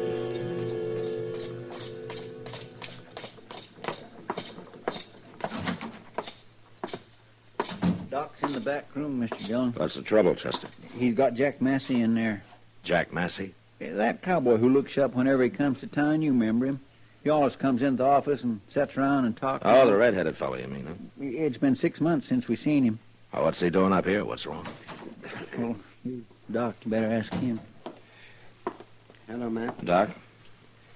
Well, he's dead. Oh, that poor As soon as I saw him, I knew he couldn't make it. Not with a hole like that in him. Doc, would you mind telling me what happened? Somebody shot him, Matt. Well, who shot him? We don't know. I was coming down the street, Mr. Dillon, and I heard a shot, and I run in and found him laying there on the floor, right where he fell out of the chair. Out of what chair, Chester? Why, yours. Mine? Yes, sir, down in the office. He was waiting for you, I guess, and somebody sneaked in the back way and shot him. But why? He was shot in the back. So? Well, he was sitting in your chair, and we noticed he was wearing a hat just like the one you wear. And also, he's about the same size as you. Somebody's out to kill you, Matt. To kill you the easy way.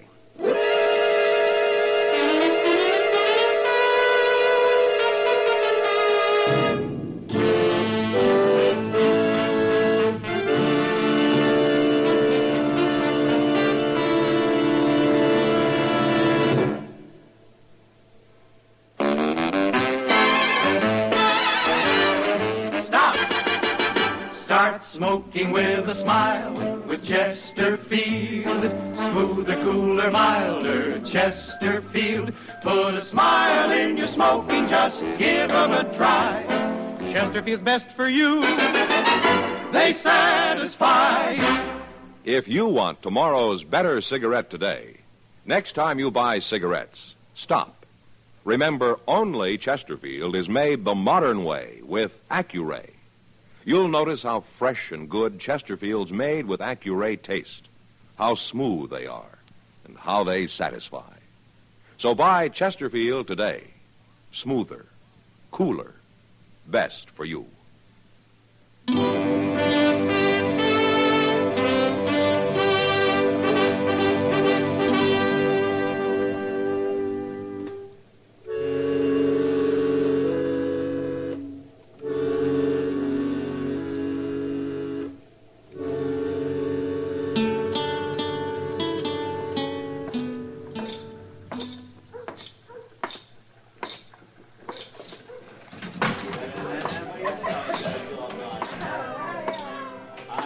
Evening, Matt. Hello, Kitty. Sit down. Oh, thanks. What brings you into the Long Branch this time of night? Oh, just looking around, Kitty. Well, there are a lot of men at the bar over there. You think you can pick him out? What? The man who thought he shot you tonight? News travels fast, doesn't it? I heard somebody was after you 2 days ago. You did. I figured it for talk. Didn't anybody tell you about it? Well, I haven't been around much the last couple of days, Kitty, but Even so, I guess it isn't the kind of talk people feel easy about passing on. That's to me, anyway. I guess not. You know who started it? Well, he did. Who? Coming this way. What? Well, that's Ed Eby. What's he doing in Dodge? You ought to drop around more often, Matt. He's been banking faro here 3 or 4 days now. Does Sam hire him? Yeah. He's been doing fine, too. Eby always was a smart gambler. Hello, Marshal. Miss Kitty. Ed? Hello, Eby. You mind if I sit down? No, go ahead. I been meaning to come see you, Marshal. Oh, is that so? I heard about the shooting tonight. Seems most everybody has. I know something about it, Marshal. Would you like to hear? Tell me. Well, a couple of nights ago, I went out back to breathe a little fresh air.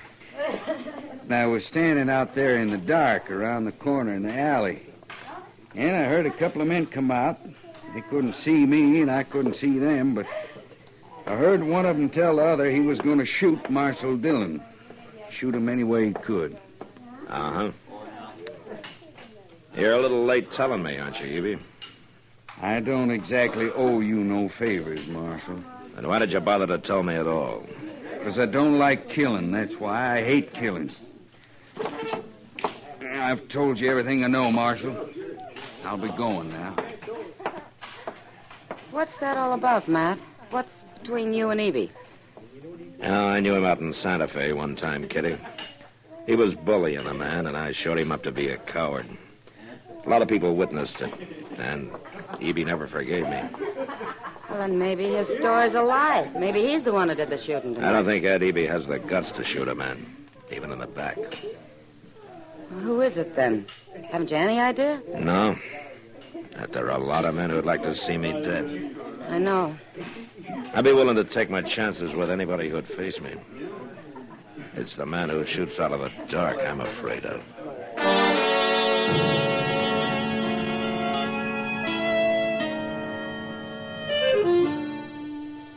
Nobody wants to die, but it's even worse without a chance to fight back.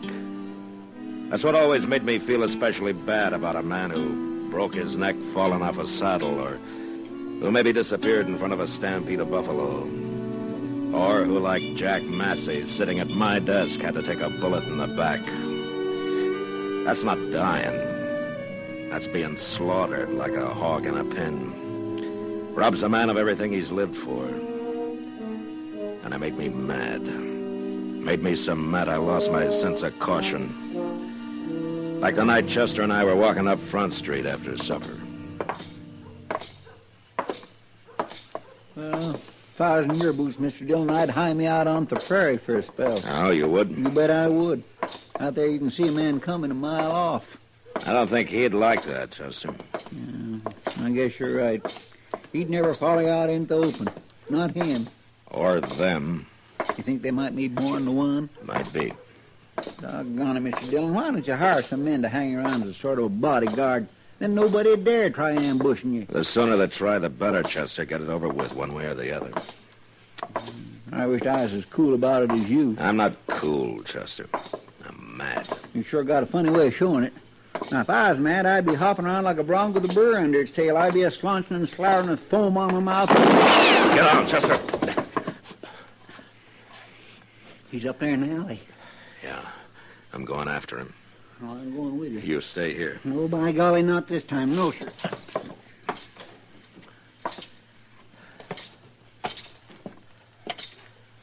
Start shooting, mister.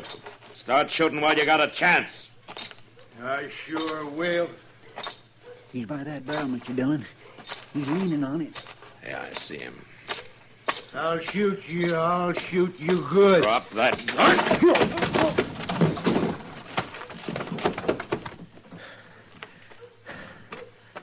You walked right up to him, Mr. Dillon, and he had a gun right in his hand. He's drunk, Chester. Did you knock him out? Well, I hit him hard enough. Let's get him up to Doc so we'll sober him up and find out what this is all about.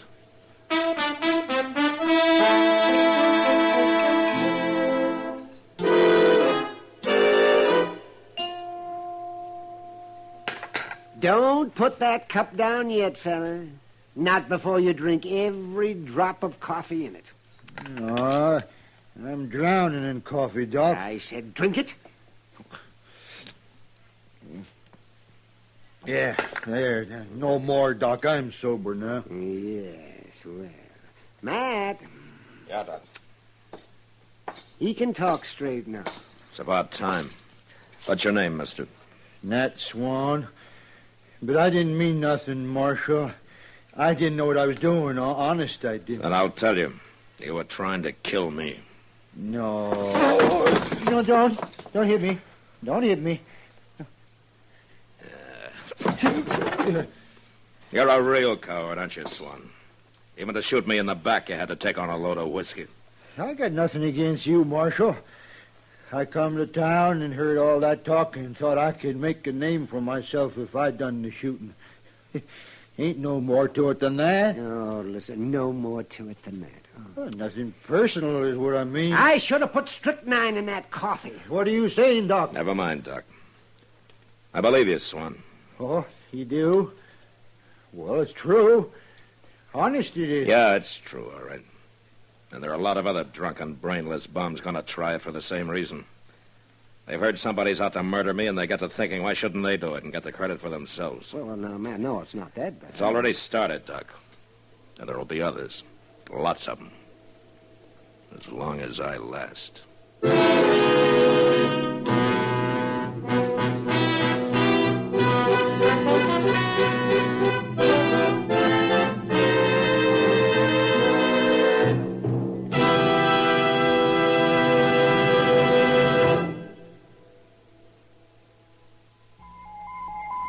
Listen. Listen to an electronic miracle. This electronic miracle, Accuray, means that everything from auto tires to apple pie, battleship steel to baby food, butter to cigarettes can be made better and safer for you. Now meet Mr. Bert Choate, brilliant young president of Industrial Nucleonics. Well, Bert, exactly what is Accuray? Well, George, it is a device by which a stream of electrons passes through and analyzes the product while it is actually being made. They transmit what they see to this electronic brain, which adjusts the production machinery for errors down to millionths of an inch. One more question, one that so many people ask me. How does Accuray make Chesterfield a better cigarette than was ever possible before?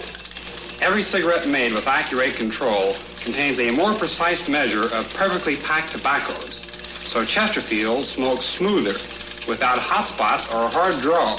And that's why Chesterfield tastes so much better. And I guess that's why you smoke them yourself, Bert.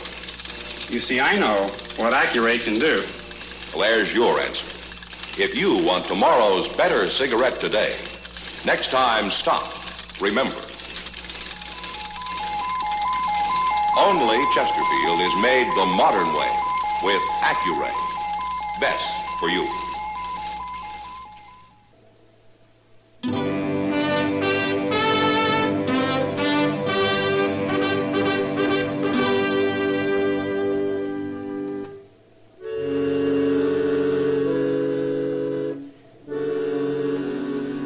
Chester and I rode Nat Swan down to the Arkansas. Told him to get his horse across and to keep going. I guess he thought I was about to shoot him the way he rode off, all hunkered up in the saddle, trying to look small. And I was pretty sure he'd never show up in Dodge again. Now that'd be one less glory hunter to deal with. But the thought of how many were left waiting in the alleys, hiding in the shadows, well, it made me jumpy.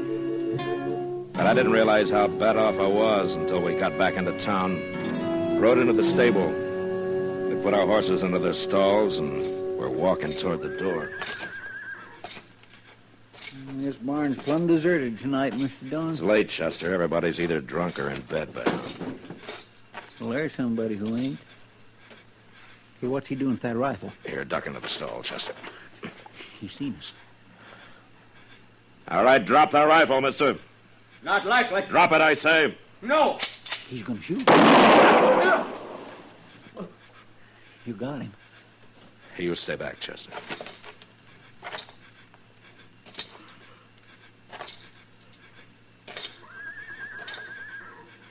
Don't shoot. Don't shoot again. Pick up his rifle, Chester. I got it. Last you, mister. You put a bullet in my lung.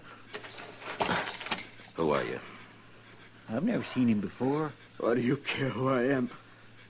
You're gonna kill me, that's what you done. Why were you after me? Somebody hire you? Tell me. You shoot a man down, and then you try to blame it on him. Maybe he wasn't after you. I ain't after nobody. I come for my horse, that's all. I think he's telling the truth, Mr. Dillon. Dillon, you're the marshal. What? Who did you think I was? I heard talk somebody was out to shoot you. It wasn't me. I was just trying to get home to Texas. I ain't gonna make it now. Well, I heard you lever your rifle, mister. You're about to shoot. I thought I was being held up. The way you hollered at me. Oh, my goodness, Mr. Dillon. He ain't got nothing to do with this. Of course I ain't. If I was you, Marshal, if there's talk about somebody after me, I'd find out who's making the talk. I wouldn't go around shooting innocent people. Somebody's got you outsmarted. We'll get you up to Doc's, mister. He'll take good care of you. Don't bury me in a blanket, Marshal. Fix me a box, will you? Promise me you'll fix me a box. Yeah, I promise. I can't swallow no more. I'm gonna drown.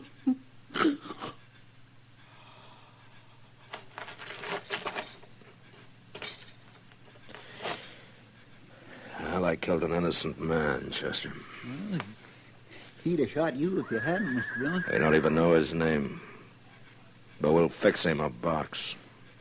We'll fix him a good one. Yes, sir. And I'm going to do something else he said. What's that? I've been outsmarted. He was right. But I know what I'm doing now.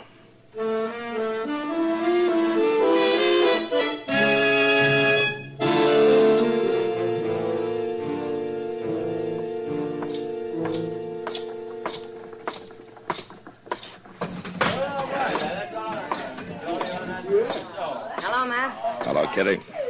You're looking for somebody. You bet I am. Trouble? Now the trouble's over. Or it soon will be. If there's going to be a fight, they don't need me in this saloon. I'll be mighty surprised if there is a fight, Kitty. Huh? Cowards don't carry guns. Ed Evie. I'll see you later. Here comes the split, gentlemen. You care to string along? Well, Marshal Dillon, you gonna try your luck? My luck ran out about an hour ago, Evie. What? I shot and killed an innocent man. What are you talking about, Marshal? You were too cheap to hire somebody to get me, Evie, and too much of a coward to try it yourself. I don't like that Your word. story about overhearing that talk out back. You spread it around, hoping it'd give some brainless fool the idea to try it himself. Now, that's a lie. 2 men tried it. And they made me so jumpy I just killed a man I thought was going to try it again. Well, I feel pretty bad about that, Evie. I got nothing to do with it. You told me the story thinking it'd make you look innocent. Now, you outsmarted me, Evie. For a while. You can't prove any of this. I don't have to. Now, come on. You can't arrest me. No. Then I'm going to lock you up, and tomorrow I'm going to run you out of town. No. 2 innocent men have died because of your cowardice, Evie. I wish I could hang you for it. Don't you call me a coward. You're the worst coward I ever saw. Shut up. You stop saying it. You're doing just what you did out in Santa Fe. Come on, Evie. I'll show you I'm not a coward. You won't call me that anymore. Take your hand out of your pocket, Evie. I got a gun in here. I'll kill you myself. No, you won't. You're not going to draw that gun. Yes, I am. Not you, Evie. I'll do it. Not you, Evie. I'll kill you. Just keep talking, Evie. Keep talking. Why didn't you shoot him, Matt? You had a right to. I think he wanted me to, Kitty. What? I think he'd rather be dead than face everybody knowing what a coward he is. Well, he's got his punishment coming for the rest of his life.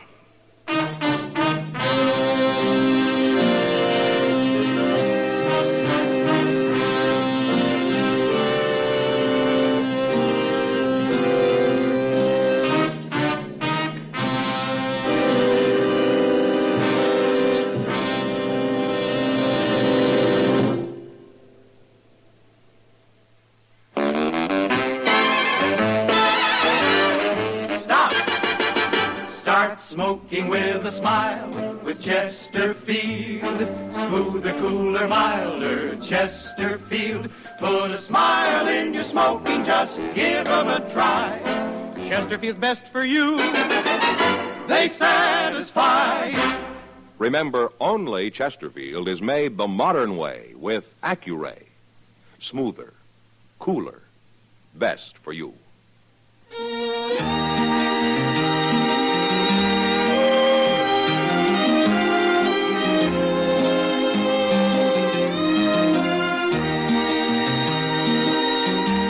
Gunsmoke, produced and directed by Norman Macdonald, stars William Conrad as Matt Dillon, U.S. Marshal.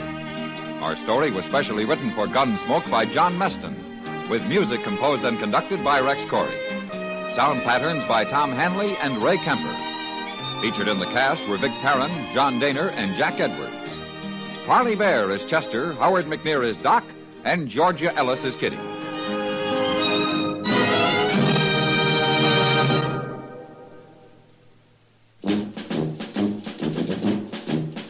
Make today your big red letter day, your L&M red letter day. Superior taste and filter, it's the miracle tip. Make today your big red letter day. Change to L&M today. L&M's got everything. Superior taste. And superior filter. Get L&M today. This is it. L&M, superior taste and filter. L&M, America's best filter tip cigarette. Be sure and listen to Gunsmoke again on radio next week at the same time. Transcribed for Chesterfield.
Gunsmoke, brought to you by Chesterfield, made the modern way with Accuray.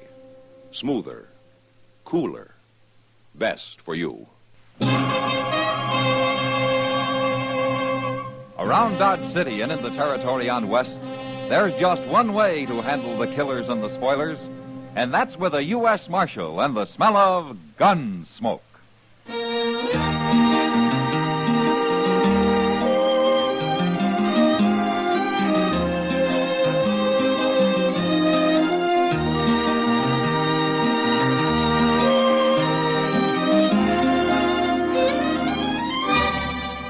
Gunsmoke, starring William Conrad, the transcribed story of the violence that moved west with young America, and the story of a man who moved with it. I'm that man, Matt Dillon, United States Marshal. The first man they look for and the last they want to meet. It's a chancy job, and it makes a man watchful and a little lonely.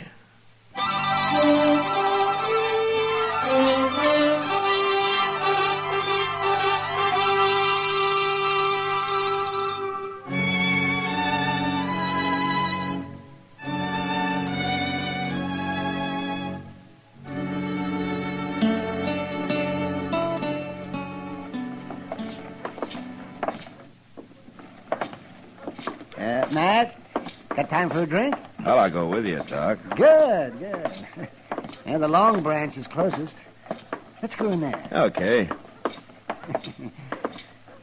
Some people say it doesn't look good for a doctor to be seen in a saloon. Especially in the daytime. Oh, then you believe it, too? Oh, no, not me. I look on doctors as almost human. Almost human. Well, that's mighty charitable of you. I'll think of that the next time you come crawling around with your throat cut or with a bullet in it. You'll feel better when you get your drink, Doc. Yeah, I'll feel better when I talk to Kitty. Hello, Doc. Matt. Hello, Kitty. It's a pleasure to see you, Kitty. It's a real pleasure. Well, thanks, Doc. Sam, a bottle and 2 glasses. Okay, Doc. I'm buying the lady a drink. You sure you haven't had enough already, Doc? Oh, now, just because you're not used to men who act like gentlemen. I think he's talking about me, Kitty. Yeah, I figured that. What have you two been arguing about this time? Oh, we've only been working up to an argument, Kitty. Well, there's somebody else here who seems to be doing that. Oh? That cowboy at the end of the bar. Oh, what about it? I heard him telling Sam he's got a pack horse outside, loaded with ammunition. Well, there's no harm in that, is there? He said it's to kill Kansans with, Doc. Oh, what did he mean, Kitty? I don't know, Matt. But he's awful mad about something. I'll be back in a minute. Oh, no. Be careful. Careful a minute. Hello. My name's Dillon. I'm the marshal here. My name is Jim Hoyt, and I wish I'd never heard of Kansas. Oh, where you from, Hoyt? Medina River. Texas, huh? Texas. You staying here long? Long enough to finish this drink, and since you're so nosy, I'll tell you. I'm with 9 other Texans. We got 2,000 head of cattle 6 days' drive from here. They're branded Cross R and Jack Raven's trail boss. Anything else you want to know? Yeah, there's something else. Have all of the men in that outfit got their backs up like you have? Don't you worry none about us, Marshal. We'll handle things. With all that ammunition they sent you for? What's going on down there, anyway? Nothing a few Texans can't take care of. Why don't you want to tell me about it, Hoyt? Because I don't trust you no more than I'd trust any Kansan. Then why don't you finish your drink? Because I'm going to ride back with you.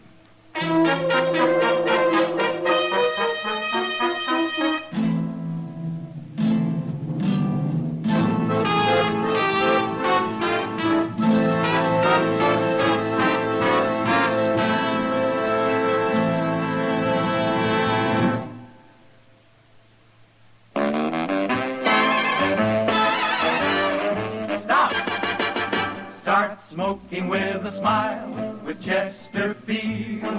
Smoother, cooler, milder, Chesterfield. Put a smile in your smoking, just give 'em a try. Chesterfield's best for you. They satisfy. If you want tomorrow's better cigarette today, next time you buy cigarettes, stop. Remember, only Chesterfield is made the modern way with Accuray. You'll notice how fresh and good Chesterfield's made with Accuray taste, how smooth they are, and how they satisfy.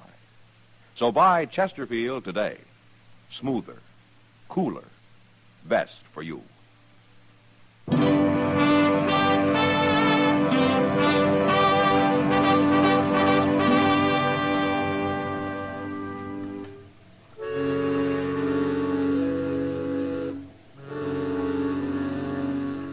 Jim Hoyt didn't like it much, but I got Chester and we saddled up and rode south with him. Nobody said a word the whole day. And that night, Chester and I spelled each other, keeping awake so's Hoyt wouldn't slip out on us. He knew what we were doing, and of course he just stretched out on the ground and enjoyed a good night's rest. It was late the next afternoon, soon after we'd crossed the Cimarron, that we ran into the Cross R herd, bedding down for the night. We rode around it, up to the chuck wagon fire, and dismounted. Jack Raven's the trail boss, Marshal, and that's him leaning against that wagon studying. Now, let's go talk to him, Chester. And you tell him how you got here so he'll know who to get mad at. I'll do that, Hoyt. Well, them's the first word Hoyt said in the last 10 miles. I guess he's been saving his strength. What for? I don't know. Maybe the boss here will tell us. Yeah, if he don't shoot us first, he looks downright unfriendly to me. Jack Raven? That's me. My name's Matt Dillon. This Chester Proudfoot. How you do? Howdy. I'm a U.S. Marshal, Raven. Dodge? Uh-huh. This your first time up the trail? First time for any of it. Jim Hoyt didn't tell me much. He didn't want me down here at all. And why'd you come? I got curious about that ammunition you sent him to Dodge for. Some law against it? And that depends on what you aim to use it for. We aim to kill Kansans with it, Marshal. Uh-huh. You got any particular Kansans in mind? I ain't particular. You told me that's your first trip up here, the first trip for any of you, huh? What's that got to do with it? You lost many cattle? I've lost all I'm going to. How many? Some 20, 30 head. Stampede? 2 of them. How'd they get started? Men out there waving blankets they set fire to in the night. And they wasn't Injuns, neither. We seen them, but we couldn't chase them or go shooting at them, or we'd have lost the whole herd. Now, why did you send Hoyt for ammunition? You gonna start shooting next time? We're short ammunition, Marshal. Next time it happens, we thought maybe we'd some of us take off a few days to do a little hunting. I see. I want to get this herd to Dodge. I want to get it sold. Then we're riding back this way. And shoot anybody you come across, is that it? Well, like I said, I ain't particular, Marshal. Not about Kansans, I ain't. Tell me something, Raven.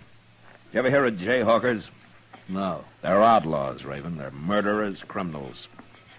They're men who started riding on the Missouri border during the war, and they got the taste of blood in their mouths. Now it's like they got no place to go. So they're out after anything in sight. They cause a lot of trouble. And why don't you stop them? We try. Don't forget, the ordinary Kansan hates Jayhawkers as much as you do. But what do they want? What good's it do them to stampede my herd? You'll find out what they want. They'll let you know. And I want to stay here to help you when they do. I don't know whether I trust you or not. Well, I guess you'll have to find that one out, too, Raven. Yeah, I'll find it out. I got work to do now. I don't know if the cook will feed the Kansas men, but you can go ask him.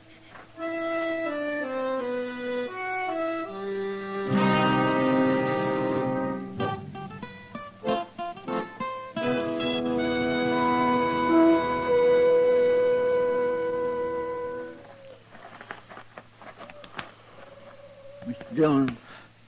Mr. Dillon? What is it, Chester? It's almost daylight. Oh, yeah. I guess we better get up. I declare I didn't hear a thing all night. I slept right through. Well, if it'd been a stampede, you'd have heard it, Chester. Maybe them Jayhawkers just quit. Maybe. Mr. Dillon. Yeah, what? Look yonder, riding that horse. That's Jim Hoyt. Well, where's his clothes? And look, he's all bloodied up. They're having to help him get down off his horse. There's Jack Raven. Yeah. What in the world do you suppose happened? He didn't get those marks on his back from a fall.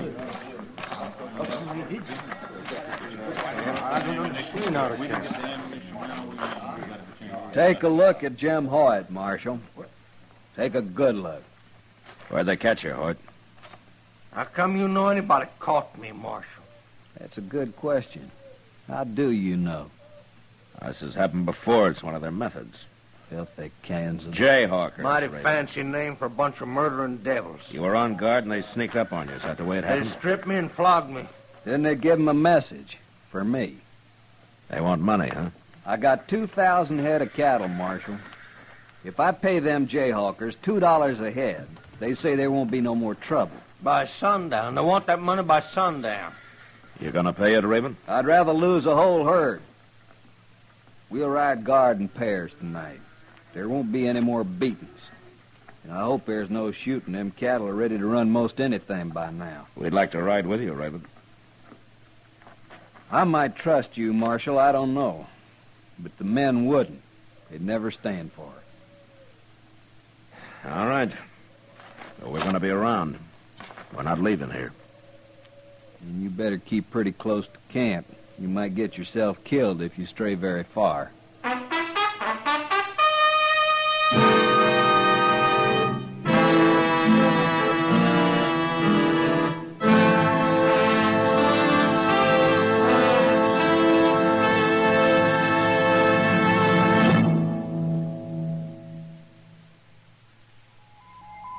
Listen. Listen to an electronic miracle. This electronic miracle, Accuray, means that everything from auto tires to apple pie, battleship steel to baby food, butter to cigarettes can be made better and safer for you. Now meet Mr. Bert Choate, brilliant young president of Industrial Nucleonics. Well, Bert, exactly what is Accuray? Well, George, it is a device by which a stream of electrons passes through and analyzes the product while it is actually being made. They transmit what they see to this electronic brain, which adjusts the production machinery for errors down to millionths of an inch. One more question, one that so many people ask me.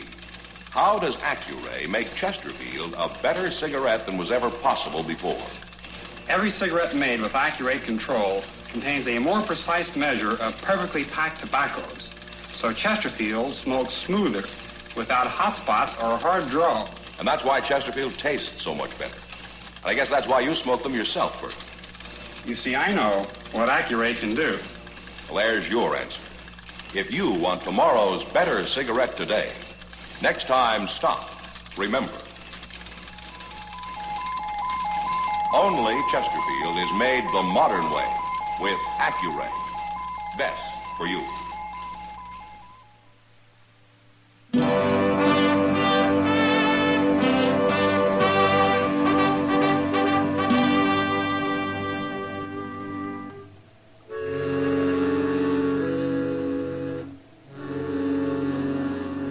I took Raven's advice, and Chester and I stayed with the chuck wagon all that day. But when the herd was bedded down about dusk, we saddled up and rode out of camp. Raven had his men standing guard by twos, all right, and he had the herd lying in a plain that apparently nobody could approach without being seen a mile or so off. We scouted the land till dark, and just as the moon was coming up, we found what I'd been hoping for. A deep gully about a half a mile from the herd. The contour of the land made it difficult to see unless you were almost on top of it. And I picked it as the most likely approach the Jayhawkers would use. We hid our horses at the bottom and then climbed back out.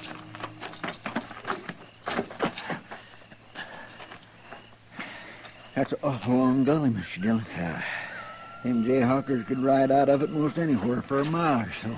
Yeah, they could, Chester, but right in here is where it's closest to the herd. Oh, we better lie down.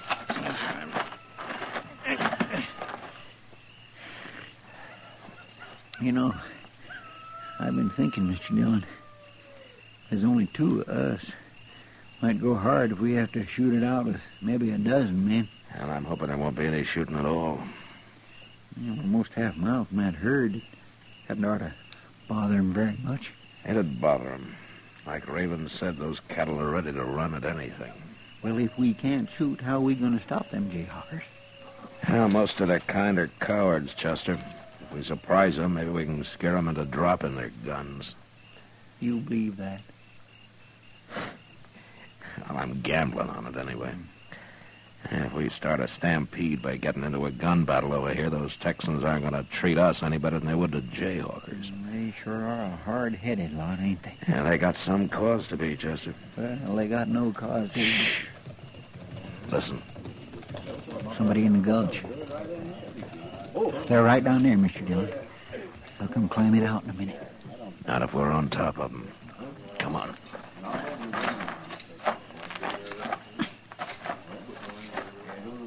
Don't do any shooting unless I do, huh? No, I won't. Quiet now. What's going on? No. Too much moon to ride over there.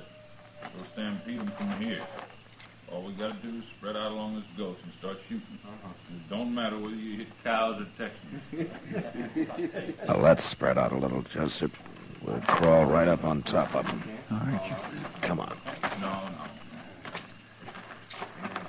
We're a long ways off. If we set up enough rifle fire, them cattle will stampede ashore. They'll have their hands so full of chasing them, they won't have time to worry us. You men are covered. Get your hands up. You better do what he says. We're all around you. That's right, man. They'll kill us anyway. No! All right, Chester, give it to him.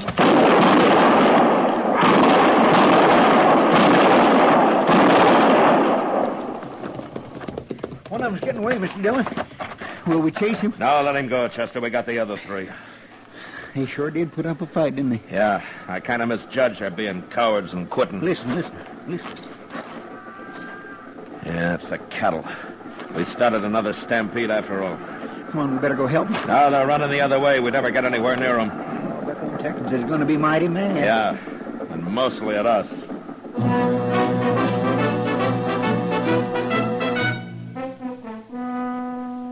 We left the Jayhawkers right where they died. Rode slowly back to camp. Nobody was there but the cook, so we sat down and waited. We waited 3 or 4 hours before any riders showed up. And when they did, they weren't exactly friendly. They stood around at a distance and watched us as though they were guarding a couple of prisoners. Finally, Jim Hoyt walked over to us. It was you done all that shooting, Marshal. Some of it, yeah. I was shooting, too. Well, the men wants to hang you. Oh, is that so? We seen you riding around, didn't know what you was up to, but we sure found out, didn't we, man? All right, now you just look here. Take it easy. 4 of us here now. You gonna put up a fight? I don't blame you for being mad, Hoyt. Nor the rest of you. But that's no excuse to be talking about lynching anybody. We ain't talking, Marshal. We're gonna do it. Wouldn't you like to know why we were doing the shooting? We know all we need to know. Now unbuckle them guns, both. Use your head, Hoyt. It's Jack Raven. Raven ain't gonna stop us. What's going on here? We're about to hang us a couple of Kansans, Raven. Yeah, that's what I figured. Don't aim to have no interference. All right. I won't give you any. Good. I want to tell you something first, though. Say it out. I was kind of curious about it, so I rode over to where those two did all that shooting. You know what I found? Bunch of empty cartridges. I found 3 dead men, Hoyt, laying in a gully. What? Now, I don't know what these here Jayhawkers is supposed to look like, but them 3 men I found, that's how they ought to look. This for true, Raven? It's true. Well, I guess I've been a little hot-headed. I didn't trust the marshal either. Not at first.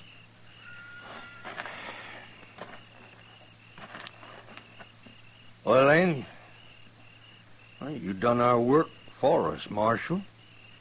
It was you, too. Found them devils and faced them. Ah, forget it, Hoyt. It's over. I don't think he'll be bothered anymore. Say, Marshal, me and Hoyt and the men, we've had a bad trip. When we get to Dodge, we'll maybe want to kick up our heels a little. Oh, short of gunplay, Raven, this is one outfit that can hurrah dodge all at once. Now, what do you get there? The first bottle's on me.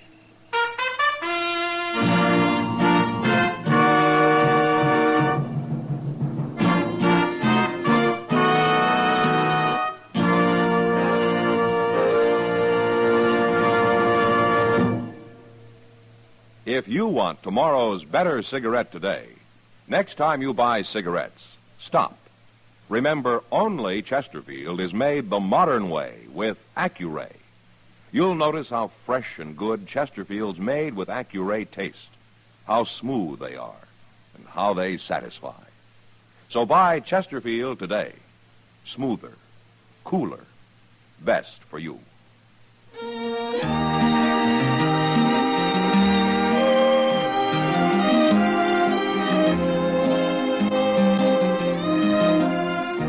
Gunsmoke, produced and directed by Norman Macdonald, stars William Conrad as Matt Dillon, U.S. Marshal. Our story was specially written for Gunsmoke by John Meston, with music composed and conducted by Rex Corey. Sound patterns by Tom Hanley and Ray Kemper. Featured in the cast were Lawrence Dobkin, Barney Phillips, and Harry Bartell. Harley Bear is Chester, Howard McNear is Doc, and Georgia Ellis is Kitty. The makers of Chesterfield and L&M filters salute the National Safety Council on their 43rd National Safety Congress, which is being held in Chicago October 17th through October 21st.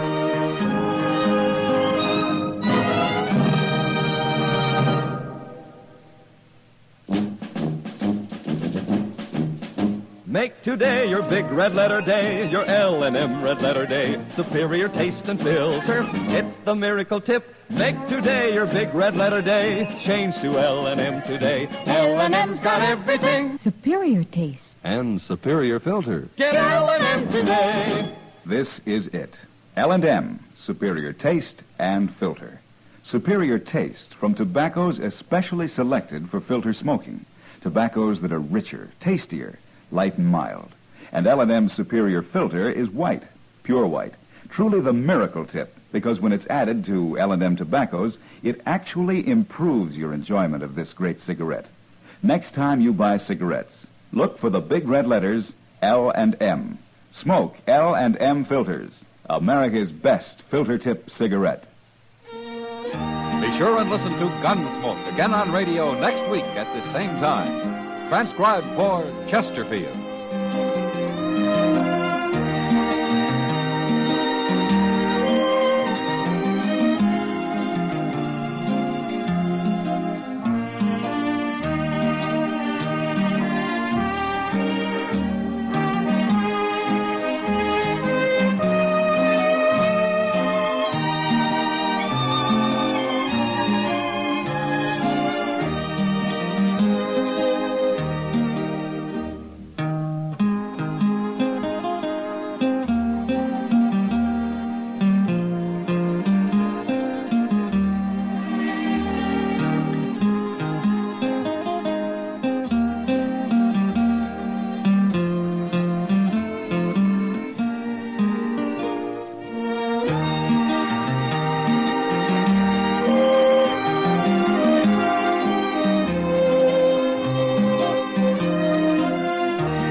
Gunsmoke, brought to you by Chesterfield.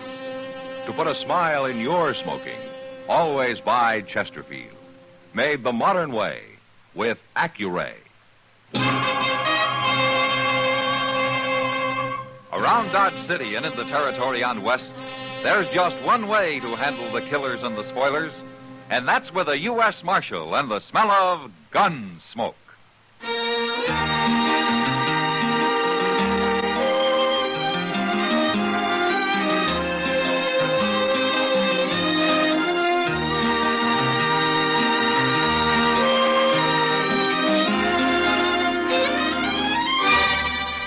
Gunsmoke, starring William Conrad. The transcribed story of the violence that moved west with young America, and the story of a man who moved with it. I'm that man, Matt Dillon, United States Marshal. The first man they look for and the last they want to meet. It's a chancy job, and it makes a man watchful and a little lonely.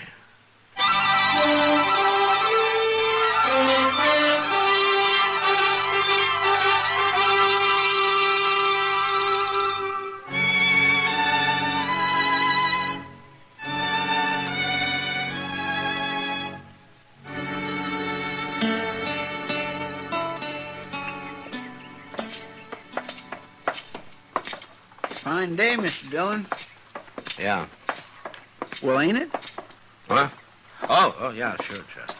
Well, doggone it, the wind ain't blowing, it ain't raining, nor hailing, nor snowing, nor freezing, nor nothing, and if that don't make for a fine day up here, then I'm going back to Texas where it does. I'm sorry, Chester.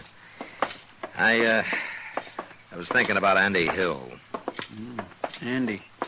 We'll find out about him in a couple minutes. Look, Chester, why don't you go over and see if the telegram's come yet, huh? I'll be waiting over there for you. Over where? Oh. Miss Kitty. I'll be back directly.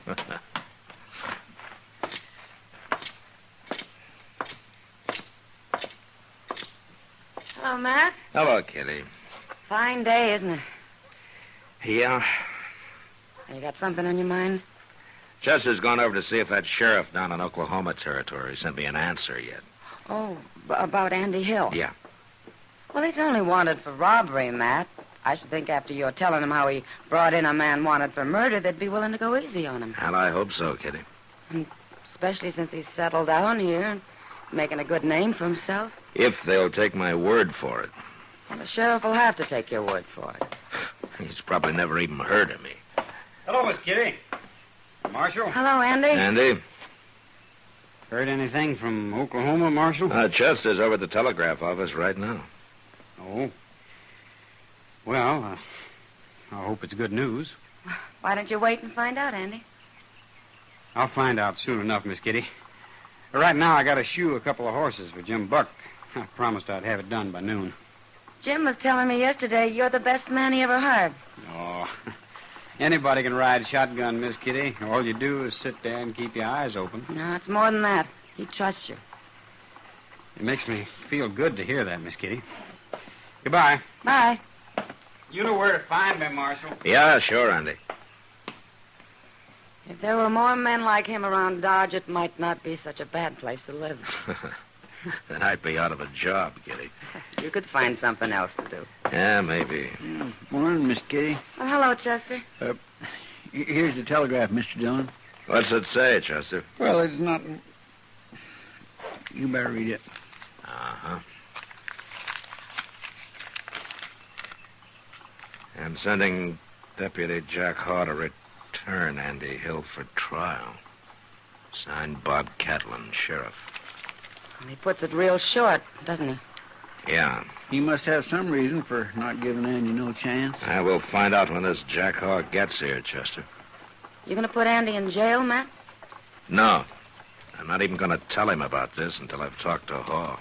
Andy's nice and gentle now, but he'll fight like a tiger anybody tries to arrest him. And he's some handy with a gun, too. Maybe he won't have to fight, Chester. Maybe I'll just send Jack Haw back home empty-handed. What if he's got a legal warrant for Andy? Well, there's going to be trouble, Kitty.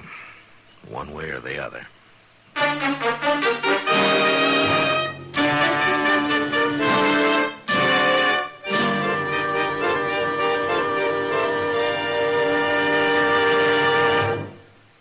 Stop!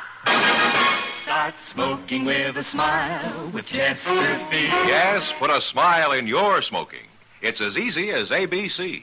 Because Chesterfields made with Accuray are A, always milder, B, better tasting, C, cooler smoking. Yes, a Chesterfield is always milder. Accuray controls your Chesterfield in the making, gives it a more even distribution of fine tobaccos that burn more evenly, smoke much milder. A Chesterfield is better tasting. An Accuray Chesterfield draws more easily, lets you enjoy all the flavor. And a Chesterfield is cooler smoking. 14% more perfectly packed than cigarettes made without Accuray. You enjoy cooler smoking. No hot spots. No hard draw. So always buy Chesterfield. Put a smile in your smoking, just give 'em a try. Light up a Chesterfield, they satisfy.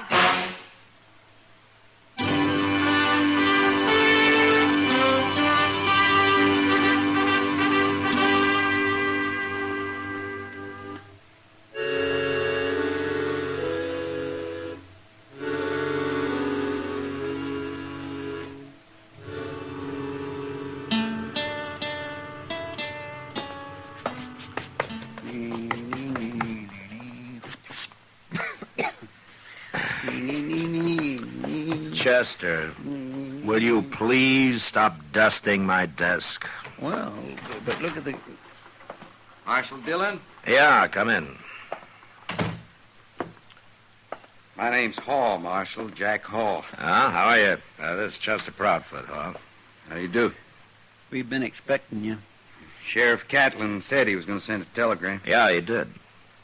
You got Andy Hill locked up here? No, I haven't. No? I haven't seen a warrant for his arrest yet. I forgot. Here it is, Marshal. Signed by Sheriff Catlin himself. Uh-huh. That's a mighty fancy signature he's got. Well, looks legal. But, wait a minute. What is it, Marshal? This is a warrant for the arrest of Andy Hill for murder. Didn't Sheriff Catlin explain? No, he didn't. And I guess he figured it'd be better if I did. Well, go ahead. Well, the sheriff got your letter about Andy, how he brought in that murderer and how he's become a good citizen up here. And I think he was willing to forget that little robbery charge against him. Then why didn't he? A man was killed just before Andy left Oklahoma Territory, Marshal. There was 3 witnesses to it, but we didn't know that until they decided to talk just the other day. And they say it was Andy who did the killing? That's right. Tried to hold up a saloon and killed the bartender. How come these witnesses waited so long? They was afraid. They thought Andy'd kill them for talking before we could catch him. Well, I guess they got to feeling guilty about it. I see. Marshal, I think I know how you feel. You've come to like Andy. Most everybody does, till they really get to know him. The boy's a liar to begin with, a real clever one. He can usually talk his way out of anything, just like his brother. His brother? His brother murdered a man, too, Marshal, about a year ago. Oh, I see. They're both liars, and they're both killers, Marshal. But don't feel bad about being taken in by Andy. They tell me just about everybody has been one time or another. They tell you? Well, I don't know him myself. I only been deputy down there for the last couple of months. I know a lot about Andy. Uh-huh. When do you want to start back, Haw? I was thinking of taking the stage tomorrow morning. You staying at the Dodge House? Yes, I am. All right, come by in the morning. I'll have Andy here. Your town, Marshal. I'll do whatever you say. He'll be here in the morning. Unless he tries to shoot me.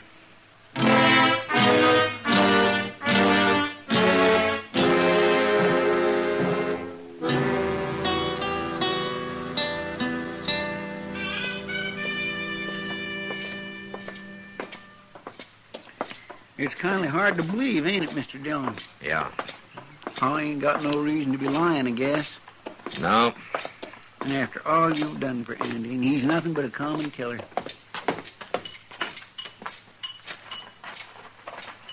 There he is, working over there at the anvil. Chester, you wait outside here, huh? I may have trouble with him. All right, sure.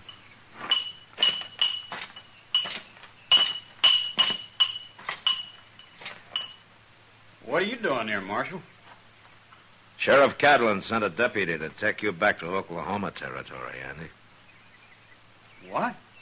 They want you for the murder of that bartender. Bartender? What are you talking about? You might as well admit it, Andy. The 3 witnesses have already talked.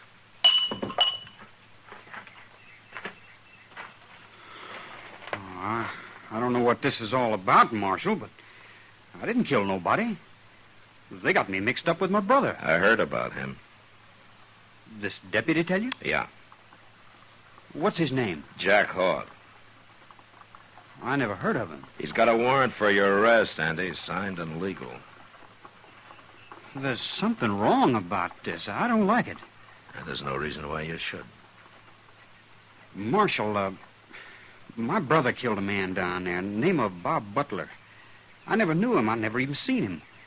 But this Butler had a cousin, and I heard he swore he'd killed one of us Hills for it, and he wasn't particular which one. That's got nothing to do with this, Andy. How do I know this Jack Hall ain't really Bob Butler's cousin? He could shoot me easy before we ever got back there. It's no use, Andy. I had a wire from the sheriff, and Hawes got a warrant signed by him now. You give me your gun.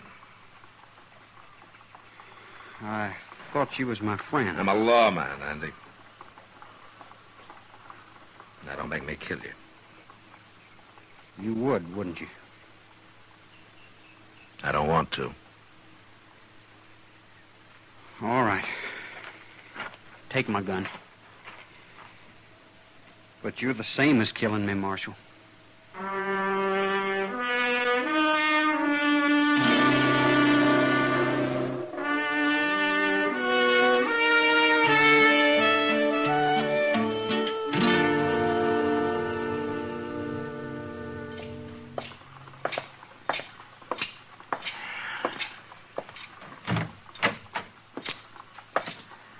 Morning, Chester. Andy? Morning, Mr. Dillon. Mr. Dillon, Andy just won't say nothing. Not a word. Well, maybe that shotgun you're holding on him's got something to do with it. Well, I didn't want him to get away just because I let him out of his cell. He won't get away. Morning, Marshal. Chester? Good morning. Mr. Haw. Well, this the prisoner? Mm-hmm, that's him. Andy Hill. Heard a lot about you, Andy. Feel like I know you real well. He's not talking much, huh? No? Well, he'll talk at his trial. If there is a trial. What do you mean? Of course there'll be a trial. Will there? Andy thinks maybe you're going to shoot him on the way back, huh? Why would I want to shoot him? He thinks your name might be Butler. Butler? Well, that's the man Andy's brother killed. He says Butler had a cousin. This cousin swore he'd get one of the Hill boys for it. Either one. It's true, Marshal. I've heard it myself, but well, there's something Andy doesn't know. Butler's cousin was killed in a saloon brawl about a month ago. I was with Sheriff Catlin when he arrested the man who killed him. Well, there you are, Andy. You see, you got nothing to worry about. You'll get a trial. You'll get a fair trial. Right now, we better get going. Stage leaves in half an hour. You gonna handcuff me? No. Not here, not in Dodge. I don't want to cause you no embarrassment, Andy. I'm going to take you back, but I'm going to make it as easy on you as I can. There. You see, Andy? Oh, ain't he a nice fella? Let's go. Goodbye, Marshal. Thanks for your help. Goodbye. Goodbye, Chester. Goodbye, Mr. Haw. Goodbye, Andy. Marshal? Yeah, Andy. I made a mistake. Oh? I should have fought it out with you when I had a chance.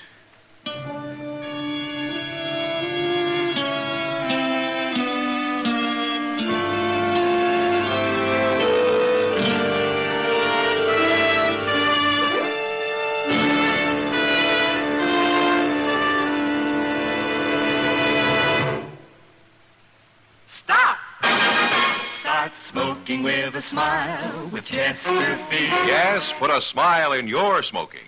It's as easy as ABC. Because Chesterfields made with Accuray are A, always milder. B, better tasting. C, cooler smoking. Yes, a Chesterfield is always milder. Accuray controls your Chesterfield in the making. Gives it a more even distribution of fine tobaccos that burn more evenly, smoke much milder. A Chesterfield is better tasting. An Accuray Chesterfield draws more easily, lets you enjoy all the flavor. And a Chesterfield is cooler smoking. 14% more perfectly packed than cigarettes made without Accuray. You enjoy cooler smoking.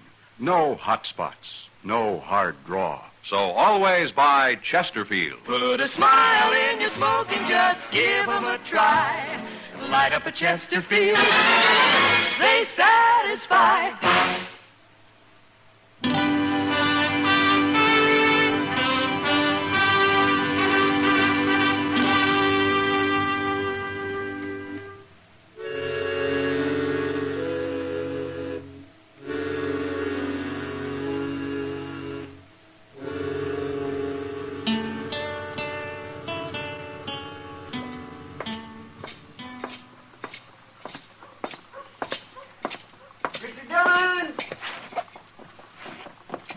Oh, good morning, Chester. Morning, Mr. Dillon. You had your breakfast yet? Well, that's where I'm headed right now. Well, if you'll stop in at the Dodge House with me for a minute, I'll go with you. Okay, fine.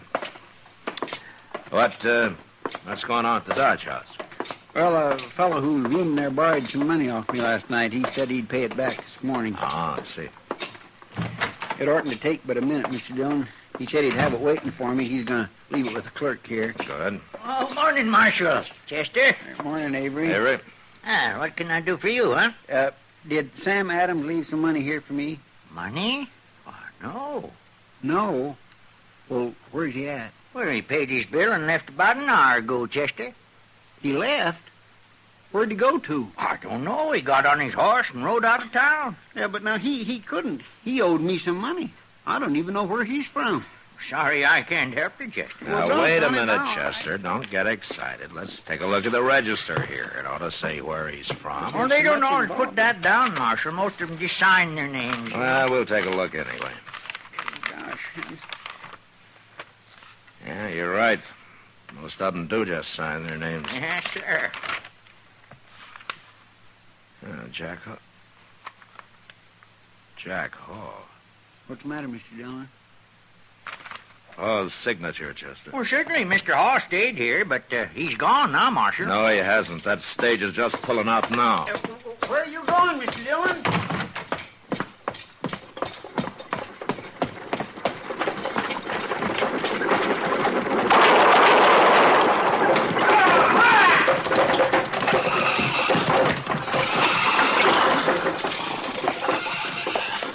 What's the trouble, Marshal? I want to talk to one of your passengers, Jim. Sure, I'll wait. Now, what is it, Marshal? What'd you stop us for? I got something to tell you, Hawk. Get down. Okay. You too, Andy. Come on down here. Sure. What do you want him for, Marshal? What's this all about? Stay in here, Jim. You can get moving now. No, you wait. Get moving, I said, Jim. Now, what do you think you're doing, Marshal?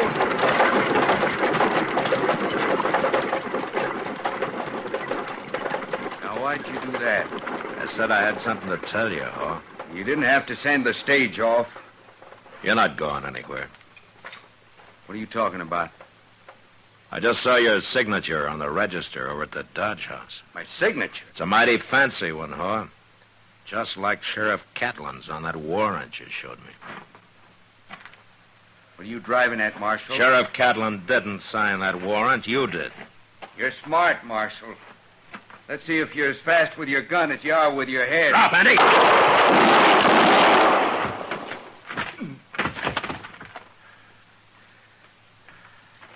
You hit, Andy?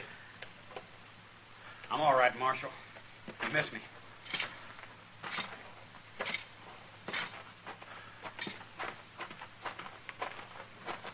Well, he's dead, Andy. He'd have killed me if you hadn't shot him, Marshal. Yeah, he was a real feuding man. Your brother killed his cousin, and he was willing to die right here if he could only take you with him. Yeah. He is probably a deputy, though. That's how he got hold of my letter to Sheriff Catlin. Sure. Catlin probably never saw your letter. Yeah. Well, Andy, I'll tell you what I'm going to do. I'm going to write him again. And this time, I don't think you're going to have any trouble.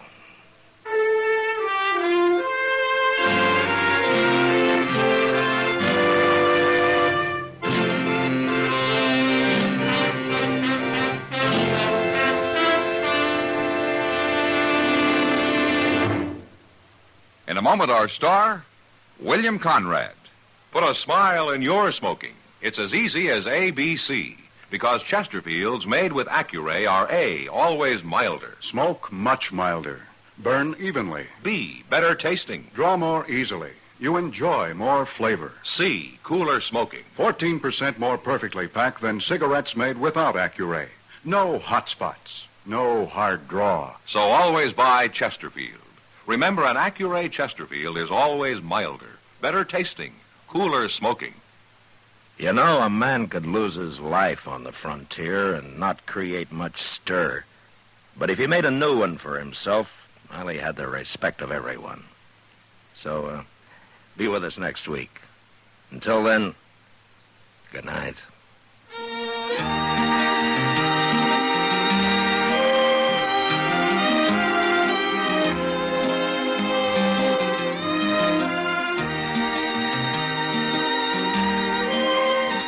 Gunsmoke, produced and directed by Norman Macdonald, stars William Conrad as Matt Dillon, U.S. Marshal. Our story was specially written for Gunsmoke by John Meston, with music composed and conducted by Rex Corey. Sound patterns by Tom Hanley and Bill James. Featured in the cast were Sam Edwards, Vic Perrin, and Joseph Kearns. Harley Bear is Chester, and Georgia Ellis is Kitty. Join the Arthritis and Rheumatism Foundation in its efforts to solve the mysteries of these painful and crippling diseases. Send your contribution to Arthritis in care of your local postmaster.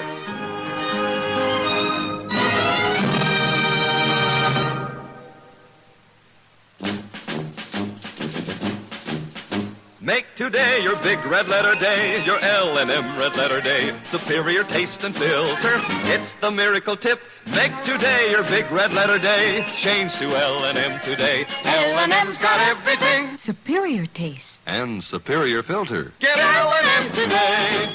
This is it. L&M. Superior taste and filter. Superior taste from richer tobaccos. Tastier, light and mild.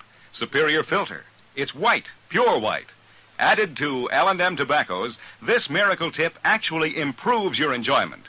Look for the big red letters. Smoke L&M, America's best. L&M's got everything. Get L&M today. Be sure and listen to another transcribed story of the Old West on Gunsmoke next week at this same time.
Gunsmoke, brought to you by Chesterfield.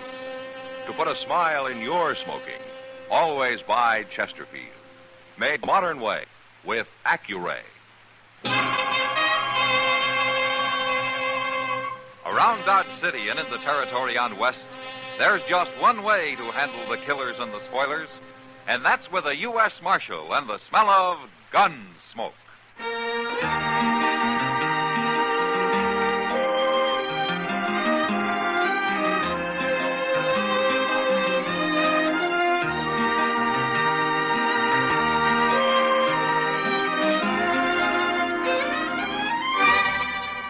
Gunsmoke, starring William Conrad. The transcribed story of the violence that moved west with young America.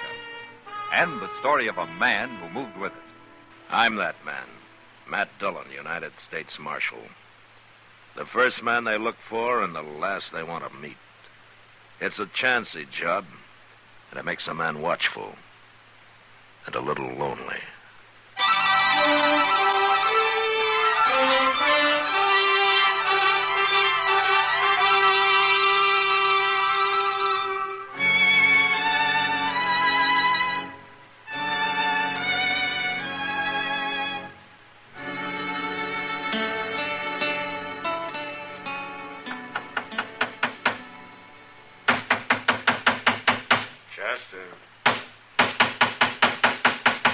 Chester. What? How can I think with that racket going on? Oh. Well, I'm all through now, Mr. Dillon. What are you doing anyway? I'm nailing up a picture. Here, I'll show it to you. Ain't that a beautiful thing, Mr. Dillon? It's got an awful lot of color, yeah, but what is it? Why, that's William Henry Harrison whipping them Indians at Tippecanoe. Oh. Well, this is the first time I knew he ever did it by himself. Well, now, what do you know? I never noticed that. But it sure is pretty, though, ain't it? Marshal Dillon? Come in, ma'am. So you're Matt Dillon. Yes'm. What can I do for you? You can call me Amy, for one thing. My name's Amy Slater. All right, Amy. I'm 50 years old, and I look 60. The prairie done that. The prairie and some other things, Marshal. Well, where are you from, Amy? I've been living in Wichita the last year. And I heard you were here, so I took the Santa Fe Railroad, and I come to Dodge. Oh? Well, why'd you want to see me? I've been waiting a long time to see you. I've been living for it. But I'm about through living. What? I come here to die, Marshal. Oh, well, if you're sick, maybe Doc Adams can help you. I ain't sick. Well, then why are you talking about dying? I've only got enough money to last me about 2 days, Marshal. Well, if it's money you need, maybe I can help. Oh, you're going to help me. But not that way. Well, how? You're going to kill me, Marshal. What? I said you're going to kill me. No, Amy, wait. I've been waiting, Marshal. A long time.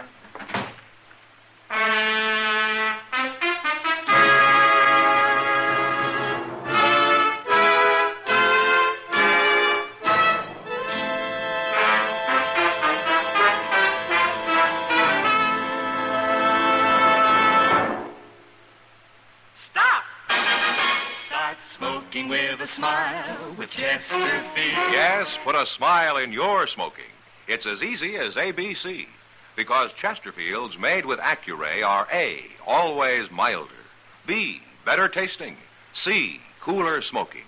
Yes, a Chesterfield is always milder. Accuray controls your Chesterfield in the making, gives it a more even distribution of fine tobaccos that burn more evenly, smoke much milder. A Chesterfield is better tasting. An Accuray Chesterfield draws more easily, lets you enjoy all the flavor. And the Chesterfield is cooler smoking. 14% more perfectly packed than cigarettes made without Accuray.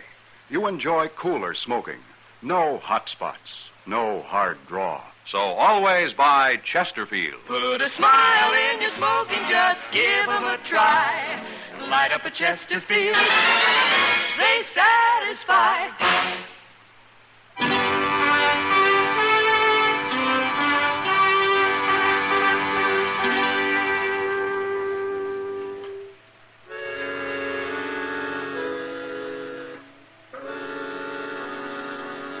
The prairie does different things to different people. Some it gives knowledge to and strength. Others it breaks and leaves lost and twisted and wandering. Amy Slater was one of the lost. I let her go without trying to reason with her. I thought in a day or so I'd find her and buy her a ticket back to Wichita, and that'd be the end of it. But it didn't work out that way. She found me first. It was the next morning, just before noon. Chester and I were crossing the plaza when I saw her standing about 30 yards away, holding a rifle. What's she up to, Mr. Dillon? She's aiming that rifle at me, Chester. You better get out of the way. She's crazy. Shoot her, Mr. Dillon. She'll kill you. I can't shoot a woman, Chester. Come back, Mr. Dillon.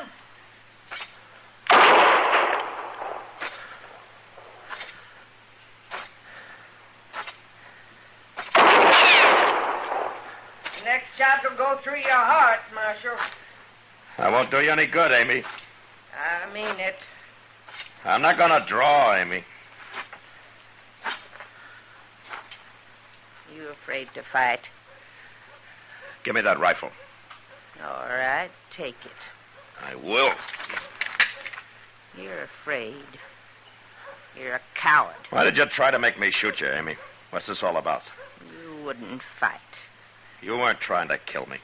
How do you know I wasn't? You were shooting close. You were trying to make me draw. I'll destroy you yet, Marshal. By making me shoot a woman, is that it?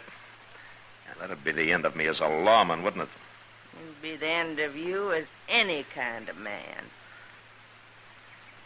You must hate me an awful lot if you're willing to die for it. Why, Amy? What have I done to you? Amy? Ain't you going to arrest her, Mr. Dillon? You just going to let her walk off like that? Arresting her wouldn't do any good, Chester. After what she done? It didn't work, Chester. She's licked now. And I feel kind of sorry for her. This is really going to drive her crazy.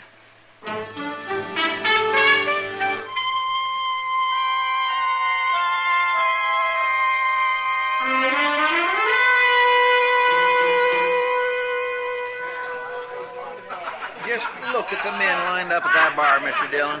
My, I wished I owned this saloon. Cheap whiskey at fancy prices is always a good business, Chester. Well, they ain't getting none of my money. Oh, what did you come in here for? To play a little faro. Oh, well, that makes sense. Yes, sir. I ain't squandering a nickel at that bar. Not me. Well, good luck, Chester. Thank you.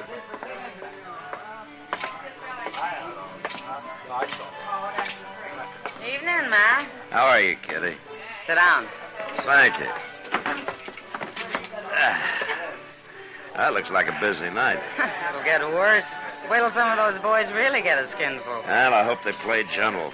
I've been shot at once today. I heard about that. Some old woman with a rifle. Yeah, Amy Slater. What's she after you for? I haven't any idea, Kitty. And she feels pretty strong about it. I guess she does. Anyway, her plan didn't work, so maybe that's the last I'll hear of her. You don't give women enough credit, Matt. She'll think of something else. Well, I hope not. Why don't you throw her in jail? Oh, I'd look fine throwing an old woman in jail, wouldn't I? Especially one that's after me. And you got a right to. Besides, when a woman gets to hating somebody, it's usually worse than when a man does. Women don't do things by halves. With them, it's all or nothing. Well, all I know about women is that some of them are pretty and some aren't. You're lying. But I won't argue with you.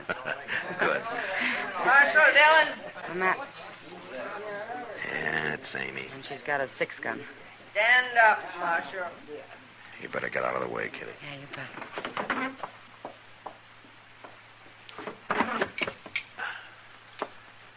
Step out here, Marshal.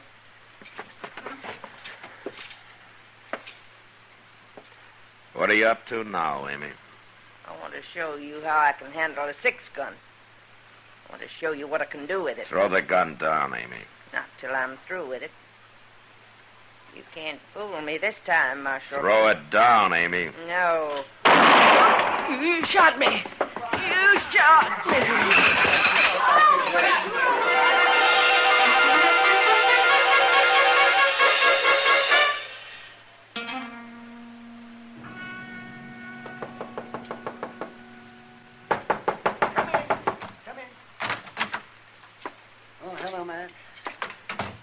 is she, Doc?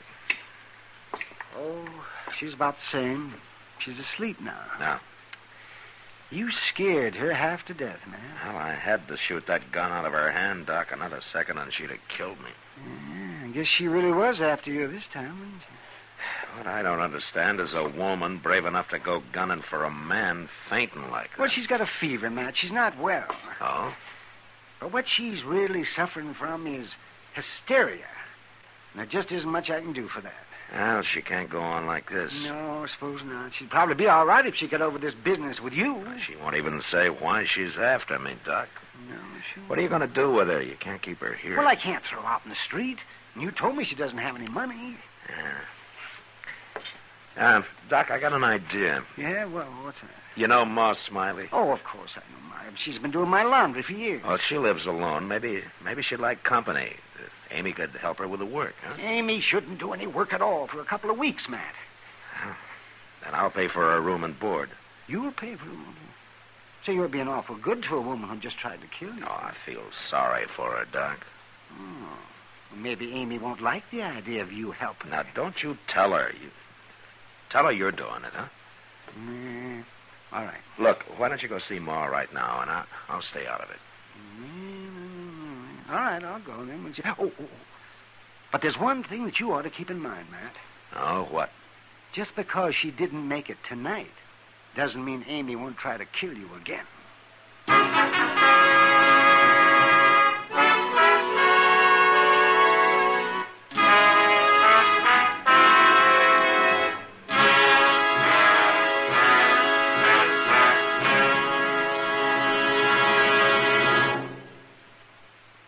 Stop. Shop. For all your friends this year, this easy way. Give Chesterfields this year so bright and gay. Wrapped and ready, they're the best to buy. Cartons of Chesterfields, they satisfy.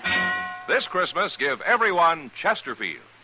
Chesterfields are easy to give because they come ready to give in a bright red special holiday carton that's wrapped in its own colorful Christmas ribbon. Everyone enjoys Chesterfield's smoother, cooler smoking pleasure. So, to all your friends this year, say, Merry Christmas with cartons of Chesterfields. No wrapping, no tying. They're easy to give because they come ready to give. Chesterfields in the bright red special holiday carton. Wrapped and ready, they're the best to buy. Cartons of Chesterfields, they satisfy.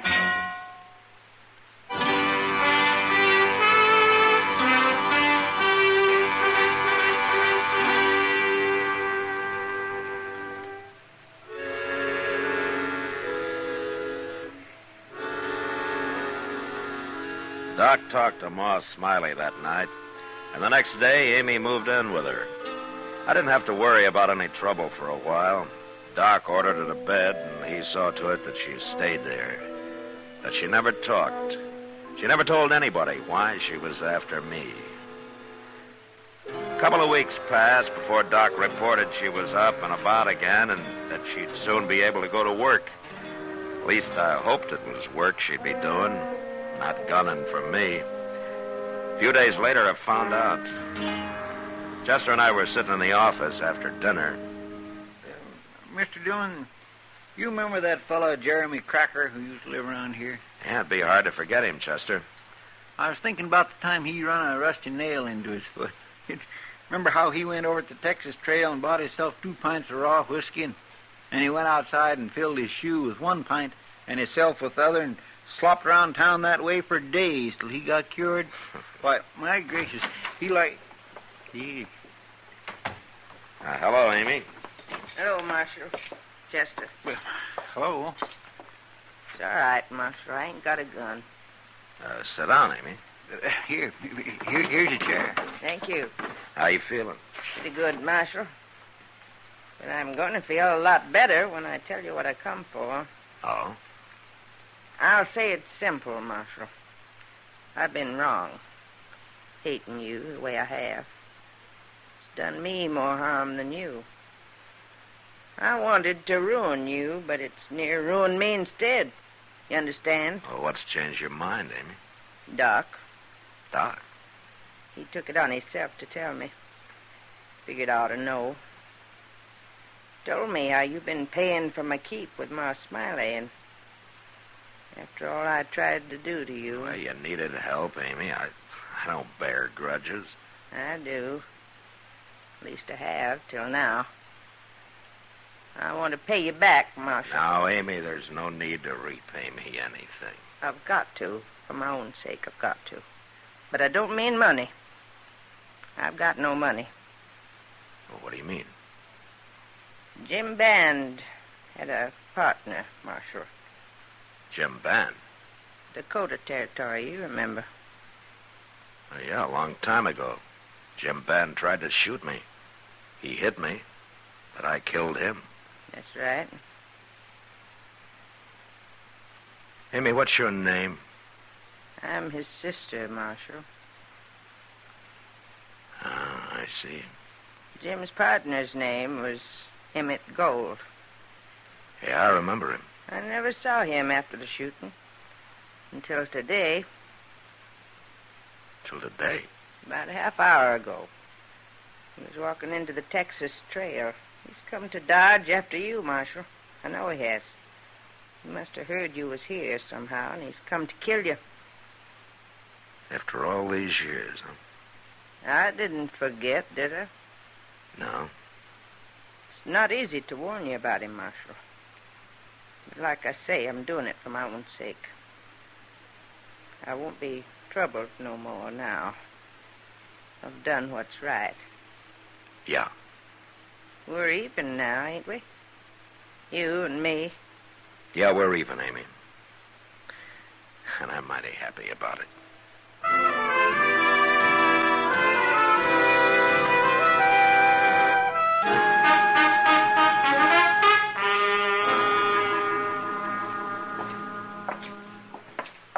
You just going to walk in on this fellow, Mr. Dillon? Might as well get it over with, Chester. You stay out of the way now. Yes, sir.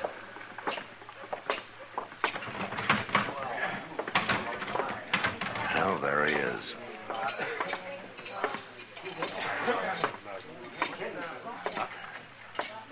Emmett Gold? Hello, Dillon. You remember me? Sure I do. You're Marshal now. Yeah, that's right. Been a long time. Mm-hmm. We was never friendly, Marshal. No. And what do you want? What are you doing in Dodge, Gold? I'm riding through. Headed for Colorado. As soon as I finish this drink. Is that all? That's all. What do you think I'm doing here? Looking for me. Looking for you? What for? I shot Jim Band, didn't I? It was a fair fight. Yeah, of course it was. You got shot too, didn't you? I didn't get killed. Wait a minute, Marshal. You think I'm after you for killing Jim Band, don't you? Yeah. Well, if that don't beat all. What? You remember where that fight happened? I was on the prairie somewhere. And Jim's bullet knocked you out. When you come to again, we was gone, wasn't we? Well, you packed him off and buried him. No, I didn't. I didn't bury him. He wasn't dead. You didn't kill him. He changed his name, went out to Virginia City. That's where he got killed in a brawl with the law about 2 years ago. So long, Marshal.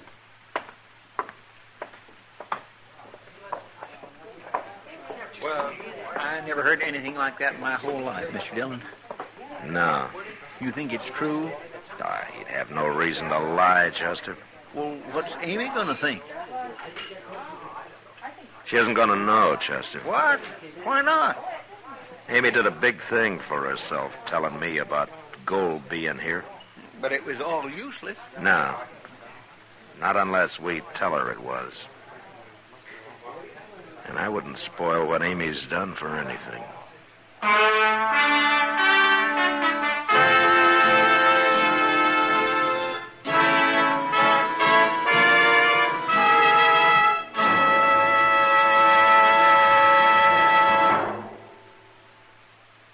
Commodore star, William Conrad. Put a smile in your smoking. It's as easy as ABC, because Chesterfields made with Accuray are A, always milder. Smoke much milder. Burn evenly. B, better tasting. Draw more easily. You enjoy more flavor. C, cooler smoking. 14% more perfectly packed than cigarettes made without Accuray. No hot spots. No hard draw. So always buy Chesterfield. Remember, an Accuray Chesterfield is always milder, better tasting, cooler smoking. You know, on the frontier, feed for stock was scarce during the long winter months.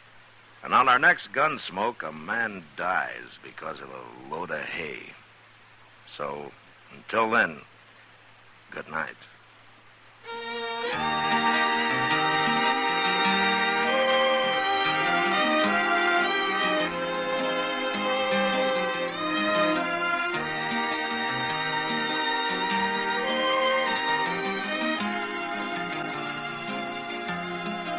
Gunsmoke, produced and directed by Norman MacDonald, stars William Conrad as Matt Dillon, U.S. Marshal.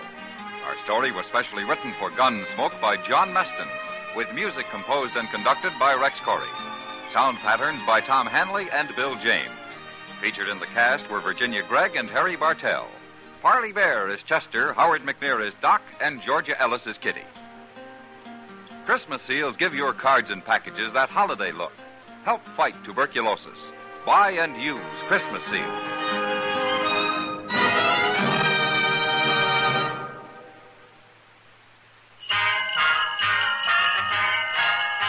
Make Christmas their red letter day, their L&M red letter day. Give 'em the Christmas carton full of America's best. Yes, give L&M's on Christmas Day to friends who smoke the Builder way. L&M's got everything, the gift for Christmas Day. This is it. For Christmas, L&M filters and the handsome Christmas carton. No fuss with ribbons or paper. It's all wrapped and ready to give. This Christmas, give L&M Christmas cartons.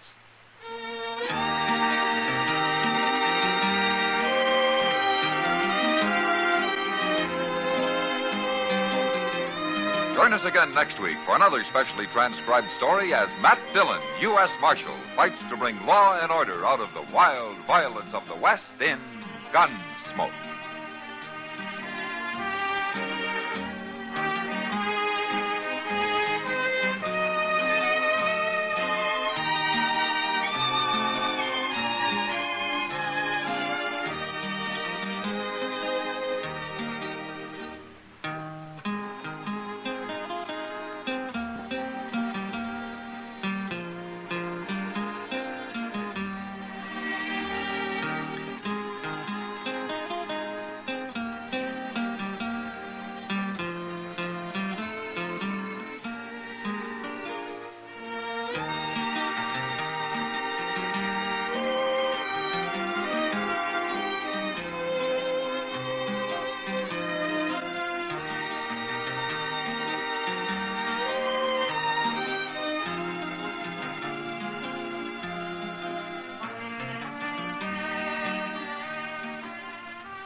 Gunsmoke, brought to you by Chesterfield.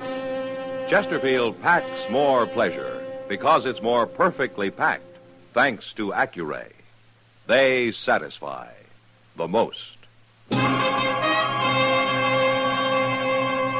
Around Dodge City and in the territory on West, there's just one way to handle the killers and the spoilers, and that's with a U.S. Marshal and the smell of Gunsmoke.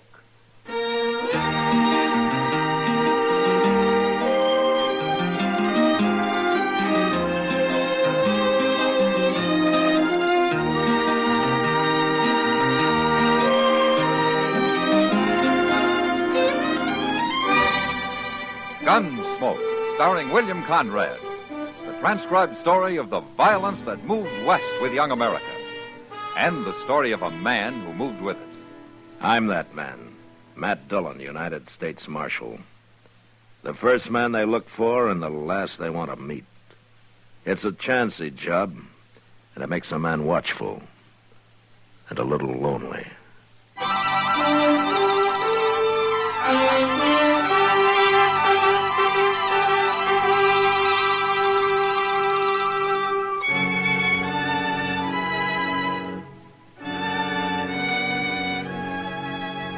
Chester and I were about 30 miles from Dodge when we ran into the buffalo hunters' camp.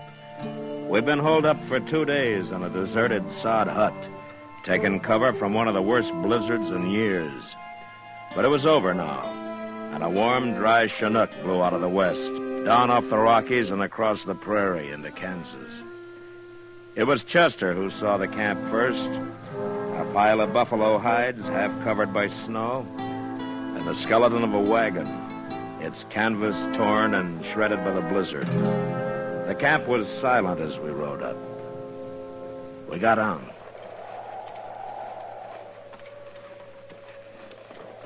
They ain't nary a soul here, Mr. Dillon. Yeah, maybe the men got caught out on the prairie when the blizzard hit and couldn't get back. It sure does look that way. I don't know how that team is still alive with nothing but that wagon for protection. They don't look none too lively. You sure can't blame them. Get your hands up, both of you. You better do what the old man says, Chester. He was hiding in the wagon. Come over here, closer. This your camp, mister? Of course, it's my camp. Now, you two drop them guns. Now, we got our hands up. Isn't that enough? You do what I say. I ain't taking no chances. I ain't going to get left here again. Left? You're going to hitch up that team, and you're going to take me into Dodge. You ain't running off like Jed Lorner. Who's Jed Lorner? He was my skinner. Oh, why did he leave you? Well, he seen that blizzard coming, and he didn't want to take any chances, so he rode off. He's probably been in Dodge all the time, warm and cozy. Oh, why didn't you go with him? I twisted my leg and my foot so I can't ride a horse, that's why. Lorner figured driving the wagon be too slow. You mean he left you here to freeze? Yeah, and I'll kill him when I find him. And I'll kill you if you don't drive me to Dodge. Now, here, he's a U.S. Marshal, mister. He ain't going to leave you out here. Marshal? Yeah, that's right. Now, why don't you put down that rifle and tell us who you are? Well, all right. My name's Ira Puckett, Marshal. I'm usually up north following the Republican herd, but I come south this year. I'm getting old, and I thought it'd be warmer down here. You sure made a mistake about that, didn't you? You'll get me into Dodge, won't you? Sure, of course we will. Foot I twisted, I don't feel nothing in it. Must be froze. Huh? Well, it could be. I'll kill Jed Lorner for this. You forget about that, Puckett. I'm not taking you back to Dodge just so you can hang. I'll forget it. Till I find him.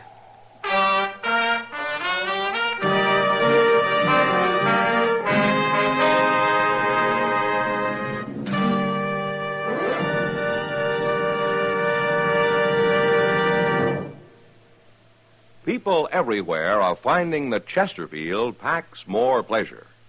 Yes, Chesterfield packs more pleasure because it's more perfectly packed.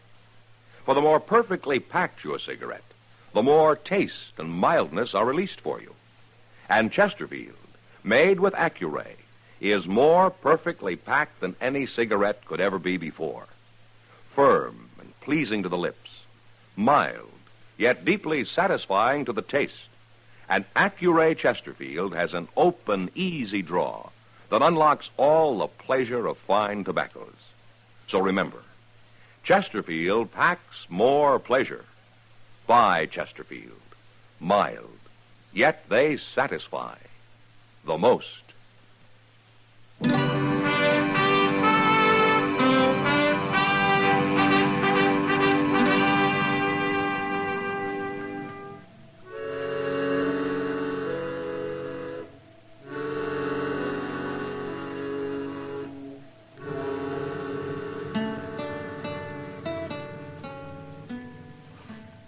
Well, how is he, Doc?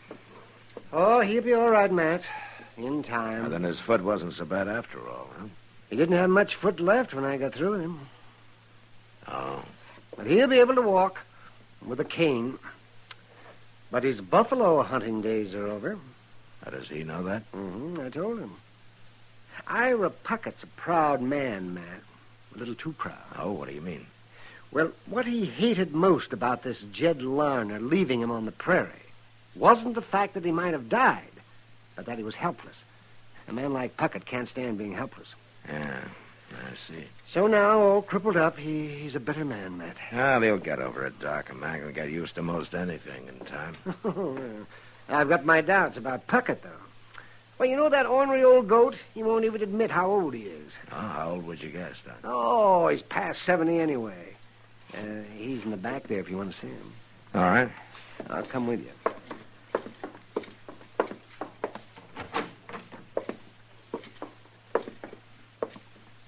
Well, hello, Puckett. Marshal, How you feeling? Doc tell you what he done to me? Yeah.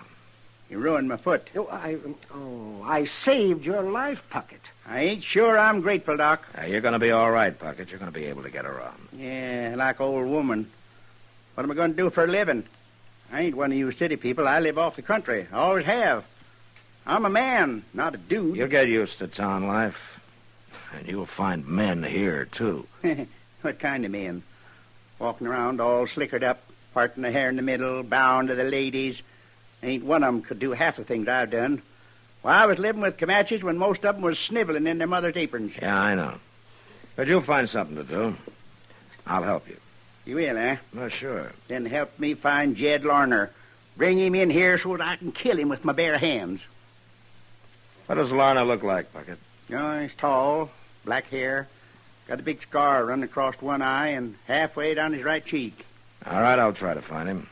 And if I do, I'll run him out of town before you get to him. So, can't even trust you, can I? Not when you want to murder a man. I told you I didn't bring you in so you could hang.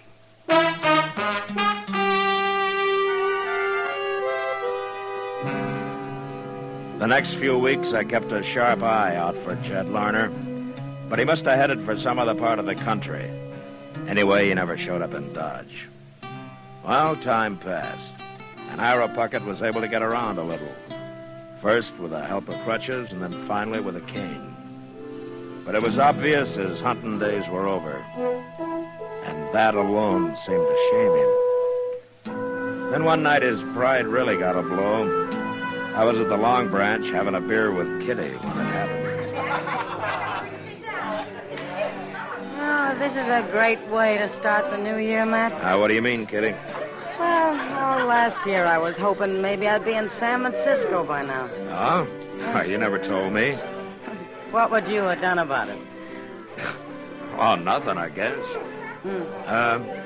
Why San Francisco? No blizzards, no dust, no cowboys. Yeah, but they got fog. Yeah? And all those sailors and miners aren't any gentler than these cowboys, you know. Well, I know.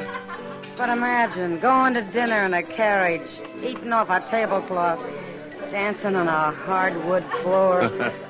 You're spoiled, Kitty. Well, now, how could I got spoiled? Here, Dodge City? Save your money. You'll get to California someday. Yeah, sure, if I walk. Well, a lot of people are gone that way. Who do you think I am, Sacagawea? There was a woman. Yeah. You know, I always... What's the matter, Matt? That man at the bar, he just turned around. Which man? The one with the scar down his cheek. I'll be back, Kitty.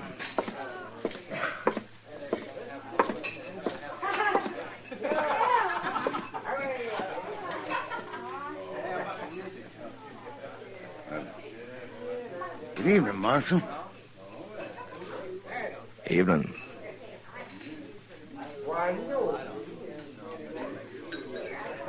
What are you staring at me for? Your name Jed Larner? And if it is? How long you been in town, Larner? About an hour. Something wrong, Marshal? You remember the big blizzard we had? Who don't? We all do, I guess. Especially Ira Puckett. What? He didn't die, Larner. Well, that's fine. I went back looking for him. I wondered where he'd got to. Yeah, sure you did. Well, it's true. Puckett's here in Dodge, Larner. He is? If he finds you, he'll kill you. But he isn't going to find you because you're leaving. Right now. And don't show up around here again. Now, wait, Marshal. I can't arrest you. I can't put you in jail, but I tell you what I can do. What? Suppose I just let everybody here know that you're the man who ran off and left Ira Puckett to die. No. You know something? They'd tear you apart, Larner. They'd set you on fire. Don't say nothing, Marshal. Don't tell him. I'll leave. I'll leave right now.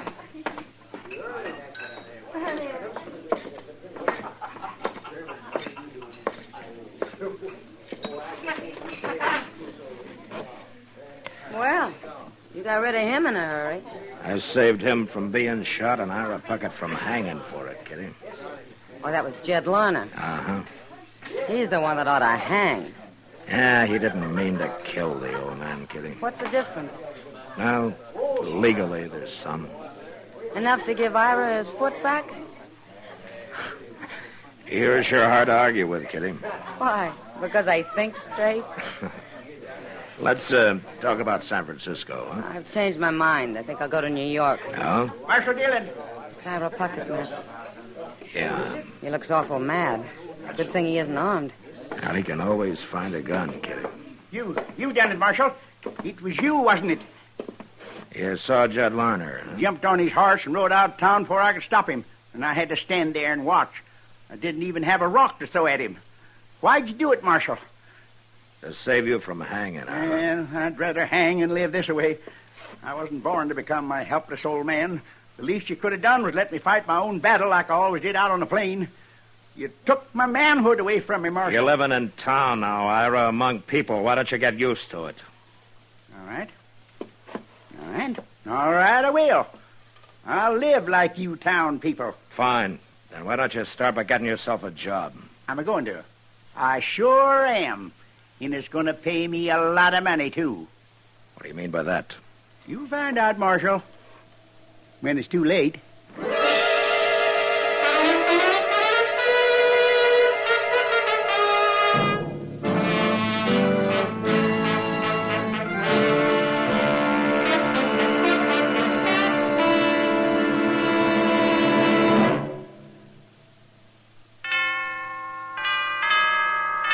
This is Jack Webb. I suppose most of you have made your New Year's resolutions. I guess with most of us, that implies some kind of a change. Well, beginning with this brand new year, we've made a few changes in our Dragnet television show. I like to think the most important is what we call the Dragnet New Look.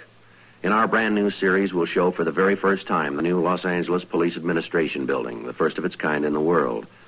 But the biggest change of all is our new television time, 1/2 hour earlier.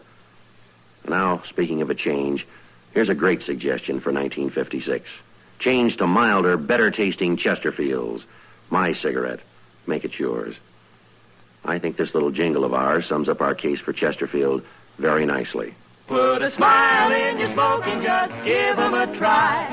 Light up a Chesterfield, they satisfy.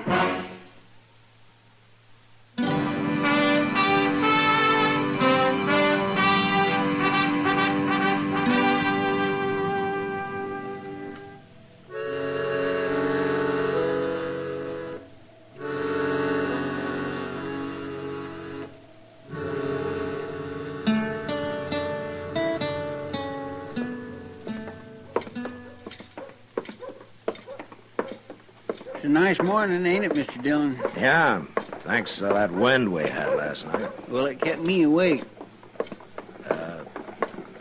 All night, Chester? Well, no, sir, I wouldn't say that. About 15 minutes. Hey, look over there by the bank, Mr. Dillon. Ain't that Ira Puckett? Yeah.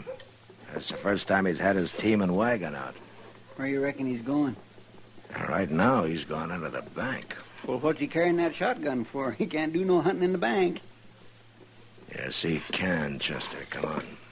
Mr. Dillon, you don't mean to say old Puckett's going to hold that bank up? He said last night he's going to start living like town people and get a job and make a lot of money. This could be his idea of how to do it. You sure couldn't have no other reason to carry that shotgun in there. You going in after him, Mr. Dillon? Yeah. Well, he's got a shotgun. I know. Look, Chester, take his team and wagon off somewhere. Lead him around back of the bank, huh? Out of sight. Maybe we can handle this without a shooting. All right, sir.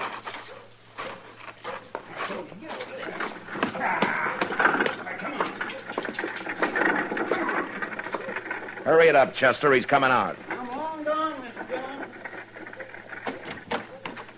Marshal, Come on out, Puckett. I'm not stopping you. you better not try it. I can shoot with one hand, Marshal. Yeah, sure. Don't you try to follow me. Hey, wait a minute. Wait. Where's my wagon? Where's my team? You're in a bad fix, Puckett. Somebody stole them. I can't get away without my team. No, you can't, Puckett. So you might as well give up. You've done it. You're behind this, Marshal. You gonna shoot me? Well, why shouldn't I? Because you're in enough trouble already. And shooting me won't help a bit. You're trapped, Puckett, and there isn't a thing you can do about it. Now, you use your head. All right. Here. Here's your money. Now, you bring my outfit back. I ain't going to jail, Marshal. It's like I said, Puckett, shooting me isn't gonna help you. And I'm not gonna do a thing about your outfit. You think you outsmarted me, don't you? Give it up, Puckett. You're licked. Yeah, well, Oh, I can't shoot you, Marshal. Here, take the gun. Good. I'm nothing but a helpless old fool. Can't even rob a bank proper. I'm not sure you really wanted to, Puckett. What? All you wanted was to prove something about that manhood you think has been taken away from you. But you sure picked a foolish way to do it. Yeah, I guess I did. My goodness, I thought he wouldn't never give up, Mr. Dillon. He didn't have much choice, Chester. I went in the back way and told the people in the bank to keep out of the way. You want me to take him to jail? Oh, no, I can't stand jail. Please, Marshal. Lock him up, Chester. I'll return this money and have a talk with Mr. Bodkin. I'll be over later.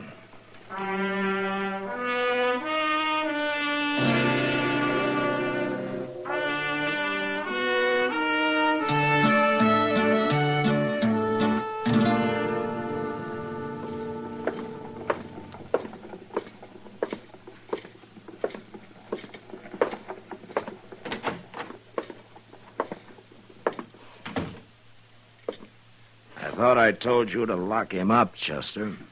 Well, I started to, Mr. Dillon, but I just couldn't stand the look on him when I got him in the cell.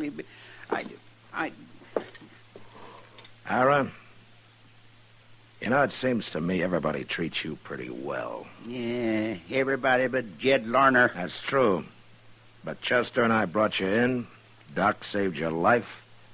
I kept you from hanging, and if I hadn't outsmarted you at the bank, you'd probably be lying dead somewhere now. You know, it seems to me everybody's gone to a lot of trouble for an old man full of a lot of foolish pride. What do you think? I've been thinking, Marshal. Sitting here thinking. You know what? You're right. But it's too late now. No, it isn't, Ira. What? I explained everything to Mr. Bodkin at the bank, and he's willing to drop any charges against you. But on one condition. What's that? Well, to be honest with you, it was my idea, but Mr. Bodkin agreed. You get a job here and quit being so doggone ornery. Otherwise, you're going to go to jail. Oh, what could I do with this crippled foot? Well, seeing you're so handy with a shotgun, I think Jim Buck might hire you to ride messenger on the stage. You think so? Well, he told me he would. You went and saw him? And it doesn't take any walking, Ira. So, how about it, huh? Well, I never had a job like that. But, man's got to make a change once in a while, lady. And it'll sure be a good way to start the new year.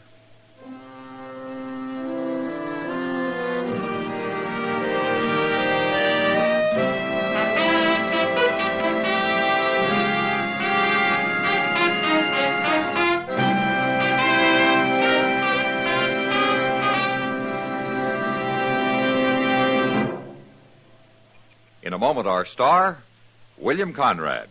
People everywhere are finding that Chesterfield packs more pleasure. Yes, Chesterfield packs more pleasure because it's more perfectly packed. For the more perfectly packed your cigarette, the more taste and mildness are released for you.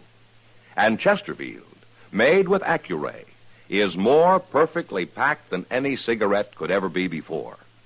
Firm and pleasing to the lips, mild, yet deeply satisfying to the taste. And Accuray Chesterfield has an open, easy draw that unlocks all the pleasure of fine tobaccos. So remember, Chesterfield packs more pleasure. Buy Chesterfield. Mild, yet they satisfy the most.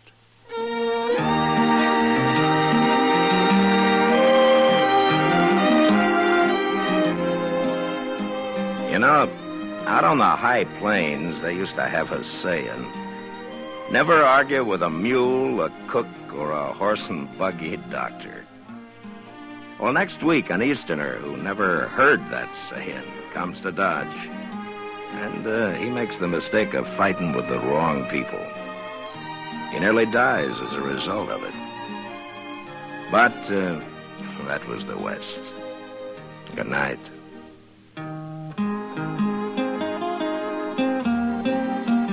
Gunsmoke, produced and directed by Norman Macdonald, stars William Conrad as Matt Dillon, U.S. Marshal. Our story was specially written for Gunsmoke by John Meston, with music composed and conducted by Rex Corey. Sound patterns by Tom Hanley and Bill James. Featured in the cast were Ralph Moody and James Nusser.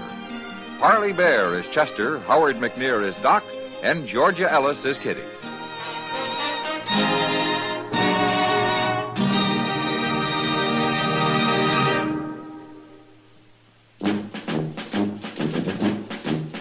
Make today your big red letter day, your L&M red letter day. Superior taste and filter, it's the miracle tip. Make today your big red letter day. Change to L&M today. L&M's got everything. Superior taste. And superior filter. Get L&M today. This is it. L&M, superior taste and filter. L&M, America's best filter tip cigarette. Be sure and listen to another transcribed story of the Old West on Gunsmoke next week at this same time.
Gunsmoke, brought to you by Chesterfield.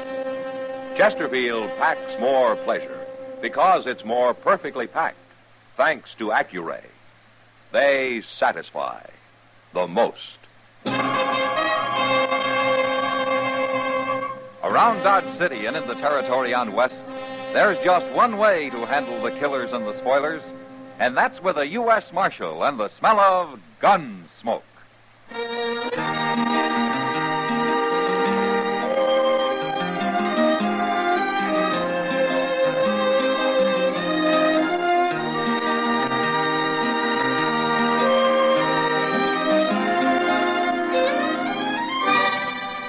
Gunsmoke, starring William Conrad.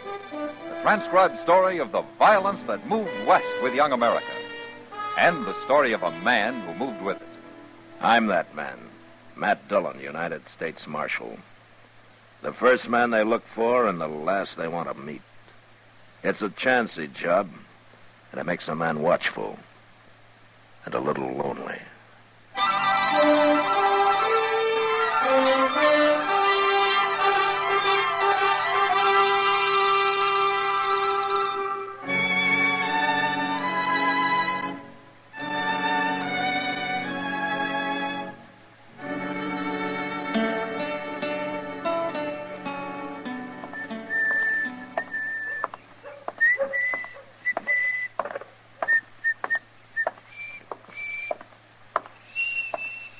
Well, hello, Doc.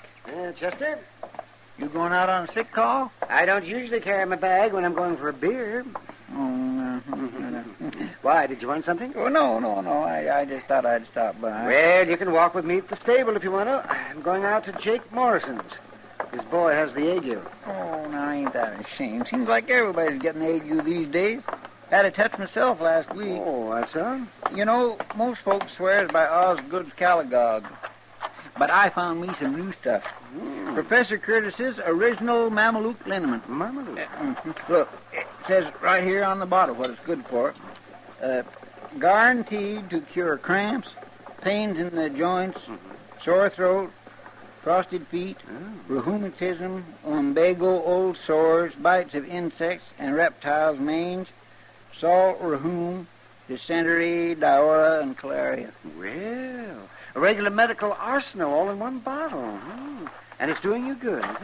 Well, of course, Doc. Well, then how come you're still walking around like a buffalo with ring bone? Well, maybe I still got just Oh, so you come to me for some free advice now, didn't you? Well, I'll just give you some free advice.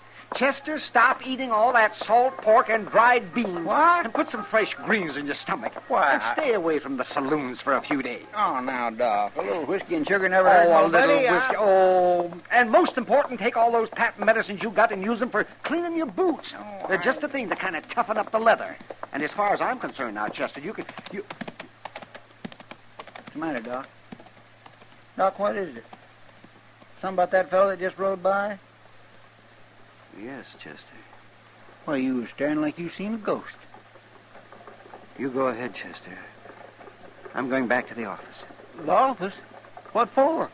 To get my gun. Your gun? Why? I'm going to kill that man.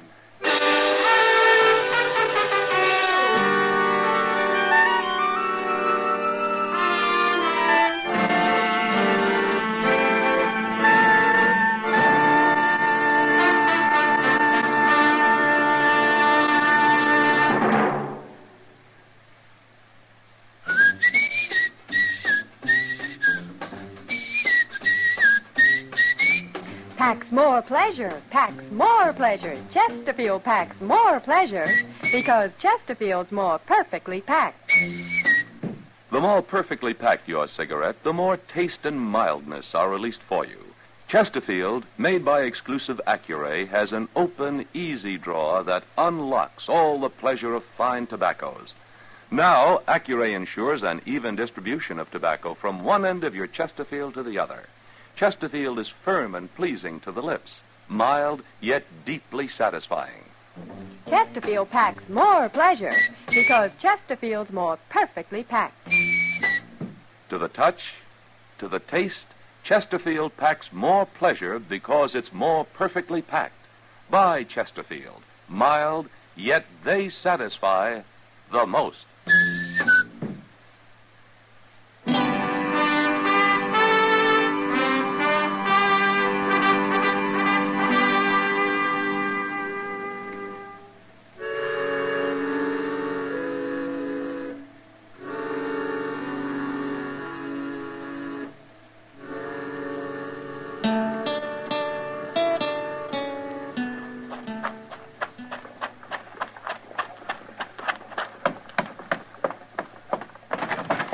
Mr. Dillon?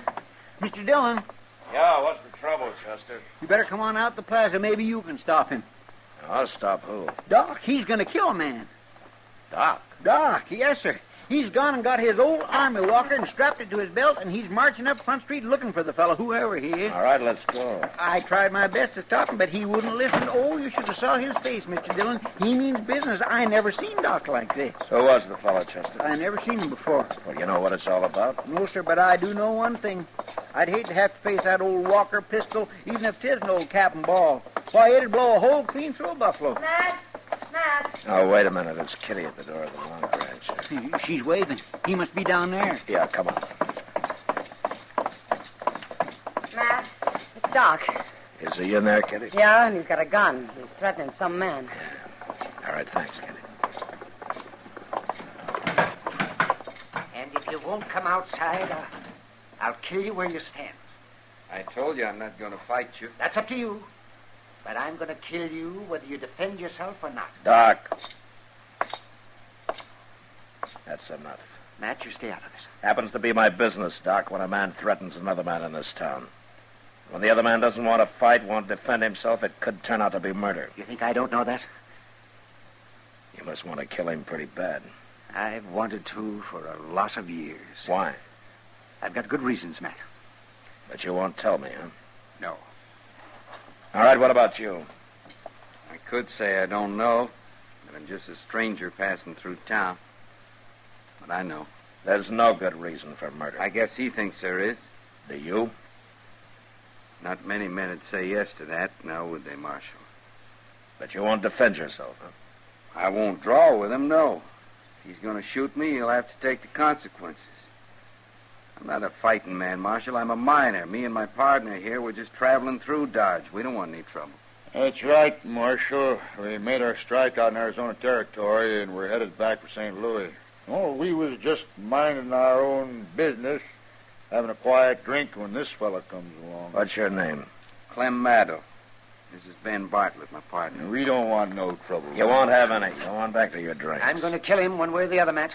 And you can't stop me. Look, Doc, you're taking an awful lot for granted.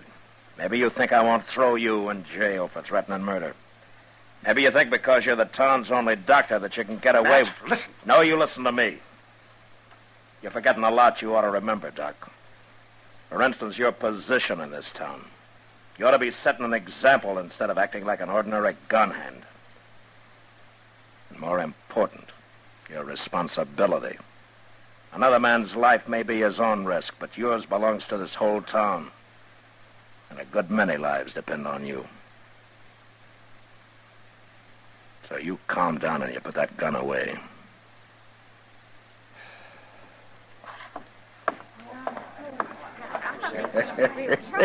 Hey, you sure told the old fool off. You shut up! Huh? Maddow, I don't know anything about you. Maybe you're what you say, but if Doc doesn't like you, that's good enough for me, so you get out of Dodge while you got a whole skin. And you stay out. Why should we? We got a right... And you take your partner with you, Maddow, because I don't like him. Sure, Marshal. We was going on tomorrow anyways. We'll ride on tonight, as soon as we stock up on some grub. All right. Where did Doc go, Chester? Well, up the street, probably back to the office, like you said to. Matt, the look on his face when he went out. Yeah, I know, Kitty. Well, I'm going up there. Matt, you had to do it. Yeah. I'll see you later, Kitty. Yeah, sure. Mr. Dillon, that Maddow, he didn't seem like such a bad fellow. No, he didn't, Chester. I'd sooner believe bad of that partner of his, that Bartlett.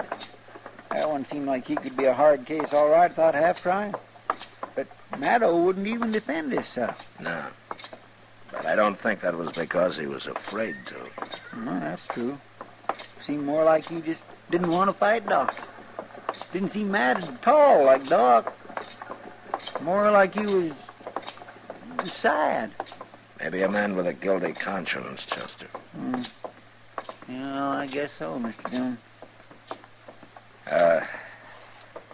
You better go on over to the office, Chester, huh? I want to go up alone. Yes, sure.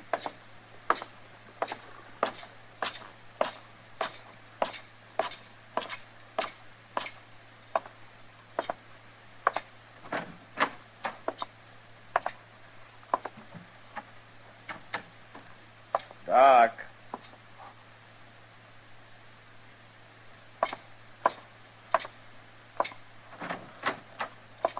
Now, Doc.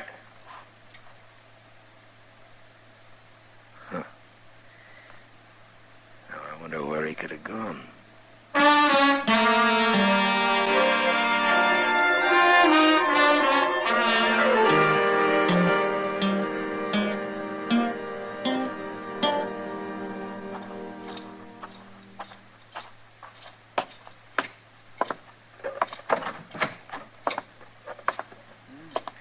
Did you find him, Mr. Dillon?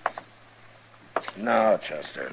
Well, he didn't show up at Delmonico's for his supper, and it's way past his usual time.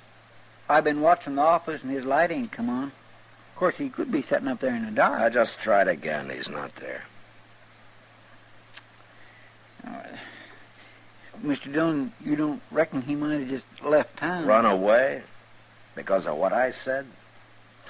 Not Doc. He's too bullheaded for that. Most likely he's out there somewhere with an old pistol of his looking for Maddo. Yeah, I'm afraid you're right. Doggone it, I don't know what this town would do without Doc. He can be awful irritating at times and all, but... Hey, that was a shot. Yeah, come on.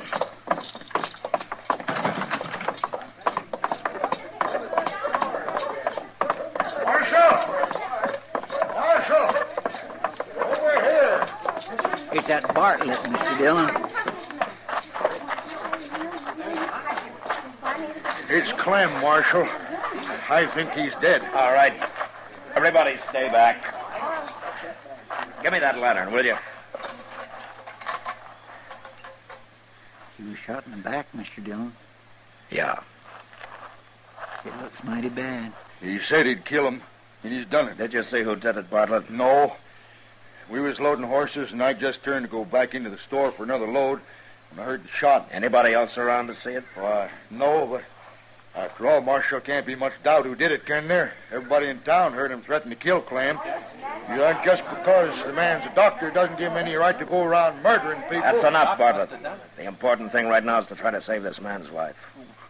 Where do we take him at, Mr. Dillon? There's only one place, Chester. Yes, sir.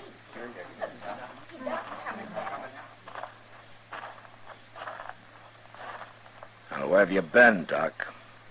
I was down by the stable, and I heard a shot. It's Maddo. He's still alive, but he was shot in the back. Oh, I see. As if you didn't know. Doc, I could understand you getting into a fair fight, but not shooting a man in the back. Why, you just gonna let him walk away like that, Marshal? Doc! He's gonna die if he doesn't get attention right away, and you're the only doctor in town. You gonna let him die? Where do you think I was going, Matt? Bring him up to the office. I'll have everything ready.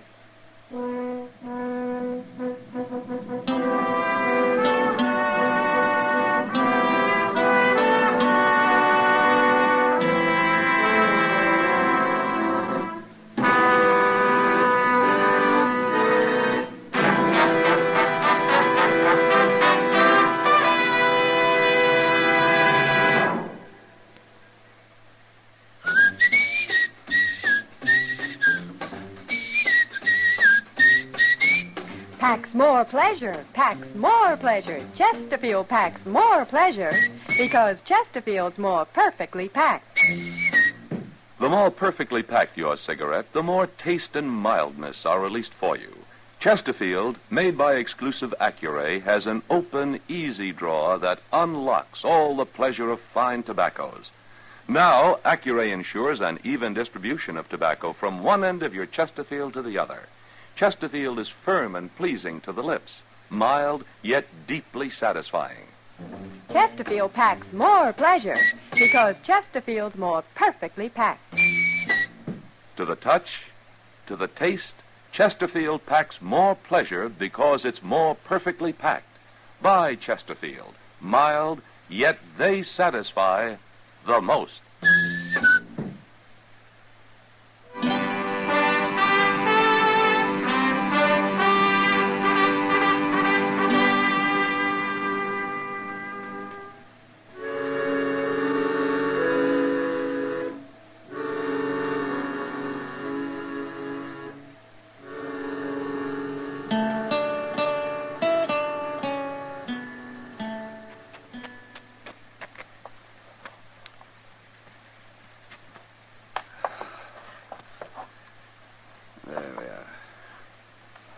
he going to pull through, Doc?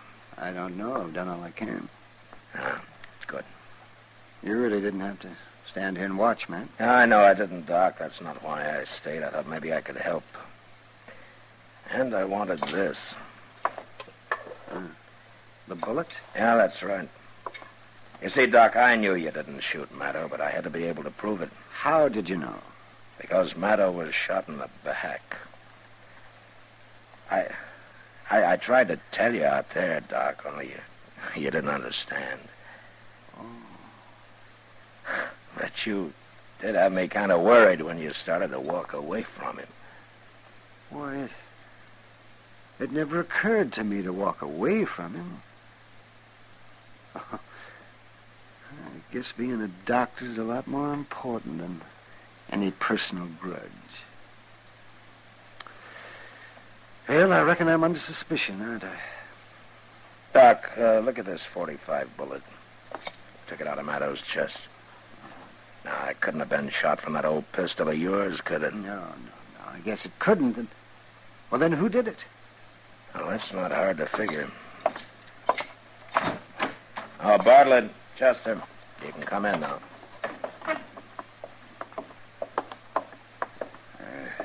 How is he, Marshal? I think he's going to be all right. He ain't going to die? Say, that's mighty fine.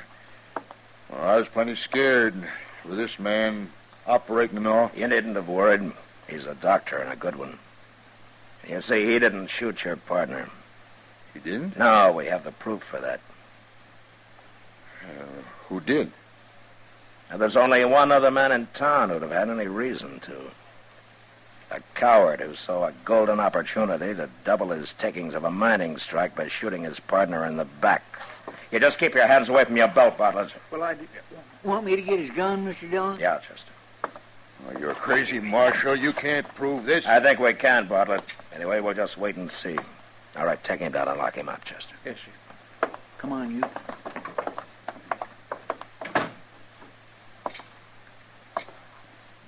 Doc, looks like Maddow's gonna come too. Yes, maybe. His color's better. You know, it's funny. I don't hate him anymore. You mind telling me why you ever did? It happened a long time ago. It had to do with a girl we were both pretty fond of. She chose Maddow, but he jilted her. She drowned herself. I swore I'd kill him. And I carried that hate in my heart all these years. That's not good for a man. No, it's not, Doc. Well, you brought me to my senses, Matt, in that saloon. Thank you. Well, I looked all over for you afterwards. Well, guess I was out of Jake Morrison's. I remembered I had to treat his boy for the ague, so I did. Doc. Oh, yes, Clem. Now you just take it easy. That's right. You lie still. You're going to be all right. Doc, I wanted to tell you I'm awful sorry for what happened. Maybe sorrier than you. I loved her. I would have come back if I could have. Well, I guess I never even thought of that. Well, we've both been sorry too long.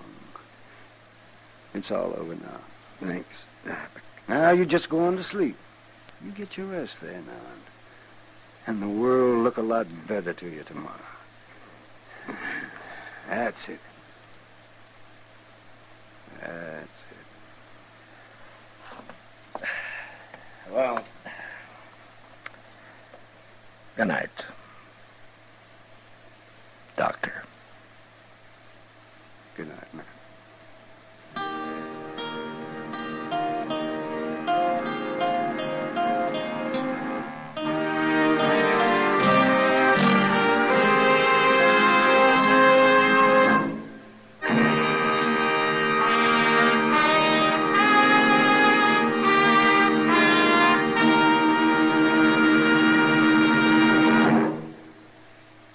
In a moment, our star, William Conrad. Chesterfield packs more pleasure because Chesterfield's more perfectly packed. Chesterfield, made by Exclusive Accurate, packs more pleasure because it's more perfectly packed. Unlocks all the pleasure of fine tobaccos. Chesterfield packs more pleasure because Chesterfield's more perfectly packed. Firm and pleasing to the lips. Chesterfield, mild, yet they satisfy the most.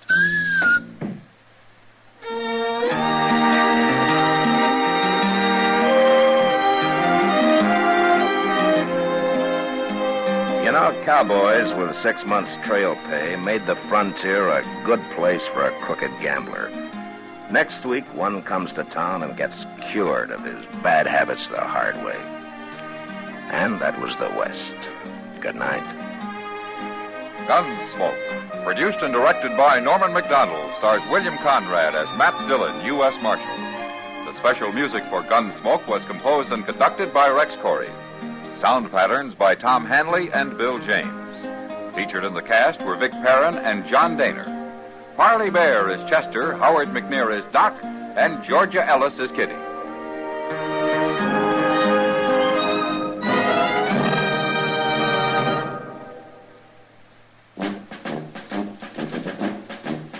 Make today your big red letter day, your L&M red letter day. Superior taste and filter, it's the miracle tip. Make today your big red letter day. Change to L&M today. L&M's got everything. Superior taste. And superior filter. Get L&M today. This is it. L&M, superior taste and filter. L&M, America's best filter tip cigarette.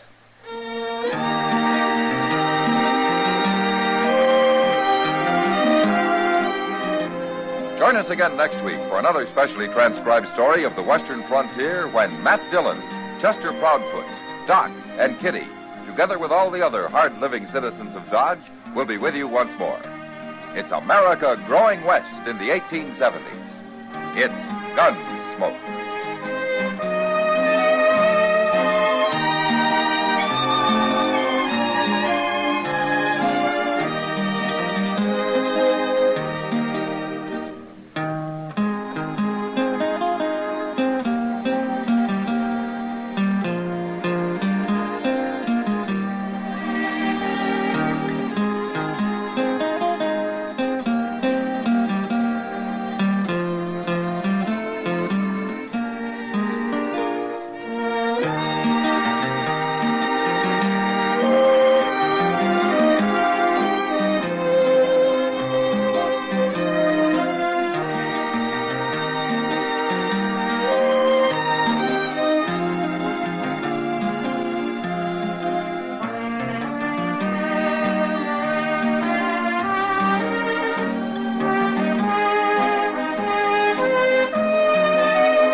Tune in to nostalgia.